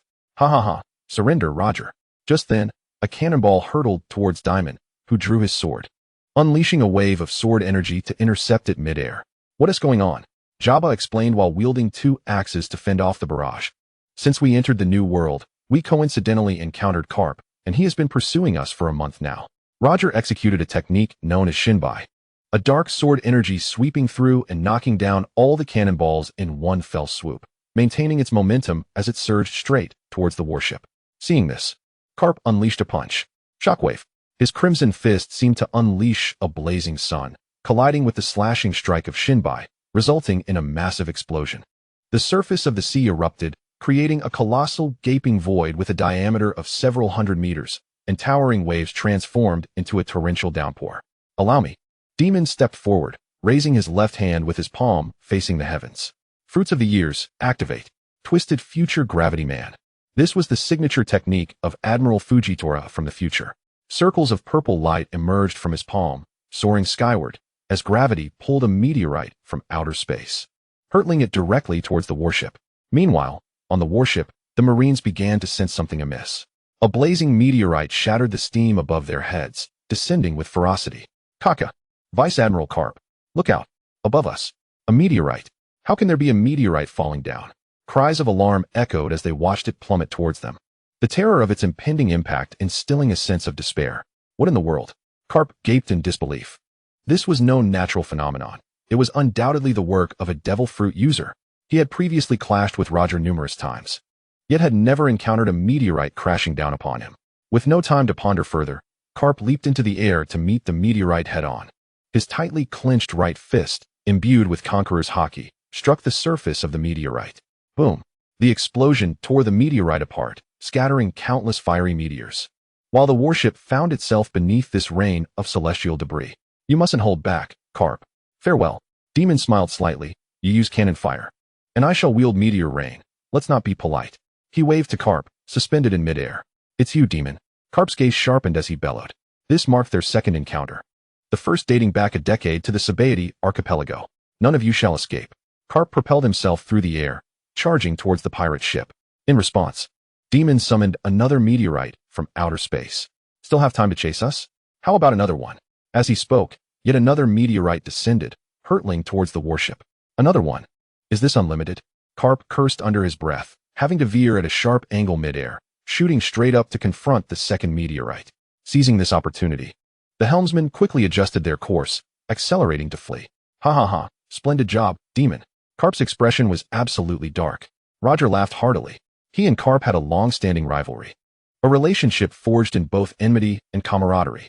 Ever since Roger had begun to make a name for himself upon the seas, being pursued by Karp had become a routine occurrence, almost as if Karp had radar locked onto him. Rayleigh observed the Navy personnel busy dealing with the meteor shower from a distance, unable to suppress a chuckle. Dimon, what kind of ability is this? Just a little trick. He replied nonchalantly. Fujitora's technique is quite useful, though regrettably, its power is somewhat lacking. For a powerhouse like Karp, a punch and a small meteorite, low in damage, but high in humiliation. The crew busily sought the final island, having no time to indulge Karp in a pirate-themed game. Such strength, Tianyu observed. Taking in the impressive display, each individual aboard was formidable beyond measure. After escaping Karp's pursuit, the crew continued their voyage toward their destination. Not wishing to trouble others by altering course, Tianyu chose to sail alongside them, planning to disembark with Dimon upon their return. The journey to find the final island was filled with joy. Unlike the original history, Roger had not succumbed to an incurable illness and thus felt no sense of urgency. The crew delighted in their daily adventures, all in pursuit of the fabled island. After more than half a month, they arrived at the designated coordinates, only to discover that the final island was indeed non-existent. Jabba produced a recording pointer, yet all the pointers remained chaotic and erratic, failing to indicate a clear direction. It's either beneath the sea or above the sky. The coordinates are certainly correct, Dimon speculated. The crew concurred with his assessment, leading Roger to decide to explore the depths of the ocean first. Thus, they returned to Mercury Island, where Rayleigh retrieved the coding tools to prepare the ship. A week later, once the coding was completed, they set sail once more, descending into the deep sea at the coordinates. The adventure in the depths was thrilling. At several hundred meters underwater, lights ceased to exist, engulfing them in total darkness. Spencer, the intelligence officer, produced luminescent shells from the Sky Island, barely illuminating their underwater navigation. Ultimately, they found no islands beneath the waves. Then it must be in the sky, Roger concluded, opting to abandon the oceanic depths in favor of the heavens. After several days of searching, they finally discovered the upward sea current, successfully lifted into the sky. At an altitude of 7,000 meters, they encountered the White Sea. At 10,000 meters, they entered the White Sea. After a month-long journey, the crew finally located the legendary final island amidst the expanse of white clouds. As they set foot on the island, astonishment spread across their faces. Leading the way as captain, Roger gazed at the so-called final island, and after a prolonged silence, he burst into laughter. Soon, everyone joined in, laughter mingled with tears. Only Dimon and Tianyu remained composed. Dimon, with a hint of resignation, mused, "Hockey tail, you rascal. Is this truly the great treasure? Who could have guessed?" Tianyu, on the other hand, appeared somewhat bewildered. "It seems we have arrived too early. Joy Boy surely never anticipated someone would reach here ahead of him." Ha ha. Roger laughed skyward, finding it utterly absurd. "In that case, let us name it Laugh Tail." Thus, The name was born. Dimon thought to himself, what a memorable scene to check off. Since we arrived too early, let's establish a permanent pointer. What do you all think? He proposed. To his surprise, no one objected, not even Roger. Roger stroked his chin, grinning widely. Another 30 years? By then, I'll be 77. It seems this era is not meant for me. Rayleigh shook his head in amusement. If the devil fruit hadn't been snatched by Shocky, you'd be neither old nor dead by now. We'll find a new one later, Roger mused, stroking his gradually growing beard, a smile playing at the corners of his mouth. Perhaps I should have a child who can consume that legendary devil fruit. It might just be perfect. Wait, isn't something amiss? Dimon suddenly realized a critical issue. Roger had arrived at Laugh-Tale too early. Now, without a terminal illness, he would not surrender. Without surrendering, there would be no public execution. So, who would commence the Great Pirate Era? This time, history was truly on the verge of being altered. Chapter 63, The Birth of the Pirate King. To create a permanent pointer, the crew lingered on Laugh-Tale for a while. Unlike ordinary recording pointers, the crafting process was far more intricate, ultimately resulting in the completion of just two. One was kept by Roger, while the other was gifted to Dimon. With this chapter of their journey concluded, the ship returned to the Blue Sea, embarking on their homeward journey. As they descended from the Sky Island, darkness enveloped them, and the crew hosted a grand celebration on the deck, commemorating their successful adventure. The feast, replete with delectable food and fine wine, was accompanied by songs. As a chorus of burly men sang Binks Brew, Tianhua smiled as she watched everyone reveling. This journey had proven quite enjoyable for her as well. Once again, the ocean beckons and the heavens call, a thrilling and exhilarating experience. This era seems to be quite captivating. Dimon sits cross-legged on the deck, idly toying with the eternal pointer of Laugh-Tale, yet his mind wanders through the annals of history. Could it be that he might obliterate the Great Pirate Era? What thoughts are occupying your mind? Jabba, clutching a bottle of liquor, drunkenly plops down beside him. I was pondering that now we have discovered the island of the final destination. What are your plans moving forward? Dimon chuckles. For while it bears no direct relevance to him, the absence of the Great Pirate Era feels like a void. Jabba falls into contemplation.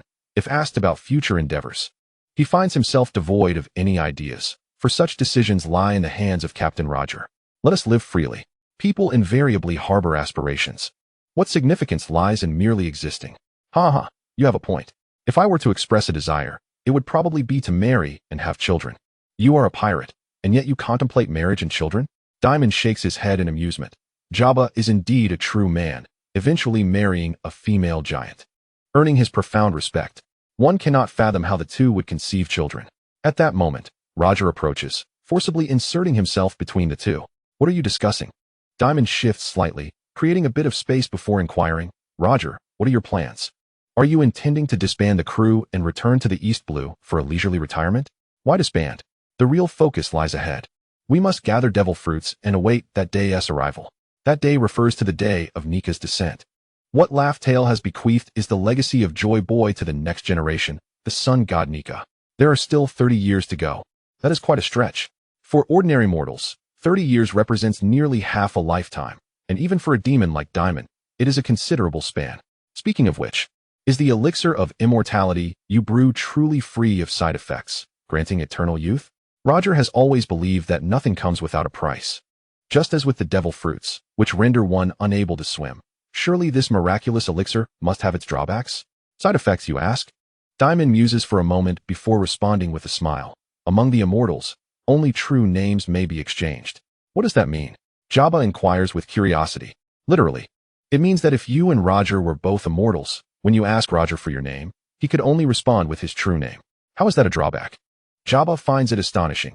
Compared to the inability to swim that comes with being a devil fruit user, the immortal side effects seem rather inconsequential. He begins to harbor doubts about Dimon's honesty. However, thus far, those who have consumed the elixir of immortality have thrived upon these seas, with no reports of issues arising. That may not necessarily be the case. Dimon chuckles softly. For those who are ageless and deathless, the necessity to reveal one's true name can be an immense burden. Perhaps one day you will come to understand. Beyond the constraint of only being able to speak one's true name in the presence of other immortals, Dimon refrains from mentioning another side effect. He steers the conversation back to Roger's crew. Roger, now that you are privy to the entirety of historical truths, have you considered seeking out a grand stage to usher in a new era? Elaborate on that. Days later, a piece of news reverberates across the globe. The front page of the World Economic News announces that the Roger Pirates have achieved dominance over the Grand Line. This was information Roger willingly disclosed to Morgans, and thus, the news spread across the world at an astonishing pace. Dominance over the Grand Line, Pirate King Roger. Roger is rightfully bestowed the title of Pirate King. Emerging from the ranks of the 5 emperors, rumors swirl that the Roger Pirates have discovered the true island of the final destination and unearthed unimaginable treasures. Wealth, power, fame. Dreamers have propelled this event into the limelight. The reign of rocks has concluded, and now begins the era for pirates to dream. Many older pirates proclaim thus. Countless pirates have mobilized, seeking the whereabouts of the Roger Pirates. The Navy is also taking action. Merely a day later, a thick stack of bounties is dispatched by the newspaper bird to every corner of the world. Pirate King Joel D. Roger. Bounty, 564, 800, 000 berries. Dark King Silver's Rayleigh. Bounty, 522, 220, 000 berries. Thousand Mountain Scopper Gabon. Bounty, 3013, 800, 000 berries. Not only the 3 titans of the Roger Pirates, but all members have been assigned varying bounties. Even the temporary crewmate, 10 Moon Time, has been included. 10 Moon Time. Bounty, 30, 000 berries. Naturally, the mischievous duo of Shanks and Buggy are not overlooked. Shanks. Bounty, 10, 000 berries. Buggy. Bounty, 10, 000 berries. Upon seeing the bounties of the two, Dimon feels a sense of déjà vu akin to viewing Chopper's bounty. 10,000. Who do they think they're looking down upon? These are destined to be 2 of the future 4 emperors. Mr. Dimon, why am I also on the wanted list? 10 Moon Time approaches Dimon, holding his bounty notice. Seeking sympathy. Don't worry. Once you return to Wano, the Navy won't be able to touch you. That's my territory, Dimon reassures him.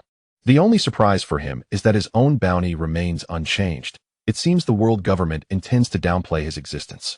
At Marine Headquarters, Marineford. In the Navy classroom. I trust you have all seen the recent news. Zifa stands at the podium, slamming Joel D. Roger's bounty notice against the blackboard. The staggering bounty of 564 billion sends waves of pressure through the assembled naval cadets. Roger has completed a circumnavigation of the Grand Line, earning the title of Pirate King. Rumors abound that they have found the great treasure, which will undoubtedly inspire more pirates. Those present are the future of the Navy. If a new pirate arrives at Sabaody Archipelago with a bounty exceeding 100 million, they will be hailed as a supernova. Thus, those in this classroom are the supernovas of the Navy. They represent the future of the Marine. Among them is a young cadet, approximately 18 or 19 years old, whose demeanor appears somewhat lackadaisical, resting his chin on one hand as if on the verge of dozing off. A piece of chalk is flung from Zifa's hand, striking him squarely on the forehead. Kazan, are you even listening? My apologies, Zifa-sensei. Kazan rubs his forehead and straightens up, suddenly raising his hand. I have a question. What is it you wish to inquire? Zifa responds curtly. This Marine newcomer has only just joined this year, but has exhibited potential surpassing countless others. Zifa holds him in high regard, taking him under his wing. Zifa-sensei, aren't you immortal? The future of the Navy doesn't rest on us. It should lean on you, a vice admiral. Upon hearing this, Zifa's face darkens, and he strides towards Kazan, delivering a solid punch to his head. I am a teacher now. Laughter erupts around them. What is so funny? A young Marine wearing a cap scoffs. The individual is named Sakaski. Similarly, another person sits serenely, and upon closer inspection, one can discern that he is lost in a reverie. Borisolino lets out a silent sigh, wondering why the class has not yet concluded. The two are contemporaries, having joined the Navy 2 years prior, both distinguished by their exceptional accomplishments. Chapter 64. The 9 Snake Pirates have arrived. Wano Country. Outside the Great Waterfall, the Roger Pirates promptly return Dimon and Tenuet to this location. This is sufficient. I can fly back, Dimon stated as he bid farewell to Roger and the others, who felt a tinge of reluctance. Why not simply join our pirate crew? What is the point of being a general? Jabba urged. Indeed, Dimon, Shanks and Buggy will surely reminisce about you daily, another chimed in. Who wants to reminisce about him? Just leave already, Dimon. Buggy huffed, a hint of pride in his tone. Dimon chuckled as he affectionately ruffled Buggy's hair, reflecting on how endearing he had been in his youth. My study has illuminated the lives of millions in Wano. How could I abandon them so easily? Rayleigh interjected. You, a treacherous pirate, dare utter such words without a shred of shame?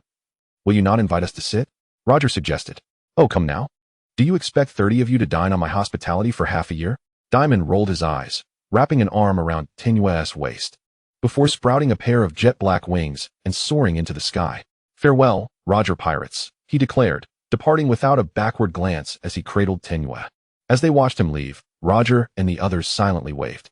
Buggy's spirit sank. Ever since Dimon had boarded, he had been the only one who could play along with him, apart from Shanks. It felt as if he had lost a companion. Roger patted Buggy reassuringly. "He will return, Buggy." "Really, Captain?" Buggy's eyes sparkled with hope. "When have I ever deceived you?" Roger replied with a smile, as they prepared to seek out more devil fruits. However, the journey ahead would undoubtedly present formidable challenges. The title of Pirate King would not only attract fellow pirates, but also draw the unwavering attention of the Navy. Even the formidable Rocks Pirates had met their demise. And as captain, Roger felt a significant weight of responsibility. "Let us set sail." "Oh, Wano Country, 9 Mile Beach." Dimon returned with Tenue, landing upon the sandy shore. "Is this truly Wano Country? It seems rather different from what I imagined," Tenue remarked, curiously surveying her surroundings. According to her parents, Wano was not like this. However, that was over 800 years ago. With the passage of time, nothing remains unchanged. Shall we explore? Present-day Wano is divided into 6 major regions, with the flower capital being the royal city. We can start from 9 Mile and traverse the entirety of Wano, concluding our journey in the flower capital, Dimon suggested, though he jokingly added that he did not recommend pursuing romantic interests. Tenue, however, felt a slight blush at the suggestion. She sensed that Dimon harbored some affection for her. Yet having never been pursued before, she was unsure how to respond. This journey represented an indelible chapter in her life, and she found herself developing feelings for Dimon. "All right, where shall we head first?" Tenue pondered before breaking into a radiant smile. "Let us start by exploring 9 Mile, followed by Shimetsu, then Swearin, Hakuba, and finally, we will head to the flower capital from Tsubakikawa." Having swiftly planned their route, the two set off together. The young women of this era proved to be far more agreeable than those from her past life, devoid of unnecessary complications. The duo departed from 9 Mile Beach, first making their way to Bora Town. To conceal their identities as generals, Dimon purposely purchased masks for both himself and Tenue. As they passed through Casa Village, he also bought 2 straw hats to support the villagers' businesses. They indulged in food and drink, marveling at the diverse landscapes across Wano's various regions. The Swearin area, for instance, resembled a winter wonderland. Having spent most of his years in the flower capital as a general, Dimon had rarely ventured to other regions. This journey alongside Tenue allowed him to acquire a deeper understanding of Wano. In all honesty, compared to the flower capital, these places felt rather rural. After half a month of exploration, they finally arrived at the flower capital, where the bustling town left Tenue in awe. Unfortunately, their moment of wonder was soon interrupted. "Chase her! Don't let her escape!"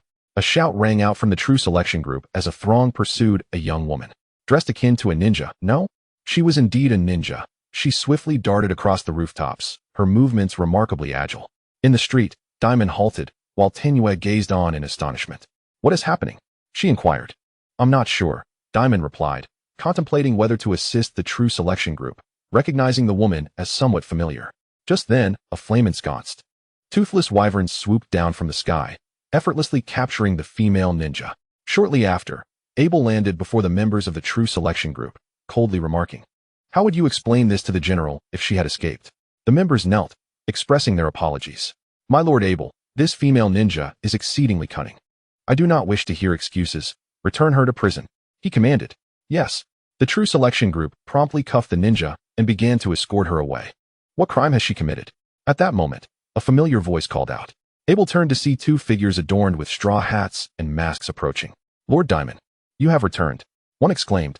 "This female ninja infiltrated the general's estate a month ago, and after I imprisoned her, she suddenly escaped today." Tenue's curiosity piqued. "A female ninja? I've only heard of ninjas and samurai from my parents. I've encountered some samurai recently, but this is my first sighting of a ninja." Abel paused, wondering who this woman was, holding Dimon's hand. Was she his new companion? Indeed, she possesses peculiar magical skills, adept at infiltration, though it is actually the ability of a devil fruit. Dimon glanced at the captured ninja. "What is her name?" "Little Ninja." "Indeed, it is she. A Paramecia-type user of the familiar fruit. She must have attempted to locate Kazuki Odin's whereabouts while I was away as general. We shall interrogate her later to discern who is behind this. First, take her to prison," Dimon instructed casually. "What other incidents have transpired during my absence?" Abel nodded. "Not long ago, The 9 snake pirates landed on this island and are currently in the flower capital. They have brought devil fruits, hoping to exchange them for liquor. Business is booming. Dimon's eyes gleamed with excitement. He immediately took Tenue back to the general's estate, first arranging for maidservants to prepare a guest room for her, and then sending someone to notify the 9 snake pirates. Soon after, at the general's estate, in the living room, Dimon encountered 2 familiar faces, along with another unfamiliar woman he recognized from wanted posters. It has been a long time. Dimon, Shaki greeted him with a smile.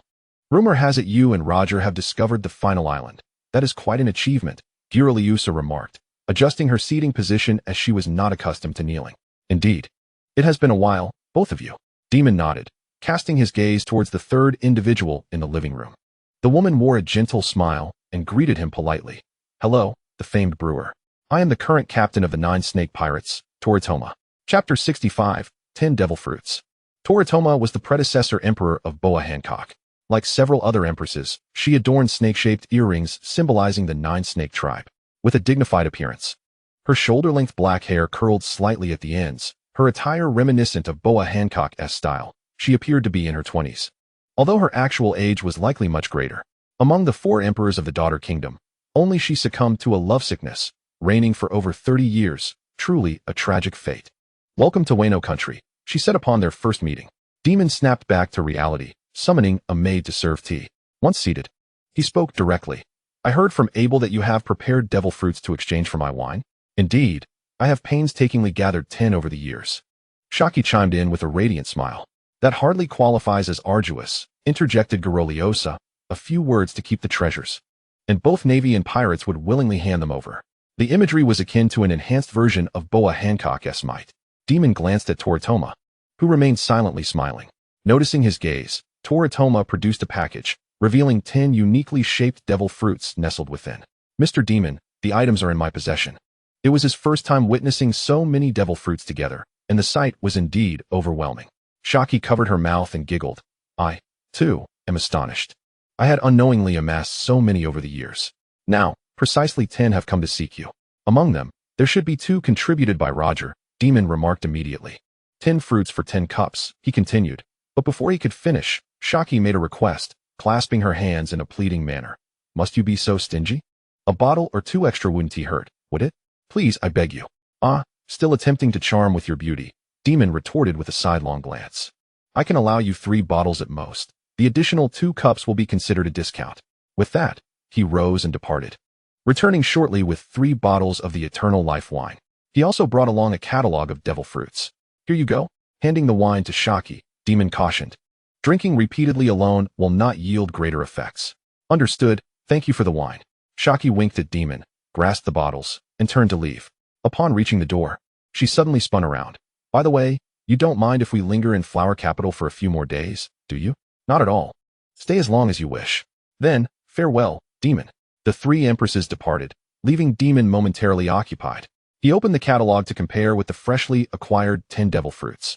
There was no surprise. They were either Zoan or Paramecia types, and as for Logia, ancient, or mythical types, none were to be found. He consumed them all in one go. The system prompts flashing before his eyes. Devoured a devil fruit, gained 100 devil points. Devoured 1. Devil points, 10002,500. The 10 fruits collectively yielded 1,500 devil points. After deducting the cost of 3 bottles of wine, he netted 1,200 points. He sincerely hoped the 9 snake pirates would continue their efforts. However, during the consumption, Dimon noticed an anomaly. One of the fruits appeared to have been devoured previously. It was a Zoan-type rabbit fruit. It had been one of the 5 ransom fruits obtained from the world government during the kidnapping of celestial dragons in Sabaody Archipelago. Indeed, even after being consumed, the fruit could still regenerate. Dimon surmised that the rebirth period might be somewhat extended. This was fortuitous for him, as it indicated that devil fruits were not finite. Gazing at his 2,500 points, he realized he was just 500 points shy of unlocking the next skill, stuck in limbo. Well, I shall allocate skills later. 2,500 points equate to 100 cups of Eternal Life wine, perfect for reaping a harvest in Impel Down. Dimon turned his gaze towards the window. The midday sun was radiant, while on the other side of the planet, Impel Down was cloaked in night, an ideal time for mischief. Impel Down, also known as Eni's Lobby, was situated in the calm belt of the Grand Line, surrounded by a multitude of sea kings. Since its establishment, no one had ever escaped. Even if one were to miraculously reach the outside, they would still contend with the Sea Kings. Surmounting that hurdle, there lay a massive gate of justice blocking the path. Even if the gate were opened, the waters beyond were ensnared in the triangular current, a special current that ensnared vessels, shuttling them between the Navy headquarters, Judicial Island, and impelled down, rendering escape impossible. One might say, unless one could fly, there was no way out. And coincidentally, Dimon could fly. At that moment, above impelled down. Cloaked in the night, Dimon hovered gracefully, quietly observing the scene below. Over 10 warships encircled impelled down, with soldiers patrolling the decks, vigilant against any anomalies. The guard was not particularly stringent. I could easily spot several gaps. Dimon shook his head. It was only natural for them to be lax, considering that no one had ever attempted a jailbreak. With a flap of his wings, he descended upon the apex of impelled down, unleashing his observation haki to sense the internal presence, confirming it was unguarded before promptly activating the power of the Dordor fruit. Twisted Future, appear. The power of the Paramecia-type Dordor fruit manifested. Dimon pressed his body against the ground, gently pushing back, and the floor opened like a door. In a swift motion, he gracefully landed. The surroundings were engulfed in darkness, illuminated only by the flickering light of torches on the walls. Impelled Down comprised 7 levels, 1 above sea level and 6 below. He aimed for the deepest, level 6, Infinite Hell, where the prisoners confined were deemed so malevolent that their very existence needed to be erased. Thankfully, the Dordor fruit proved convenient, allowing him to open a spatial door anywhere. With the aid of his observation haki, Dimon descended effortlessly, slipping past unnoticed. This entire process drew no attention whatsoever. Upon reaching the passageway leading to the inmates on level 6, he noticed 2 surveillance snail creatures patrolling above the entrance, leaving no blind spots. A little trick. Dimon chuckled softly, his mind focusing as he once again twisted the future, transforming into an invisible entity, brazenly walking past the surveillance snails into the passage. The corridor was pitch black, devoid of even torches on the walls, eerily silent. Amidst the foreboding atmosphere, the faint sound of his footsteps echoed. Tap, tap. The sound seemed to disturb the prisoners inside, some approaching the iron bars to peer out, but the darkness revealed no light. Perhaps a rat? Suddenly, a chill surged from the prisoner's feet to his head, causing him to shiver and turn rigidly. Before he could discern what it was, a hand abruptly shot out from the darkness, seizing him by the throat. He could not utter a sound, his eyes wide open, blood vessels coursing through them. The assailant was a solitary figure. How could there possibly be someone in the prison? No, how could anyone have entered his cell? In the shadows, a pair of eyes glimmered with a faint red light, as cold as steel. Dimon wasted no time. He extracted an immortality syringe from his pocket and plunged it into the prisoner's arm. Subsequently, his hand rested upon the man's head, and he boldly initiated the process of absorption. Mere seconds later, a 6th-tier prisoner was reduced to dust. On to the next one. Chapter 66. The Navy's operations to exterminate the Roger Pirates. A 6th-tier prisoner had provided him with a modicum of sustenance. Dimon silently digested and absorbed the man's knowledge, experience, and haki, among other attributes. The individual's name and life story were inconsequential. During his piratical zenith, his bounty had exceeded 600 million, and he possessed formidable armament and observation haki. Alas, he lacked Conqueror's haki. Dimon deduced that Conqueror's haki was indeed quite rare. Even a 6th-tier prisoner might not possess such an attribute. He felt capable of devouring a few more. That night, Dimon stealthily operated, consuming 4 prisoners before departing. He felt satiated and needed time to digest. Before leaving, he inscribed several 5-pointed star magic arrays in concealed corners. As long as they remained undisturbed, he could return at will. The deep-sea prison would transform into his personal buffet. Thank you for the hospitality. I shall return. He came and went unnoticed, and no one detected the anomalies in the 6th tier. Wano country. Upon returning to the Shogun's mansion, it was still dusk in the flower capital. The harvest this time was commendable. Both of his haki types had seen significant enhancement. Particularly, his observation haki had finally reached the realm of foresight. Foresight is a high-level derivative skill of observation haki, allowing one to predict an opponent's actions seconds into the future. First, he needed to deal with that ninja.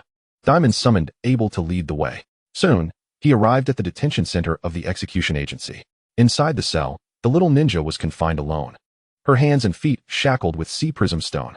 Upon seeing someone approach her cell, she immediately exclaimed with fervor, "Let me out. I am innocent." Clap. Dimon snapped his fingers. and a magic array appeared beneath him, conjuring a comfortable chair for him to leisurely settle into. Crossing his legs, he inquired, "Now tell me, who sent you to infiltrate the shogun's mansion?" As he questioned her, he activated his foresight through observation haki. "No one sent me. I simply fell into the shogun's mansion by accident." The little ninja hurried to explain. "Do I look like a fool? Who would believe such nonsense?" Dimon shook his head. "Let me take a wild guess. Was it some noble who sent you?" The ninja's pupils dilated slightly, a minuscule movement that did not escape his keen gaze. It appeared he was correct. Was it the Wano noble, Shimatsuki Kanjiro? The little ninja trembled slightly. Another correct guess. Dimon couldn't help but chuckle, teasing. "As a ninja, you are woefully inadequate, little girl." A proper ninja would bite down on the poison hidden in their mouth to avoid capture when their secrets are about to be revealed. In reality, the ninjas of Wano, the Kazuki family's retainers, had long since betrayed their cause and had become loyal dogs of the shogun. The little ninja, defeated, knelt on the ground, pleading, "It was my idea alone. It has nothing to do with Lord Kanjiro. If I must be executed, then let it be me." Dimon fell into contemplation. In the original history, the little ninja should have been a member of the Kazuki retainers until the year 1494 of the Sea Circle calendar, when Kurazumi Orochi successfully usurped the throne, prompting the other ninjas to defect, at which point she chose to withdraw. However, the situation was different now. Dimon had dealt with the Kazuki clan long ago, and this woman had never been part of the retainers. It seemed she had been bought off by the Shimatsuki clan. "You possess the ability of the ripe fruit, do you not?" Dimon conceived a clever idea, chuckling. "You have the power to hasten the ripening of others. A form of devil fruit ability in the outside seas. This fruit allows any object it touches to instantly mature and age, including humans. However, it only accelerates physiological age, leaving psychological age unchanged, and cannot revert to its original form. So, when did you consume this fruit?" The little ninja hesitated to respond. "It was when I was a child, over a decade ago. I found it under a tree." "Are there so many devil fruits in Wano?" Dimon pondered, realizing there indeed seemed to be quite a few. Kin-Iman had consumed the Gura fruit. Kurazumi Kanjuro had eaten the Nikaniku fruit. Reizo had ingested the Kagekage fruit. And there was also the Yamayama fruit belonging to the Emperor's Dango. Furthermore, a mythical Zoan-type fruit had been consumed by a Shikigami fox named Nio, transforming it into a powerful being. These were just the known ones. There were surely unknown devil fruits as well. He had never considered that there could be so many devil fruits on this island. "Well done. You have given me a hint." Dimon rose to leave, issuing a command. "Keep her confined for now." "Yes, Master Dimon." Returning to the Shogun's mansion, Dimon summoned the trio of the cat viper. Over 2 years had passed, and the 3 little ones had grown considerably. Dimon had come to regard them as cherished pets, taking pleasure in their growth. "Lord Shogun, did you summon us for something?" Kawasumi approached first, kneeling in respect. "Kawasumi, Inuarashi, cat viper. You have all been training for some time. I now entrust you with an important task." Dimon handed the devil fruit compendium to Inuarashi, instructing, "Did you see the items in this book? Devil fruits?" Inuarashi asked, puzzled. "What do you require of us, Lord Shogun?" "Go find the items listed therein. Your keen sense of smell might yield unexpected results." "Inuarashi, but I'm just a fur-type canine, not a real dog. How could I possibly find something just by sniffing?" Although his nose was indeed quite sensitive, Cat Viper burst into laughter. "Inuarashi, this is a task entrusted to you by Lord Dimon. You must fulfill it. You will accompany him, Cat Viper." "Huh," Cat Viper exclaimed, taken aback. "But I'm a cat." Dimon affectionately ruffled his fur. "You 3 should go together. There should be plenty on this island. Consider it a journey of training. You've been idle in the flower capital for too long. Haven to you?" The trio reluctantly agreed. Having enjoyed the Shogun's hospitality for so long, it was time to repay him. "Hopefully, we can find 1 or 2. Even a mosquito's leg is meat." The next day, Deep Sea Great Prison. "This is bad." Vice Warden Magellan. In the restroom on the 4th underground level. Magellan was suffering from a bout of diarrhea when he heard urgent knocking at the door. "What is the urgency?" "A prisoner from the 6th level has escaped. 4 individuals have vanished from their cells." "What?" Magellan hastily pulled up his trousers, bursting through the door to inquire. "Hannibal, are you saying there are escaped prisoners?" "Indeed. It is undoubtedly an escape." Hannibal appeared unfazed, stating, "This is clearly your responsibility, Vice Warden, so it is only fitting that it is my turn for a promotion." Oops. He had inadvertently revealed his thoughts. Magellan squinted, pretending he hadn't heard. "Does the warden know?" "The director has been reassigned by the Navy headquarters, seemingly to partake in a special operation." Hannibal contemplated for a moment before responding. The headquarters intends to take action against the Roger Pirates, aiming to swiftly suppress their momentum. The Pirate King must be captured, as the director has stated. Even the foremost figure of the great prison has been compelled to participate? Magellan mused internally, sensing that this was a serious matter and foreseeing an impending great battle. Chapter 67. How can we improve the Navy with you insects? The director of the great prison was dispatched to the Navy headquarters early this morning. Unbeknownst to Magellan, who was preoccupied with his morning routine, he felt a sense of foreboding upon hearing Hannibal's words, anticipating a looming conflict. To achieve the title of Pirate King merely by completing a circumnavigation of the Grand Line warrants such a grand mobilization. What profound reasons elude my understanding? Magellan pondered silently. Yet this matter was momentarily unrelated to him. With the director's departure, it fell upon him, as the deputy director, to address the issue of the prisoner's escape. Follow me to level 6. At the Navy headquarters, Marine Fort. In the expansive conference room, a multitude of high-ranking naval officers had gathered. Admirals, vice-admirals, the chief of staff, and the minister of the Navy Intelligence Bureau were all in attendance, including the hastily arrived director of the great prison. Is everyone present? If so, let us commence this operational meeting. Chief of Staff Tsuru scanned the familiar faces and promptly began, regarding the Pirate King Gul D. Roger, wait a moment, Chief Tsuru, interjected a vice-admiral, raising his hand. It seems Vice-Admiral Karp is absent. Admiral Kong replied. Karp is currently pursuing the Roger Pirates in the New World. We need not concern ourselves with him for now. Tsuru, please continue. Nodding, Tsuru prepared to proceed when another vice-admiral raised a hand. I have a question I would like to ask first. Go ahead. Why is he referred to as Gol D. Roger? The wanted poster states it thus, and the news also calls him that. Isn't it Gol D. Roger? Tsuru hesitated, contemplating how to explain. However, Sengoku interjected candidly. The directive from above is clear. In short, you are to forget that name. From now on, whenever he is mentioned, it shall be Gol D. Roger. Do you understand? Many vice-admirals exchanged puzzled glances. Gol D. Gol, it is merely a matter of a single letter. What could be the reason behind it? Kong, in a calm tone, remarked. It is not surprising that some of you are unaware. The lineage is a troublesome one, long ago referred to as the natural enemies of the gods, adversaries of the world government, and hence, our foes in the Navy. And Vice-Admiral Karp? A voice whispered from the crowd. Monkey D. Karp is an exception. He is not part of this discussion. Following the God Valley incident, Karp has been lauded as a hero of the Navy, his reputation rivaling that of the Admiral himself. The conference room quickly fell silent, the discussion of names ceasing.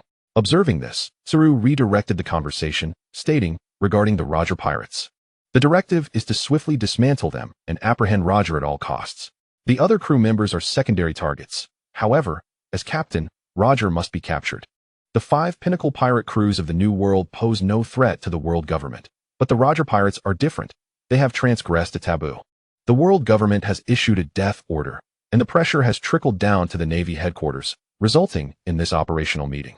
After Tsuru elucidated the reasons, Admiral Kong posed a question to all. So, what strategic suggestions do you have? Upon hearing this, all eyes turned to Admiral Sengoku, renowned as a strategist. Sengoku's proposals during similar operations have always been pivotal, and this time was no exception, as everyone awaited his input. The challenge of apprehending the Roger Pirates lies in preventing their escape. Sengoku spoke calmly. I have a proposal. According to intelligence relayed by our Navy's surveillance ships in the New World, both the Roger Pirates and the Kuja Pirates have previously visited Wano. Zifa, taken aback, inquired. Wano? That land of samurai? Indeed, you have noticed as well, I presume? When the Roger Pirates arrived at Rafdell, an additional member was aboard their vessel. This intelligence was transmitted by Karp during his pursuit of the Roger Pirates when he encountered the brewer, Dimon. Since then, it has been merely over a month, and Roger has ascended to the title of Pirate King. Therefore, it is reasonable to suspect that our inability to locate Dimon previously was due to his concealment in Wano. Hearing this, Admiral Kong's thoughts shifted. What does this have to do with Dimon? Our target is Roger. Indeed, it is unrelated to him, merely a passing mention. What I truly wish to convey pertains to the Kuja Pirates, Sengoku smiled. Continuing, you all know that Roger holds the Empress Hancock in high regard. Should we capture her, he will undoubtedly come to her rescue. Before he could finish, objections arose. No, we cannot lay hands on Hancock. Indeed, Admiral Sengoku, Hancock is a treasure. If we capture her, pirates from all corners of the world will flock to rescue her. Her popularity is unmatched. At that moment, many began to voice their dissent. Witnessing Sengoku's expression darken. Had these fools forgotten the uniforms they wore? Sengoku had no choice but to glance at the admiral. For whether or not the plan would be executed depended on him. He believed this plan to be exceptionally astute.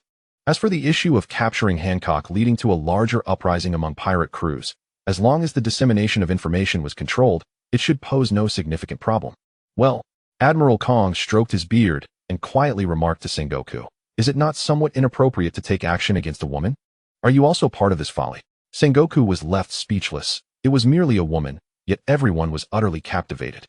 No wonder the Kuja pirates have thrived in recent years, managing to escape even when pursued by the Navy.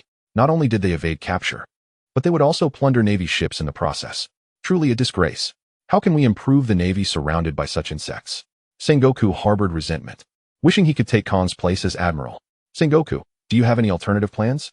Tsuru asked, shaking her head in resignation. I believe utilizing the Kuja pirates is the best approach. Sengoku, not unprepared, quickly proposed a second plan. We do not need to actually confront the Kuja pirates. Instead, we can spread false information. Suddenly, the room illuminated with understanding. A brilliant plan, truly worthy of Admiral Sengoku. Sengoku internally scoffed, "For you. As long as it does not involve Hancock, it is a good plan, right?" Wano, outskirts of the flower capital. In the dense forest, a twisted future Super Saiyan. Dimon clenched his fists, an aura of power enveloping him, and suddenly, his hair stood on end, transforming into a golden hue. Attempting to clench his fists, he felt no surge in strength. Is it ineffective? Can I never become a Saiyan in the future? The fruit of ages certainly does not qualify as a divine fruit. It cannot even transform me into a Saiyan. No, to be precise, it can transform me, but only in appearance. Suddenly, Dimon sensed an approaching presence and immediately reverted to his normal state. He deliberately slipped away, wishing to avoid the gaze of others upon his youthful aspirations. Abel descended from the heavens, clutching a newspaper, and promptly approached Dimon, exclaiming, "Lord Dimon, here is today's news, which contains a significant announcement." Dimon, intrigued, accepted the paper and was momentarily taken aback upon reading. Idol Empress Shaki arrested. To be sent to Judicial Island for trial soon. What is this? Shaki has been captured? Dimon couldn't help but glance at Abel. Abel replied calmly, "She is currently hosting a signing event in the flower capital." Signing what? Collecting money for signatures. Dimon found himself at a loss for words. She comes to his country and deceives the money of his people? Setting aside this farce, Dimon narrowed his eyes slightly, contemplating the newspaper. Chapter 68, Skill 4, Domain Expansion. Abel, where did you acquire this news? After a moment of reflection, Dimon mused, "This does not resemble standard journalism. Morgans could have made an error. He has often disseminated false news for the sake of profit." "I obtained it from a newsbird," Abel replied. Newsbirds typically do not venture to Wano. One of Abel's daily tasks involves soaring into the skies to snatch newspapers from them. Next time, remember to pay. Continually stealing from them risks getting you blacklisted. Understood. Dimon returned to the flower capital, pondering the peculiar news. How could Shaki, who was right under his nose, be arrested? Even if she were captured, the report claimed she would be sent to Judicial Island for trial imminently. Judicial Island is one of the 3 major institutions under the world government, and no criminal sent there has ever been acquitted. Involving the world government feels akin to spreading fabricated news at someone else's behest. What could be the motive? Shaki's arrest would surely incite global turmoil. Dimon had a clear understanding of the oppressive era. This incident would undoubtedly create a sensation worldwide, possibly overshadowing the fervor surrounding Roger's quest to become the Pirate King. The Pirate King? A thought struck Dimon. Could this be aimed at Roger? Upon returning to the flower capital, he found the streets deserted, with a long queue extending from one end to the other. In front of the inn where the Kuja pirates were staying, Shaki was diligently attending to her enthusiastic fans with a pen in hand. "Please write on my chest." "Thank you." Of course. Shaki skillfully inscribed her name on a man's chest, adding a heart for good measure. The man trembled with excitement, declaring, "I shall never bathe again." Satisfied, he moved forward in the line, and the ramen shop owner took his place. "Miss Shaki, please accept my gift. My family's ramen shop is a century-old establishment, and this coupon grants you free meals for life. If possible, could I exchange it for money?" Shaki bluntly requested cash instead. The owner hastily rummaged through his pockets and produced several gold coins. "Please accept these 4 gold pieces." "Thank you," Shaki said with a beaming smile as she accepted the money, handing it to her aide, Toritoma. Toritoma placed the gold coins into a treasure chest, which was already on the verge of being filled for the 4th time. Nearby, Gloria looked on with envy, lamenting, "When will I be this popular? How infuriating." Just then, a commotion erupted from the queue. "The general is here. Even the general cannot cut in line. Scoundrel! Miss Shaki, look. Someone is breaking the rules." The Shinsengumi cleared a path, allowing Dimon to stride to the front.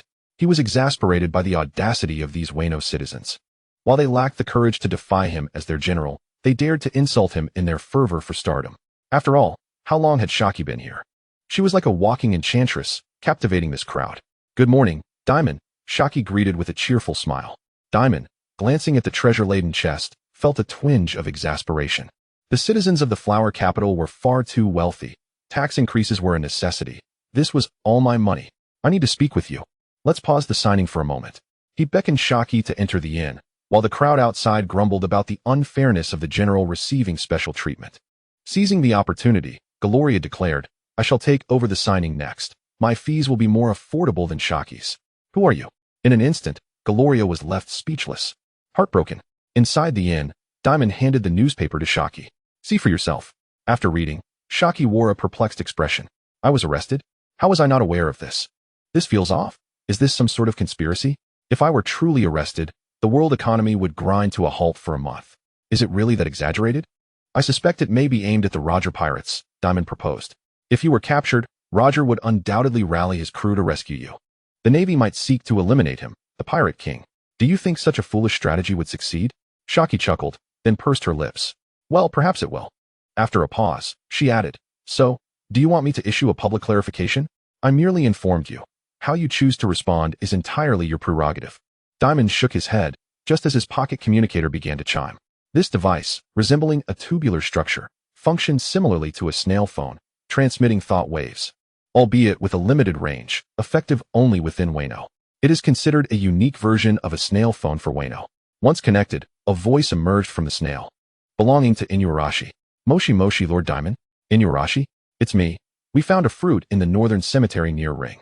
However, it's not in the compendium, so we're unsure if it's a devil fruit." "You've made progress so quickly? Truly impressive." Dimon's eyes brightened. "Wait there. I shall arrive shortly." After ending the communication, he turned to Shaki. "Regarding the news, do as you wish, but stop deceiving people out of their money. If you continue, I shall expel you." I know. Honestly, they insisted on giving me money." Departing the inn, Dimon transformed into a demon, swiftly making his way toward the Ring region. A short while later, Dimon arrived at the northern cemetery of Ring, where, amidst the blossoming spring and cherry blossoms of the flower capital, a heavy snow fell.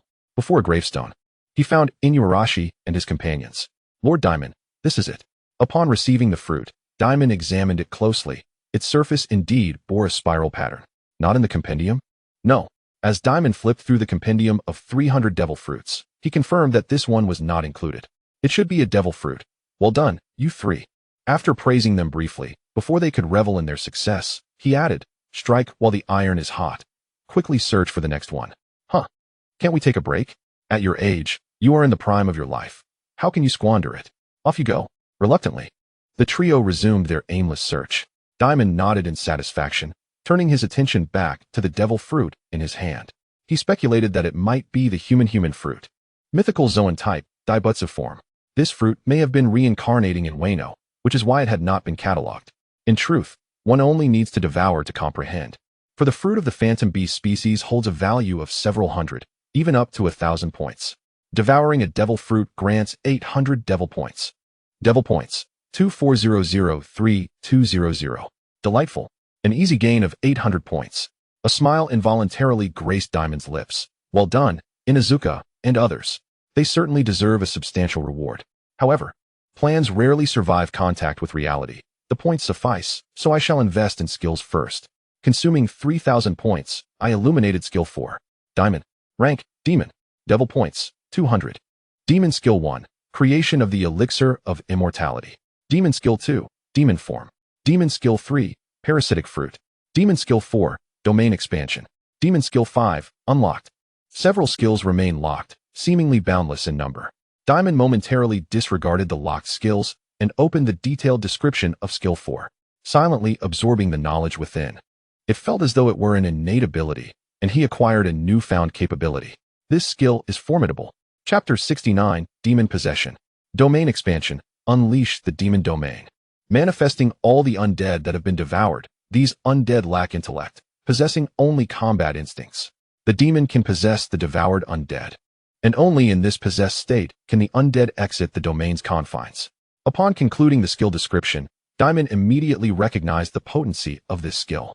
Its capabilities can be broadly categorized into two types. The first is the expansion of the demon domain, materializing those devoured for combat. The second involves possessing the manifested undead, allowing combat outside the domain's perimeter, akin to controlling an undead entity. This skill is indeed powerful. I must find a suitable location to test it. With a powerful flap of his wings, Dimon soared into the air, swiftly heading toward a secluded coastline. Domain expansion. Below, the shadows spread like a pitch-black curtain, and the undead he had previously consumed emerged one after another from behind the veil. They appeared to tear through space, descending from the demon's shadow into the realm of the living. Over 30 undead appeared, each a pirate with a bounty exceeding 100 million. The 4 level 6 prisoners he had devoured were also present. Among them, the most noteworthy target was none other than Kazuki Odin. However, unlike in life, the Kazuki Odin emerging from the curtain bore an expression devoid of emotion and intellect. In the next moment, all the undead knelt on one knee in unison, paying homage to their master, their movements synchronized. This looks promising. Will they retain some semblance of their former combat prowess? After a brief appraisal, Dimon issued a command. Odin, you shall engage them all alone. Upon receiving the order, Kazuki Odin rose immediately, his hands grasping at the void, manifesting 2 illusory katana with demon power. Enma, and aim no habakiri. Soon, chaos erupted. All the undead were genuine immortals. No matter how they were slain, they would resurrect in a fleeting moment. Yet, if they strayed beyond the domain's confines, they would dissipate into black smoke. Fortunately, his domain was expansive, not fully unleashed. It maintained an ordinary state, sufficiently covering several kilometers. Their combat ability was inferior to their living selves, and though they lacked intellect, Haki could still be utilized. However, Dimon sensed his own stamina and energy rapidly depleting. Based on the current intensity of the battle, if he merely maintained the domain without engaging in combat, it could last for several hours. Should a fight ensue, the duration would shorten, with more intense battles consuming greater resources. Let's test the next ability. Dimon's gaze fell upon one of the undead. The amputee Monroe was the first he had devoured, possessing a bounty of 55 million berries in life. He was also the weakest among the undead. With a thought, Dimon's will descended upon him, instantly taking control of his body. Simultaneously, he could see from 2 perspectives, as if opening 2 windows to watch 2 films concurrently. A rather novel experience. In the next moment, Dimon commanded Monroe to charge at Kazuki Odin, delivering a whip-like kick to his chest. Boom. Kazuki Odin crossed his blades in defense, yet was still violently kicked away, soaring off the coast like an arrow, disappearing beyond the domain's reach. Not bad. It seems I can harness about 70% of his original combat strength. Dimon was somewhat surprised. This exceeded his expectations. This ability can be maintained regularly, though multitasking is slightly awkward. With another thought, he severed the possession. Dimon once again manifested Kazuki Odin, this time switching the target of possession. The outcome was similar. The combat prowess displayed while possessing Kazuki Odin and Monroe was nearly indistinguishable. After concluding his tests, Dimon retracted the demon domain, the darkness enveloping the land swiftly retreating to beneath his feet. A remarkably powerful skill. With enough undead to devour in the future, I could single-handedly command an army. Dimon nodded in satisfaction and promptly flapped his wings, returning to Flower Capital. On his way back, he recalled the news he had seen earlier. If he was not mistaken, the Navy was likely planning to strike against the Roger Pirates, using Shaki to lure them to Judicial Island for a decisive battle. He must investigate. If a confrontation truly occurred, he might seize the opportunity to devour a few individuals. Judicial Island, also known as the Island of Eternal Day. As the name suggests, it basks in perpetual daylight, devoid of night. As one of the 3 major institutions of the world government, it boasts a garrison of 10,000 soldiers. Additionally, it serves as the headquarters for the world's most formidable intelligence organization, CP9. The island can be divided into 3 smaller isles, the front isle of the main gate, the central isle housing the courthouse, and the rear isle where the Judicial Tower, headquarters, is located. Beyond the Judicial Tower connects the Bridge of Hesitation, a long bridge leading directly to the Gate of Justice, beyond which lies the Triangular Sea. At this moment, the Bridge of Hesitation was lined with warships, numbering over 50. Numerous naval soldiers descended from the ships like marching ants, swiftly forming ranks to deploy in the area. Among them, The number of colonels from the Navy headquarters reached a staggering 500. Judicial Tower, CP9 Commander's Office. How extravagant. It is said that the number of participating officers exceeds 1,000. Half of whom are colonels. TSK. Commander Spandam gazed through binoculars toward the bridge of hesitation, clucking in astonishment. Such a scale of military deployment is unprecedented in history. On the office sofa sat two men, both members of CP9. One named Roshi adjusted his sunglasses, his demeanor serious. Admirals will come as well. Considering the opponent is the Pirate King. The other, named Kamaya, sported a flesh-colored afro and wore a black suit, currently communicating via a transponder snail. Yes, understood. I will be there shortly. Hanging up the phone, Kamaya stood and said, Commander, we are to proceed to the bridge of hesitation. Let us hurry. If this operation succeeds, perhaps I'll be promoted too, huh? Spandam envisioned himself ascending to a position in Mariehua as a political family clinging to the grand tree of the world government. He sought to establish a more solid foundation for his descendants. Contemplating this, Spandam then declared, Rashji, you shall assist as well. Yes, Commander. The stern-faced man rose and departed the office alongside his colleague, Kamaya. The two leaped from the corridor, gracefully gliding through the air towards the bridge of hesitation. After sending off his capable subordinates, Spandam hummed a tune and settled back at his desk. Was there an opportunity for meritorious achievement in this campaign? The Roger Pirates numbered only 20 to 30, and anyone daring to approach would surely not escape. I must seize this chance to secure great accomplishments, he pondered, ruminating on how to claim credit for others' deeds. Suddenly, an eerie voice echoed from behind him. Your opportunity for merit is now. Who goes there? Spandam exclaimed, startled, leaping from his seat to find a young man standing before him. You are a pirate, Monroe. As the commander of CP9, Spandam boasted a commendable memory, having seen Monroe's wanted poster years prior and remembering the visage. But wait, hadn't Monroe vanished? It had been nearly a decade since he last heard that name. Spandam's expression shifted as he prepared to summon the guards outside, only to find his neck firmly grasped by the intruder. Dimon smiled faintly. I was about to present you with a fine gift. Why would you call for the guards? As he spoke, Dimon produced an injection needle filled with immortality serum and plunged it into Spandam's body. What have you injected me with? Poison. Spandam stammered, his face a mask of terror. A fine gift, but giving it to you would be a waste. Dimon pressed against Spandam's forehead, swiftly consuming him. In an instant, he unleashed his demonic realm, manifesting the vanishing immortal Spandam, and then shifting his host. With a flick of his hand, the mindless Monroe dissipated into a wisp of smoke. Having completed his task, Dimon leisurely seated himself, idly toying with a feather quill on the desk. Now, when will the Roger Pirates arrive? Chapter 70, The End of the Roger Pirates. As the commander of CP9, Spandam held a moderate rank within the bureaucratic framework of the world government. Dimon sat at his desk, quietly sifting through the man's memories. However, due to his relatively low position, he was unaware of the specific battle plans. One detail did catch his attention. The fabricated news of Shaki's capture published by the World Economic Journal was indeed a strategy orchestrated by the Navy, executed through CP9 operatives. Upon encountering the CP9 agents, the World Economic Journal cooperated fully. Not only did they control the spread of the false news, ensuring the Roger Pirates received the information without inciting widespread chaos, but they also demonstrated a remarkable strategy. Dimon admired the Navy's cunning, having pinpointed the era's communication shortcomings. In the realm of public opinion, the World Economic Journal reigned supreme. Unless, of course, Shaki were to proactively reach out to the Roger Pirates to inform them of the deception. Yet, with the Navy imposing a tight timeline for the trial, time was of the essence. Nevertheless, a pressing question lingered. What if the Roger Pirates and the Snake Princess Pirates possessed each other's din mushy numbers and could contact one another? Surely, if Roger had Shaki's contact number, he would be calling her daily. Realizing the implications, Dimon couldn't help but shake his head. Thus, the sycophant, in the end, couldn't even secure a phone number. At that moment, a series of knocks interrupted his musings. Come in, Dimon called out. Having consumed Spandam and absorbed all his memories, he found it easy to masquerade as the man. As he raised his gaze towards the office door, a young and beautiful woman entered. Toki Gion led a contingent of naval soldiers outside and instructed them to remain on guard while she stepped into the office. Hello, Spandam. I am Rear Admiral Peach Rabbit. What brings you here? More than 2 years had passed since Dimon last encountered her at Navy headquarters, but she appeared little changed. We need to temporarily borrow your office as the command center for this operation. Could you kindly vacate?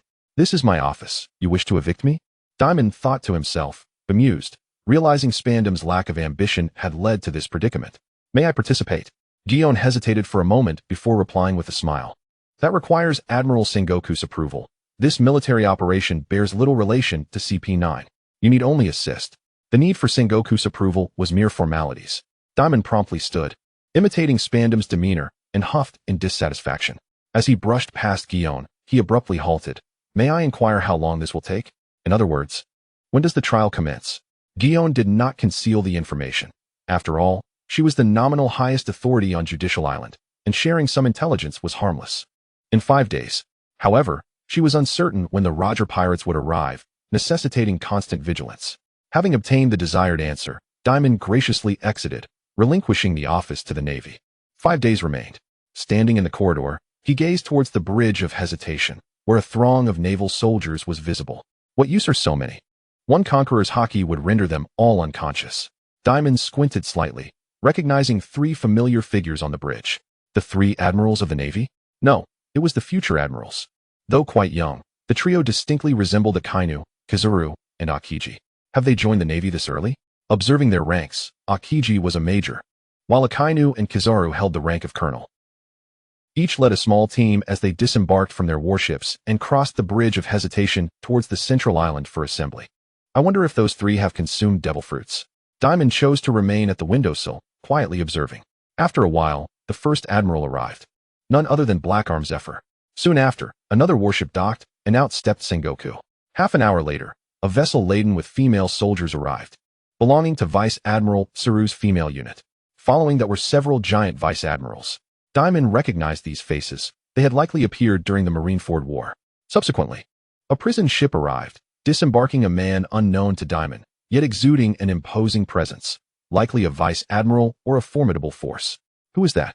Dimon turned to a nearby naval soldier on guard in the corridor and directly inquired. That is Commander Spandam.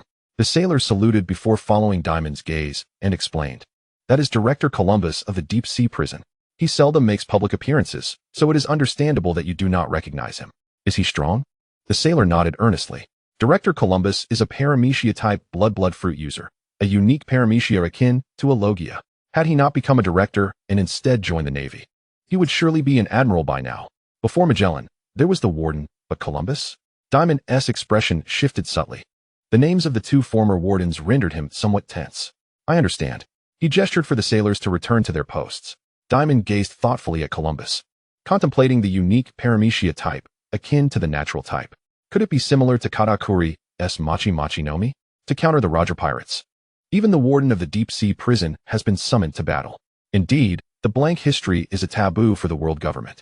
Before Roger ascended to the title of Pirate King, he was still considered one of the so-called 5 peaks, and there was no earnest pursuit to capture him. Now that he has just claimed the title of Pirate King, action must be taken immediately. Is there such fear of historical exposure? Dimon had also visited Laugh Tale. Although he did not know the entirety of history, he was at least aware of the majority. Lost in thought, another peculiar warship passed through the gates of justice. It was not a Navy vessel, but rather a ship of the world government. After docking at the bridge of hesitation, several individuals clad in white suits disembarked. Has CP0 arrived as well? Dimon pondered in surprise, wondering what their purpose was. The 3 CP0 agents donned peculiar masks and, upon disembarking, made their way directly to the Judicial Tower to seek him out. Spandam, come with us. What is the matter? Lead us to a chamber that will not be disturbed. This is a confidential government mission. Then follow me. Adhering to Spandam's recollections, he guided the trio to a certain chamber in the depths of the Judicial Tower. Although termed a chamber, it was essentially an interrogation room, filled with various bizarre instruments of torture, saturated with a pungent, rancid odor. You won't be disturbed here. What do you intend to do? It's none of your concern. The next steps are our responsibility. The 3 showed no discomfort with their surroundings. One of the men, exceedingly tall and slender, exceeding 5 meters, approached the center of the chamber and retrieved a massive brush from beneath his voluminous white robe. He knelt down and began to inscribe a black magic circle upon the floor. This is a teleportation magic circle. Dimon's gaze sharpened. It appeared they were preparing to summon the Knights of God to join the fray. It's already finished. The Roger pirates have met their end. Should they dare to come, they will undoubtedly face obliteration. Chapter 71. The Outbreak of War. The Conqueror's haki envelopes the entire island. Soon, the teleportation magic circle was completed. This was Dimon's first close-up view of Imu's magic circle, and he noted some differences from his own. Upon completion, the three CP0 agents immediately knelt around the magic circle. Please descend. A crackling sound of electric arcs ensued, as tendrils of black smoke began to coalesce from the circle's center, gradually intensifying. A slender figure slowly materialized. Well done. Thank you for your efforts. We pay our respects, Lord Military. The three agents promptly bowed their heads, their eyes fixated on the floor, as if something particularly captivating lay beneath. Rise. The military lord noticed Dimon's presence and was somewhat taken aback that this individual did not kneel in reverence. Never mind, it's of no consequence. You must be Spandane. I come on behalf of the world government to oversee the operations. Do not make this public. Understood, Lord Military. Dimon nodded.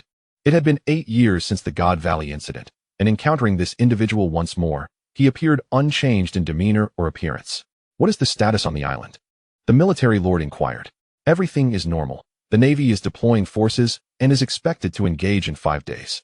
However, at this stage, it remains uncertain if the Roger Pirates will make an appearance. They will come. The military lord replied with conviction. After all, Roger is a hopeless sycophant. Huh. How do you know the term sycophant? Dimon thought, astonished. Had he spoken too freely for word to reach the Knights of God? Poor Roger. Your infamous title shall inevitably echo throughout the world. The military lord scrutinized Dimon, his gaze sharp.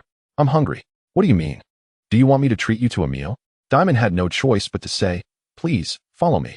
He led the military lord to the mess hall, having the chef prepare a sumptuous lunch for her. After dining, the military lord's complexion flushed with satisfaction. For the coming days, you will accompany me, following my orders. While Dimon served as a general in Wano, he was also tasked with accompanying the military lord on inspections. Due to the time zone difference, it was daytime in one realm and nighttime in the other. Truly a master of time management. This rendered him devoid of sleep. Fortunately, as a demon, he had no need for rest. His sleep was merely a remnant of his human past. Thus, 5 days later, the atmosphere on Judicial Island grew increasingly grave.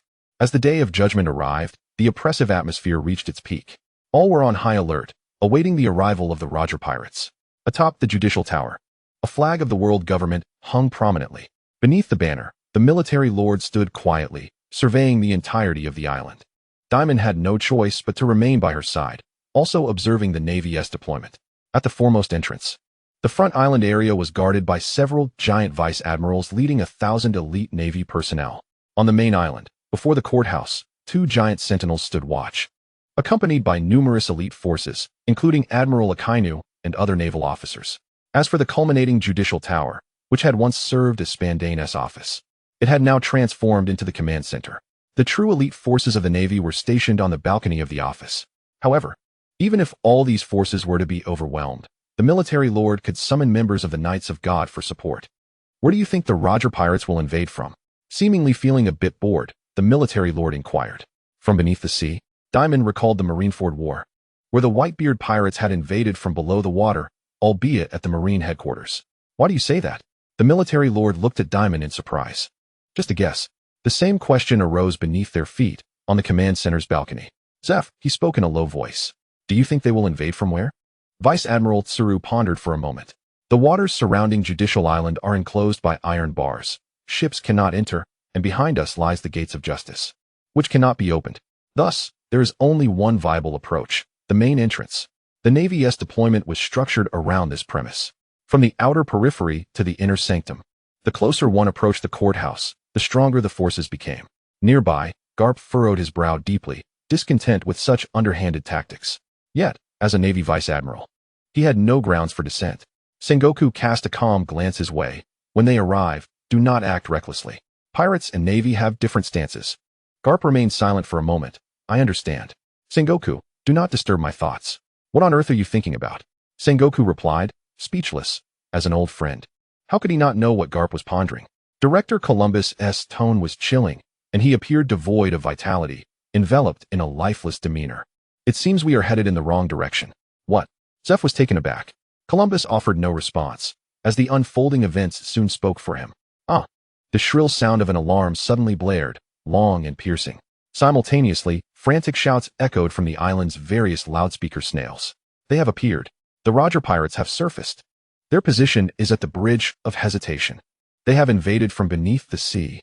Upon hearing this, Sengoku's expression shifted dramatically. Admiral Tsuru could hardly suppress her shock, murmuring, "From behind? How is that possible?" Meanwhile, atop the tower, the young military officer widened his eyes in astonishment. His heterochromatic gaze fixed intently on Dimon. "You guessed right," Dimon replied, equally speechless, having merely ventured a guess. Turning to look back, he noticed the Oro Jackson pirate ship surging forth from the depths near the Bridge of Hesitation. Its surface was coated, and as it emerged, the bubble film burst. On the deck, Roger unsheathed Ace and leaped onto the Bridge of Hesitation. "Here we come, Navy. Sorry to keep you waiting." How's Shocky? Jabba and Rayleigh followed closely behind. "Rescue the people, and then leave, Roger. It's quite lively here. Let's first clear out the riffraff." The three unleashed their conqueror's haki simultaneously.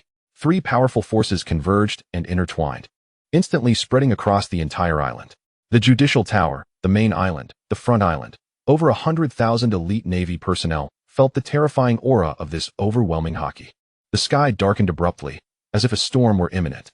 Countless Navy soldiers fell like autumn wheat, collapsing in droves. It's Roger's conqueror's haki. In less than 10 seconds, the Navy's meticulously laid plans were rendered futile. Below the rank of vice admiral, only a scant few could barely maintain their footing. Even among the giant vice admirals, each knelt on one knee, drenched in cold sweat. Is this the might of the Pirate King's conqueror's haki? What incredible power and range! The entire island is engulfed in its shadow. In a mere glance, 999 Navy personnel had collapsed. No, they hadn't even made contact. The Roger pirates had invaded from the rear via the Bridge of Hesitation, and the Navy had not seen them coming. "Roger!" Sengoku roared in fury, leaping over the Judicial Tower, vaulting over Dimon and the young officer, heading towards the Bridge of Hesitation. In midair, a blinding golden light illuminated the surroundings as a colossal golden Buddha manifested with a resounding thud. Sengoku intercepted the path of Roger and his crew. Following closely were Garp and Zephyr. Upon witnessing this, Roger let out a hearty laugh. "Long time no see, Sengoku. Do you three think you can stop us?" Zephyr snorted disdainfully, opting not to waste words, and charged forward in an instant. Jabba, noticing this, sprang into action, his axe swinging without hesitation. Thud! The clash of fists and axes ignited a fierce confrontation of haki. Not adequately prepared, are you, Black Arm Admiral? Chapter 72. A kick for every youthful admiral. The two admirals, along with Vice Admiral Garp, faced off against the three titans of the Roger pirates. The young officer stood at the tower's summit, finally invigorated. However, he turned to find Spandam had mysteriously vanished. Had he sought refuge? The young officer furrowed his brow slightly. Spandam was merely the chief of CP9, a civilian official, and it was reasonable for him to flee in the face of the pirate incursion. But when had he left? Not even she had noticed. The Bridge of Hesitation erupted into chaos. In front of the island's courthouse, the scene also became a frenzy. "Wake up, everyone! Wake up!" Despite the overwhelming conqueror's haki emanating from Roger and his comrades, a few vice admirals managed to retain their consciousness, quickly rousing their unconscious subordinates. Those who were stunned by the haki, there were too weak, wouldn't awaken anytime soon, yet some were able to regain their senses. What happened? The yellow monkey lazily opened his eyes. "The battle has commenced." Admiral Borsellino quickly roused the others. A female vice admiral, noticing him awake, left him with a command before hastily seeking her next target. Boom, boom. The sounds of violent explosions reverberated from the direction of the Bridge of Hesitation. The yellow monkey, with a somewhat resigned expression, pondered why he had to be shaken awake when he had already lost consciousness. Couldn't he just sleep until the war concluded? At that moment, the loudspeaker system throughout the square crackled to life once more. "Attention! Attention! A large number of pirate ships have appeared at the main gate, with over 10 on both the east and west sides. They are from the New World." The yellow monkey froze for a moment, slowly rising to his feet, his gaze shifting towards the southwest, where he indeed spotted numerous vessels on the sea. How terrifying! Not only Roger's pirates, but the pirates from the New World have truly come to Judicial Island for a woman. What are they thinking? Seeking death? Quite frightening, isn't it? Suddenly, a mocking voice drifted from behind. The yellow monkey turned around to find a young man strolling towards him, not clad in Navy attire. "Who are you?" Amidst the sea soldiers sprawled on the ground, this individual approached him with an air of leisure. "I am Dio." Dimon had switched hosts, resuming control of Monroe's body. His gaze directed towards the multitude of pirate crews on the distant sea, unable to suppress a smile. "Quite terrifying, that woman named Shocky." Just a minor piece of false information has drawn so many pirate crews from the New World to their doom. If the truth were to emerge, I suspect the entire world would tremble. To be honest, if she were to declare her intent to conquer the world, I wonder how many would bow at her feet. For instance, in Wano, if Shaki were to simply state she wished to become a shogun, I genuinely believe the samurai would rise to overthrow him. Whether it would succeed is another matter. The yellow monkey squinted slightly. So who exactly are you? Oh, nothing much, just a kind passerby. Dimon smiled, tightening his right fist and slowly raising it. Those pirate ships will surely be halted by the iron barriers, won't they? Traveling such a great distance. If they can't even land on the island, wouldn't that be quite pitiable? Allow me to lend them a hand. The tremor of a distorted future. Boom. A single punch struck the atmosphere, shattering the sky like a cracked mirror, the shockwave spreading forth, instantly conjuring towering waves. The massive waves, propelled by the seismic force, lifted the pirate ships over the iron barriers, heading straight towards Judicial Island. Witnessing this scene, the yellow monkey's pupils constricted. Is that the tremor fruit of Whitebeard? It should be noted that Judicial Island, apart from its outer sea barriers, had a central island that was suspended in the air. Below the island lay a vast underwater cavern, making it impossible for vessels to traverse. The only way to invade was through the front island at the main gate, where half the island was submerged and the other half suspended. After breaching the front island, one could follow the main road into the central island. This was the correct route. However, at this moment, the colossal waves triggered by the tremors elevated the pirate ships by over 100 meters, crossing the vast underwater chasm and descending onto the central island from above. This guy. The yellow monkey felt a headache coming on. Though he did not know who this Dio was, it was evident he stood with the pirates. In a flash, the yellow monkey transformed into particles of light, reappearing at Dimon's side. Did I just get kicked at the speed of light? From the leg formed of gathered photons, he launched a sweeping kick towards Dimon's head. Dimon raised his arm effortlessly to block the strike. He then countered with a swift kick, his shoe imprinting upon the yellow monkey's chest, sending him hurtling away. The yellow monkey spat blood, flying backward. He was profoundly shaken. This individual not only wielded the powers of the tremor fruit, but also exhibited formidable mastery of Haki. His gaze was firmly locked onto Dimon, and in an instant, he lost sight of his opponent.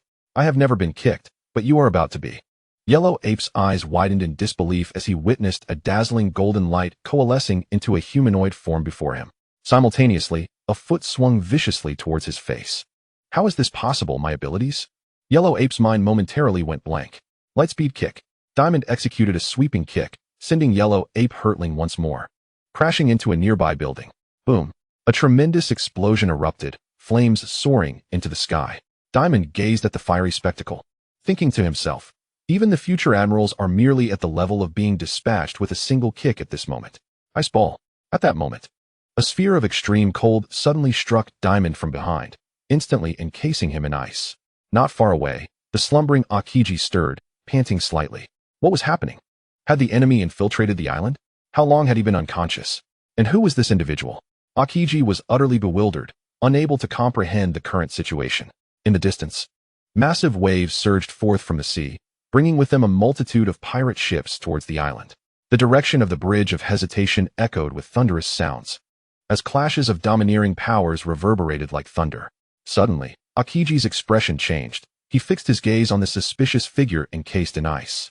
Crackle! Black-red lightning surged forth, shattering the ice layer. Dimon brushed the ice shards off his shoulder and moved with lightning speed. Akiji hastily retreated as a flaming fist lunged towards him. Fire Fist. The blazing punch engulfed Akiji, igniting the square. In an instant, the contrasting forces of ice and flame collided, generating a cloud of steam. Meanwhile, the colossal waves finally breached the ocean's depths, crashing down and propelling several pirate ships onto the island. The seawater flooded the square, and countless pirates swarmed from the ships. Though they were uncertain of the circumstances, they felt as though fate was on their side. Charge, my comrades. Annihilate the Marines and rescue Shachi. Chapter 73, Special Paramecia. Blood Fruit User. The pirates descended like divine reinforcements, belonging to various pirate crews. Upon hearing the news of Shachi's capture, they converged upon Judicial Island with a shared purpose. There was no commander. Each pirate crew acted independently. Whoever could rescue Miss Shachi would earn their favor. Charge with me, lads. Don't let those guys get ahead. Only I can save Shachi. No, I am her most devoted fan. The captains of the pirate crews shouted fervently, leading their subordinates in an assault towards the courthouse. Dimon recognized several of them from his previous encounters on Hive Island. To be fair, he admired their audacity, even though Shachi was not present. Suddenly, crackling sounds echoed as the seawater flooding the square froze rapidly, transforming the entire area into a slick ice surface. Even the pirate ships that had descended from above quickly became ice sculptures. Amidst the steam enveloping the square, Aokiji wiped the blood from his lips and stepped forth, confronting the multitude of pirates with a serious demeanor. Lieutenant Commander Kazan of the Navy, if you wish to pass, you must tread upon my corpse. Some pirates recognized Aokiji and exclaimed, I've heard of him. This guy is one of the Navy's rising stars, a user of the ice fruit. Natural type? A captain gasped in astonishment, then scoffed. But he's merely a rookie, nothing to fear. As soon as he finished speaking, he rallied his subordinates to confront Aokiji. Dimon withdrew to the rooftop of a nearby building, where a Navy sniper lay unconscious. The youthful Aokiji was indeed quite spirited. Dimon settled down to observe the battle. His impression of Aokiji significantly improved. However, Aokiji was not his primary focus. He had not forgotten his purpose for being here, to select a few prime targets for his appetite. The current admirals were still too inexperienced, lacking the value of being devoured. His true aim was to target the admiral-level combatants. After having indulged in a buffet at the deep-sea prison, he had deliberately saved room for this day.